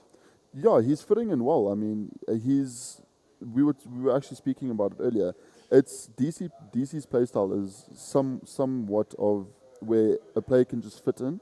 A good player can just fit in. They can be like, "Yo, this is what you need to do. Throw the smoke, watch that area," and he's been doing that great. I mean, we saw him, and I think he was playing on B side with Hellhound, and they were holding it very strongly there. Yeah, in the CT side, he was doing a lot of work on the CT side. Him and Hellhound just, it felt like the two of the play style he has is that sort of not necessarily. It's not aggressive, right? It's in this weird way that like he's willing to let you come towards him, right, and see if you can actually out-position him. His positioning game seemed a lot stronger to me than his just pure aiming duels. If it seemed to me that if you caught him unawares, right, then there wasn't a guarantee that he'd win out against you. But if you didn't know where he was, then he knew the map, knew where to be. Like you said, the team could tell him, just do this, cover this angle, peek around this corner, throw the smoke, we'll cover you. We'll make sure that you actually have the ability to play your game and fit into the team. Also, I don't think DC is the kind of team that does crazy things. They don't do insane CS. They know what to do to win, and they just can tell them, dude, that's what you need to do to win with us, and then you can do that and perform at a high level. Bear in mind that this game was also 11-4 at halftime, which isn't a score you'd like to see on the T side of Mirage, to be honest. But DC obviously playing quite a. I mean, we were having a chat to some of the APG guys, and they were saying that if you can execute against DC and get it right, then you know you've done a good job, because they're just that good at holding. So that for me is a good. I mean, it's a good little comeback there from DC. They won a couple of good runs in a row and they held strong. Yeah, I mean, well, really, just on the point about mentioning the actual map scores, is that this has just overall been great as the tournament has progressed. I mean, it's almost rare for me, and yes, I'm going there, sorry, but as a Dotacaster, to see this many BO3s actually go to the third game. Obviously, we don't have the overtimes, but we don't actually see as many games that are, let's compare it to like a base race, right? I'm looking at you probably agree or disagree with me on that one. But it is really nice to have this particular competition, and of course, so kudos to the CSGO community, I guess, in that one, on producing the talent that is able to be quite competitive for the most part. I think we all agree that Ian and Bravado, we haven't really seen tested just yet. Yeah. But a lot of these, let's call them not necessarily midfield teams, but rather just sides that are sort of sticking their hand up or trying to stick their hand up to take on the big dogs, are really competing well with the likes of DC. And DC is, in its own right, a very top team who has in the past been able to take maps off the likes of Bravado and Energy. So it's really good to see that happening in this particular tournament. Definitely. But there's something even more impressive that they've all been doing, and that thing is tack pauses. I feel like it's even better. No, it is looking a lot better. Unfortunately for DC in this game, they took a tack pause when they were on, I think they were 7-3 down. Yeah. And they had the pause, and I think they lost the round thereafter again. So it didn't work out too well for them, because basically the tack pause, for those of you who don't know, you want the tack pause to be used to break the momentum of the other team, and then to figure out, okay, what are we doing wrong, or where are the holes in the defense or the attack? Where can we exploit those holes, and how can we win rounds? And unfortunately, that didn't work too well in their favor. But the second tack pause that was taken by XTC, though, however, did very well for them. They took the tack pause, and I think they've been doing it well the whole weekend, though, if I'm to be honest. They've been taking tack pauses at the right time, breaking momentum, and then winning a couple of rounds just to, say, okay, we've actually spoken about it, and we know what we're doing wrong. This is what we're going to do to fix it, and they're winning rounds. Yeah. Even in the game that we saw yesterday against BVD, As bad as it could have, was it BVD? No, yeah, they did play BVD. As bad as it looked for them for a large majority of the game, the rounds that they were able to take, I think they took their first round after attack pause as well. Yeah, where they did. they stopped the game and they're like, all right, but like exactly like you're saying, they discussed what do we do now, what do we do differently. And I think you were mentioning this on the first day that in the SA scene we don't necessarily see teams tag pause that often. No, well, yeah, but not- we're seeing it. I'm glad we're seeing Yeah, it. Yeah. It's not about the how often we see them. It's just about the way we use them, or the way the teams use them. It's not actually used. Sometimes it feels like it's just used because we're in that oh my word moment. I don't know what we're doing. Let's pause quickly and figure it out. You know, for me that's sort of how I saw attack pauses before. This weekend they've been used quite well though. There's been a couple of instances where they've been used in the correct fashion, in my opinion anyways. Breaking the momentum and then carrying on forward as that they know what they've done wrong. I think the interesting thing about the pauses for me is just how every pause we've seen, every successful pause we've seen, right, we've seen immediately afterwards followed by a change and a complete change in strategy. Whereby, if, for example, in this game, XCC, the majority of the time they were controlling mid and B and leaving A more or less undefended. And after the attack pause, they immediately all 5-man towards A. And then you're like, oh, okay, then I'm sure DC didn't expect that. And then they only left Shin to head through the connect. And then he draws some aggro, fine. They think, okay, obviously the team's at B as they've been this entire time. Instead, they come in from the other side, take us out. And it changes things up, which I like to see. It's always good to see teams change their strategy to try and win games. I think it's the same thing, that we saw when they played XD yesterday, is that XTC are really good at finding gaps and exploiting those gaps. I was again chatting to the players and they said that's mainly where XTC win rounds on CT side, is they identify the problem, where the problem that they're facing in terms of how the enemy team's executing, and they solve the problems. They defend the site, and they've been doing it very, very well. I mean, their CT side it was 11 for half. And both these sides, I think we probably agree, are CT teams almost. Yes, I think so. I mean, from what we've seen of XTC today, I would definitely say that their CT game is very strong. Now, right, my humble opinion about this one is that Cobblestone, and I mentioned a couple of times that it's my favorite map. Yes. And the reason I like Cobblestone so much is because Cobblestone to me is quite complex in the way that you would, quite complex, but also with quite a bit of variety in how you can use your utilities to execute onto a site. Yeah. There's a lot of weird winding passages that make things interesting, and hey, you can get to see a swag 7 every now and then. Which doesn't hurt. And drop down. Yeah, that's exciting. Yeah, so it's just an interesting map from that perspective. So it almost is, I think, I don't know what the right word, not iconic, but it feels correct that these two sides would meet in this fashion on a map that the team that, quite possibly a team that is better at the execution side of things, and to almost complete that type of play, or type of the other side of the coin. You know? It's probably the side that's going to get the edge, and probably the side that's going to be able to take this victory in the end. So it's going to be great to see. Yeah, I think most of it's going to come down to the B side. We're going to see a lot of action there. I know a lot of teams on T side like to go on the B long to B side. Just because A side is very difficult. Now with the boost most teams are utilizing, on A side where they boost onto the wall and they can see directly into mid doors. If that's being used now, so I think that makes A side a lot more difficult to execute on and to take. So I love seeing all the action on B side. I mean, drop down is very fun to watch somebody hold. I think for me, the interesting thing why I like Cobblestone as a final map is because it seems to me that it's the map that's least dependent on individual skill in order to win, that requires your team to be as closely cohesive as humanly possible.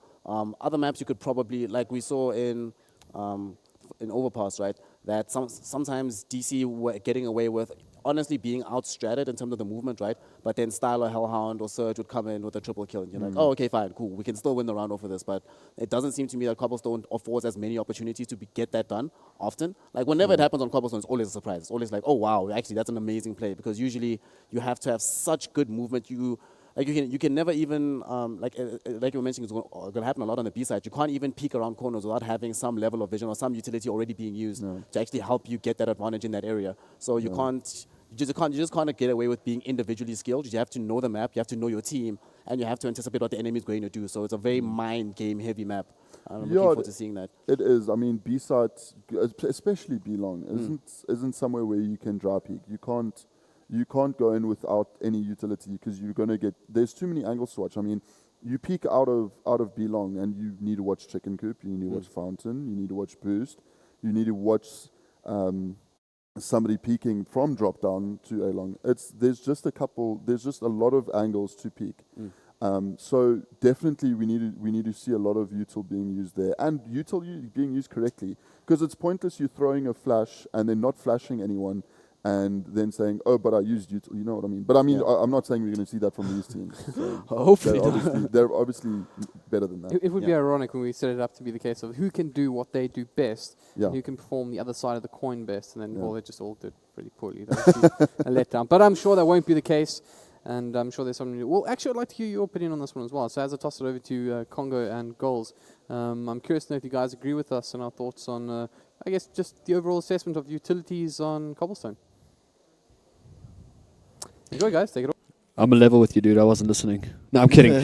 Yeah, I mean, Cobblestone, like Goals and I said, let me just move this away. But like Goals and I said before the map came live, it's one of those maps where DC just showed a lot of composure last night in their final game. They had to. You could argue and say that it was a point where they had to show that composure to make it out of the first round of the loser bracket.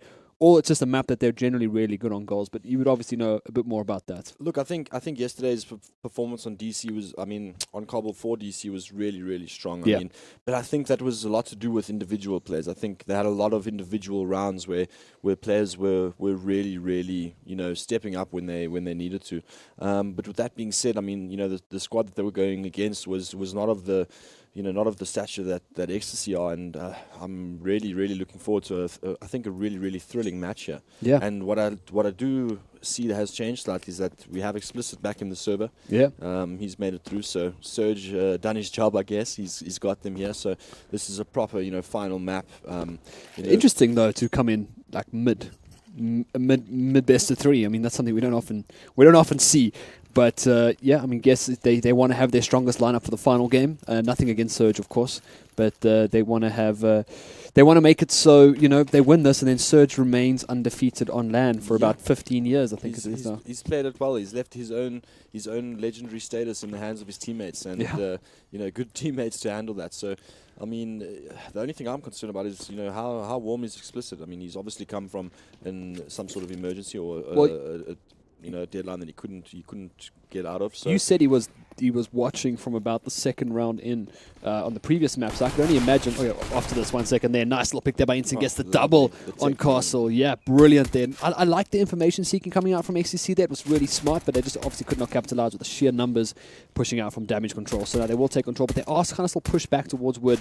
Now they're only starting to spread out here, get some map and ground here, but doesn't matter. Turtle and Viking on the side are making quick work here, but APOC got the split, and that's going to be the kill right here. APOC manages to get around. He does come forward, picks out one. He's looking to go on the flank here, but DC should expect this. But it doesn't seem like they capitalize on it. Explicit left, and it's now we turn into a 1v1 here. Explicit extremely low, but he's definitely going to make a run all the way to the B site here, and it won't take long until Twiddle decides to rotate. Sorry, I'm going to call him Twiddle. but this is smart though. Yeah. Wait, was he? I thought he might go for something a little cheeky there to drop, but obviously the information dead giveaway there would be pretty big. Picks up the P2000 as well, which at range, which is probably where he's going to want to be right now. If he's managed to stay up here, this is smart as well. He's sticking out main to see if Turtle's actually going to rotate in. And this is now he's got some time to play with. Knows Turtle's not coming just yet. Get the bomb down, and he's going to give himself a good post-bomb position. He's already looking around to see. What Explicit needs to try and do here, he needs to get to some sort of very aggressive angle, or he needs to try and hold some sort of headshot angle, because his HP is extremely low. Any sort of stray bullet even will do the damage, and he's playing this perfectly. He's playing on the sound cue. Yeah, Twiddle running in a bit quickly, but. Clearing out every angle he can, goes to Chicken Coop as well. And Explicit's got opportunity. He's not going to stick this. He doesn't have a kit. Jumping shot there. And I think he had such a good position there, and it's very unfortunate it didn't work out for him. But nice patience as well from Turtle. I mean, he just waited for Explicit to make the play, and he dealt and he retook it. I mean, he knew the player was low. Definitely came through in the comms, and that's the pistol round going in the way of Ecstasy, despite losing the initial 2 frags. And you speak about you mentioned Explicit, perhaps not being warmed up, but I mean he was sitting there throughout that entire last game. But I'm just watching, fired up, ready. I think so.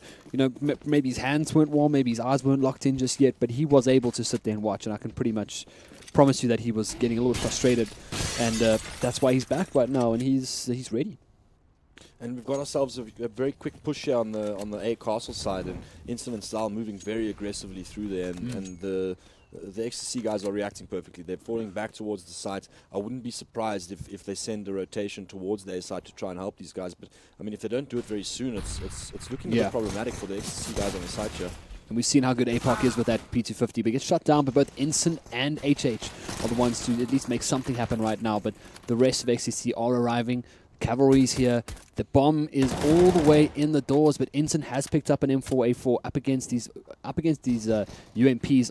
It's going to count for something at least. As you see him take down one. Style is there with the P250 as well. So the eco upset is still alive right now for DC, as Instant needs to capitalize with this M4A4. He's got a number on someone through the door there. It's Viking who's kind of poking and peeking there. And is that an upgraded pistol just flew away, Style? Thought so for a second. And he's got one player peeking him out here from the vent, and pretty much the other one, Viking, just sticking around there throughout that door. But this is smart. He managed to get the bomb as well, which is the big part right now. Oh, I love this from DC. Now I really think they should both just sit and hold and make. You see XC already moving back towards that B side because they see the bombs missing and they assume that DC have gone all the way back. But Instant's playing very defensively, holding the site down while Style can cross from wood, and he's got his opportunity. He's going to be able to cross, and they get the bomb plant. And Instant's reading this really well because he pushed him away from top there, from heaven. What's the name of this spot again? Yeah, well, it's Balk, Heaven. Balk, that's one. I knew there was a proper name for it, Balcony. And Vikings just playing that little left, right with him. And now look at their HPs from this little battle, this prolonged battle that they've been running now for the last, running each other, but from the last 40 seconds or so, they've dropped him down to such low HP, and now Style can step in with the pistol and back up Instant right now. And a really, really good round coming out here from DC. Nice, slow, patient, composed CSGO from the vets. Gonna save this. Do they hunt him though? Why not? I think they know he's fairly low. He's probably going to even die from the bomb anyway, and he does. The DC got the round there, but it was so close to being lost. They breached very quickly, and it was nice how they breached out of long and out of middle at the same time. And the guys out of slope and out of middle were coming onto the side at the same time. But firstly, the bomb was dropped towards door, so I mean there you needed to have the bomb on towards the long side, And also another thing that I realized is almost every single DC player tried to cross towards the site. And when the guys are holding the bulk angle, holding the door angle, all you need is for one player to get into the side, plant the bomb, and the rest can all play from castle, from middle, on the slope, and are able to peek and re-engage at any moment. And that's where that sort of plant situation will benefit you most. And they almost paid for it dearly there, but managed to convert the round with some brilliant mind games from Style the previous round. But I mean into this round again. I mean Ecstasy pretty much not much units. I mean they've got one guy on some head armor, but otherwise it's a very, very kind of non-investment in the round. It's looking like Style should, well not Style, DC should just patiently take areas and slowly convert these eco frags. Yeah. Well, Style now through halls. He's got that bomb, so they do have a lot of options here. They're knowing that XTC are on an eco, and they pretty much have not barely thrown any utils as well. One HE grenade took the life of Turtle, I think it was. Tweedle. Yeah, he went down. But again, I mean, DC, you can see they're still giving a lot of respect to XTC here because they got the shaft last game here. But this is really nicely played out in the open though. Viking does answer, taking down Halan there, the entry into that site. And well, this could be good from Sugarboard. It's going to be a rifle for him as well if he manages to grab it up. Picks up returns the M4A4 back to their rightful owners on the CT. and he will be able to escape here and probably go hide up in Rapunzel. Why the hell not? Yeah, I was going to, at the end of the day, he was the only one that invested in head armor, so it was important for him to even just save that. Yes. Considering the cash. I mean, if he loses that, he's a little bit richer than some of his teammates. But I mean, now with a gun, he can drop that for one of the guys that are really poor, and they can actually get quite a nice buy up going, or some sort of quasi buy going in the next round, and perhaps upset the momentum of the game here. But he needs to hold onto that rifle. Yeah. It doesn't look like DC are going to actively chase him down for it. And DC 2, Ecstasy 1. Yeah, starting to build a little bit of confidence here. Allow Explicit to just get warmed. I mean, it's quite a deep end to jump into. You're tied up 1-1 and face elimination, and now you've got to jump back in with your team and try and bring this game home, and not to go out in the second round. I mean, we're pretty much become accustomed to see two things here: DC always knocking out XTC in the lower bracket, and DC always facing up either against Energy Esports or Bravado in the loser bracket final. That's something we've become accustomed to because they always grab up that third spot. And we're all waiting the day that they upset and grab the second or even first spot again. But they've got to first get through XTC right here and make it, I think, number 7 now that they've knocked them out of the competition since this lineup came to be. But I mean, it's becoming close. I mean, yeah, you've got they're sitting on a final map here, and this is going to decide. Oh, this is nice. Turtle though, semi-flash gets a frag, 40 HP left though. Second player comes in and they take him down as well. That's the rifle on Sugarboard paying off, as you said, goals. And what's good here is they've got Panda hiding in the corner, and I don't think Style and them are going to be aware of him being there. Double peek, yeah. I mean, you got to go for the double peek, but Style with a nice little spot there gets all the information. Missing a lot of crucial shots as well, uncharacteristic of Style. Not capitalizing on the 3 players that showed their faces there, which usually get taken off immediately by him. But again, I mean, you see, no one's rattled on XTC right now, even though there's been quite a bit of noise coming out on the A-bomb side through Castle, through mid. No one has moved on B, but now that the first frag goes down and the second frag goes down as well, you see them trying to move out a little bit here. And, I mean, DC are so low. It's Explicit, though, who's going to have to kind of jump straight in here once again in his first map of the day on facing elimination. With the full HP, he's going to have to be the one to bring this down and bring that bomb in. Not going to be today, unfortunately. Style, though, does pick down one, tries to go for the second, and we've seen him win these. So we'll see if Style can do it again, but it's not going to be today, unfortunately. I spoke a bit too soon as Turtle rounds out the round. After a very good start as well, he got a semi-flashbang kill in mid, and then got backed up by Sugarboard. So what a round for XTC. Yeah, and I mean, that wasn't a full investment into that round ahead. I mean, they were pretty much looking to eco there and just try to damage the economy of DC, and ended up converting the round. So, they're sitting pretty flush. DC are sitting pretty flush. So now we have a first full-on fledged buy versus buy, and full utility in the mix. And this is going to be a very, very important round to win for both sides. Mm-hmm. And I mean, we can see DC playing it very standard, very default, waiting for any sort of A aggression. While they've just got some sort of presence, on the B side, holding sort of any drop antics, drop boost antics, or anything like that, and just feeling out the round. Turtle is doing work here in the middle, tagging up both him and APOC, drop down to 81 and 91. And that is, I mean, that middle bang is usually works in your favor, but now this is what I wanted to talk about. We haven't seen a lot of drop down this game. Usually it's quite a pressure point for some teams, at least it was last night for Southern Fibre against DC. They pressured that lower drop all the time, trying to get into the side, and that was kind of a point of entry. They had a couple of good wraparounds as well on Cobblestone too, and but that was in the early stages of the round that kind of fell apart from there. But again, DC not putting a lot of emphasis on the B bomb site just yet. They want to first lock down this A, get a good execute down once again, and they've seen success here in a couple of the rounds. So again, Explicit though coming from top here, this could be a nice little pick as well if they're able to get a frag in there, boost it up, not able to hold it down as DC move in and take down 3 on this A bomb site. So finally, they've locked down this A assault. I wouldn't be surprised if they go B next. Very nice from DC. I mean, they timing their push from long and middle very well as they did before.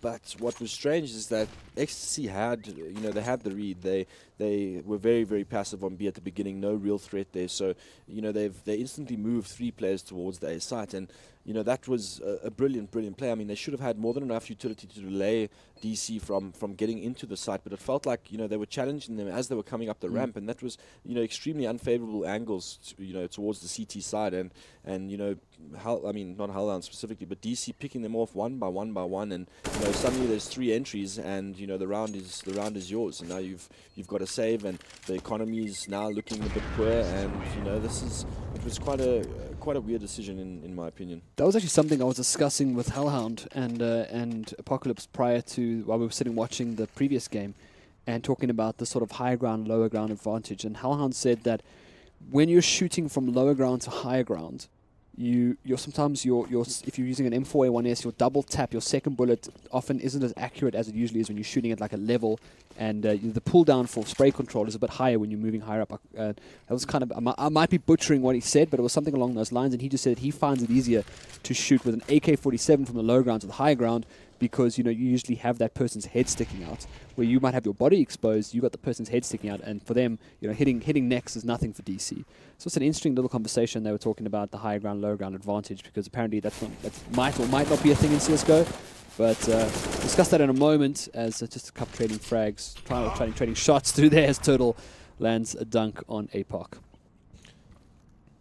And they've caused that presence at the B side, forcing 3 players to be towards B, but now they've moved back towards A, but they're not really doing much. They're just holding back, so it allows for Ecstasy to have 3 players on that A bomb site. And this guy that's sitting, that's Panda on A ramp. I mean, he's very very quickly able to get a pop flash from his teammates. And I think the minute that they spot someone from long, that's when that pop flash will go through, and he will try and get that sort of information and try and get those trade frags. So I mean, let's see how the round goes down here. I mean, he just dry peeks and he gets the pick. So very good stuff from Panda here. Panda and Turtle doing all they can here. Panda gets a second as well with a little bit of help from Sugarboard.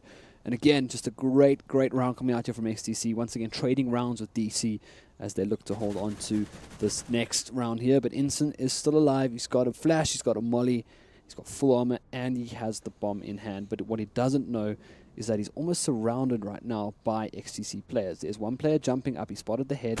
Going to go for that really nice position shot there from Instant, and he wants to get the bomb down though. If he can just pick up. Oh no, Panda unlucky with ending off a great round there as well. 3 frags there for him. And what's that middle position you were talking about? Look, I mean, for me now, I think DC need to really realize that on a default hold, unless they're getting any sort of pressure, they're keeping 3 guys towards the A-bomb site, which is a huge gap in terms of being able to just get off B-plat or get down, like you discussed earlier, drop control. I mean, even if they just put a little bit of pressure on drop to force an additional player to be concerned about connector, that's when their A-split will be far more effective. And I think they, if they realize that information, they'll have a lot of success on the bomb side. Or at least just pull players back so that they can hit the A properly. Yeah, but they got some numbers on B right now, 3 players there, so exactly what you're talking about. You immediately saw once those nades are flying to the B bomb site, a lot of answers came from XTC as well. A lot of, smokes and grenades flew back, and then Viking ended up nading himself a little bit there into the corner. So, the A split could be probably what they want to look for right now, as they've had a little bit of success with this brute force onto A, but it's just this position right here from Panda. He hears them. He's looking right at them. Now he's going, that pop flash came through. It was good. It was good for a split second. 2 players got flashed. It wasn't enough there. And that kind of gives it away almost that pop flash came through, but he didn't commit to it immediately. A nice little flash comes out. Both of them flashed out, and they're trying to do their best to bring them down. Panda, though, still on the side. Now they spot him out, and they're getting through the smoke as they have to use it to get rid of that fire. And Panda still waiting. Nice flash comes in again, and this is working beautifully right now for XTC. But the answer comes immediately from top of A as Instant and Instant goes down. Style comes ramping in here. Panda really low. Now in a 1v1. He's got the bomb goal. So what are our options here? Well, I think Style's going to just wait it out and make the CT think that he's rotating all the way to B. So he should be patient here, I hope. And Viking should rotate soon. But I think, recently we saw them just play extremely patiently in these sort of situations. And yeah, that's exactly what he does. He just waits, and if the terrorist goes to the other side, he'll rotate. But he just holds strong and he plays the mind games, and he comes out on top. So, real solid defense here by Ecstasy. This is where we saw damage control lock Southern 5 last night. They locked them at 4 rounds.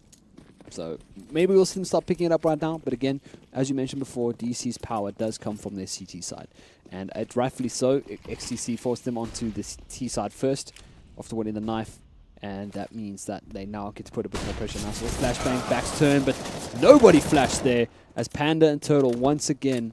I mean, we haven't seen a single B execute yet. And this A execute is just being read like an absolute book, which is odd. Well, not really. What's happening in middle is that for some reason, DC obviously, I mean, you want to get pop flashed into areas, right, to stop some sort of AWP or anything like that. But I mean, they haven't even revealed the AWP, so it feels like DC are announcing themselves in middle. And if you notice there, all that happens is the guy, he literally waits until there's a guy danger looking into a wall and there's a guy in middle looking into a wall. And as soon as they hear that pop flash, they both just step. And I mean, you're sitting in such a small chokehold point from the terrorist perspective that they just kind of spray and grind you down, and I feel like they could get that exact same control doing absolutely nothing, just walking in slowly and then catching the A guys by surprise, and I mean, yeah, we see DC again just playing very passively at the beginning of the round. They do seem to have players and the bomb towards B, so it'll be interesting to see now how the A players are going to adjust, because they've been pop flashed every single round and now nothing's happening in middle. So I wouldn't be surprised to see some sort of aggression out of Panda or the Toidle.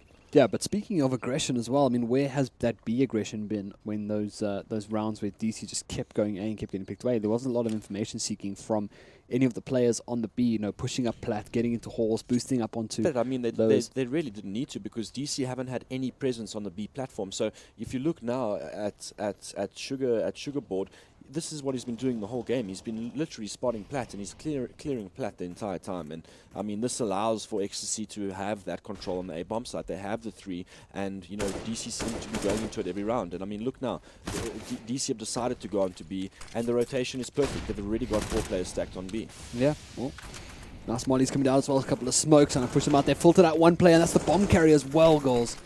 Bit of a mishap there for DC.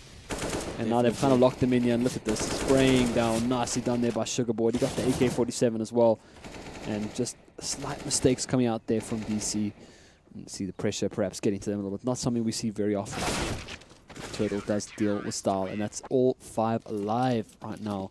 XTC out of nowhere. Yeah, they're looking really solid here in the defense. I mean, they've got the right structure in terms of getting that information early. Excuse me, getting that information early in the round and being able to rotate it off of it. And DC seem to be committing to that every single time, and the rotation lands up being in place. So I think there's definitely some sort of perhaps a pause, but definitely some sort of change in pace. Yeah. Either hitting B fast or just taking A very, very slowly to change it up, because it feels like DC are being rather predictable now for Ecstasy. That was a TK there as well on Hellhound from Explicit, so things seem to be in disarray. Oh, okay. Panda, I mean, out of nowhere this game. What? 3k already in the beginning of this round. He's still on 3 HP. His job's done. He could die here on 3 HP and do nothing else. As he does, he should. And that's going to be another frag there. And, well, now we see 7-3. I mean, this is starting to run away a little bit from DC right now. And Panda 12 for 8 right at the top of the scoreboard. Not something we see often for XTC. Oh, shame, man. No, I just like to rag on Panda. I know. But yeah, that's. I mean, as I said, the guy's a solid performer. Yeah. I mean, he's definitely had good competitions, and he's leading from the front here, playing against one of the top tier sides and pulling off the frags. But this is what we want to see, Carl. This is them rushing off clutch here, going extremely fast, changing up the pace, and let's see if they can convert this. Big grenade as well. Big money too. Have to expend out a couple of utils to get out there. DC now trying to breach. Oh, he runs into the smoke. Didn't cancel it completely. And 2 players left alive now. So the rush absolutely shut down here. But HH is alive in the site here. He's going to be joined any second from Explicit. He managed to get a frag there on 11 HP, or 9 HP, and Explicit, there we go, managing to take the first peek and convert the frag. And now it's a 2v1, it's all up to Panda, the player we were just discussing, to finish this off. And Explicit with a lovely shot. We spoke about warm-up, but I mean, players' experiences, this one doesn't need to. He just needs to find the heads and click on them. Did they throw a second molly here, or was that just they must have? Yeah, it definitely was, and a lovely molly. I mean, one, a little bit of an extra gears in that throw, and that molly would have been exterminated by that smoke. But it lands, instant lands up paying for it really with his life. And during those chaotic situations, generally you'd be able to hear the molly going off. But I mean, and he has a lovely boost, and DC are not going to expect this. Oh, I think this might be a bit rough on the DC side. I can just snuck past Explicit, and I don't know if this is going to benefit them or not. I mean, this guy's got a huge flank. He gets spotted. Oh no! Oh no! Absolutely. Oh, he was deleted on that platform. That's so unfortunate, and DC somewhat revived. What's the time? Yeah.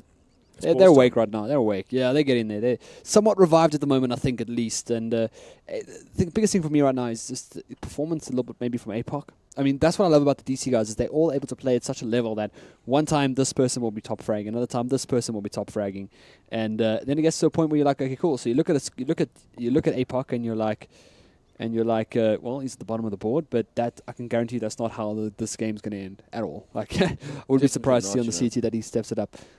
I mean, with these guys being, as experienced as they are, and most importantly for the time that they've been playing together, no one's ever really concerned about their individual frag performance. They don't care, I mean, you can literally go 0 for 20, and I can guarantee you afterwards they're gonna sit around, have a couple of beers, and make a joke about it. It's not really a factor that they consider. It's a team effort. It's been a team effort for, like I said, almost a decade. So they're not concerned about those types of things, and the player won't be. He'll have a round just now where he livens up and he manages to recover in that regard. But I mean, at the end of the day, it doesn't matter. You're part of a team, and the goal is to win as a team. So, I don't think it's a serious issue. But I really enjoyed the change of pace there by DC, just hitting that B plat now and getting the rounds. And yeah, I mean, a convincing win there. I mean, all 5 frags, broke the back of Ecstasy in terms of economy, and they're looking to now save this round and only have potentially one buy round left for the half. So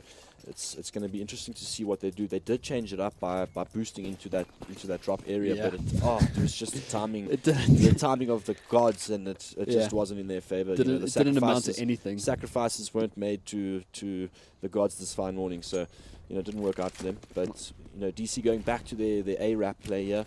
And look at this. They've made a presence on B, and they've got the 2 players.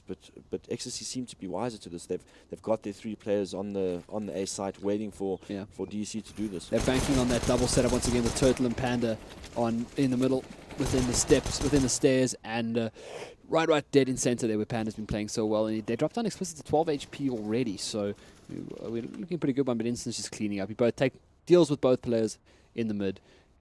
And that gives Style a little bit of room to work with here. Viking is up close, but you can look, he's shaking. He's worried about something here. Not going to get that frag. Style steps out, takes him down. And again, DC now going to try and work their way into... Gets thrown with the molly. Look, I mean, no surprise here. They are underneath the round, so...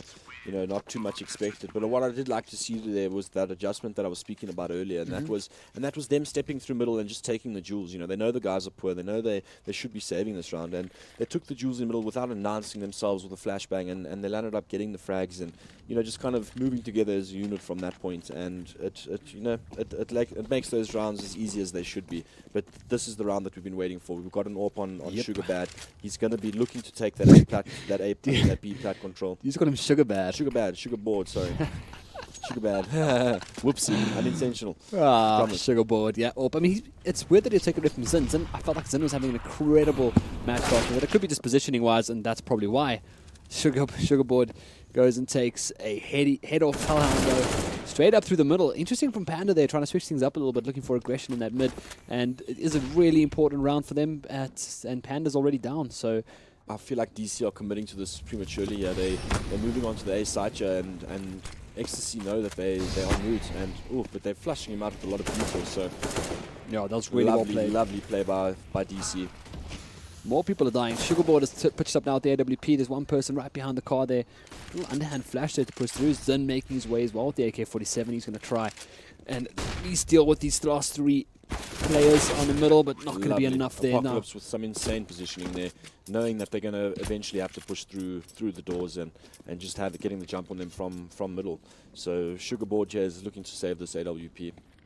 I always feel like when players run away and then knife the walls, I feel like they're doing it in anger, like frustration almost.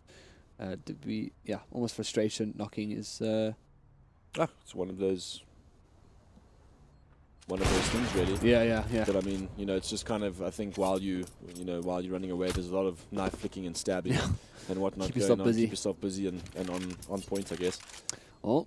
But DC on the hunt here, definitely, and they should be. I mean, they've got more than enough economy in the bank to let both of these players die, and they want to get rid of the Sorb. So, they're not, unfortunately, not finding him there. But I would really like, with Ecstasy having the AWP up there, I really feel like they need to take a risk, and the risk that they should be taking, I don't think they need that AWP on B. They've been, the only time they went on B was after the pause and then on an eco round. So yeah, I'd like to see them challenging Danger or challenging outside A long, because that's where DC are predominantly. I would say take the pick middle, man. Go for the AWP shot. Down Danger, down Danger. Is that Danger? Yeah. Straight up Danger, but that's going to be another fast BXQ coming out here. See if this AWP pays off once again. Oh, and they're already off the platform, but Sugarboard here getting 2 lovely frags.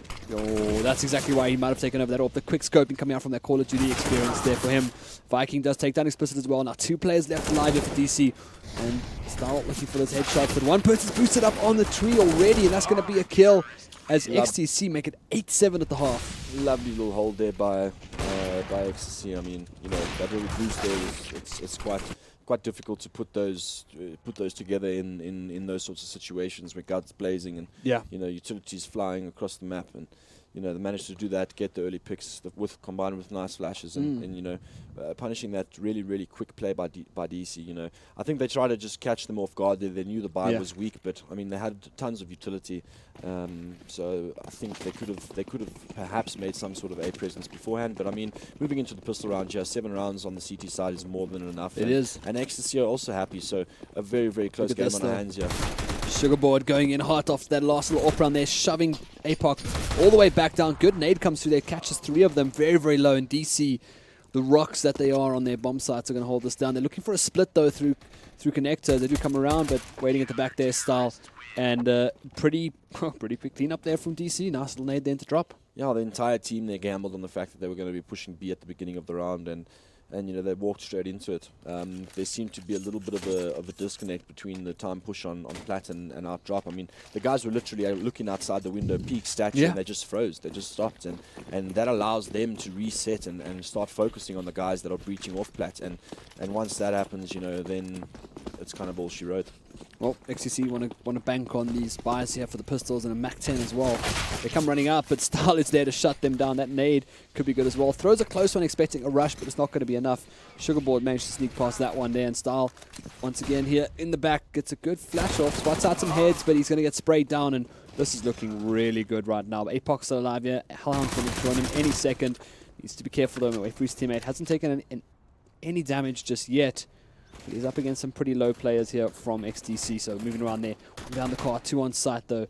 And a little bit unsure right now where he wants to go. He's trying to catch his play off guard, goes for the spray around the corner, gets the second now with 2 players left alive, wants the third, pings out the pistol as well, and finally brings him down. And that's exactly what you were discussing earlier. Here comes APOC, not the best half in the first half, but still confident, when he needs to be there, he needs to be there. Exactly. And they've converted this round. Look, a little bit close for comfort there, but also a real big investment made by XTC there in terms of their force buy. So they're going to have to save this round. And DC starting to build up an economy of their own on the CT side, and for the first time in this game they're in front now, and they're on the easier side. They are defending, and that's their comfort zone, and they're starting to put a little bit of pressure here on the XTC boys. This is where it could all kind of start going downhill for XTC as well. If DC start playing this comfortably on their CT side this early on, waiting for the gun round, obviously that'll be the telling factor. But at the same time, they're not too concerned about taking duels right now. That nade.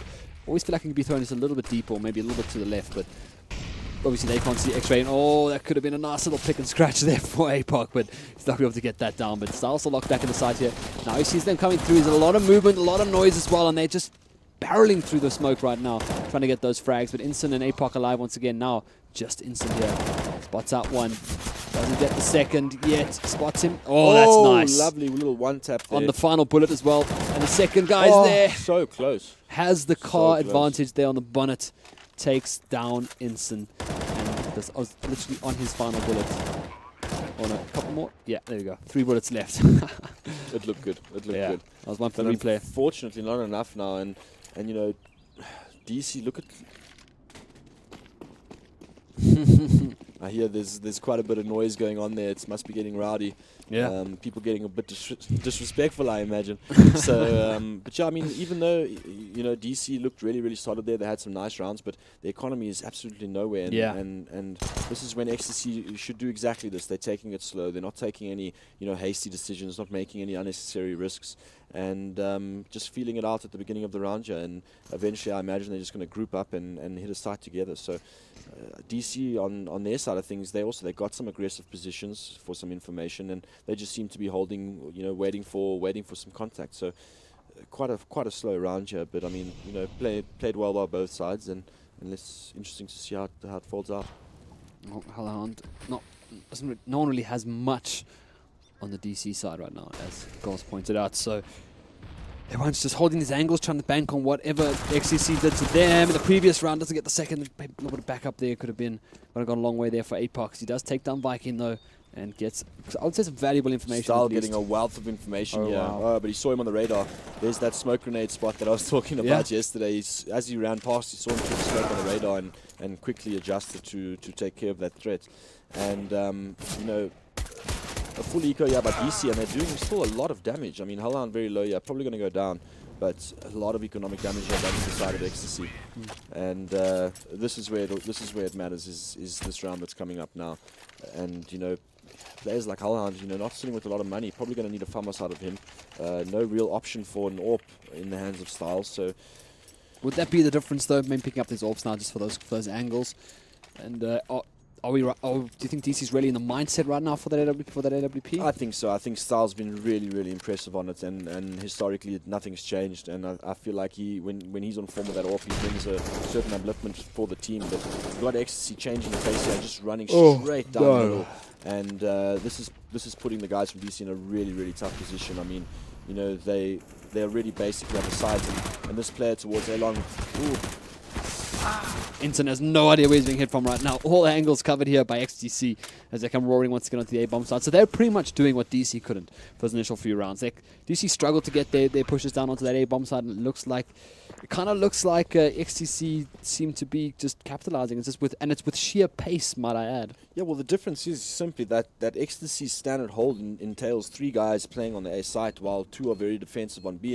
And even though Ecstasy have chosen to go on A pretty much every single round since that round that they lost, or the last gun round that they lost, excuse me, they're still sending 4 guys towards B at the beginning of the round, and I mean that's definitely viable, but you need to have some sort of utility thrown at the middle doors to stop this sudden burst by Ecstasy, and they really are. They're getting there so quickly, so fast, and the utility, the correct utility is being thrown. And I mean, once you land up getting control of that site completely, it's very difficult to retake from the CT's perspective. There's a lot of long angles. I really feel like there might need to be some sort of adjustment, and they either need to pull a player back out of B just to secure that A bomb site, make Ecstasy a bit more stressed about it, or do something a bit more aggressive on the B side. Start punishing these 4-1s that Ecstasy are doing, and I mean, they kind of sticking together as a unit, and DC they are open to being able to punish that, but now they're chilling again. Another default. They know that DC are poor.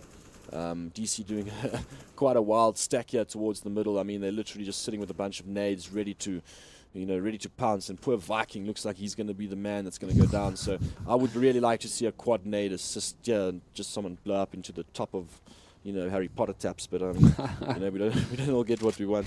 A little bit of emphasis on B right now. Bombs out there in halls, and while the stack is just hanging out towards that mid, I think they just want something for the frag movie, for the end frag movie here. Look at them; they haven't lost their patience just yet. They're still. Please, I believe they're really still watching. Oh, Inson's giving up. No, come on, Inson, commit to the play. Oh, yeah, okay. And this is actually a valid point. Like, is anyone coming top? Is anyone on our left? Let's have a quick check. Okay, no one there. Go back to mid. Viking is coming though. Oh, and the bomber's moving down here as well. This could be lovely. No. Oh, they're giving up. Oh, they've given up. But I mean, there's the first nade, second nade, third nade. Well, like I said, we don't all get what we want. Yeah. Unlucky for DC there, but Style going to go down, and now everyone cleaning up nicely. Oh, that's the AWP as well for Hound. They're going to quickly try and trade him, yeah. Yeah. They're going to get this AWP away from him, first of all. But he's playing smart, actually going back up towards Halls with that AWP, and Explicit's picked up a rifle as well, so this is really, really good right now for these two players. They can hold on to this and keep each other's backs for the rest of the round. I think they're going to have a decent 20-second round. Yeah. Yeah, definitely. I mean, to have that AWP is extremely advantageous here for damage control, and I really hope Style gets a bit of that confidence back and takes a peek either in danger or middle or potentially just holds that B plat down. And the side of Ecstasy, they've lost their AWP, so they perhaps might rather choose to stick with some the AK-47s that have been working for them. So very easy for Style to get a few picks and change the momentum of this game, because they definitely need something, because Ecstasy look like they're starting to get a lot of confidence. They're starting to get that belief, the eye of the tiger. Yeah. And even now, a little bit of an aggressive peek into Rapunzel there, but wanted to get the gun. Their economy can almost last them quite a few more rounds still. So yeah, I mean, let's see what damage control do here to try and win the spy round. Oh man, it's going to be a big one as well, because they are running very low on cash. This is another. I mean, this is a 4-1. They're doing nothing on B, and I really hope that DC managed to push through the B there to get this sort of information, because they have pulled one player back to default on A, and their Style with the AWP middle. This is what I like to see. Yeah, but they're just shoulder peeking him now, being pretty cheeky while they try to wait perhaps for the person to wrap. Oh no, misses that one. That's uncharacteristic of Style. He gets the second though, no problem. But there's someone shooting him from behind or something. Yeah, his teammate did cover him there. It was he got a fight. He got shot in the back once, but I mean, perfect. His friend was there, or his teammate, his friend. That was probably his friend as well. Most definitely. They would hope so. But yeah, sorry, you were saying. Yeah, no, he's got the support from Long, and he's taking those aggressive angles, and it was awesome to see. I'm really glad that they adjusted to having two players at A at the beginning of the round, and most importantly that Style taking those aggressive peaks with the AWP really paid for DC there. That's going to punish him, because even on the pistol and rifle rounds, he was still trying to take those challenges in mid, and he wasn't capitalizing. He was getting picked off. So now with the AWP, it makes it all but easier, because he is that good with an AWP, and he can take those duels. He took down 2 people there. I think 3 people. I think he took in the end. But really well played there by Style. And now XCC have decisions to make. They've gone for an AWP of their own on Zin, and he's not looking to challenge Style at all. Style is still hanging out on what I think is A. Yes, Style still hanging out on the A bomb side. So they're looking to put some mark on B, but you're right, they keep doing this 4-1. Whether it's B, whether it's A. Nice. Interesting Molly at least there. He was trying to hold the B plat control, and I mean, he's doing this pretty much unchallenged, and now they've smoked off the area, and there's a wealth of utility still remaining on the side of DC. So if Ecstasy are too stagnant here on this B plat, I think damage control are going to be prepared for this, and I wouldn't be surprised to see if they have some sort of early rotation here. Oh, Viking doesn't get flashed, just absolutely murders Apocalypse. Got some control here from Fountain at least, so that's going to be another kill from Alpha, but the rest of the team is up on that platform. This went down, and Viking gets the split off as well. That's the AWP down as well. Tagging him nicely to the door there, but I mean, does he go for this? Does he not? Like, what is the play here, goals? Obviously the save. Definitely. Their economy is not strong at all. I mean, they've gone for the cursed reset that we've discussed. I mean, they're going to get another bar out of this, but after that, it's looking very tight. They buy though? For damage control? Do they buy? Because I mean, if they shoddy buy, and they don't win the round, they're going to be on 14th round on an eco, which could we look at pretty much the same position. It's a really tough question to ask, I think. Well, I mean, at this point, the reason why I would invest in this round is just purely based on the fact that you can get an AWP up without, well, potentially they're probably going to go all rifles because 2 of the guys can't really buy. But the most important thing is that you've just taken a round off of Ecstasy. So if you manage to reset them here, suddenly they've got a double eco, and then ties, scores are even, and you playing on the city side. So I think it's definitely, and they've invested into this round, and I think it's the right move. And they won't have anything next round, but they could always go for of the OT play that almost worked out for them before. But they need to try and reset Ecstasy here, because that'll put them on the back foot for the first time in quite some time. So I think a good decision by DC here, and let's just hope they can pull something back there. Well, for the time being, just spraying through this mid, which has been pretty much, I would say, the most contested part of this map so far throughout this entire game. Nice little boost though back onto B. Panda, who's also come out of the woodworks in these last 2 matches too. And he wants to try to pick off Instant, who has been holding that. It's been very quiet on the T half here. He had a really strong CT performance, but he's been a bit quiet. But the team's still getting the job done. So slowly but surely, yeah. I mean, now we're looking at them putting emphasis on B once again, and it seems to be a much healthier stack towards B for both DC and Ecstasy at the moment. One player just hanging back in halls, waiting for that last late minute to kind of lurk through mid. And I mean, while that's usually a thing, and it is Style who's trying to just hanging out there, but now 2 players have rotated back towards it. And Style's actually in a pretty good position here. They do flash themselves in, takes down one. Best thing now to fall back here, wait for this flash from his teammate here down towards mid. And then nice little flashbang comes out, but I mean, are they selling this? They've rotated. There's no one around on the tree. Explicit takes down one. Not being able to get the second to be tapping away the Hellhound from the lower ground. Gets that double dink. Now 1v3 for Zin. Can he clutch it? No, oh, he misses the first shot. Wow, okay, fair enough. Recovers. Yeah, good recover there, but does get taken out by Instant in the end. And yeah, really gamble pays off. Really nice from DC there. What I liked, what they fixed from the previous round, I don't know if you realized, but not on the round directly before this, but the last buy round, they landed up doing a breach on B, and the angles that the CTs chose to hold were not complementary at all. So the guy that came out of side door could get the pick on Hellhound on the statue before the player that was watching that area could actually get the frag. Yeah. So he lands up dying there, and even though his friend lands up getting the trade kill, suddenly the anchor on the site is down, and it allowed Ecstasy to get in there with pretty much no problem, and they managed to secure that round. So this round, it was nice to see APOC playing very, very close up to that side door. He was being the dedicated player to watch that. Explicit and Hellhound both playing one and done positions to get those first initial frags, and the rest kind of just wrote itself, and DC with a nice defense there, and really nice to see that sort of adjustment.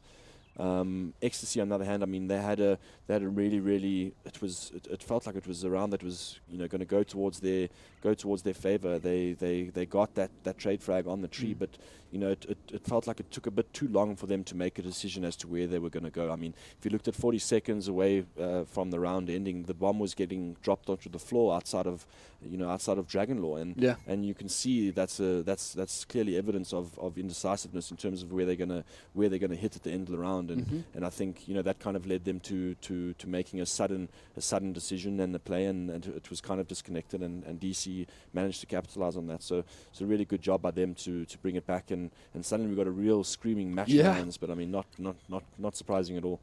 13-11, 100%. It's coming to those later stages of the game, and I would not be surprised to see some overtime. Although I know everyone, when I say that, is busy looking at their watches like, no, please, no overtime. I've never casted in overtime. Oh, it's not fun. Yeah. I'm joking. I like it. Look at this rush coming out now towards B. APOC takes down one, falls back immediately. He's got a molly to deal with his push, but they are being really cheeky about it. But it doesn't matter. Styles there with MVP. He picks up a gun, and everyone's just switching between rifles and knives and guns. And that's going to be another quick cleanup there for damage control. We'll see. Wow. Parker just having a nap on the floor. Oh. Feeling good. Nice, nice. 13-12 though. XTC now facing a tie any second as they go on to an eco round. And still healthy economy building up right now for damage control. That's it, I mean, they're going to eco this round. They probably... they don't really have anything at all, and DC are going to even up the scores here, and this is definitely looking like it's tilting in the favor of DC here. But I mean, let's see. He's going to hold this long. I don't imagine. There we go.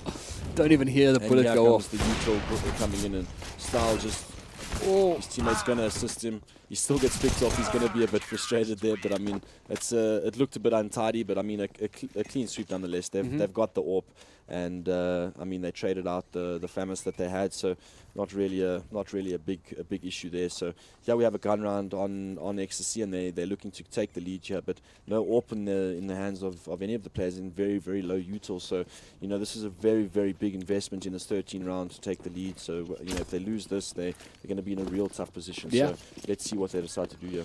They might actually find themselves going to have to fight for that OT. Nice nades come through. Going to flush them out just a little bit here.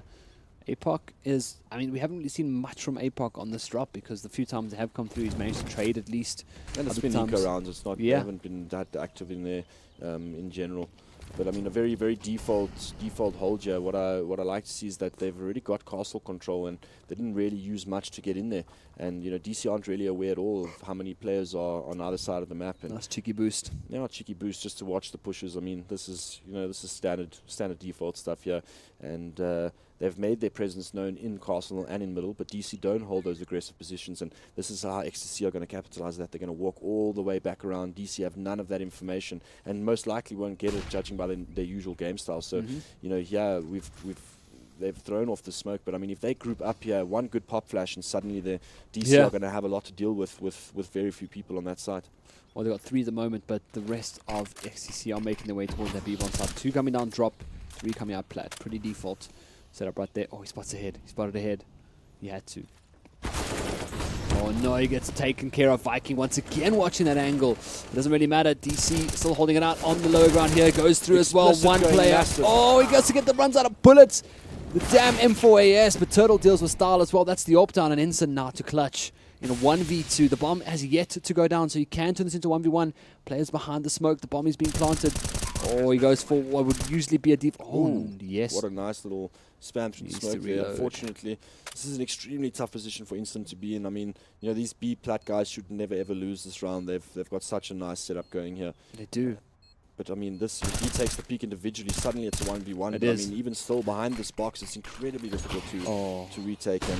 It's his utility that's really waiting for him right now. He's going to go for the defuse. He fakes it, or is he faking it? Or is he sticking it out? He's faking it, and he's going to do. Oh, okay, now he has to stick it. And he's going to peek and kill him. This is, there's only one way. There's only one way that goes down. I mean, if you commit towards that fake, like you're very committed to the next defuse. So very unfortunate there for Instant. Like this. It was a nice try. Explicit just feels like his bullets painted a nice picture around the head of the enemy, and nothing more. Nothing went into the head there. But yeah, I mean, Ecstasy managing to pull that round, you know, even with the little utility and stuff that they had. Very, very strong default hold, and the lack of information for DC is why they had to fight that fight, you know, 5-on-3. And unfortunately, every frag you lose on the round, you know, 1 for 1 for 1 for 1 just favors the T side more and more and more, especially in the post-spawn situation. Oh, but Ensign just, you know, last night Ensign was clutching like a demon. I think by today, perhaps it's a little bit, I don't know. Feels like he's not 100% there. I mean, Ensign, that was smart play by him, but I feel like he just should have stuck that first defuse. He just risked it. Because I feel like Viking was expecting him to peak after faking the defuse. If he stuck it out, he might have actually made it. But that's always a gamble. You know, in hindsight. I think any sort of level-headed player will be able to. I mean, you know, when a bomb goes down, you know where you need to spray. And I mean, you can see that he was very confident in his spray because he shot the first couple of bullets. He didn't get the kill, so the next point of call is that the guy is faking, looking to shoot you. So he adjusts, and then once he goes for the redefuse, then you know it's pretty much all she wrote. So very, very composed play there in a very high pressure situation. So well up to the T side there, and unfortunately, like I said, for the CT, you know, that position is one of the most difficult to be in a retake situation. So very, very difficult for Instant to convert. All right, well, one sneaks down to drop right now. It's going to be pretty big because he's going to sneak out as well, but he's very, very low HP. Turtle, 17 HP. Now they're going to come rushing in. They get the frag. One down there. Doesn't go for the second, but already 3v3 as people dying all over the place. Viking takes the second. XTC are now pushing towards that round number 15. Another frag for Sugarboard. Instant left alive has to save. Yeah, they now have damage control once again, playing for that OT. And I don't know, goals. It's going to be really, really tough ask here for them. For me, it feels like DC are really, really concerned about losing right now. They're not taking any sort of platform control. They're not taking any drop control. I mean, Apocalypse is sitting out. Well, he's not. He's trying to hold it, but he's getting pushed away from drop, and he's forced to play outside. And there's no information on A, so you've got two guys that are committed to A, and Ecstasy are just able to hit whatever and whichever side they wish to hit. I mean, every single time they go, it's 5-on-3, and any sort of effective fragging, trading, and utility usage, you're going to win that battle, 99 times out of 100. And I just feel like DC need to be taking some sort of risk here and taking some sort of control. They forced into a force by here. I'm not going to write them off just yet. We've got style on the Deagle, and there's a lot of hope in that just alone. So let's see if they can pull this back. And I really hope to cast my first overtime here in my short and brief casting career. I think if you don't get it now, you might definitely get it in the Energy Esports vs Bravado coming up later. But focus on this one right now. Let's see XTC needing one round to knock BVD out of the competition. Something which they have not done before. Not BVD, DC. I mean, sorry, not DC. I'm sure they would take that, though. Knock DC out of the competition. And, I mean, they've lost to DC on 6 occasions in the lower bracket. They're always the team that sends them packing, as APOC mentioned in their little banter video prior to the match. So, XTC about to rewrite history here. And we'll see if they can at least shut down the team that has come third in nearly every tournament. This is what I like. At least there's some activity going on in B, and Inson's trying to get some information. Now he does know that there's a player, on the A side, but XTC immediately, that's all they want. They want them to think that they're there, and they're walking all the way back now, and they are looking for. Oh, there's that deal that I was talking about. Style converting a frag, and that's really going to pull a nice reset, and I like what DC are doing. They're falling all the way back to the site now, and they're going to kind of take it from there. What I really would like to see is some sort of peak on B Platcher, just to get that information before XTC actually hit the site, because again, they're just sticking with the entire squad. They've got no presence anywhere else. Oh, Style needs to make these ones count here. Can he get one? Not going to be enough. Viking takes him down, perhaps overstaying his welcome a bit, but what he is full doing rotation, Flash is coming in, stopping the executor. All three players outside of window, Barring out a balcony, but we waiting for Instant. He's in the corner here. He could do something pretty big as watch out. He comes from the side. Oh, they're pushing it. Oh, lovely. Viking to win it for XTC right now. One player left alive, gets the first. 9 seconds left. The other two players can just hide away from him right now. He's going in and will go down. Lovely and play. Man. And what a round. But I mean, for me, that was really good by Style. I mean, he gets the first pick to land the first shot is amazing. And then, once XTC decide to group up, they decide to breach up that middle ramp, and he's got more than enough distance to just take a few pot shots, make XTC commit to the fight. And at that point, you just see 3 knives out running, support flashes raining in, triple jump out of balcony, and they kind of just hold it down from there. So really, really nice stuff from the DC support rotation, and land up converting the round. And we've got a really nice nade. Very nice nade. And I think this is. Ooh, they land up, trading the frag there. They're going to get punished. Instant with lovely spray. Must finish it off with the one tap. And I get my first overtime. Carl, we're going into OT, and I'm really, really stoked for this. What a performance by DC to come back, and a real nice, formidable fight here from Ecstasy. Yeah, that was fantastic. 15-15 apiece. We're going to go into our first OT together. And it's going to, I would ask for nothing less. DC versus XTC. But you saw how pumped up DC were after that. You saw them on camera there. They were smacking things around, high-fiving. And we even saw Explicit take his headset off and just give it a little bit of a cheer. So he's happy to be back, and he's putting things back together again. But we're already seeing a 30 bomb coming out there from Inson, having a fantastic game so far. But they will start on the CT side, perhaps a little bit more comfortable, wouldn't you say, Goals? Definitely. I mean, they've stuck to their guns, and they've decided to take a risk. I'm really happy to see that. It didn't really get any result from it, but they've got some sort of information at least that there is a presence towards it. They don't have to stress about A that much, and lovely slight change of pace here. But I mean, Ecstasy doing the same thing. Just grouping up, and they're going to try and execute on this B bomb site. Oh, they're going to move right in now. Zin right at the back, getting ready for those flashbangs. Everyone's setting up right now. Explicit opens it up, taking down one. APOC in a pretty good position here, but no, Sugarboard taking out 2 from that ramp. APOC now stepping around. Zin's the one to cancel him out with the AWP. Now Style and Inson left alive. Inson topping the scoreboard for DC at the moment. Style has been doing all he can with his AWP throughout the entire match. Inson in a pretty good position. He might have given away that little jump right there, but Zin cancels out Style, and now Inson has to make a decision here. Save the AWP. Save the world. No, well, save the orb, give it to Style, and then save the world. Well, yeah, I mean, like, that was a good little round there from XTC, and I mean, they pretty much barreled out onto B, something you've been saying for a long time that DC should have done perhaps on their T side. They were just putting a lot of emphasis on the B bomb side, on the A bomb side, and then B got no love, and now we see XTC kind of just rushing in immediately. Sugarboard taking down 2 from Plat. I mean, that was the big one right there. Was it 3? Yeah, Sugarboard with 2 from Plat. And we unfortunately get to see it, but you know that is the power play we're hoping from those players, and I feel like the timing was a bit better this time.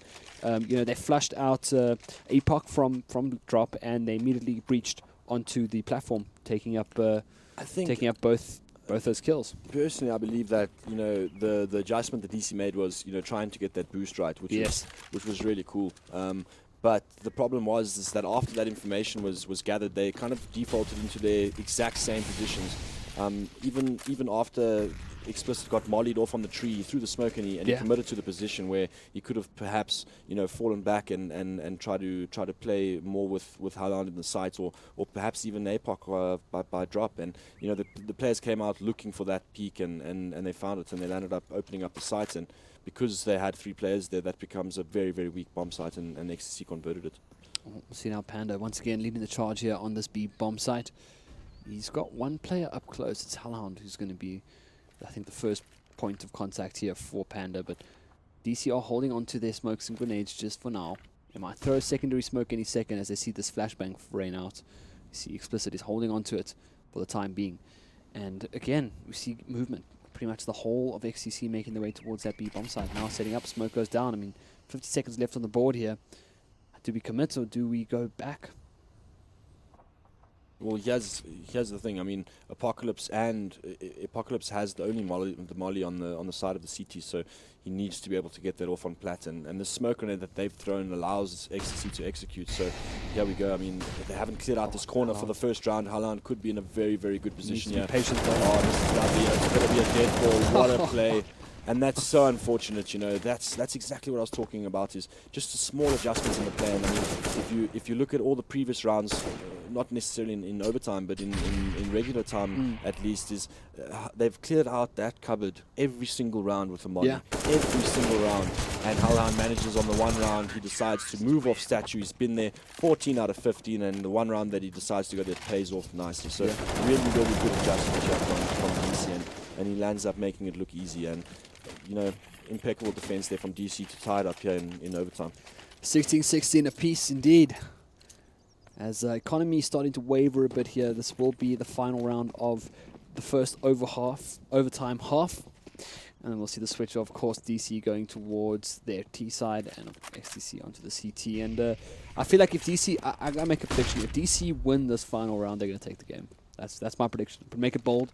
I'm gonna bank on their momentum from taking another big win up against XCC in a round. What are we looking at in terms of bets? 2 rand 50, 3 rand? There's a bag of McDonald's burgers on the table. No, that's mine. That's mine. But yeah, back to the round at Hanja, and it looks like a default from, again, both very, very standard play. I mean, they've been pretty much messing around with this defense and this default from both sides for pretty much the entire game. So nothing really different here. So I mean, as the round continues, it looks like they're starting to have some sort of activity on the A side.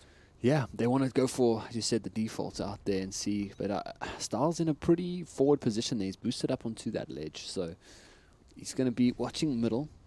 So it's instant boosted. Sorry, not Style. My bad. Thank you, Mr. Observer, for pointing that out.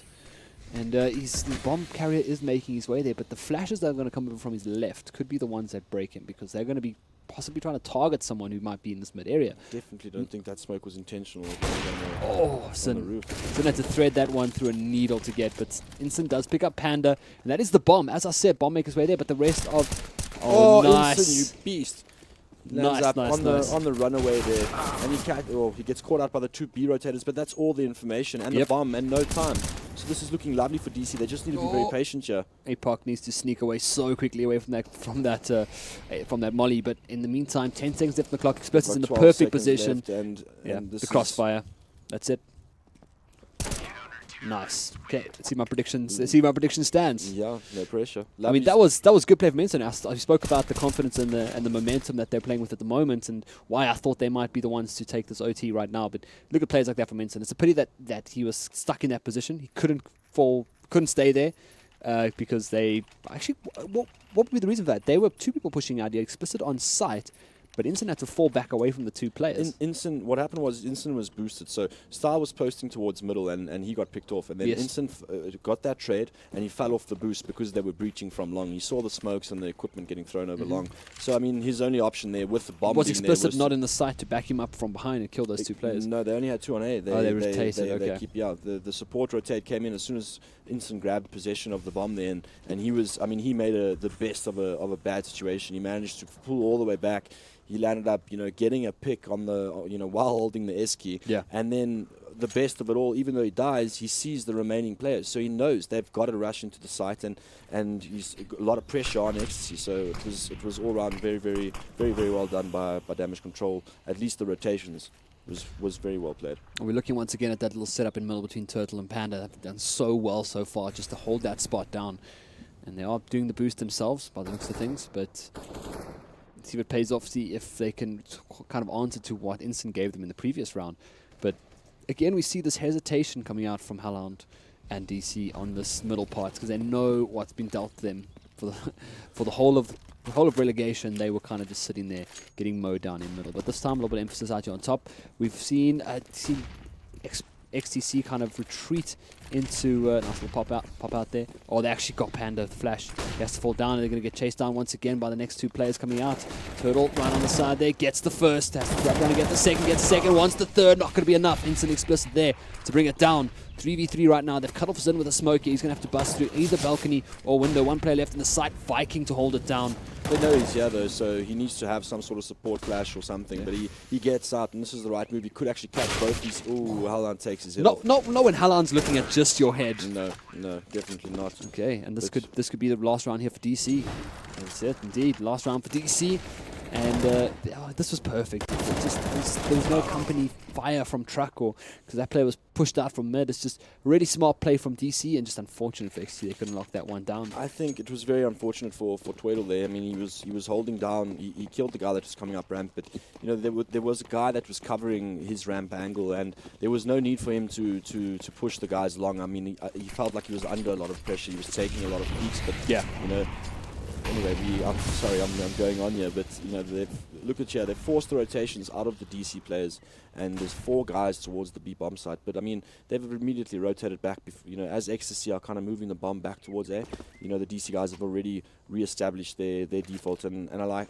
Oh, sorry. Ecstasy have re-established their default hold here, and I like this. They're moving later into the round. They're taking that plat control, and they've got a player on there to get that information. And now they can play stronger towards drop, potentially get one towards A, and suddenly they're looking really, really strong.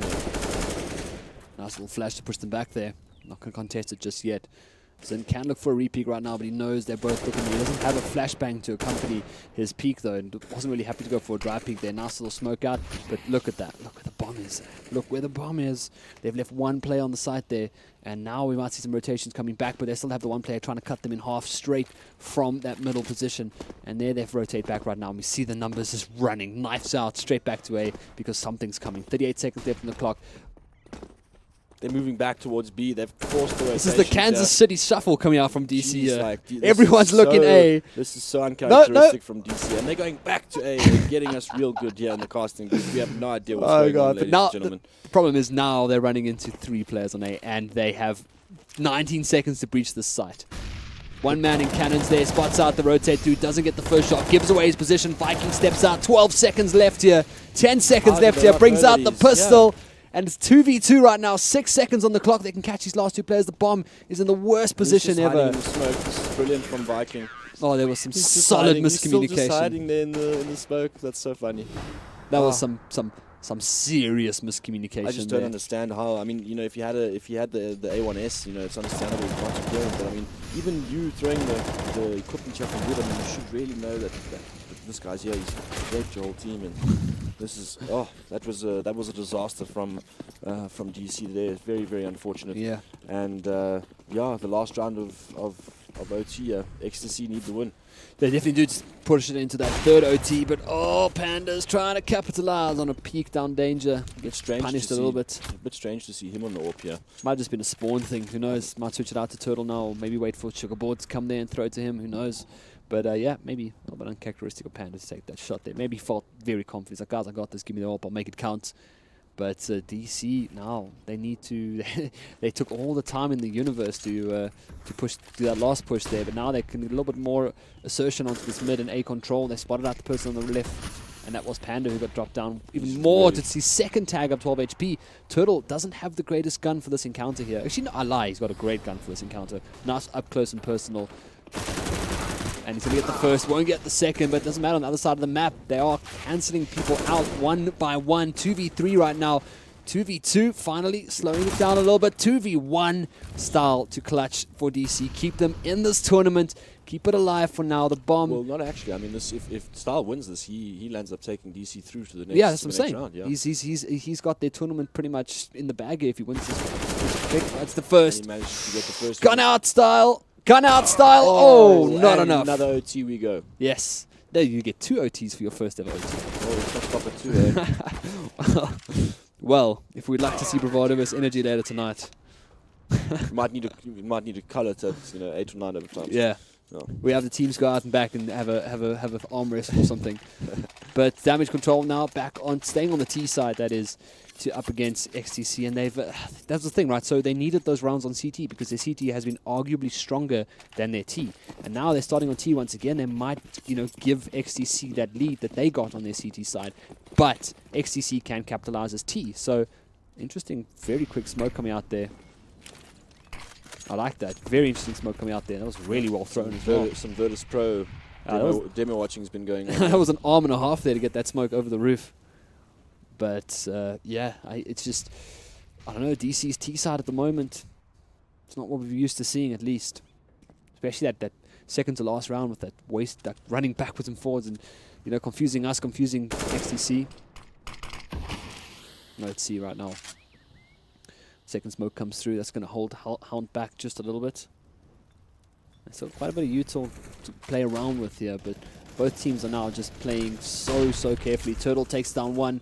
APOC answers immediately. Look at the CT rotations here. They've got every single player towards B because that's all that DC have given them is a presence on B, and there's absolutely nothing on the A side. Yeah. So XTC are stacked heavy towards the B side here. So DC are going to be running into a bit of a situation. Nice little peek there from Zen on the chicken coop. Going to take down perhaps one more. They haven't answered just yet. APOC does take down one. That's 3v3. Nice little step to the right. Takes down another. Style, though, answering. Now it's Panda with the AWP. And this pick there was going to be probably the most important, I was going to say, for him. And now switching out the gun. Perhaps something he's a bit more comfortable with. He can go for this retake. And it's possible. 1v1 Style. Sorry, 1v2 Style on 36 HP. Haaland on 100. And if he gets that frag, that's the big one right there. Panda not going to clutch, unfortunately. DC make it 19-18. Lovely first round there from DC. Even though they took a couple of trades, they committed to the plan and the idea, and they managed to put themselves in a real good post plant position in a 2v1 with probably the best two that I would choose to have in my team. So lovely round there from Damage Control, taking the first round of the second overtime. Yeah. And that's going to put a bit more pressure if they do take the second. If they take the second one, that's going to put them in a pretty good position to be on their CT, the side they're more comfortable with. It looks like at the moment. But at the same time, they've kind of negated this middle, at least given it enough time that this Panda Turtle combo that's been pressuring them from even throughout relegation on the CT side has kind of fallen back into the bomb side. But they're just pummeling and throwing nades and spraying through the walls right now. See, the issue is here, DC really they can take the time here, and if they manage to win this round, and it's something I realized in the last round, I didn't get a chance to point it out, but you got some players there. Obviously Panda bought the AWP, and he's sitting on pretty much no money at all, and a couple of the other players had head armor, and in overtime, if you think that your opponents are going to be buying submachine guns on the terrorist side instead of AKs, it would be a crazy gamble. So they're sitting in a position where if they lose this round, they've got absolutely nothing for the third. So that'll mean DC on their favorite side will have literally just one round to win. and that's a very worrying fact for the side of Ecstasy. Well, that middle breach right now is going to be everything as Panda is sitting close once again in that spot. They're trying to molly him out, but he resets his position even though he's nowhere near that flame. But it's going to be a nice little pop flash coming in there. Nice little underarm to counter it, and they finally deal with him, bring him down, but now the breach into A, and the numbers are flooding, and there are 4 players already towards that A bomb site. And they're going to bring down Turtle and Vikings, so that's going to open it up quite nicely here. DC pushing once again onto this B bomb, onto the A bomb site, spray down through smoke, not going to be enough. And Zin coming up huge in the back of the bomb site there, and his teammates there to cover the cross as well. And DC pressured for time, managed, unfortunately get pretty much crossfire to pieces there as they're breaching onto A, and Ecstasy managing to bring that, or turn that round around, and at least, because now they're going to be able to equip the players with still strapped for cash though, right? Look at that. Well, I mean, it's last round now, so it's a lot better than they would have been had they lost one more player there. So this is the final round of overtime, and there's no AWPs, no unfair one shots. So let's see who lands up being the victor. Okay, well, full round of AKs coming out for damage control, and no spoilers, they're hitting A. Aggressive solo player from Panda, and he's going to be at an off angle. But Hellhound is, don't even have words. Yeah, you're taking a big risk in that position, first of all, then taking another big risk, thinking that you're going to win a duel against Hellhound in that position. So, but now they drop back again, and this time game they're playing, it seems like on 2 occasions now, it's really come back to bite them in the arse. I'm not saying they should rush into the side on the first 10 seconds of the game, but 2 occasions now they left it down to the 25-second mark before they actually decide this is where we're going to go. They got the initial pick on A, they pulled a couple of players over, so perhaps it's time to look a bit more aggressive. But this is the perfect time to slow it down now. I mean, your entire goal on the terrorist side is to just force rotations, and there's nothing better at doing that than getting a pick. So they've got a pick at the beginning of the round. They just need to hold those angles, and they've got to wait for the CTs to become unsure, get a bit antsy, and make sort of rotations where DC are in the position to punish them, and they've done that perfectly. Yeah, they've slowed it down completely, and you can see the defenses are spread thin on the sides, on both sides. I mean, some sort of Viking with a nice shot there from the Ventrum, not being able to benefit from that. On this position, always Turtle catches out Inson or somebody here. Not going to be this time, unfortunately. Inson's the one to bring him down. But again, that crossfire, Ashton, that you brought up earlier, just working once again. But no, one player left alive. It's Zin, and he can clutch this. I mean, he can definitely clutch this if he lands that spray. And he's going to land the nade. Kobe, call it. Apocalypse picks him up. So close. That was such a close round. This is such an intense game. I'm fumbling my words. Oh my god, I can't do it. It's amazing CS. Awesome stuff. Just hand it back to the panel to do the rest of the game. I just want to watch this from could join the crowd and watch.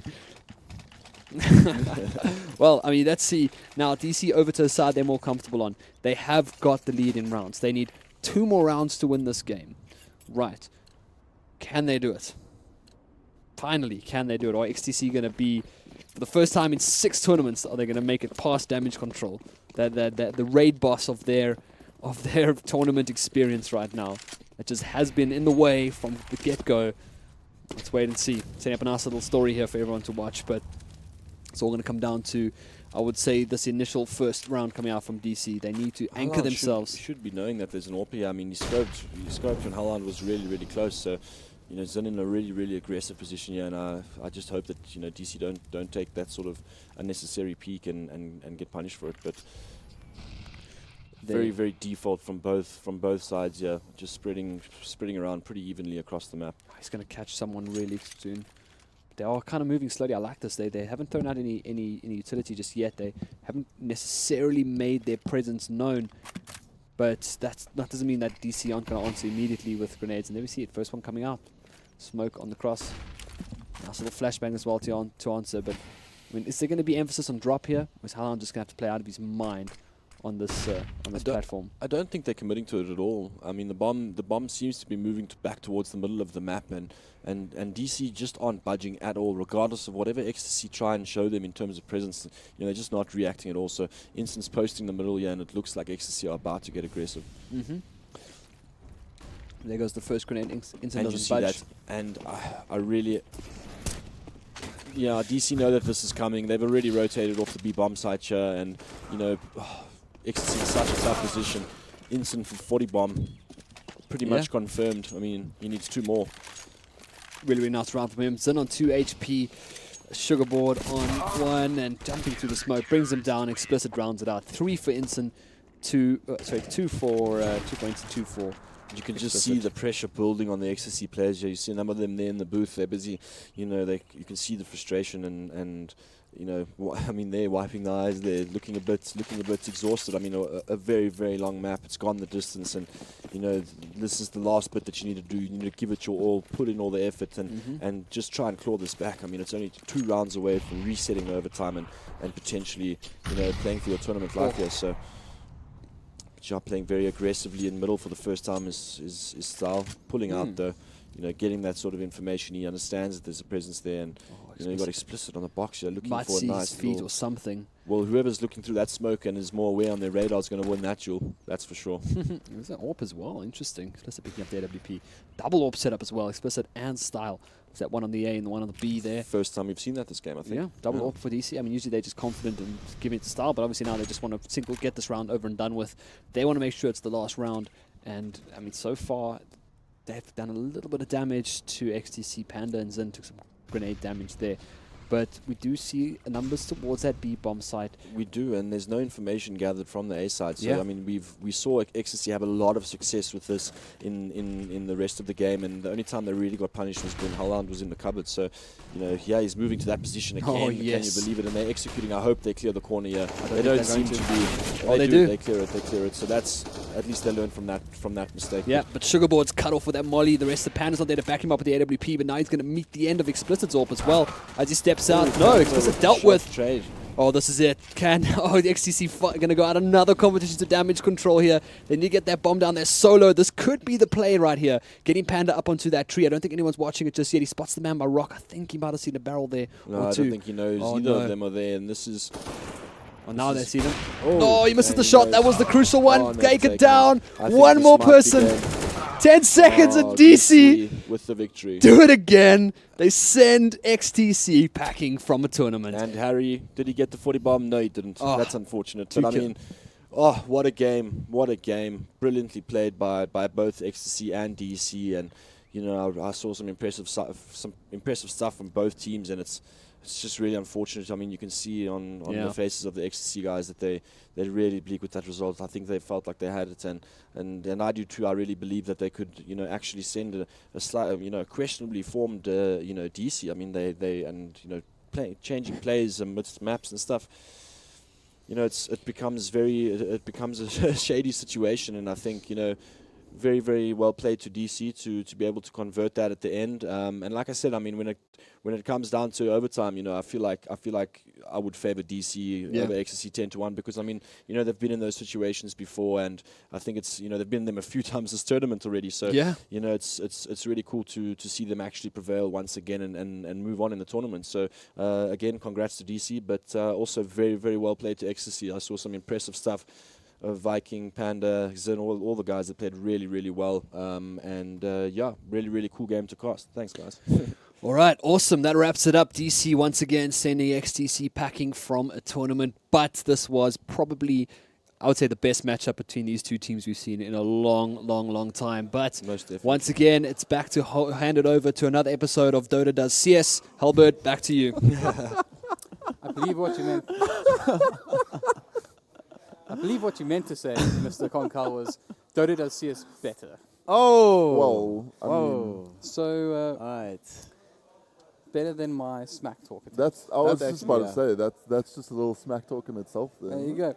So, I mean, guys, what a fantastic game. Oh, yeah. Of course, because it has gone overtime, we don't actually have a huge amount of time to talk about it right now, but I promise we will get you some more information on that. Share our information, our feelings about this epic battle between what I think is fair to say is the mini boss of CSGO in South Africa, DC, and a true challenger, XDC, who obviously have now been knocked out of the competition. But it will hurt now, but later on it will probably be remembered as a true classic. I'm sure you gentlemen agree. Yeah, I mean, DC fighting hard. I mean, they had a tough game late last night. Also overtime games. And then today they had another hard-fought game. And then, yeah, obviously this one. So they've just been fighting their socks off to stay in this competition. Yeah, it feels like DC are in some sense like the gatekeeper for greatness. If you want to be a great team, you can't be a great team and not be able to beat DC. They're pretty much they're it. Like if you want to get to the top, DC will always be in your way. Sure, you might have expectations to one day beat Energy and Bravado, but DC are the ones that are in your way, keeping you locked down. So they're in the way now. Everybody else has to look towards DC first and foremost before you can even consider Bravado and Energy at this point. And they are the CSGO mini boss, and perhaps definitely. this time around, maybe the mini boss wants to strike back and give the bosses, if you will, a bit of a hard time. But yeah, obviously we're gonna revisit this again when we come back. But before we take a break, I do have some fantastic news for one of you, and that one person is Jared Landy Land, who has won a StatTrack SSG 08 Big Iron. Congratulations to you, sir. Well done. And yeah, I guess that's it for now. We're going to take a quick break. We will be back soon, guys. It's going to be a pretty epic battle between APG and White Rabbit Gaming. I think we'll probably take about 35 minutes, supposed to give you time, and we'll be back then for the next episode. That's you, Congo. Anyways, we'll see you in a bit, guys. Cheers and goodbye.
Give me reasons to doubt, try to keep me down, but I'll put the flame out, you can't get to me.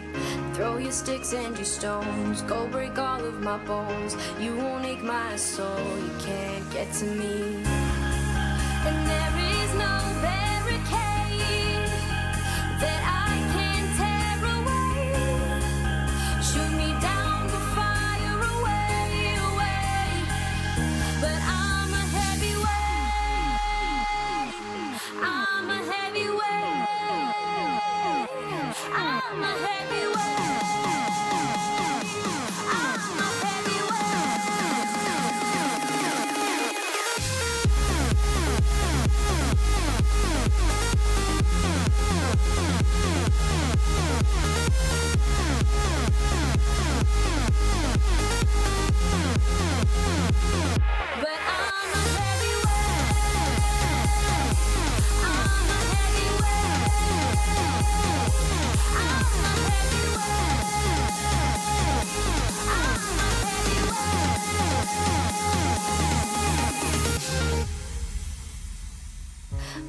me down to the ground. What goes around comes around. You won't put the flame out, you can't get to me. Say what you wanna say, go take it all away. But I'm here to stay, no, you can't get to me. And there is no barricade that I can tear away. Shoot me down, but fire away, away. But I'm a heavyweight. I'm a heavyweight. I'm a heavyweight. I'm a heavyweight.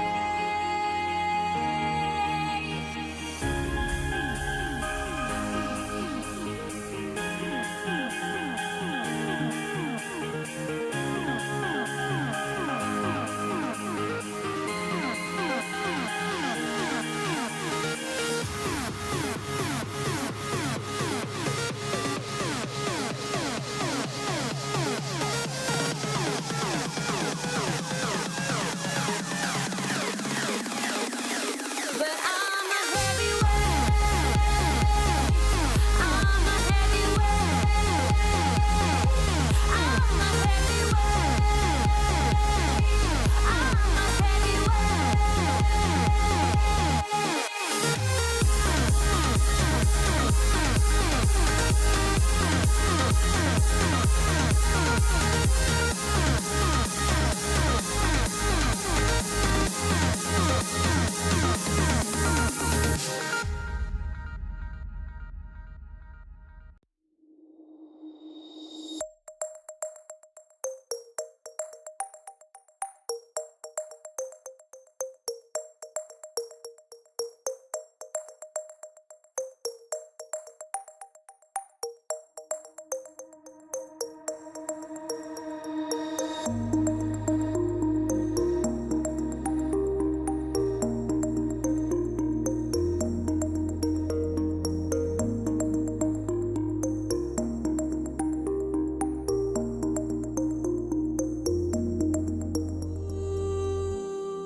very one-sided affairs, and then you knock everyone down to the lower brackets, and in those lower brackets they get one opportunity to shine.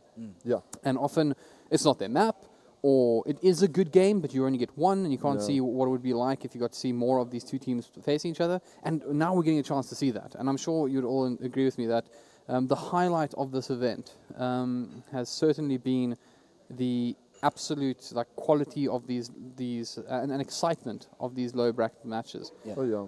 And fortunately, it sounds weird, but unfortunately we only have two. Is it two left? Yeah, two left. Well, it's two best of threes two left. best of threes left. Yeah. Yeah. One thing I've been really liking about how this format is structured is that in the upper bracket, it's best of ones, and it might seem like a bad idea, but what it does is that it forces you to, when you're playing in that best of one format, right, you're playing primarily on skill. That's all you're really thinking about. You want to pick the map which will just display how well of an aimer you are. Whereas in the lower bracket, now you can think more systematically about the game. You can think about where your team fits in. And also, if you lose in the upper bracket, normally it's really stressful coming into the lower bracket. You're like, crap, guys, we lose one game, we're out completely. But now you know you've got the chance. You know you've got an opportunity. You can center yourself. You can relax. You can breathe. And we've pretty much seen every team, even all the teams that have lost, have looked way better in the lower bracket than they did in the upper bracket. I mean, think about Fluffy Head. We never got to see him. Fluffy Head, yes. Fluffy Head. And by the way, correction in my ear, which is great, is that I was wrong and I led you all astray, but it's actually 3 BO3. So there'll obviously be this one, the winner of this one versus the loser semis and then the loser final. Yeah, yes, you're right. So there's 3. And what a weird thing to say. What a weird thing to say. I can't wait for the lower bracket. It's just so exciting. You know, both lower bracket games now have gone to OT, and the thing that is exciting about it is you have these close games. Yes, the first map might be like a 16-11. Second map goes and it might be like a 16-14, which is closer. And then we get to the last game, which have gone to overtime, and it's just what was the last 21. I can't remember the score, but it 2 rounds of overtime. It's insane. It's incredible. Well, I think it just keeps on better in all these matches. So I can't wait till we haven't. So I actually want to talk a lot. We've got 5 teams left, and I think there's a bit of a story we want to discuss about these guys. But before that, I do just want to take a moment to quickly go and enjoy the Inson moment. I think we haven't had much time to talk about that series, but let's enjoy a piece of it. So of course, just absolutely mowing everybody down, my finishes off the goodness. round, and just it doesn't get much And prettier than that. that No, was it the doesn't. round that forced the overtime. Yes, that How was incredible is that? That was 14. They were 14-15 Yeah. down, and Instant just goes, "Well, I want to play overtime. Yeah. Let's just go horsies and just kill everyone." But yeah, double spray down with the Molotov kill, and then the USPS in the head. Yeah, thanks for playing. Yeah, just poetry. I think- well, I mean that is one to. I mean, we talk about. I mean, there's so many now. Oh, right? yeah. I mean, we've had like double headshots with orbs. We've had 4K Julie kills. Man, We okay. probably have a highlight reel that's long enough for a match. Oh, of actually, just 20 highlights. minutes. 20 minutes of highlight No, reel. 20 minutes a day, not even on the entire weekend. Oh, just you're right. Today. 3 minutes today. Yeah. So if you're just tuning in now, let's say you decide to live real life. You weren't too keen on actually spending your day indoors. You had work yesterday. Whatever it was. You need to go back and watch the stream because these matches we're not making up. They are that good. They are. So let's chat a little bit about the 5 teams that are remaining for a moment, right? So, of course, we have White Rabbit Gaming and APG going head-to-head here. One of them going home. I kind of liken these guys as they're not quite dark horsey because our dark horse was definitely Southern 5. Yes. But they're like the challengers, right? They're the guys that are no one's expecting to see here for very much longer. Yeah. But I'm sure you guys would agree that they're not going to go down without swinging, right? No, I mean, this best of 3 should be very, very close. I mean, WRG showing some good form versus DC yesterday, and APG showing some good form today. And, you know, they're 2 teams that have definitely showed what they can do already. And I'm excited to see how, you know, that clash goes. Yeah. And the exciting thing for the viewers, not so exciting for the teams, one of them are going home. So, you know, it's just... It makes the game to watch that much more exciting. I think for me, the game, this particular matchup is going to be a contest to see who gets the rights to really challenge and really make a push deep into the tournament. Because up until this point, it's been mostly, not necessarily that we've had expectations about where people would place, right? But there haven't been any major upsets, right? But I think after this point, it's like, okay, guys, now that we've beaten you, like whether WRG beat APG or vice versa, it'll be like, now that we've beaten you, we can look towards the teams that have looked unassailable for so long, the teams that have been beyond everybody's reach for pretty much the last 2 years. Now that they're the only things that are left, we've proven we're better than everybody else. What's the next thing to do? What's the next challenge? What's the next? Where next? How does it go? And it's DC, like you mentioned, they're the mini boss. It's not fun to think about the fact that, okay, I beat WRG or I beat APG, and the next people I have to play is DC. Yeah. But that's the mentality you have to go into this game with. That this is next. I think the team that wins here has to honestly be playing this game with one eye kind of on DC. Obviously committing fully to this particular game, but with the full knowledge that no matter how hard the challenge is, the next stage is going to be harder. Oh, and yeah. preparing themselves mentally for that as well. Let's say you do manage to bring down DC. Yes. I think they're called the gatekeepers. We've heard that a couple of times. The DC roadblock, right? Yes, yeah. Let's say you beat them, right? There's the big boss, you know, Yep. the big bad waiting yeah. for you, and it's not one of them. There's 2. You got to There's 2 go of through them. 2, and they're not going to be easy, regardless of whether or not you're going to face Energy or Bravado in that low bracket final.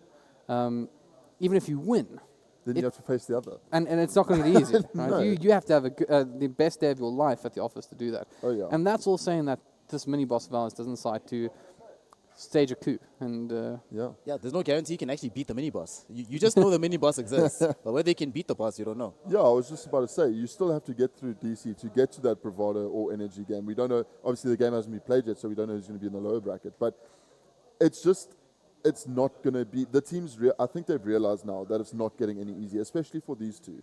I mean, whoever goes through here then plays, I think it's... They play DC They first. play DC, Yeah. And then they have to play, as we said, they have to play other Energy or Bravado. So they're going, well, let's get through this first. And I think, you know, look at the rough road ahead after. I think it's harder for me. By the way, I think this is real life. Wow. There's something going on in the background that we haven't exactly been keeping an eye on. But talking to him. I'll forgive us for us. Forgive us, please. But we have completed the map veto, actually. So Cobblestone, Overpass, as well Cash banned out with Inferno, Mirage, and Train, the pickups here. Another Inferno. Yeah, I also want to put an Overpass has been almost... I'd love to know the stats. I don't know if we have it anymore, but it's been banned out a lot. But I think we've only seen one Overpass. Yeah. Yeah, we've only seen it once, but there's the previous stat that we had for it before that game was an 88% ban rate. Yeah, we need a mathematician. We do. No, it's not a night. Yeah. So Nice. it's basically a lot. It's a very popular map, It's but not being picked up. Not being picked up, yeah. This map pool is exciting. I mean, we've seen both teams play on. No, we haven't seen WRG play on Mirage. Yeah. But we've seen APG play on Mirage. Yeah, this is also the second train, I believe, of the tournament. Yes. We haven't seen train before. The only team to actually play on train was BBD when they beat APG. So I don't think. And I think it's really interesting that APG actually picked train. They decided that this is the map. We actually know how to play it. Maybe they learned a lot from how they lost to Bravado. Maybe, and they've decided now to go back. And I think you kind of have to do that. If you want to be able to challenge the top teams, you want to be able to beat the bosses, you have to be able to do it on maps that they're good on, not necessarily that maps that you're just good on. Yeah, exactly. Right. Pretty solid warm-up for what's waiting in the wings. DC, obviously one of the preferred maps. So why not? Why not wrap it up there and then take it to the big dogs? Anyways, let's take it away back to our casters, Ryan and Fingers. Gentlemen, I hope you're as excited as we are. I know you guys are excitable people, so take it away. Enjoy, guys, who's watching. Hello and welcome back. Welcome back. And we have the lower bracket quarterfinal best of 3 between Aperture Gaming and White Rabbit Gaming. With me is none other than FPS Fingers, myself, Ryan Mackay. Thank you for joining us. We have a few good maps ahead. Inferno, chosen by WRG. Mirage as the second map, chosen by APG. And the third, if it gets to that, Train, picked by APG. All right, let's get our quick predictions in, Mr. Fingers. What are we doing? What are we doing? What are we saying? We do it map by map. Let's Map say by map? Inferno. I think it's going to be close. I think it's going to be... I think WRG might take Inferno. I think we're going to go 1-1. Look, these teams are so close, and we're almost about to start. Yeah. So, winner overall. WRG. WRG? But I think it's going to be close. All right, man. I'm going to go with Aperture. So, not that it matters. I think we just hopefully have some good games, and we're getting started right now. Aperture Gaming on the defensive as CT. WRG already Synoptical getting a pick onto Casimir. WRG moving through A apartments. I think Kasparov can hear what's happening. They're jumping straight out. He knows what's happening. Slightly blind. Does he get the pick? No, he doesn't. Halky's picking that up onto Kasparov. They have already taken over the A side and ready to plant. It is now already a 5 versus 3 situation. Devo picking up 1. Now a 4v3. Bomb is down. Halky's picking up Abson. Not a great start for Aperture, and that is it. 1-0 in favor of White Rabbit Gaming. Exactly. Sure, they made it kind look of start. easy. Yeah, Made they it look They very really easy. did. So I said Aperture, man. You said WRG. Wow, Yeah. looks like you're heading that way, man. Well, it was the pistol round. Anything can happen, and we're now going to see WRG with some decent buys. Yeah, it looks like they're keeping like at least $1,000 for the next round, or the fourth. We'll see. Yeah. WRG stocked quite nicely there with their SMGs. 1 Galil on Fat Cakes, and stocked up quite comfortably with some utility there. Yeah, How they Devo use sneaking that. around apps. Devo not exactly committing to the push there. He's waiting patiently. I think now Oh, that Cinny's picked off Casimir, it's going to Cinny prompt gets him to 2. move. Cinny really pulling it in for his team right there. They're going to be doing a wraparound through to CD Spawn. Does he? He suspects. He does. They're just holding them back there, it seems. Sure. And Synoptical Complete. takes out Devo. Now they've got complete control of A and That bomb's Crucify. down. 2 plants now, man. They're going to be flush. Yeah, they're going to have loads of cash. And Best thing that Aperture can do now is try and get some exit picks. With those P250s in hands, not much they can do. They have no armor. But let's see what they can do here. Maybe just find a nice little corner and hope for the best that someone runs their way. Not making a Sure. sound. Abson hoping to get maybe a pick in the A apartments here. WRG hardly had to use any of their utility there. Bit of a stretch. Crucifier managing to get at least 1 pick on some Fat Cakes. That's a big drop. Synoptical picking up that Galil. And maintaining it for the next round. Not bad. Not too expensive since they picked up that gun. No, not too much to talk about there. Really, the round went as I thought it might. I have a feeling Synoptical might just pick up a Mac 10 or something like that. It would be quite a fast-paced little round. Oh, he picks up an AK. Not bad. I like that choice, as I have stated previously. Beautiful, yeah. Gives a little bit of a punching power when breaching and moving. So we've got a Deagles, we've got a 5.7 and two P250s on the counter-terrorist side. Is it enough to hold them off? I'm not sure. WRG pushing straight up Banana. Hulkies with a pick onto Abson. The path is clear. They're moving straight into A. Do they get the third plant? Most likely will be.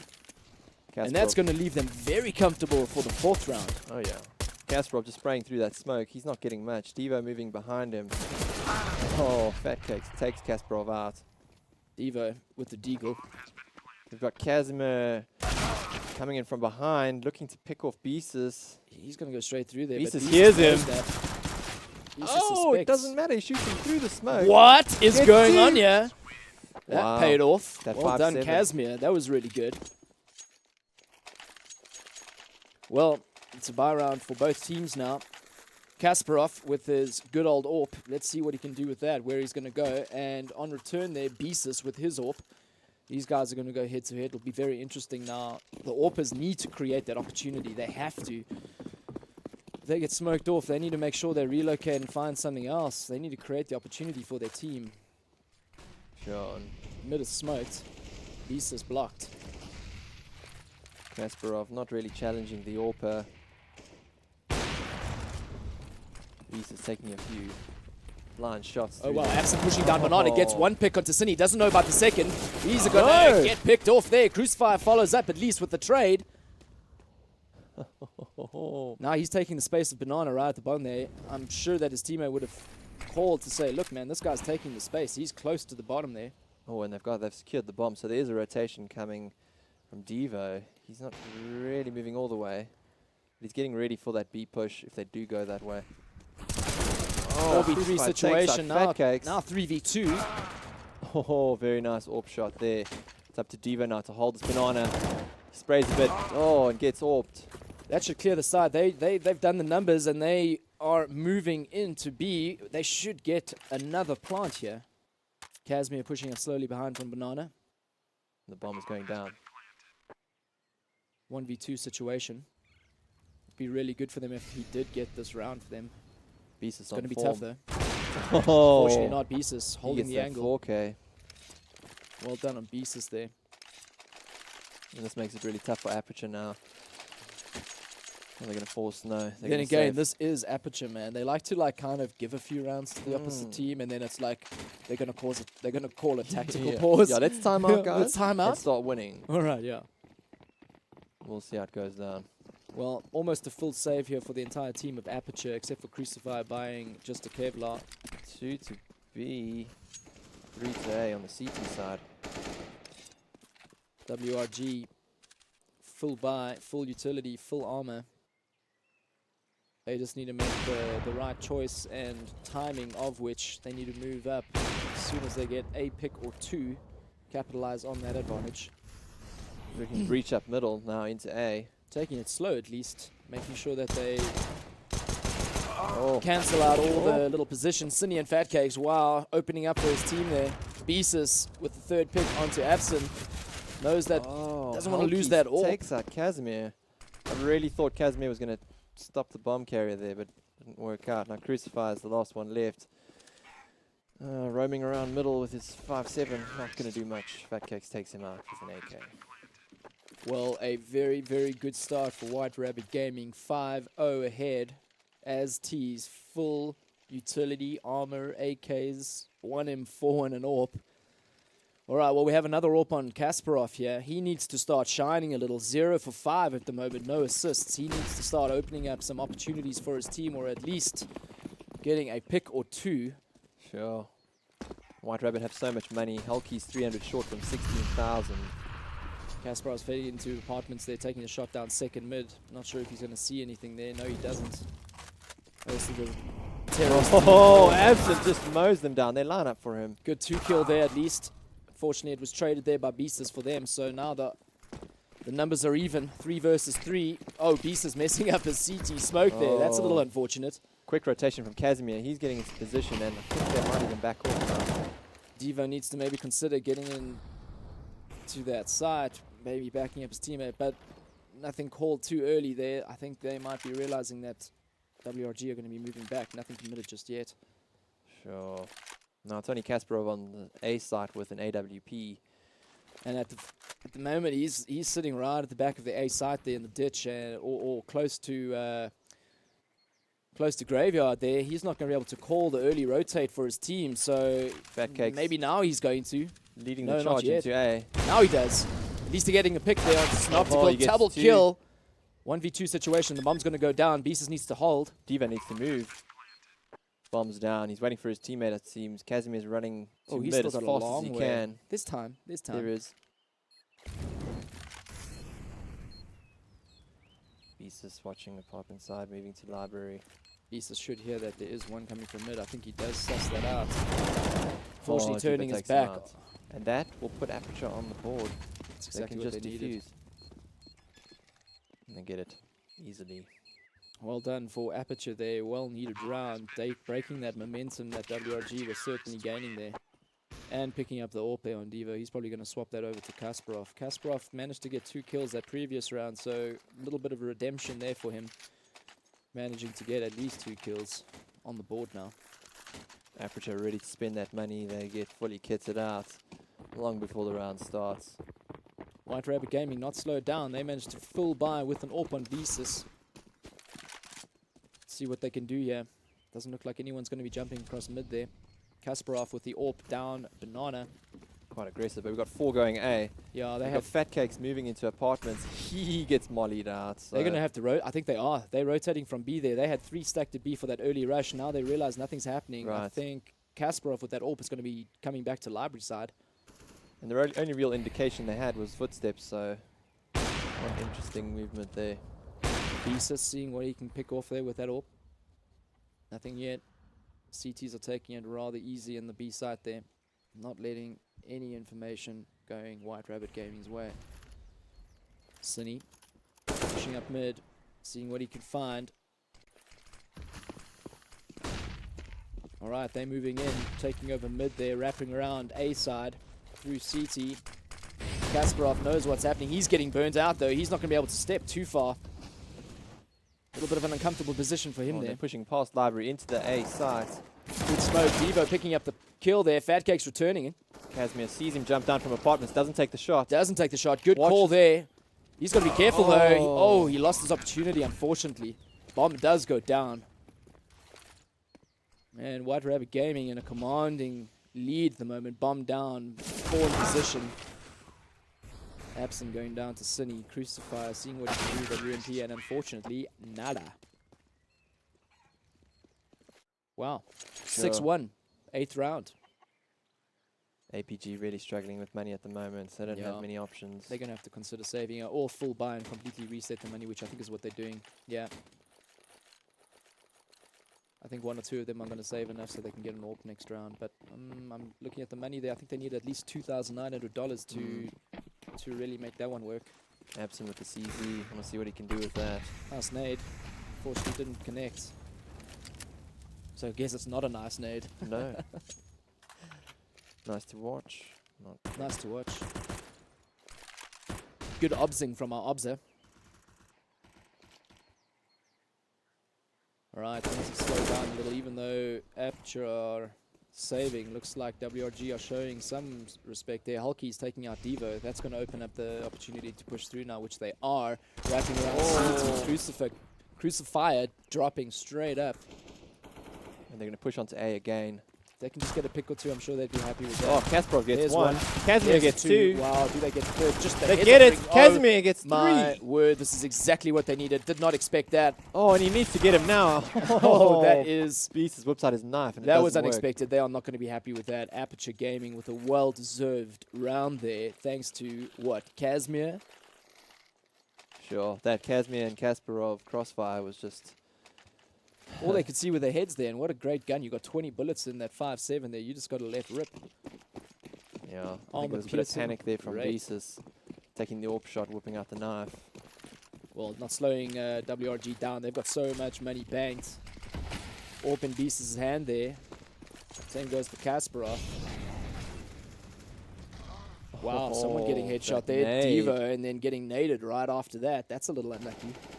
However, damage has been done to Cine and Synoptical, 22 and 35 or 36 HP respectively. They've got to watch themselves. CT is still on full HP across all their 4 players remaining. Cine confident with that 22 HP, pushing up middle. Oh. All right, they're taking the opportunity to wrap around. They don't see anyone near CT Arch, at least not yet. They're still taking it quite easy. Not sure if they've cleared all the corners they could. Now we see the rotation from Crucifier.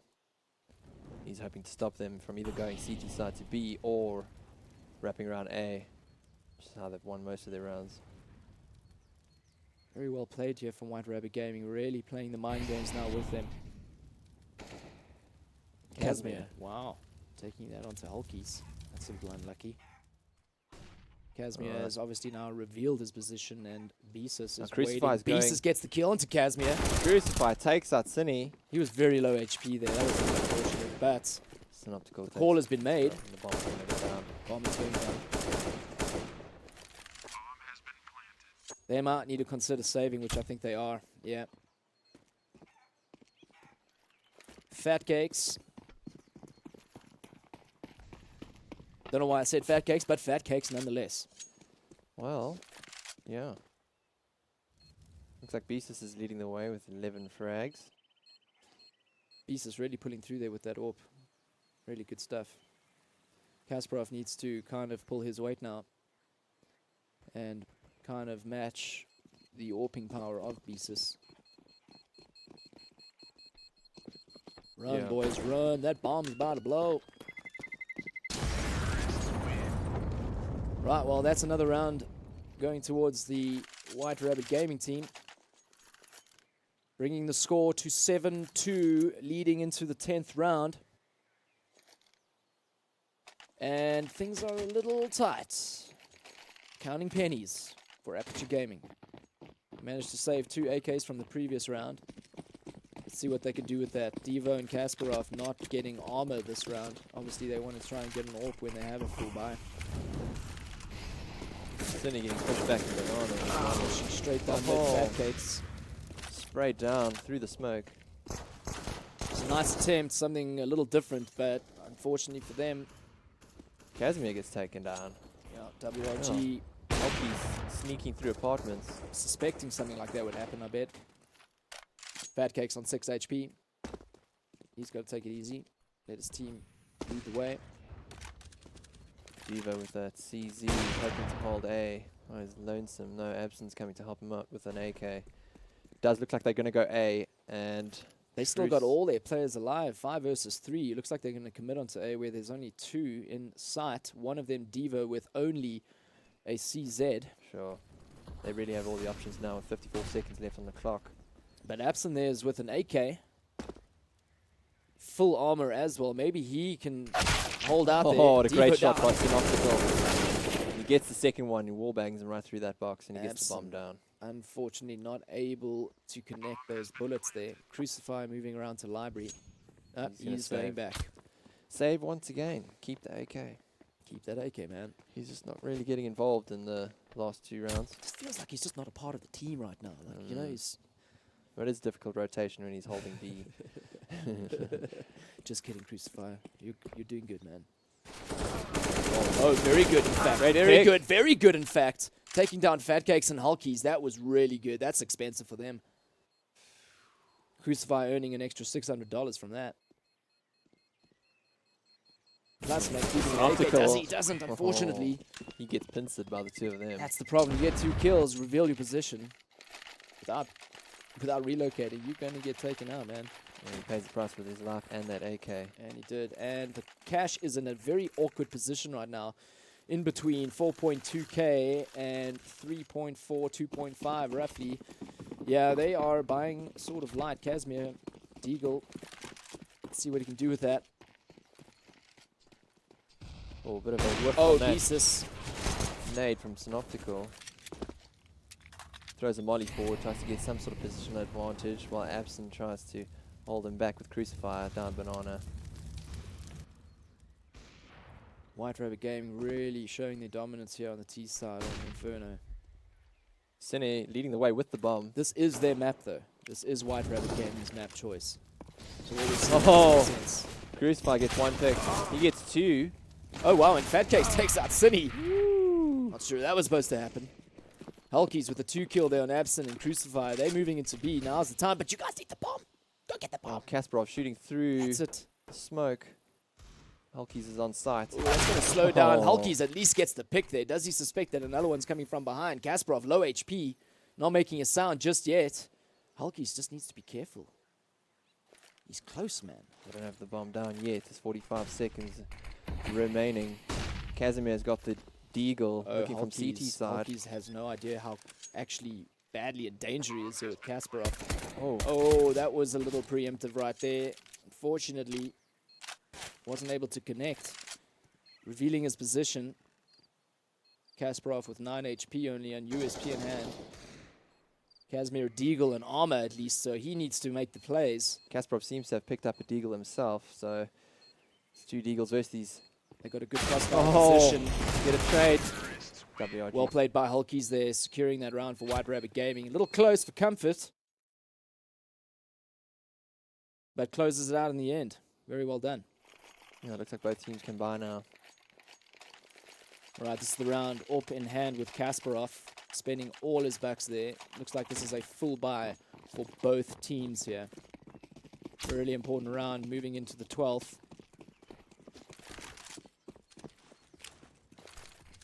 See some aggression from Cine. Oh, Fat Cakes and Cine take out Devo. That was a great assist from Cine.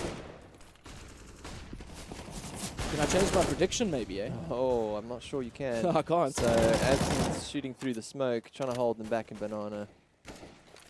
I think he's trying to get a little lucky there. Aperture in a very uncomfortable position now with Devo dropping quite early on. Terrorists taking it really easy. Looks like they are perhaps going to consider moving on A. Well, Absent quite aggressive there. Hoping Absent that loves doing that. Yeah.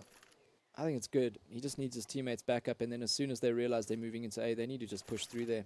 So an Optical's peeking Banana. He's looking for a frag there with that AK. And Absent can hear that.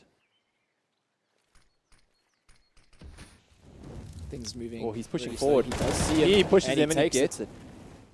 Bomb is down at the moment. They need to get that. Oh, we have Fat Cakes. Oh. Cine on Absent there, unfortunately, was only able to get the 1 kill there, and he was taken down. And now they want to go B because it's makes wide sense. open. Makes sense. That is a great read.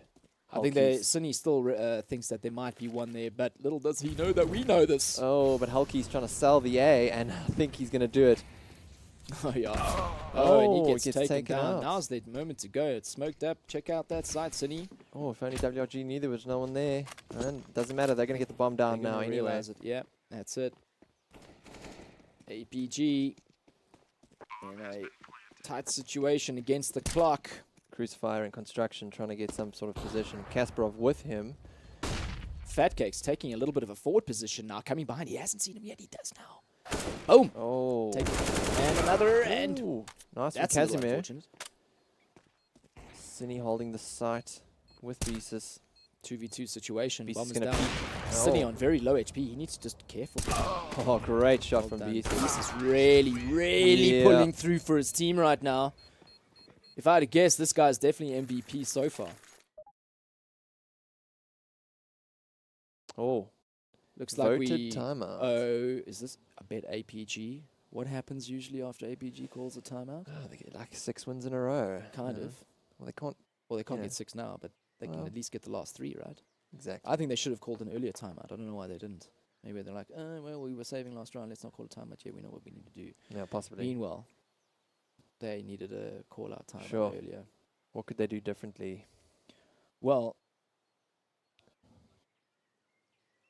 Oh, we are Ooh. seeing the dabs. The dabs are denied. We move on to the other team. WRG might be dabbing a little too early there because they don't realize that APG kicked some major ass after timeouts. Yeah. Let's see if they hold true to their tradition. Yeah, very confident there. As you know, it is their map. WRG doing a little dance, Doing a little dab dance. making a little love, What? getting down tonight. Yeah. How does that go? I can't remember. I don't want to sing it. No, I don't either. Not that I know the words anymore. I hope I get buried here one day. That looks like a beautiful little tombstone right there. I'd die a happy man if I were on Inferno. Here lies Ache. No, that's not very nice. Don't talk about me like that. Well, we're heading into the 13th round. Aperture sitting with 2 rounds on the board only. All right, well. And they're saving this round. Oh my word, this is not looking good for them. Yeah, isn't really. What do they do? Casimir with the only one with some Kevlar there. Devo holding a forward position in A apartments, waiting for Hulkies to push up there. Fat Cake's Nothing jumping spotted up. Yet. Getting into boiler. Oh. Oh, brilliant from Hulkies. Hulkies owns that apartment, it seems. And the tenants. Moving forward to mid, getting the pick onto Kasparov. 3 versus 5 situation. This is to be expected since it is a save round. Casimir can hopefully get 1, maybe a second. Wow. Very nice. 3rd maybe. Oh, and a 4th. great The bomb 5-7. can't get planted yet. This is a little awkward. He's got, yes, that's the bomb. That's an AK. Pick that up. Wow. Casimir really showing some hot stuff here with that. He's 5-7. really low, but so is Fat Cakes. It's only really Beasus that has the HP right now. Good smoke placement there. That's really going to, I think, throw. He just needs to make sure that. Yeah. Oh, what is it? Oh. Yes, just. That I'm was here. brilliant. I'm here, by the way. All right. What? That okay. Casimir. 5. He got the ace. He got the ace. Okay. 1. Boom. 2. Boom. 3. Not yet. There it is. What is he doing? Oh, he hey, shoot. I'm Yeah. coming through the smoke. Yeah, he gave it to him. That was a little But questionable. amazing. Double off setup now for Aperture. Amazing. Casimir made that 5-7 work and traded it for an AK-47. And you know what's funny? They took the pause and they won that round. Absent with the pick onto Hulkies now. Things are seeming to fall apart a little bit for White Rabbit Game, even though they are quite a way ahead at the moment. Fat Cakes up against the wall. Hoping Absent maybe pushes forward. I don't think Absent is that silly. Oh, very nice. Crucified. Whole bang there. What do they Was do that in those through the wall? timeouts? I'm going to interview them, man. I'm going to ask them, what do you guys talk about? You know, how do you do that? I was chatting to some of the players and I was asking them, is it just a interruption to their momentum? Does it actually just stop their stop them in their tracks and make them start to overthink things? I don't know, man. We need to do a study on this kind of stuff. Maybe speak to someone. Well, either way, whatever they're doing, it's working. It is working. Right now, Taking White it. Rabbit Gaming, 2-player deficit, 3 versus 5. I mean, they must be pretty happy with the score at the moment, so they're not too worried about what's happening. But, you know, you just never know with Aperture. They can come back from almost anything. Yeah. And send it into OT. 1, 2. No, don't say that. You're saying it too early. Fingers. It does happen. I know. Oh, great. Oh, wow. Moving into B here. WRG picking up on that. Oh, geez. Traded. Clear the site. Now we've got 3 rotating from A. 3 B. versus 2. They need to get that bomb down. It's in the fountain. Oh, finally. Get it. Sunny holding the angle there with the AWP. APG waiting for the rotate from Banana. That's coming in soon. Almost there. APG questioning what was actually happening there. Why didn't the bomb go down sooner? Casimir is peeking. Nice plant position at least. They have got full side of that and the cross angle. Really cool.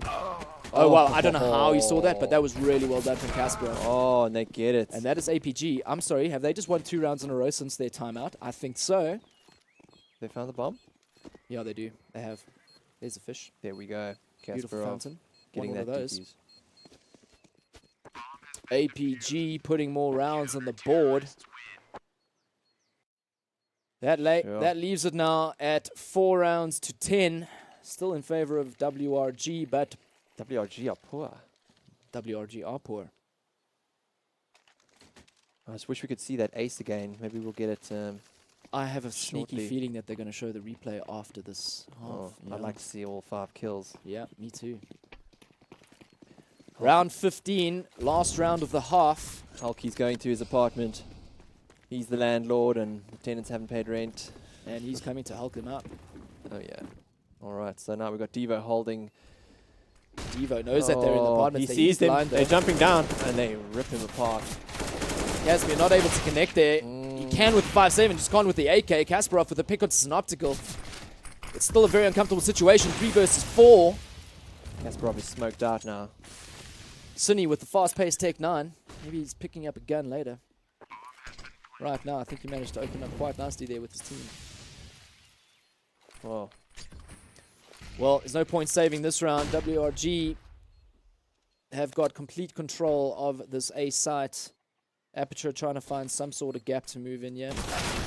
Oh. Sunny just opening up his Tech 9 there onto Crucify. Abson returning onto Fatcakes. Abson taking out Beesus. There's still one left. He picks up the orb. Yeah, Shoots through the wall. Doesn't get it. This is done. Fakes the defuse. Oh, gets a one pick, but guys. it's... Oh, wow, he's what? got... Does he got it? 3, 2, 1. And he doesn't have it. No, well played, White Rabbit. Well, that pulling was down. almost. That was pretty close. Oh, that's a great half. Let's check out this ace. Oh, Casimir's on form here. Boom. He gets 1. That's really good. This is 5-7. You can't do it with AK, but he does it with 5-7. 2, 3. Wow. 4. That's really good. Loving it. Well done, Casimir. That was some really top-notch CS right there. Yeah. Really good stuff. Well, swap over time. Oh, the pistol round, the best part. WRG on the defense as CT. Looks like we have Beesus and Cine holding out B. They have got a 3-man stack, and I think Cine's going to be going back as he is. And Aperture taking it quite slow. They desperately need this pistol round. Sure, Casimir trying to set something up with smokes down the middle. Perhaps trying to get a pick. Perhaps trying to set something up. Right now, it's taking it slow. Oh, Wow, Fatcakes on Fatcakes Absent. takes him out. And now there's a rotation, semi-rotation, and they decide to go back. B's clear. Hulky's all on needs himself. to get a pick right away. He doesn't get it. Oh, Beesus carries it for them. Devo with the pick onto Hulky's there. 2 versus 4 situation. Fatcakes only on 6 HP. Devo taking out Cine. Now it's a 2v3 situation. However, Fatcakes is still only 6 HP. What? Beesus with 3k. 2v2. Fatcakes And that's taking down Devo, and the bomb has been defused. Well done to White Rabbit there, securing that first pistol round. sure. That's sure. This is not looking good. Maybe Aperture need a timeout again now. yeah. How many timeouts do you get? 2? I think so. No? Yeah. I think it's in the bag for White Rabbits, and Can't say that yet, man. I think Aperture needs to be looking forward to Mirage and Train. Yeah. But well, let's see what happens. This is WRG's map, and it really does show. It really is showing now. Sydney with the 2K there, pushing right up. Oh, the 3. He gets taken down. No respect at all. Oh, Sydney with the mow down there. Great switch to the USP there to get the headshot. First 2 rounds in the bag for WRG on the second half as CT moving into the 18th round. WRG just need 3 more rounds to close off the first map, and I'm sure they're going to be ecstatic with that start leading up to the top 4. Some aggression double going into nades. Banana. Oh, they get Hulky's mollied with and nades. Hulky's with the shotty, love it. Oh, Taking the down auto shotty. Abson. Great stuff there. Well done, left click. Crucifier a little bit nervous now to approach the shotgun defended Banana. Smoked up now. Oh. You know, you think, oh, I got an AK. Oh, but he has a shotgun. Fat Cakes and Hulkies Synoptical love that. holding that middle with a nice boost. Devo waiting in apartments. APG a man down. Casimir pushes through. He gets 1. Doesn't get the second. Gets taken out. Oh, but Traded. Kasparov takes Synoptical. Good work from Kasparov there. Devo clears the site, and now we've got a rotation from Cine and Hulkies to try and get there, and then they will get there before the bomber gets 3 to versus plant. 2. Oh, that was so close. And that was the Oh, and bomb he gets carrier. now 2v2 situation. Bomber's going down. Crucify with with 4 HP, gets the bomb down. I don't think they realize that Divo's in the ditch, but I'm sure they're going to suspect something. Can't count it out until they've cleared it. Yeah, there comes the Molly forcing him to move. But now they're not looking, they got their backs turned. The trade and the terrorists take it. APG pull one back to their side.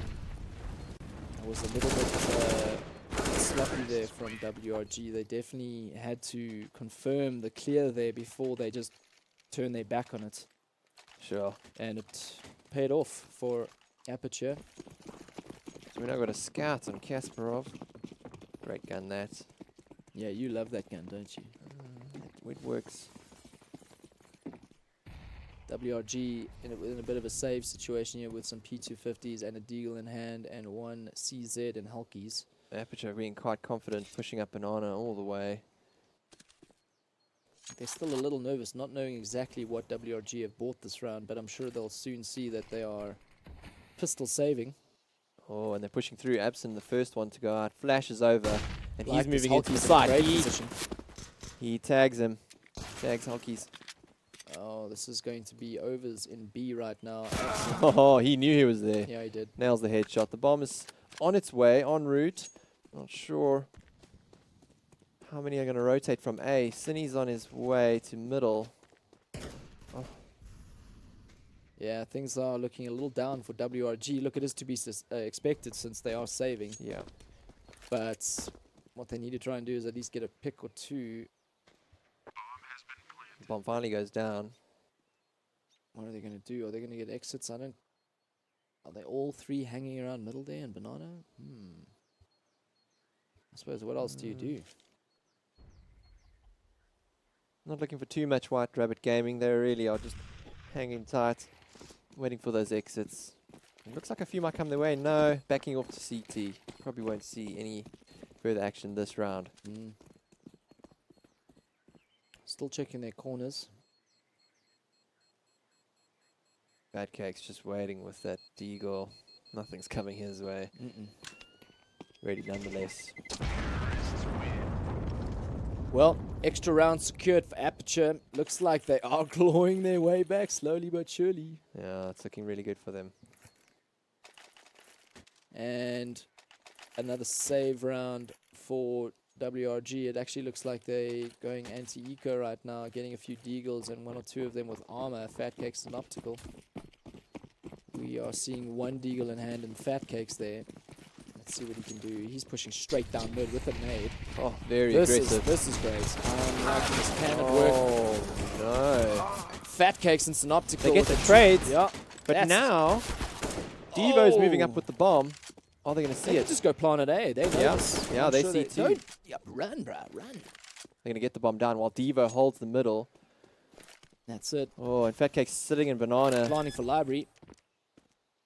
Synoptical moving slowly towards Boiler and Apartments.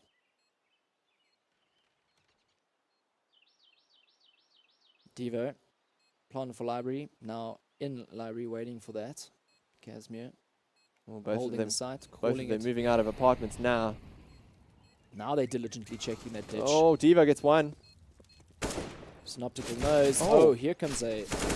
Oh, he's in the corner. Oh, he good takes pick him there. out. Oh, Oh, he's gonna run. Good choice.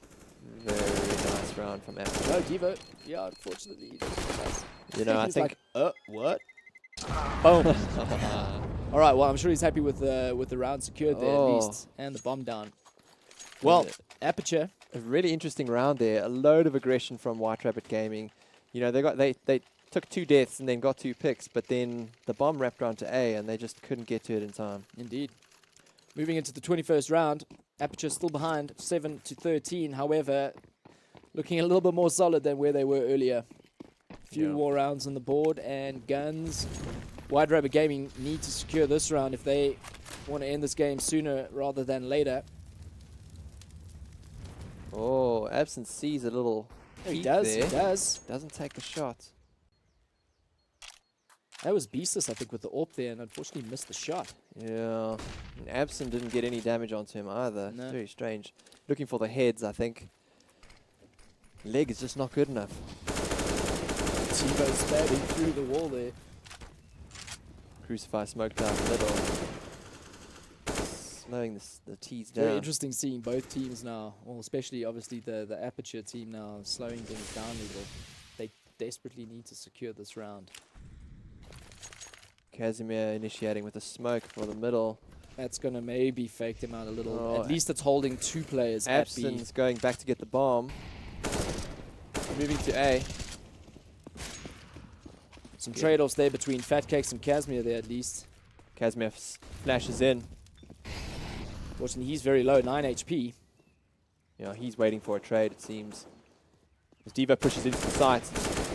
Oh, he gets taken out by Fat Cakes. Casimir gets 1, Kasparov gets 1, and the bomb's going down. Now it's a 3v2 situation. At least the AWP is still in Kasparov's hands.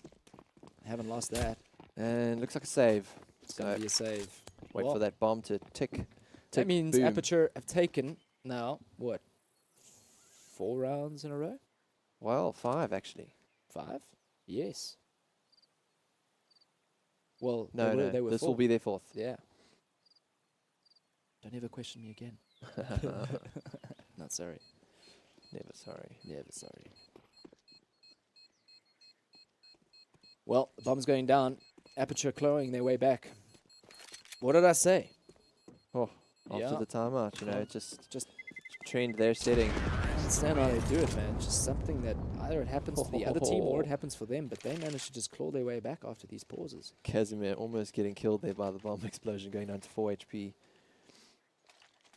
Casimir really pulling it up for his team here. 17 kills, 2 assists, 15 deaths. Yeah, that's really great. And Pieces for his team.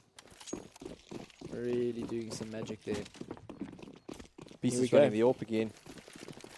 22nd round. Both teams have bought. Big round for both of them. Oh, great nades down Banana. Cine gets the nade onto Abson. That's a little unfortunate. Blows him apart. Well, this early round deficit right there. Abson. Yeah. 4 versus 5 situation. Never a place you want to be when it's a do or die round. You need this. Sure. Both of them do. And T's taking it slow. Maybe they should have done that from the beginning. Casimir blind spraying through the smoke in the middle. Throwing a molly. Not going to do much. I must admit, though, that both teams are showing some excellent excellent battles and real fights here. This is real fight CS now.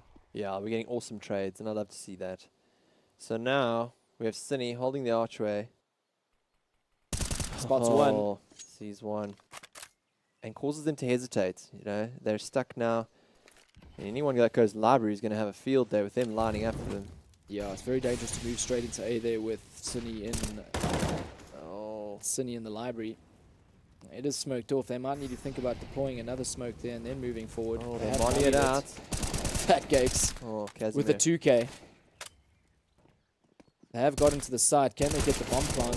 Devo with some amazing headshot on Fat Cakes. Gets taken out by Cine though, Do get the bomb. unfortunately. Oh, This is Casimir. He's aced them before. He has. With a pistol, so what can he do with an AK? Oh, he mollies brilliantly. Gets one. And Doesn't that's get it. the rest. They rushed him really well. There were 3 guys in his vision, and he just couldn't deal with it. He was overwhelmed. Yeah. WRG now securing their 14th round. And grabbing 2 AWPs. Oof, double setup right there. Very interesting. So I suspect one is going to go towards mid side there, and the other probably towards Banana. Yeah, no, I think this is great. Beezus. Oh, we're going to see what Cine does with the AWP now. Alongside Beezus. Well, I'm thinking Cine's going to watch middle. Perhaps B, though. Yeah, no, he is going to A. APG need to be careful of the nades. Looks like they are, and they're not rushing straight at Banana there, and luckily for them, they avoid all those nades. Yeah. Not making the same mistake they did last round. Smoke goes out, the flash goes out. And that just slows them down with any aggression in Banana. Taking the space up Banana there at least, so as soon as that smoke dissipates, they should be able to suss out a little bit of what's happening going on in B there. Thunderous AWP shots go out. Sunny repositioning. He's a little bit confused as to where to go. Does he normally sit in A side? Not normally. I think that AWP could be better used near CT Arch. But Crucify goes back to get the bomb. They're going to make their play now, just under 60 seconds left on the clock. This is do or die moments now. They don't want to have to win by overtime. very interesting player. We might just see the 2 terrorists there by A wrapping around through CD spawn. Or they're going to go right back. I don't think they were taking Smokes that guard, chance. flashes guard. Absent leads the way. He's looking for one. He sees one. APG have entered into the B site. They know where Hulkies is. He's low. He's taken down. Beastus with a pick onto Absent, leveling things out. 4 versus 4. Bomb is down. Bomb is down. Time is ticking. WRG would like to secure this round to get the 15th round. Or the 15th round win at least. Fat Cakes drawing out with the molly. Oh. Good pop flash there. Crucifier, unfortunately for WRG, is well aware of everything. Oh, Beastus tags him but doesn't get the kill. Sure, he wished he had. Oh. They did. Now he's alone and he doesn't have time to defuse. Kasparov finishes it off. And they lose that double AWP setup they had. Quite an expensive round for them. Well done for Aperture for getting that extra round. There it is. 9 rounds secured. Woo. Clawing their way back ever so slowly behind WRG. They just need 2 more rounds to secure the map. Sure. However, they lost a lot that last round, so they're going to be taking it easy and buying into the 25th round next. Yeah. Look, they got a few rounds in the bag, but that Deagle and Beastus' hand. Doesn't mean they should let their guard down now. And I like that Aperture is still taking it slow. Yeah. Synoptical Fat Cakes getting the double cross there. Waiting for Hulkies. Hulkies is waiting. I suspect that's Hulkies in the A apartments there as T. Or second mid apartments. They know Hulkies is coming. They know Hulkies is coming. Hulkies is sitting in B sites, actually boosted. Sneaky Hulkies. On the barrels. Always being sneaky. Look at that. Look at that. Got 3 players in A apartments there waiting for Hulkies. Oh, sorry. Hulkies is there. Yeah. Who is that? Who is that then? Casimir. Casimir! With a triple kill. Amazing. Another bomb's going to rotate to A. Oh. Now, Hulkies and Beastus, not sure. That was Creeping down unbelievable. banana. The bomb is going to be planted any second now. 3K. Oh, that was so great. You know, he just lurked and just took that opportunity and took 3 frags with it. Really shining for his team. I think he is top fragger. Indeed. Sure, he is with 22 kills. 1 above Beastus with 21. Really good stuff here now. Aperture not out of this yet. WRG, I'm sure, is wondering. Oh, Hulky scavengers an AK. My precious AK. Hulky's such a sneaky guy. Don't know what's going on there, but it looks like... Oh, yeah, that's what happens. Not enough space in the corner there. Let me into your corner, boys. He's like, no, there's only space for 2. Yeah, get out of here. Duh. Fortunate there. However... The tribe has spoken. Aperture Gaming, another round secured, moving into round 25 of the first map. Best of 3. And to keep playing the way they're playing. Big round for WRG. They need this round. They've bought all their guns and utility. What are they going to do? How are they going to defend? Oh, getting chased back there from Banana back into the site. Oh, loads of mollies going down. Slowing him down. Total Inferno in Inferno. I see what you did there. Very good. Well. Well. Burn this place down. Yeah. Kasparov pushing up middle with Casimir. One to watch. Devo. Seeing what he can find in A apartments. Does he spot Synoptical? I wonder if Synoptical spotted him. Yeah, I think he has. Sure. He's now waiting patiently. Absent gets smoked out. They're not going to push B anytime soon. While Devo's T's just taking their time. lurking in apartments. Nothing spotted just yet. I think they want that information before they make a call. Oh, Fat Cakes wasn't watching and he gets taken out. Synoptical's next. Devo just lurking and he does take him out. But now Cinny's rotating to A and they're pushing B.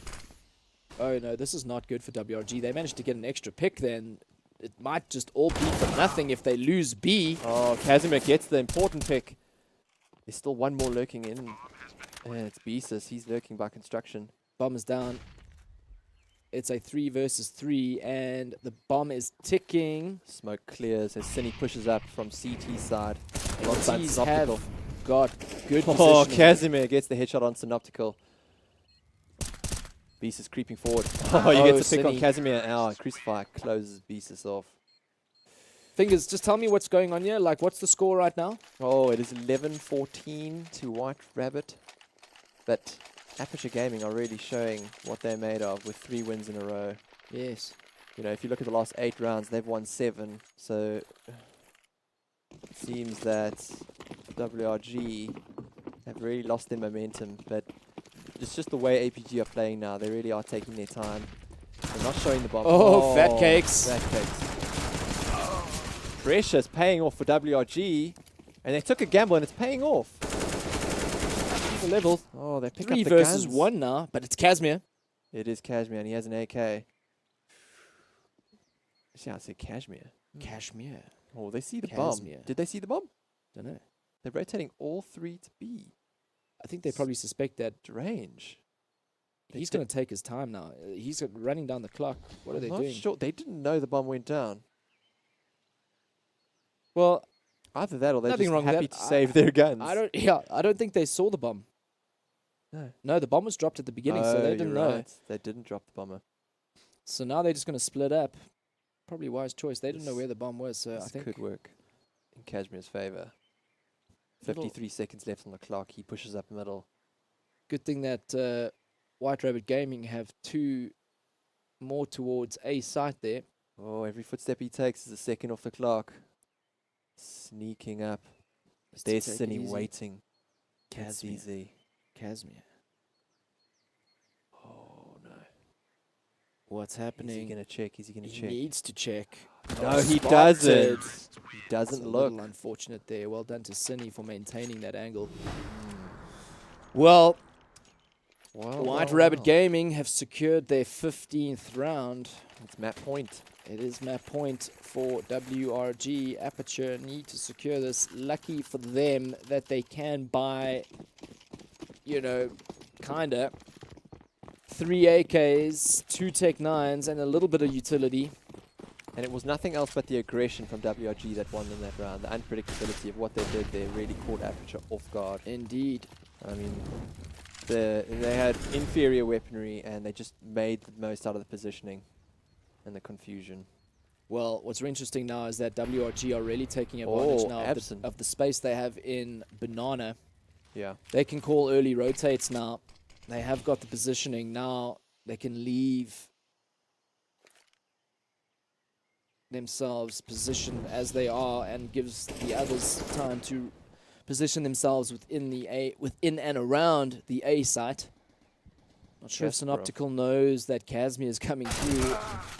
Ooh. Devo just wrecking from really apartments. well done. Cinny trades there. Well done there. Kasparov waiting for them to push out a banana, hoping that he can get the picks. No commitment just yet from Aperture. Casimir pushing out from apartments. Oh, he throws a smoke over Oh, the he's body. not checking. Unfortunately, he wanted to look at that one corner there, and Cinny takes him out in the back. Oh, unfortunately, Casimir whiffs a flash, but I think it may sell it enough to keep the 2 in A while they push into APG B. are deciding to go back. They're not even suspecting. Oh, happy Christmas. Ho, ho, ho. There's the bomb. Sneaky Hulkies takes him from behind. Casimir gets a pick on Cinny, but is it enough? He's pushing back to B, hoping to retrieve the bomb. Loving this guy right now. Take out Beesus. He takes out Beesus with an amazing flick shot. And he's pushing up with the bomb 10 now. seconds. He just needs to hide. That's all he needs to do. Hulkies just needs to hide. Yeah, and he's got He the won't make position it. now. He's got the position. No, he won't make it. Past the 4-second mark, passing the bomb. unfortunately. Counter-terrorist win. Oh. And there you have it. Down to the last second. WRG take WRG. map 1, their map, Their map. Inferno, and we move into Mirage, which Aperture are hoping to claw their way back. I'll be very with a interested to 1-1. see how they do. Yes, camera's on you. Well done. Unfortunately, you're going to have to take the second map. But they're still looking calm. I think they are knowing exactly what they need to do now. And welcome back. Hello, and I hope you enjoyed that game as much as we did. For all you WRG supporters out there, I think you got your wish. Yeah, they're dabbing it up right now. I'm not even going to attempt it. APG now moving into their map, Mirage. Let's see what they can do there. And wow, just thinking back to Casimir, this guy, I'm going to remember that name now, man. This guy has really pulled some rabbits out the hat. No, yeah. No? No, he killed the rabbit in the hat, and you know, making the pistol work is just his game. No, that was really good. I'll be very interested to see what they do on Mirage now. And look, I said maybe APG. I'd be interested to know whether they can take their own map. I wouldn't mind heading into a third. I mean, it would be nice to have that stiff competition between the two. Yeah. But for all the APG fans and lovers out there, look, they played well. So I'm expecting them to take their own map. You can never just count them out, as you know. No, but I must admit, WRG are playing really well. No, they are. 100%. Well, with that said, I think maybe we head over to our casters' desks. Our panel. Yeah. Let's see what you guys have to say.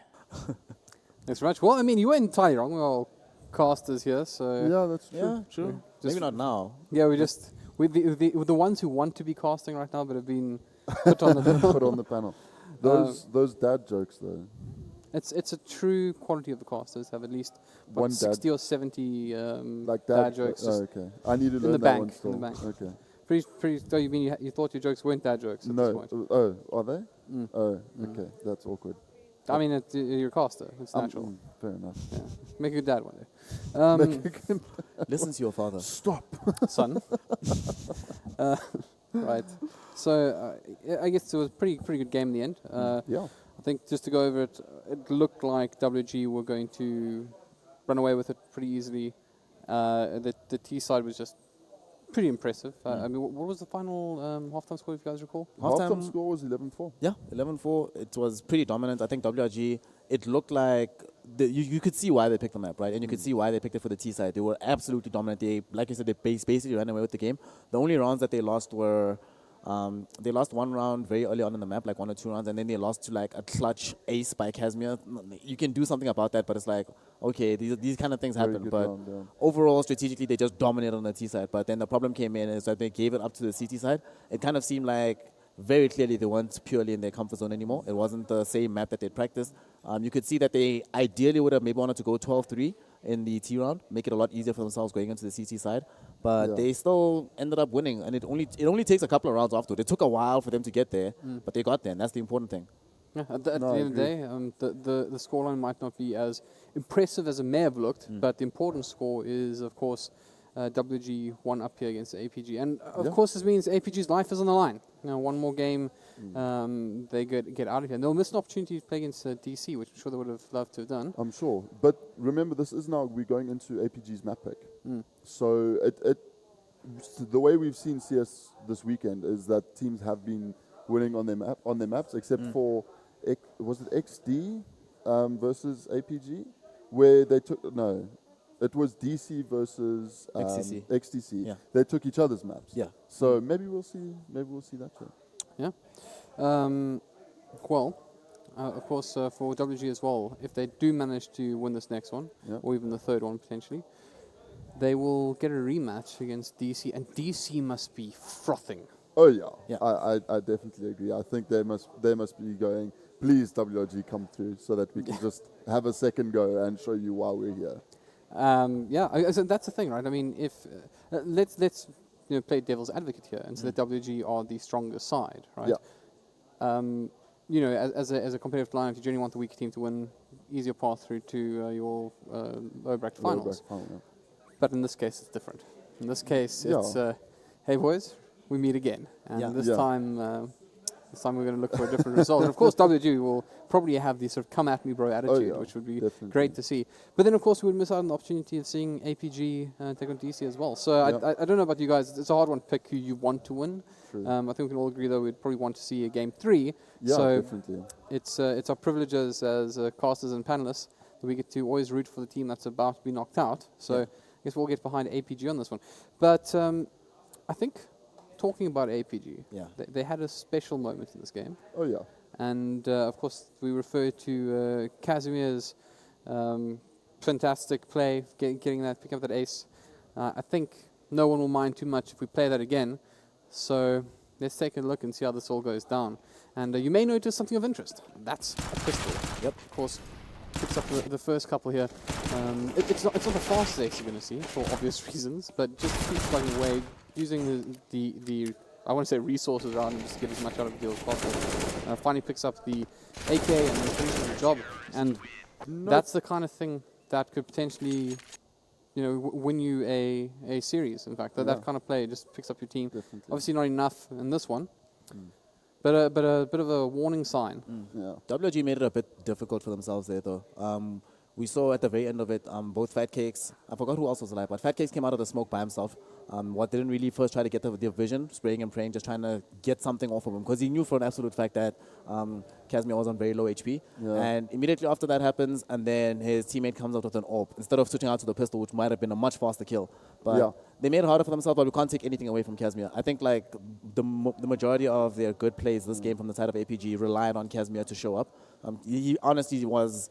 Even though they lost APG, I feel like he was the best player on the map. Second best, very close second would be Pieces on WRG. Also played and had a fantastic time. But it's always one thing that we've seen throughout the entirety of this weekend is how the difference one player can make for your team. And not just in terms of your ability to win rounds, but just that morale boost. And we saw, like, I think it was round 17, sorry. After they'd already lost 2 rounds, no, 18, sorry. After they already lost 2 rounds after the pistol swap, it was Casimir who got himself a triple kill, the 3K. Then his team is like, all right, we can actually rally behind him. We're on the terror side of the map. We actually can do this. And they started taking the game directly to WRG, winning 7 rounds in a row before losing a single one. So it was really amazing to see from Casimir. Yeah. So there's something else about this that I think is worth mentioning, and it's going to make Recall so happy, because this particular play also came on the back of attack force as well. Yeah, it did. And I think it's important to note, because we've been emphasizing the point of tactical pauses being used correctly this whole weekend. So, yay APG. Every time attack pause is called at the right time, a recall is born somewhere. True story. True story. One day.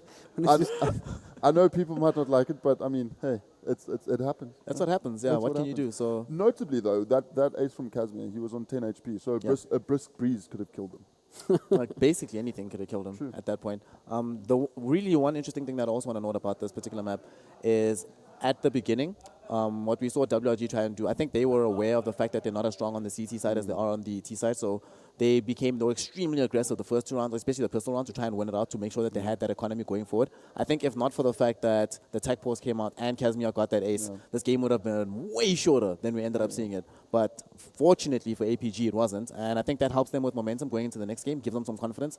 They know that if you lose the first half to a T side WRG, which I think they start on CT this time, then losing the first half, not that big a deal. They know they can actually do something in the second half. They can change it up. They can make it competitive, even if the first half looks really rough. Yeah, no, I agree definitely. Right. Well, on that note, we have some CSGO to watch, and we're going to hand it over to the people who will narrate the next part of the story. Take it away, gents. Hello and welcome back. Good to be back. Hope you guys are still with us. We are now on Mirage, which is APG's choice. They unfortunately did go down on White Rabbit Gaming's choice of map. And let's see if they can start pulling something out the bag. I'm pretty confident we'll definitely see a timeout involved. Something about that, man. I'm definitely going to interview them about that. But we're going to be heading into the game. Looks like it's going to be restarting any time now. Match restart, 4, 3, 2, 1. Here we go. And we're getting ready to go live. Love Mirage, man. Love this map. It's like so similar. Well, in my opinion, it's very similar to Dust 2. I mean, if you think about it, you know, there's 2 entrances into the A site between mid and connector, and then going up ramp and palace. So very similar. I like the layout here. Very competitive map and also quite a well balanced one. Oh, now we see Kasparov moving forward with 3 towards B. We've got Synoptical set up mid, watching for any pushes there. Devo going underground. Oh, he's having a little battle of himself. Smokes are being placed at A, maybe throwing WRG off, thinking that it is going to be an A execute, and they are moving up into Connector, and they completely thrashed by Fat Cakes and Cine. Not the way they would want to start this match. Fat Cakes, 4 bullets, 2 headshots. Casimir, my hero, man. Let's see what he can do. He's got the bomb in hand. Moving along B apartments. Abson going to flash over for him. I think he needs to wait for Casimir to get a little bit closer to that flash. Oh, I think he was spotted there. Yeah, he needs to throw that in. He does, and they're Goes moving over. in. Call is made. Hulkies. Oh, they're all rotating hiding. to be looking to squash Aperture again. Synoptical starts the rampage, and Hulkies ends it. Jeez. Murder She Wrote, man. That is a whitewash right there. 5-0 players versus 0. Sure. WRG leading the way with a 1-0 moving into the second round. Oh, Fat Cakes gets an M4 from those awesome 2 headshots. Fat Cakes pulling up an M4. He did get a few picks that first round. Now able to afford that. Mustn't lose it though. Looks like Kasparov's leading the way into a Palace. He's going to peek into A and see what he can do. He's with Crucifier. Making a bit of noise. Luckily for them that none of the CT players are close enough to hear. So, they're going to exit into A, it seems. Cine sniffing something out, coming up behind, pushing up mid, now going T-spawn. He's calling it for his team that, guys, they're going A. Yeah. Beast is ready with the P90. Oh, they're in A. Kasparov killing his own teammate. That's awesome. Oh. Not exactly what I think he wanted. Has to be done sometimes. Bomb is down at least. That's all they needed really from that. Oh, Fat Cakes. Fat Cakes literally running them down with an M4. But Ryan, they got the bomb down. They did indeed, Figures. They spent a little too much doing it. I think they're probably going to be saving this round and buying into the next. No, I am so wrong. They want this round. They do. I suppose, hey, why not? This is our map. Yeah, this was our pick. Aperture saying. We got the bomb down. We have cash. However, they only have 3 flashes amongst their team. So they're going to have to be really, really strategic with their placements and timing of which. Oh. Casimir taking a shot with the AK. I think the other team now realizes that they have board up. Now they're going to be taking things a little bit more cautiously. Oh, Absent looking at Cine. Cine at least getting a pick onto Kasparov there. That's not good. I mean, it's good for Cine. Good for White Rabbit. Yeah, excellent for them. Fat Cake watching. Oh, Beast's P90's Devo down. Cine on 10 HP. And it looks like Crucify is going to collect the bomb. A little waterboard. Absinthe the problem is his hashtag. Right now, Devo Kasparov down for Aperture. It is now a 3 versus 5 situation. They have board up this round and they have not much utility at hand to use, so they're going to have to be really creative with this if they can be. Absent taking down Fat Cakes. Casimir right behind. Oh. Weapon swap out there, a little bit It's a good ambitious. Casimir. The damage leveling it. Absent did on Cine coming from lowers. Crucify takes out Synoptical. And now we're in a 2v1 with Hulkies, just a UMP against 2 AKs. He makes it work. Wow. Now we got Crucify with a 2k already. This against almost turned out really well for them. If they lose this round, it's going to be a devastating loss. Oh, and he smokes it, checks it. And he does take it. Hulkies now resetting.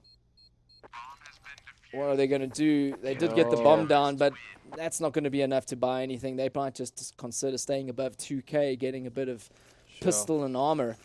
You know, Hulkies only won that battle because of the damage Synoptical did prior. Hulkies getting pulled down to 13 HP there. That was really close. Well, a tough start to this map. 3-0.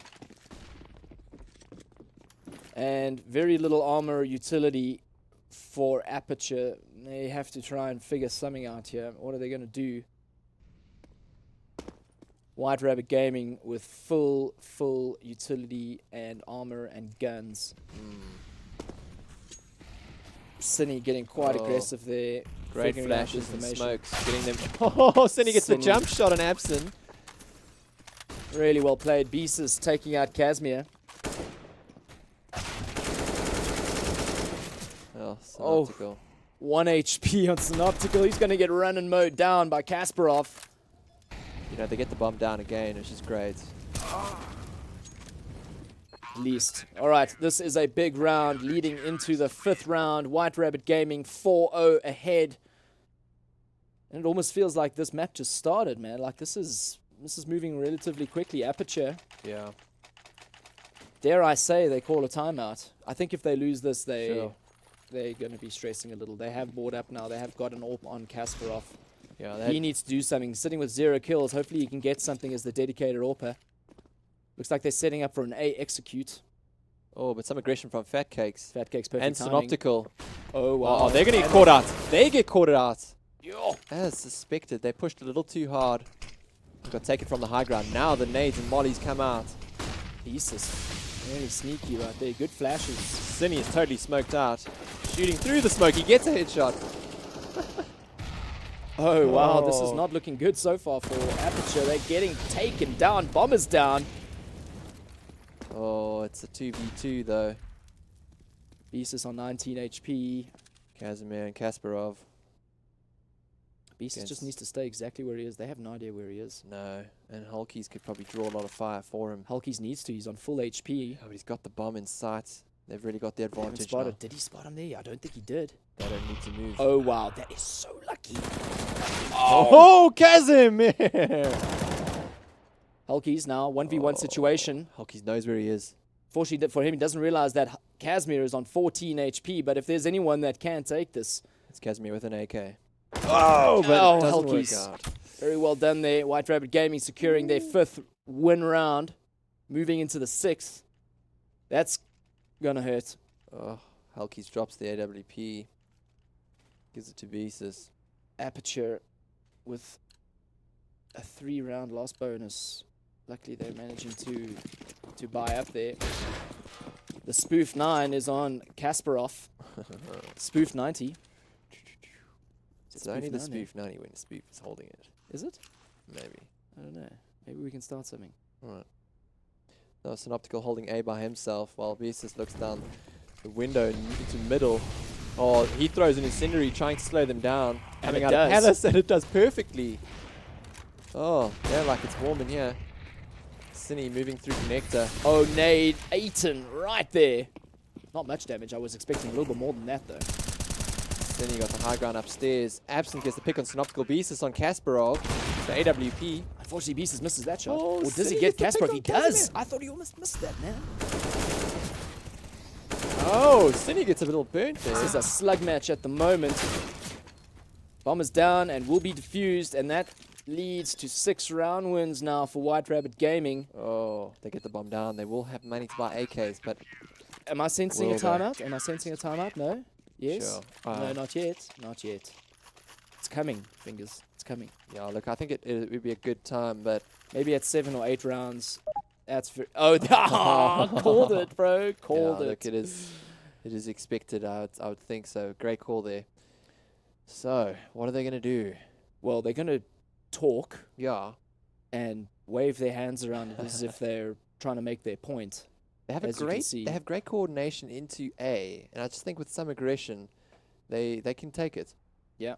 Little do they know, there's 2 AWPs on the side of the CTs now. WRG quite comfortably now. 6 rounds. They know, oh, there goes a dab. All right, guys. Dab away. This is what happens when you time out. The good timeout. A very good timeout. Aperture with their signature timeout. I'm going to laugh, man, if they take this round afterwards. Yeah, as is tradition. They have Yeah, to. you're on camera, man. You're on camera. And so are you. Yeah. Yes. Girls are watching you right now. Girls are very important to them, it And seems. boys, but the girls are wanting you guys right now. They want you to win. They need you to take this round. Fame and glory Fame and glory. of Aperture is only. And not sure what's being shown in front there on WRG's side. I mean on Aperture's side. Oh, we're just getting a few pictures of them, it seems. Photographer giving us a nice view of his camera. Thanks for that, Mr. Cinematographer. Speaking of Cine himself. Yeah, speaking of our virtual cinematographer, Linux, the amazing observer, I want to give props to him. The poor dude has been literally observing everything. Yeah, he's been on his own. And we've had some really long games. I mean, 110 rounds here, 60 rounds there. Don't remind me, man. Don't remind me. Wears you down, and, you know, Yeah. some real props to him. Really appreciate that. Well, what's interesting now is that Aperture are looking to perhaps a B execute. Maybe the CT are going to kind of reposition themselves. They need to sell it though at A. Oh, interesting. Yeah. Aperture need to sell. They need to at least get a kill. Oh. Looks like Devo's moving right in there. Good play from him. They have got good smoke placements. Oh, but Synoptical can see right yeah, through. there's a bit of a gap there, but no one's moving there just yet. No, Devo pushes forward. They haven't moved out of B though. No, this is not. They're They're not hoping. buying it. They're not buying it. Not. Oh, and it's working against them. They're Yeah, they rotating are- to B. Look how split up they are. Look at on the map. They are so split up, and he burns to death Double with fake. the bomb. Oh, I lie. Sorry, not with the bomb, but the bomb is rotating over to A. Well, maybe that was exactly what they wanted. Yeah, it's a double fake. Now, there's only one in A actually moving into A. If he moved quicker, it would have worked, but... Bomber slowed down, and just as I suspected, he is smoking off beautifully at CD spawn there, blocking Synoptical off. Oh, Casimir gets the pick. Casimir is so good. Mad Kicks is taken out by Crucifier. This is working exactly in their way that they wanted. Oh, but Beast is taking out Casimir. Now it's a 2v3 situation. Synoptical gets taken out by Wow, Crucifier. 2v2. Oh, are they going to do it? Are they going to do it? They had a timeout. They Yes, Crucifier gets that Look pick. at this. Now, Hulky saw up to him to deny this timeout success. And he sees the bomb, but he can't get it yet. Oh, he wow. 1v1 sprays him down. situation. Play the timer. No, Play the don't timer. expose yourself. No Crucifier need. with 3 kills. He's going to get 4. That bomb is ticking. Crucifier just needs to listen. Oh, there we go. And he closes it And off. they take it. So the timeout win. I think they're on 100% win rate. after timeout. I'm going to be interviewing these guys afterwards, and I'm Yeah. going to be like, what's your secret? What do you say? What is your You secret? know, can What we do know, what or do you is say? it a bigger secret than Yeah, we? seriously, this is like this kind of information. Anyone would want this kind of information. We have a scout on Abson. I like it. Although he's going to look for that jumper on the van. It seems. Hulky's being that jumper. Wonder if his Aperture. head's going to pay the price. Oh, that was close. Aperture slowing things down here. Kasparov watching middle and connector. Oh, Kashmir gets a pick on Cine. This is really good. Oh, in a second. Oh, man. So good. He's on fire.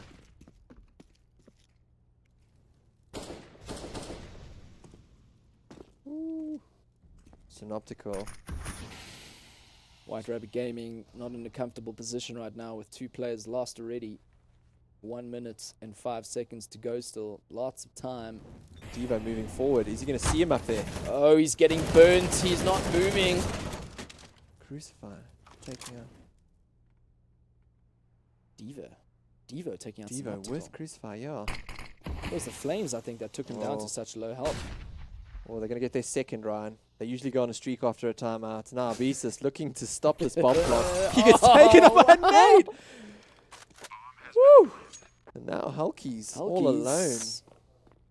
In apartments as usual. Different map. Still apartments. Still apartments. Same concept. Hulky's the landlord. Aperture very comfortable. All 5 players alive. This is Wow. where they need to kind of split out, pair up, close off the map, pick them off. There's no reason to let them keep that M4. Amazing. A little bit of confusion gets White Rabbit overthinking things. The over rotation and too slow to get back to A, which gets them the first round, and now the second. Aperture Gaming getting some momentum now. As is tradition.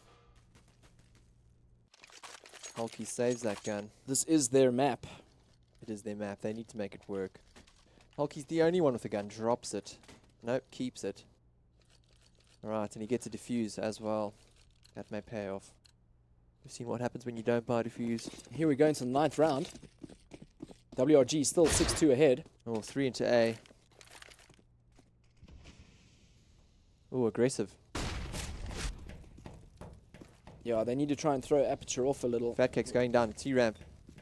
Will he get that? Hulky's holding on to B alone there. He does get the pick onto Abson. Oh. Fat Cake pushes, takes. Gets taken down by Devo. He gets 2. And now he picks up the bomb. Which way is he going to go? Aggression didn't work Looks out like they're there. going to head towards B there. Maybe he's going to meet them mid. Who knows? Oh, Crucify coming behind Cine. Yeah. Cine knows it. Yeah. Oh, and he knows he's there. He gets smoked out. Oh, Crucifier. Completely crucifying Beesus. Cine waiting patiently. Although I'm just hoping Crucify's let the team know that he is there. Kasparov not really looking at it.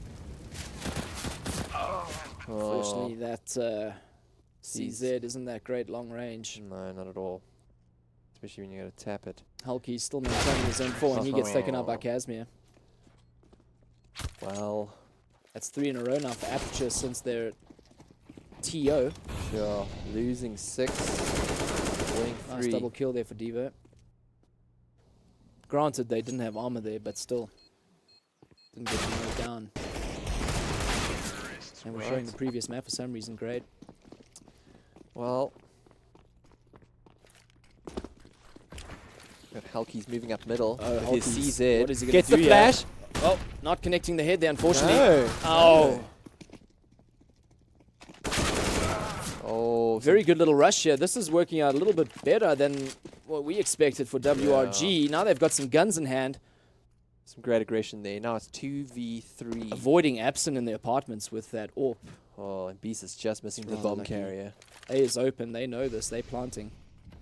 Synoptical going to be moving around to CD spawn side. He's going to maybe catch off. Crucify, unfortunately not. Pays for that. The bomb goes down, and Beast will save that AK-47. Along with a molly and a smoke. All of which I think he picked up from that previous pistol aggression. Very good. Another round secured for Aperture. It's going to take them up to 4 round wins now. Creeping ever so close to the level 6-6 mark that they wish they could get now. In due time, they should be. Sure. They really, really want to take this map, take it to train, and get the win. What's interesting is that Absent is holding us with AWP there. Not sure if Kasparov died with the AWP and then Absent picked it up, but seems like things are changing up a little. No, I do think he picked it up. Let's see what happens now if he hands it over. I assume he will. Lots of money in the bank for Aperture. Kasparov holding onto the Tech 9. He's probably asking, hey, bud, can you give me that AWP? Yeah, are you going to pass the AWP? Pass the AWP, man. No. Yeah, no. I'll buy you a gun. Gets an AK. Oh, wow. Absent So, keeps yeah, the AWP. things have changed up. Oh. Maybe this is his map to AWP on. Well, he's going to push into apartments and try to get that pick on Hulky's, hoping for that timing of the jump. Beesus doesn't want to click too soon. Oh. He's going to get smoked off. Good nade. Cine moving. Actually, terrible nade. Didn't even connect. Cine taking out Casimir. This is not good for them. And by them, I mean Aperture. Yeah. Man down, and it's Casimir of all of them. Not good for Aperture Gaming right now. WRG, I think, taking it really slow. I think they've figured out what they need to do, how they need to play it. Cine with a good, what do you call it? Good initiative there. Taking the risk, pushing up mid. Tiptoeing on that rail and catwalk, really getting the high ground advantage and seeing over those smokes. You know, they thought they were safe and they weren't. Bomb is down in T spawn, and we have 2 Ts in a site, roughly, and no bomb. They're going to rotate now with 44 seconds on the clock. Absent picks up the bomb and moves towards A. No bomb confirmation yet, and we have 2 CTs hanging tight in B. No, but they're going to hear the footsteps and they're going to know it's A because there's going to be no time. Now we have Fat Cakes. Oh, and when are they going to rotate? WRG Probably no down. reason. Clearly. WRG Sure. really showing the dominance in that round. Snipes for 1, 2, and 3. Wow. You know, Cine getting that pick early really, I think, it's made Aperture hesitate a little too long, costing them the round. Indeed. Well, AWP is back in the hands of Kasparov. Beesus with his Absence chances over. Now Fat Cakes just sprays down middle from Connector. Fat Cakes taking Devo down to 10 Oh, HP. we've got some aggression, but they get naded in apartments and mollied, so there's no more push there. Devo looking like he wants to make his way across. Connector. Not looking good for APG right now. Cine takes down the MVP, takes down Kasparov too. Hulkies takes out Abson. And who's left? Crucify with the bomb. Can he get it down? I don't think so. I don't think so. Hulkies is right there. Oh, he gets taken out. Cine gets the trade. Crucify goes No down. plant there. Aperture really needed that if they plan to buy anything the next round. Look, they do have 2 players with 8 and 7k respectively. Are they going to drop for their teammates? Problem might be is that they'll have very little utility for themselves if they do. Sure. What are they doing right now? No, you know, Cine takes the lead with that 4k, taking him from 9 to 13. Looks like they... I don't know how they've spent their money here, but AK on Devo alone. Yeah, it's questionable, but they were just Very evening spread out, leaving the bomb at T-spawn. They're looking for some picks. Fat Cakes taking out Kasparov in mid. Cine takes out Casimir, also in mid. Devo hearing Synoptical there. Absent pushing through apartments into B. Hulky's waiting for it, and he kills it. Point blank. Now we're up to Devo, up middle, looking up into window. I really don't know why they bought whatever they did that round. It's sloppy, to say the least. Like, Cine knows he's down there. He's just waiting for him to show his head so he can take it right off. He hears the footsteps. Oh, does he? Devo had an opportunity there, which it passes. Now the bomb's moving towards A from CT. So B, sorry. yeah, they're just moving right in there. Hulky's patient as ever. Throws the smoke. Knows they're coming. Throws a flash. Slows them down. Gets the pick onto Crucifier and... Spotted. Devo not able to plant now with that flame. No, and they are just getting... Gets one. But he's surrounded now. And I'm not sure he's going to pull this off. Gets two. He gets taken out by Synoptical. Devo goes down. And White Rabbit Gaming extend their lead to 9. This is really not looking good for Aperture right now. See, now the problem is Kasparov buys an AK and he's got very little bucks for any utility. Okay, he gets 2 flashes and a smoke, but now he can't buy an AK. I mean, a nade and or a pistol. So we'll see what we can do now. Yeah, we're looking like it looks like they want to take middle, but Cine shuts that down. Really from a strange great angle. moves there. Great moves. Oh, what a great boost! Unexpected positioning gets him 2 frags, and he gets away with it. Crucifier. The bomb is down and they start rotating, but now Absence comes from lowers, takes out Fat Cakes, but they know he's there now. They're gonna shut that down. Kasparov just hanging onto that orb. Oh, you're burning. Oh, he's almost dead. Wow, 7 HP now. Absent. Oh, he missed. What? Beast in ladder room. Just that's what happens sometimes. That's a little unfortunate. They needed that kill. Oh, Beast gets taken down by Crucifier. That levels the score now, at least 3-3. Absence, though, still on 7 HP. Cine down to 15 now. Things are way more even. Oh, that is great from Absent. Taking down Cine is a big deal. Good move, now, taking over A. Synoptical's looking to get a frag. And he gets does. one. He gets traded by Kasparov, who waited in Palace that whole time. Now Hulky's pushing through. What's he going to do? Coming out of Sniper's Hulkies, nest. does he spot him? And he does, and he gets the pick. Great headshot. The bomb is down. No, Oh, he's Kasparov given away his position now. Oh, he's going to get forced out. Oh, I don't know about that flash. Oh, and he gets it. That quick scope takes Hulkies out, gets Aperture. This is exactly what Aperture needed. So we know it. Cine from this great boost position gets 2 frags. I haven't seen that too often. It's just doing the unexpected. You know, even if you do one thing 5 times in a row and then change it up, it's just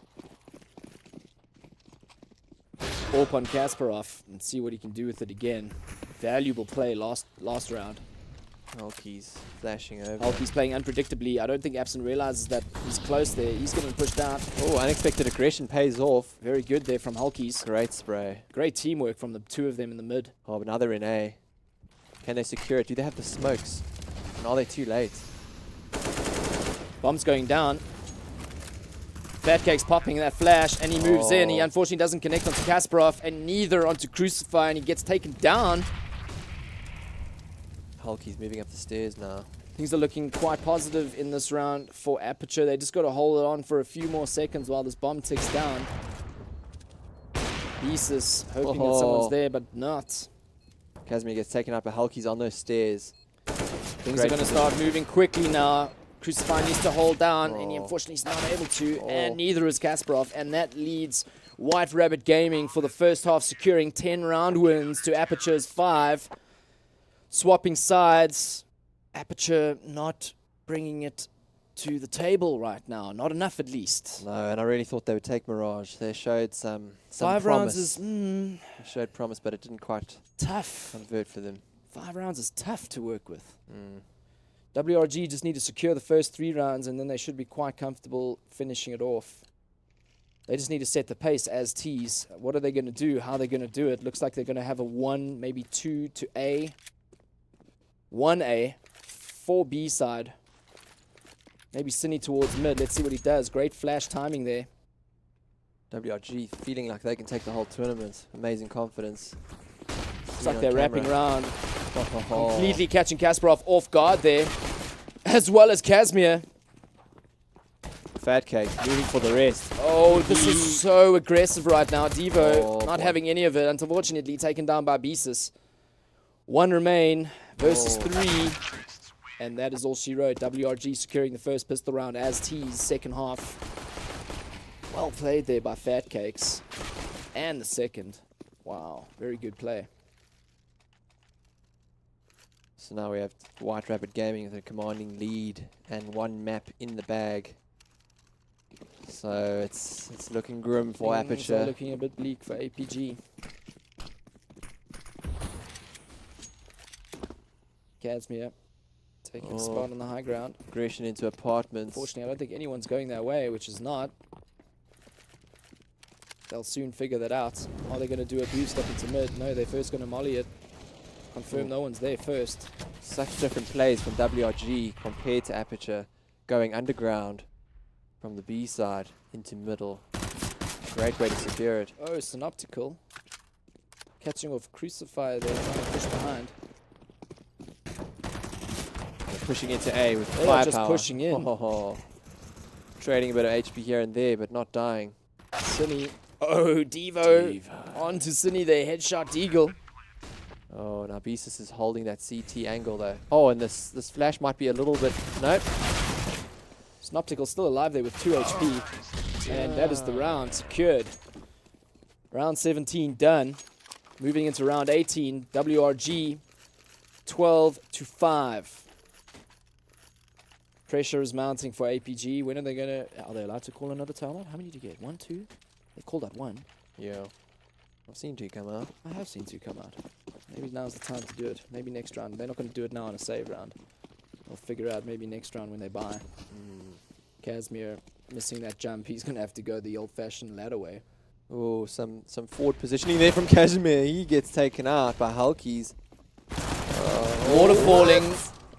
Waterfall and taking down Kasparov and Crucifier. Absent with the deagle. Can he make it work? He gets 1. Oh, very good pick there. Yeah, and then he gets shut down. Right. Is now a good time to time out, or do they know what they need? Maybe they do. Maybe they can't time out. I think it's just 1. Knowing Aperture, they would take that time out if they could. But they're not. Therefore, Well, they can't. Seems like they're buying, don't quite have the armor, which may get This is punished by tough. Hulkies. Very little utility for Aperture Gaming right now. That's going to be tough. They're taking the bomb. B side, it seems. Kasparov blocked off there by mid with that smoke, not able to connect his AWP onto anything. Beast is going underground, hoping for something there.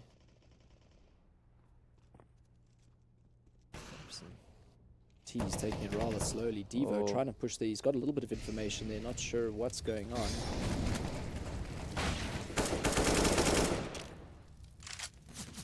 Bit of wall banging going on there. Fatcake's taking slowly, doing their usual underground maneuvers. Casimir spots one, doesn't know about Fatcakes just yet. Perfectly timed flash, unfortunately not able to close it off. Kill Fatcakes, who was 24. I don't know what Fatcakes was thinking there. He just went right up into that smoke. He may have thought that he was shooting him from catwalk, but he wasn't. Devo securing another kill there. Now, at least giving Aperture the advantage of a man. Now it's 3 versus 4. Synoptical trading. Now it's a 3 versus 3. It's really going to And the come down. CTs are spread out. 1B, 1 close to mid, 1 in A. Looks like the Ts might just consolidate and figure out, okay, guys, let's just push one side together now. Looks like they might just figure out they're going to go A. Bombers rotating all the way around. T spawn 2A. It's going to be close with 19 seconds remaining. Oh, they... Oh, 15 seconds on the clock. You know, it's up to Crucifier now to prevent this from going down. Crucifier has... Come on, check Surely the he's site. going to be calling. Oh, Synoptical covers the bomb Bomb's carrier. going down just in time. Oh, man. A couple of seconds remaining there. Unfortunately, they didn't stop it. I think they need to consider maybe saving him. Oh. Losing that gun on Devo now. 1 versus 3 situation. Kasparov with the AWP. He needs to maybe... Is he going to go for it? I suppose. I don't know. No, unfortunately not. Cine taking down Kasparov, losing that AWP. Very expensive. Yeah, 2 more rounds to secure the win and a top 4 placement in this competition. Yeah, but they're going to save now. So unless they No. pull something out the bag, it's Kasparov going to needed be to really keep that difficult AWP. for them. Oh, and what is this? Now we have Abson buying and Farmers. Well, buy it now. Buy it now. Make it work. Not sure what they're going to do now. They pushing up mid, maybe Oh, stacking a B. However, they're going straight to B. Nice B push. There we Underground. go. Yeah, AK secured. Wow. Great hold by Casimir. Oh, man. He should just use that 5-7. Yeah, he should. Oh, that tech line is sometimes so unreliable. Synoptical alone versus 3. APG. APG. Win it with that force. And with no timeout. I was They just questioning it. automatic. They just randomly did that. Round With that weird buy they just had. Yeah. Round 21. White Rabbit Gaming leading by 14. Ooh, double AWP setup for Aperture. That's all or nothing now, it seems. I just wish they'd had this kind of mentality sooner, as it seems to be working for them. Kasparov AWPing in mid there. I think WRG going through underground again is looking a little bit predictable. Cine not stepping just yet, waiting for Fatcakes to see what he can see. I think Kasparov unfortunately didn't spot Fatcakes in lower tunnels there. Now maybe he has. Now he definitely knows it since there's a flash there. Fatcakes gets a pick on Casimir. Kasparov trades. Oh, this is a trade. 3v3, now 2 versus 3. WRG getting the last 2 picks. What's Spy going to do? Does spot. Beezus is planting. Bomb is going down. And Molly might be a little late. Forcing the... Oh, wow. Synoptical. Great teamwork there. Oh, Devo's got to clutch this now. Otherwise, they're going to win only by overtime. Devo. Oh, it's not enough. One real close. Oh, a headshot on there to Hulkies. Unfortunately, it just wasn't enough. And that gives White Rabbit Gaming. And there we hear that... What is that? Match It's like that point. that sound at match point. Oh, it's like... It's daunting. Especially if you're the one behind. Very scary sound. Devo with This could be the nothing last but a round. deagle. WRG need this last round to secure the match and 4th place minimum in this tournament. A lot to be learned by this game from both teams, especially APG. Very interesting placement there. Synoptical watching behind there from T-Spawn for only a push. I think they definitely want to make a mid to B push, but let's wait and see. Bomb is waiting in B apartments. Let's see what happens. Oh, Hulkies taking down Abson. That's not comfortable. 2 M4s in hand and 1 Deagle. What's going to happen? Devo waiting very patiently there, watching the windows and B apartments there. Can he get the headshot onto Beesus? No, he's moving his attention now somewhere else. Bad timing, unfortunately. Does he be able to get it back? He doesn't see they're crouching. Devo's going to get taken out. Oh, he takes down Beesus. I eat my words. Synoptical returns that. Bomb is going to go down. This may be the end. Kasparov moving onto the side, gets taken out by Synoptical. Great shot there. Bomb looks to be planted for Catwalk. Casimir moving into the side himself, gets taken out by Fat Cakes. Crucifer coming from Catwalk side, and that is it. Oh, White Rabbit clean it up. WRG make top 4, Wow. knocking out APG with a very convincing win on Mirage. 16-6 after 22 rounds. APG very disappointed now. WRG probably really happy with that result. You know, there's a lot to be learned from this match. Tell us, Figures, what can be learned from this match? From the side of APG, I just felt like they had no alternative strategy. And if they just watched the difference of the way WRG took that map and just they had... Hey, and welcome back. Hi, everyone. Hey, everyone. Yeah, wow, what a game. Damn. What do you say about that? I mean, I was expecting maybe a closer match for APG, especially on their map. But guess that didn't happen. No, I think White Rabbit Gaming really outplayed them in many different ways, from changing their strategy and they were really so not solid. just relying on pure skill, but amazing positioning, great boosts. Cine really opened it up for them in many, many occasions, and it was a great game. It was contested well at certain areas, but end of the day, 2-1 to White Rabbit Gaming. Now, WRG face DC. Oh. I think tomorrow morning. No? Is that going to be that's going to be, well, it doesn't matter who they play. It's going to be an interesting match. Yeah, the next few matches are going to be amazing. Might even be against or the winner between Bravado and Energy. That's coming up after That's this. tonight, the winner bracket final, right? Winner bracket final tonight. And, yeah. Well, there's not much to be said after that. WRG really did show that they have what it takes to perhaps contend for at least the top 3, top 4 place. They have secured top 4, but maybe they can get a top 3 and contend top 2. But that remains to be seen. So all you WRG fans out there, let's go to our panel desk and kind of get their rundown through things. So, guys, take us away. Thank you very much, friends. Our response is... cool, let's do this. I mean, I'm just ready for more. There's going to be a bit of a break now, which is unfortunate. Yes. But before we get into the hype of it all, I'd love to hear your final thoughts on that last matchup. I'm a little bit disappointed, to be honest. I thought it was going to be a closer contested game.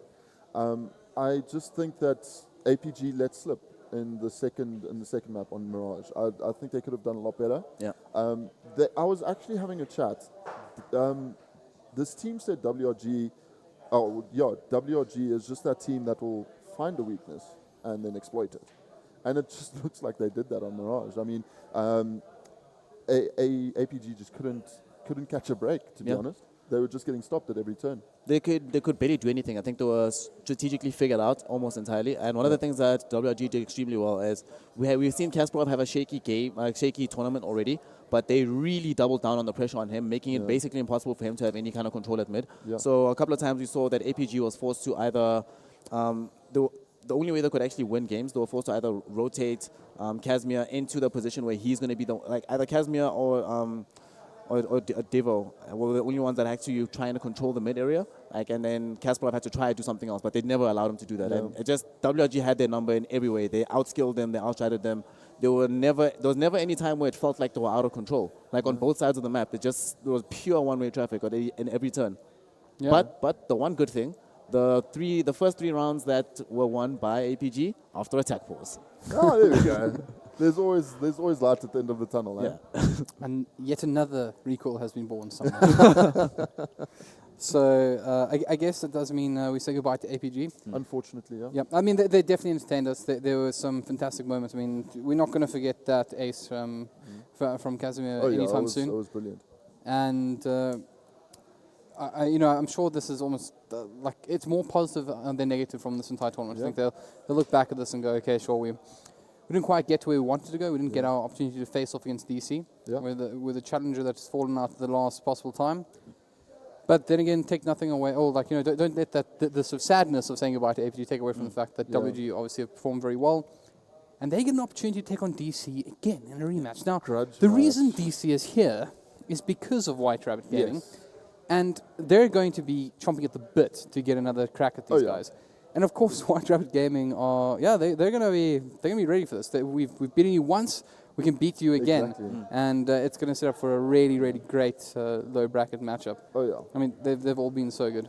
Grudge matches are always fun. I love it because, you do they come in with confidence? Because it's a best of 3, not a best of 1. So they know they can beat them in the best of 1.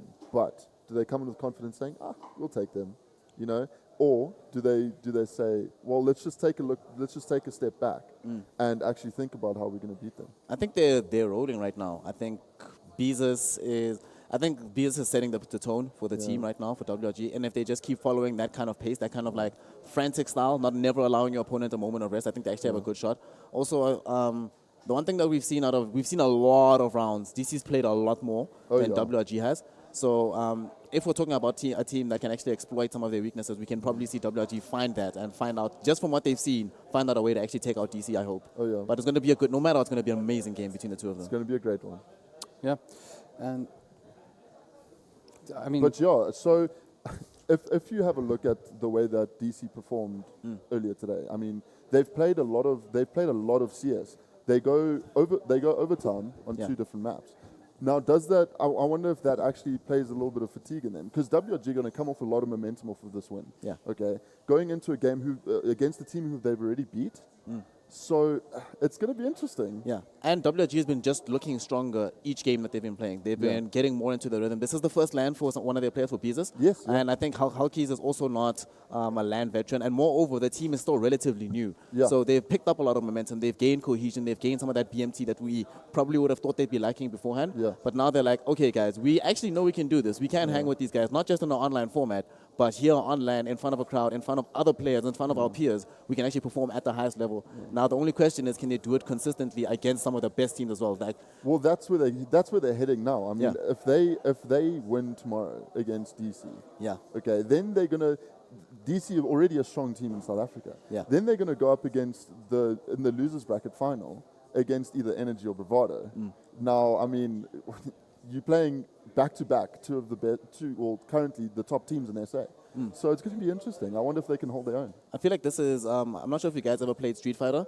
This feels like now they're going to fight. They're going to fight Sagat now. So DC would be Sagat, and then M Bison is waiting somewhere in the wings.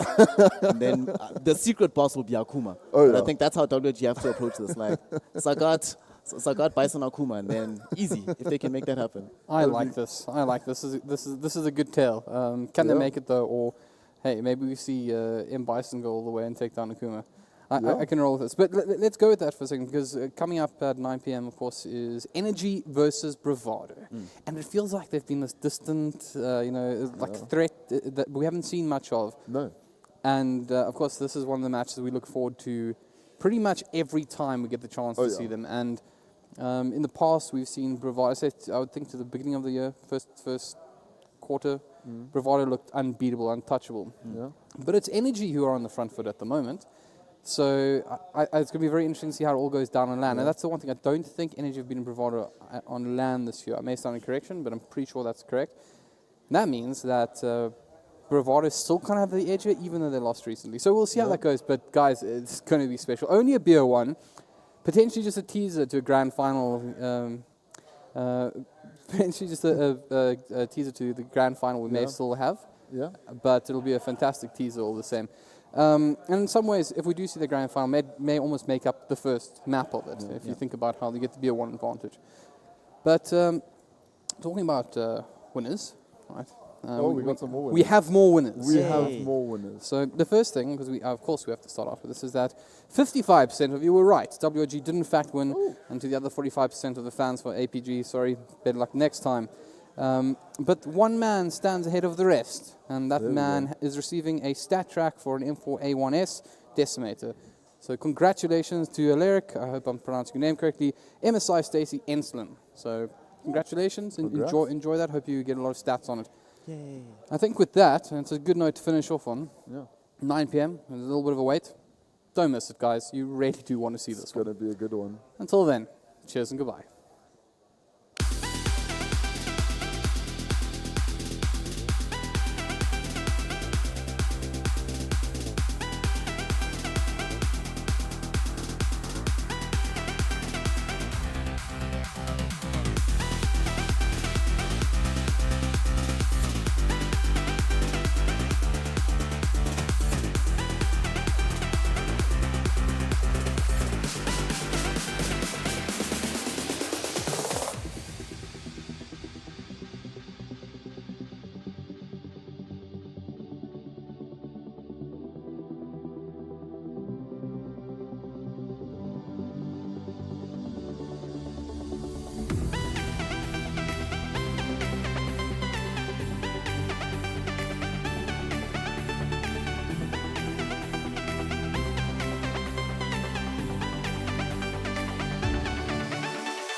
'Cause I am happy on this island, wanna be my farmland. I don't ever want to leave, I'm in a tropic club.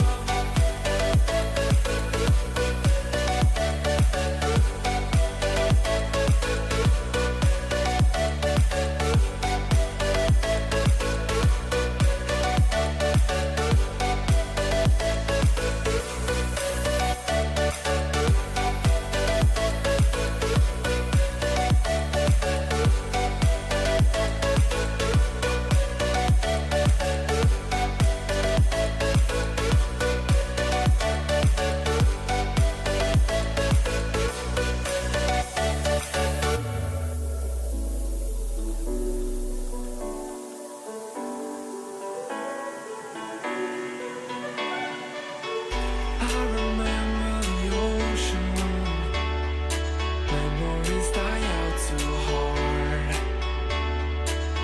But we were traveling the mountains just to find the loudest seas. We set our mighty fire, knowing we could aim higher, but we didn't know that yet. So if you want something to hold on to, gotta find it first. But here I am, 'cause I've been laying under palm trees, waiting for the summer, knowing there's nowhere to go. 'Cause I am happy on this island, wanna be my farmland. I don't ever want to leave, I'm in a tropic club.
reasons to doubt, try to keep me down, but I'll put the flame out. You can't get to me.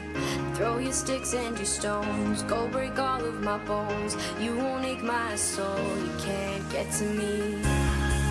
And there is no barricade that I can tear away. Shoot me down, but fire away, away. But I'm a heavyweight. I'm a heavyweight. I'm a heavyweight. I'm a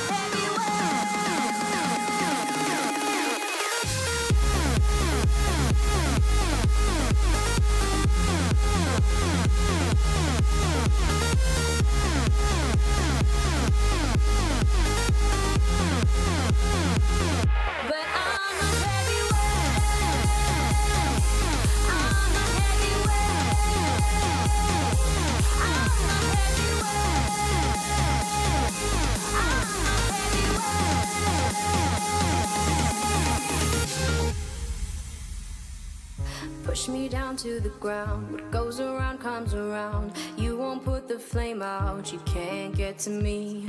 Say what you wanna say, go take it all away. But I'm here to stay. No, you can't get to me. And there is no barricade that I can tear away. Shoot me down, go fire away, away. But I'm a heavyweight. I'm a heavyweight. I'm a heavyweight. I'm a heavyweight.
Thank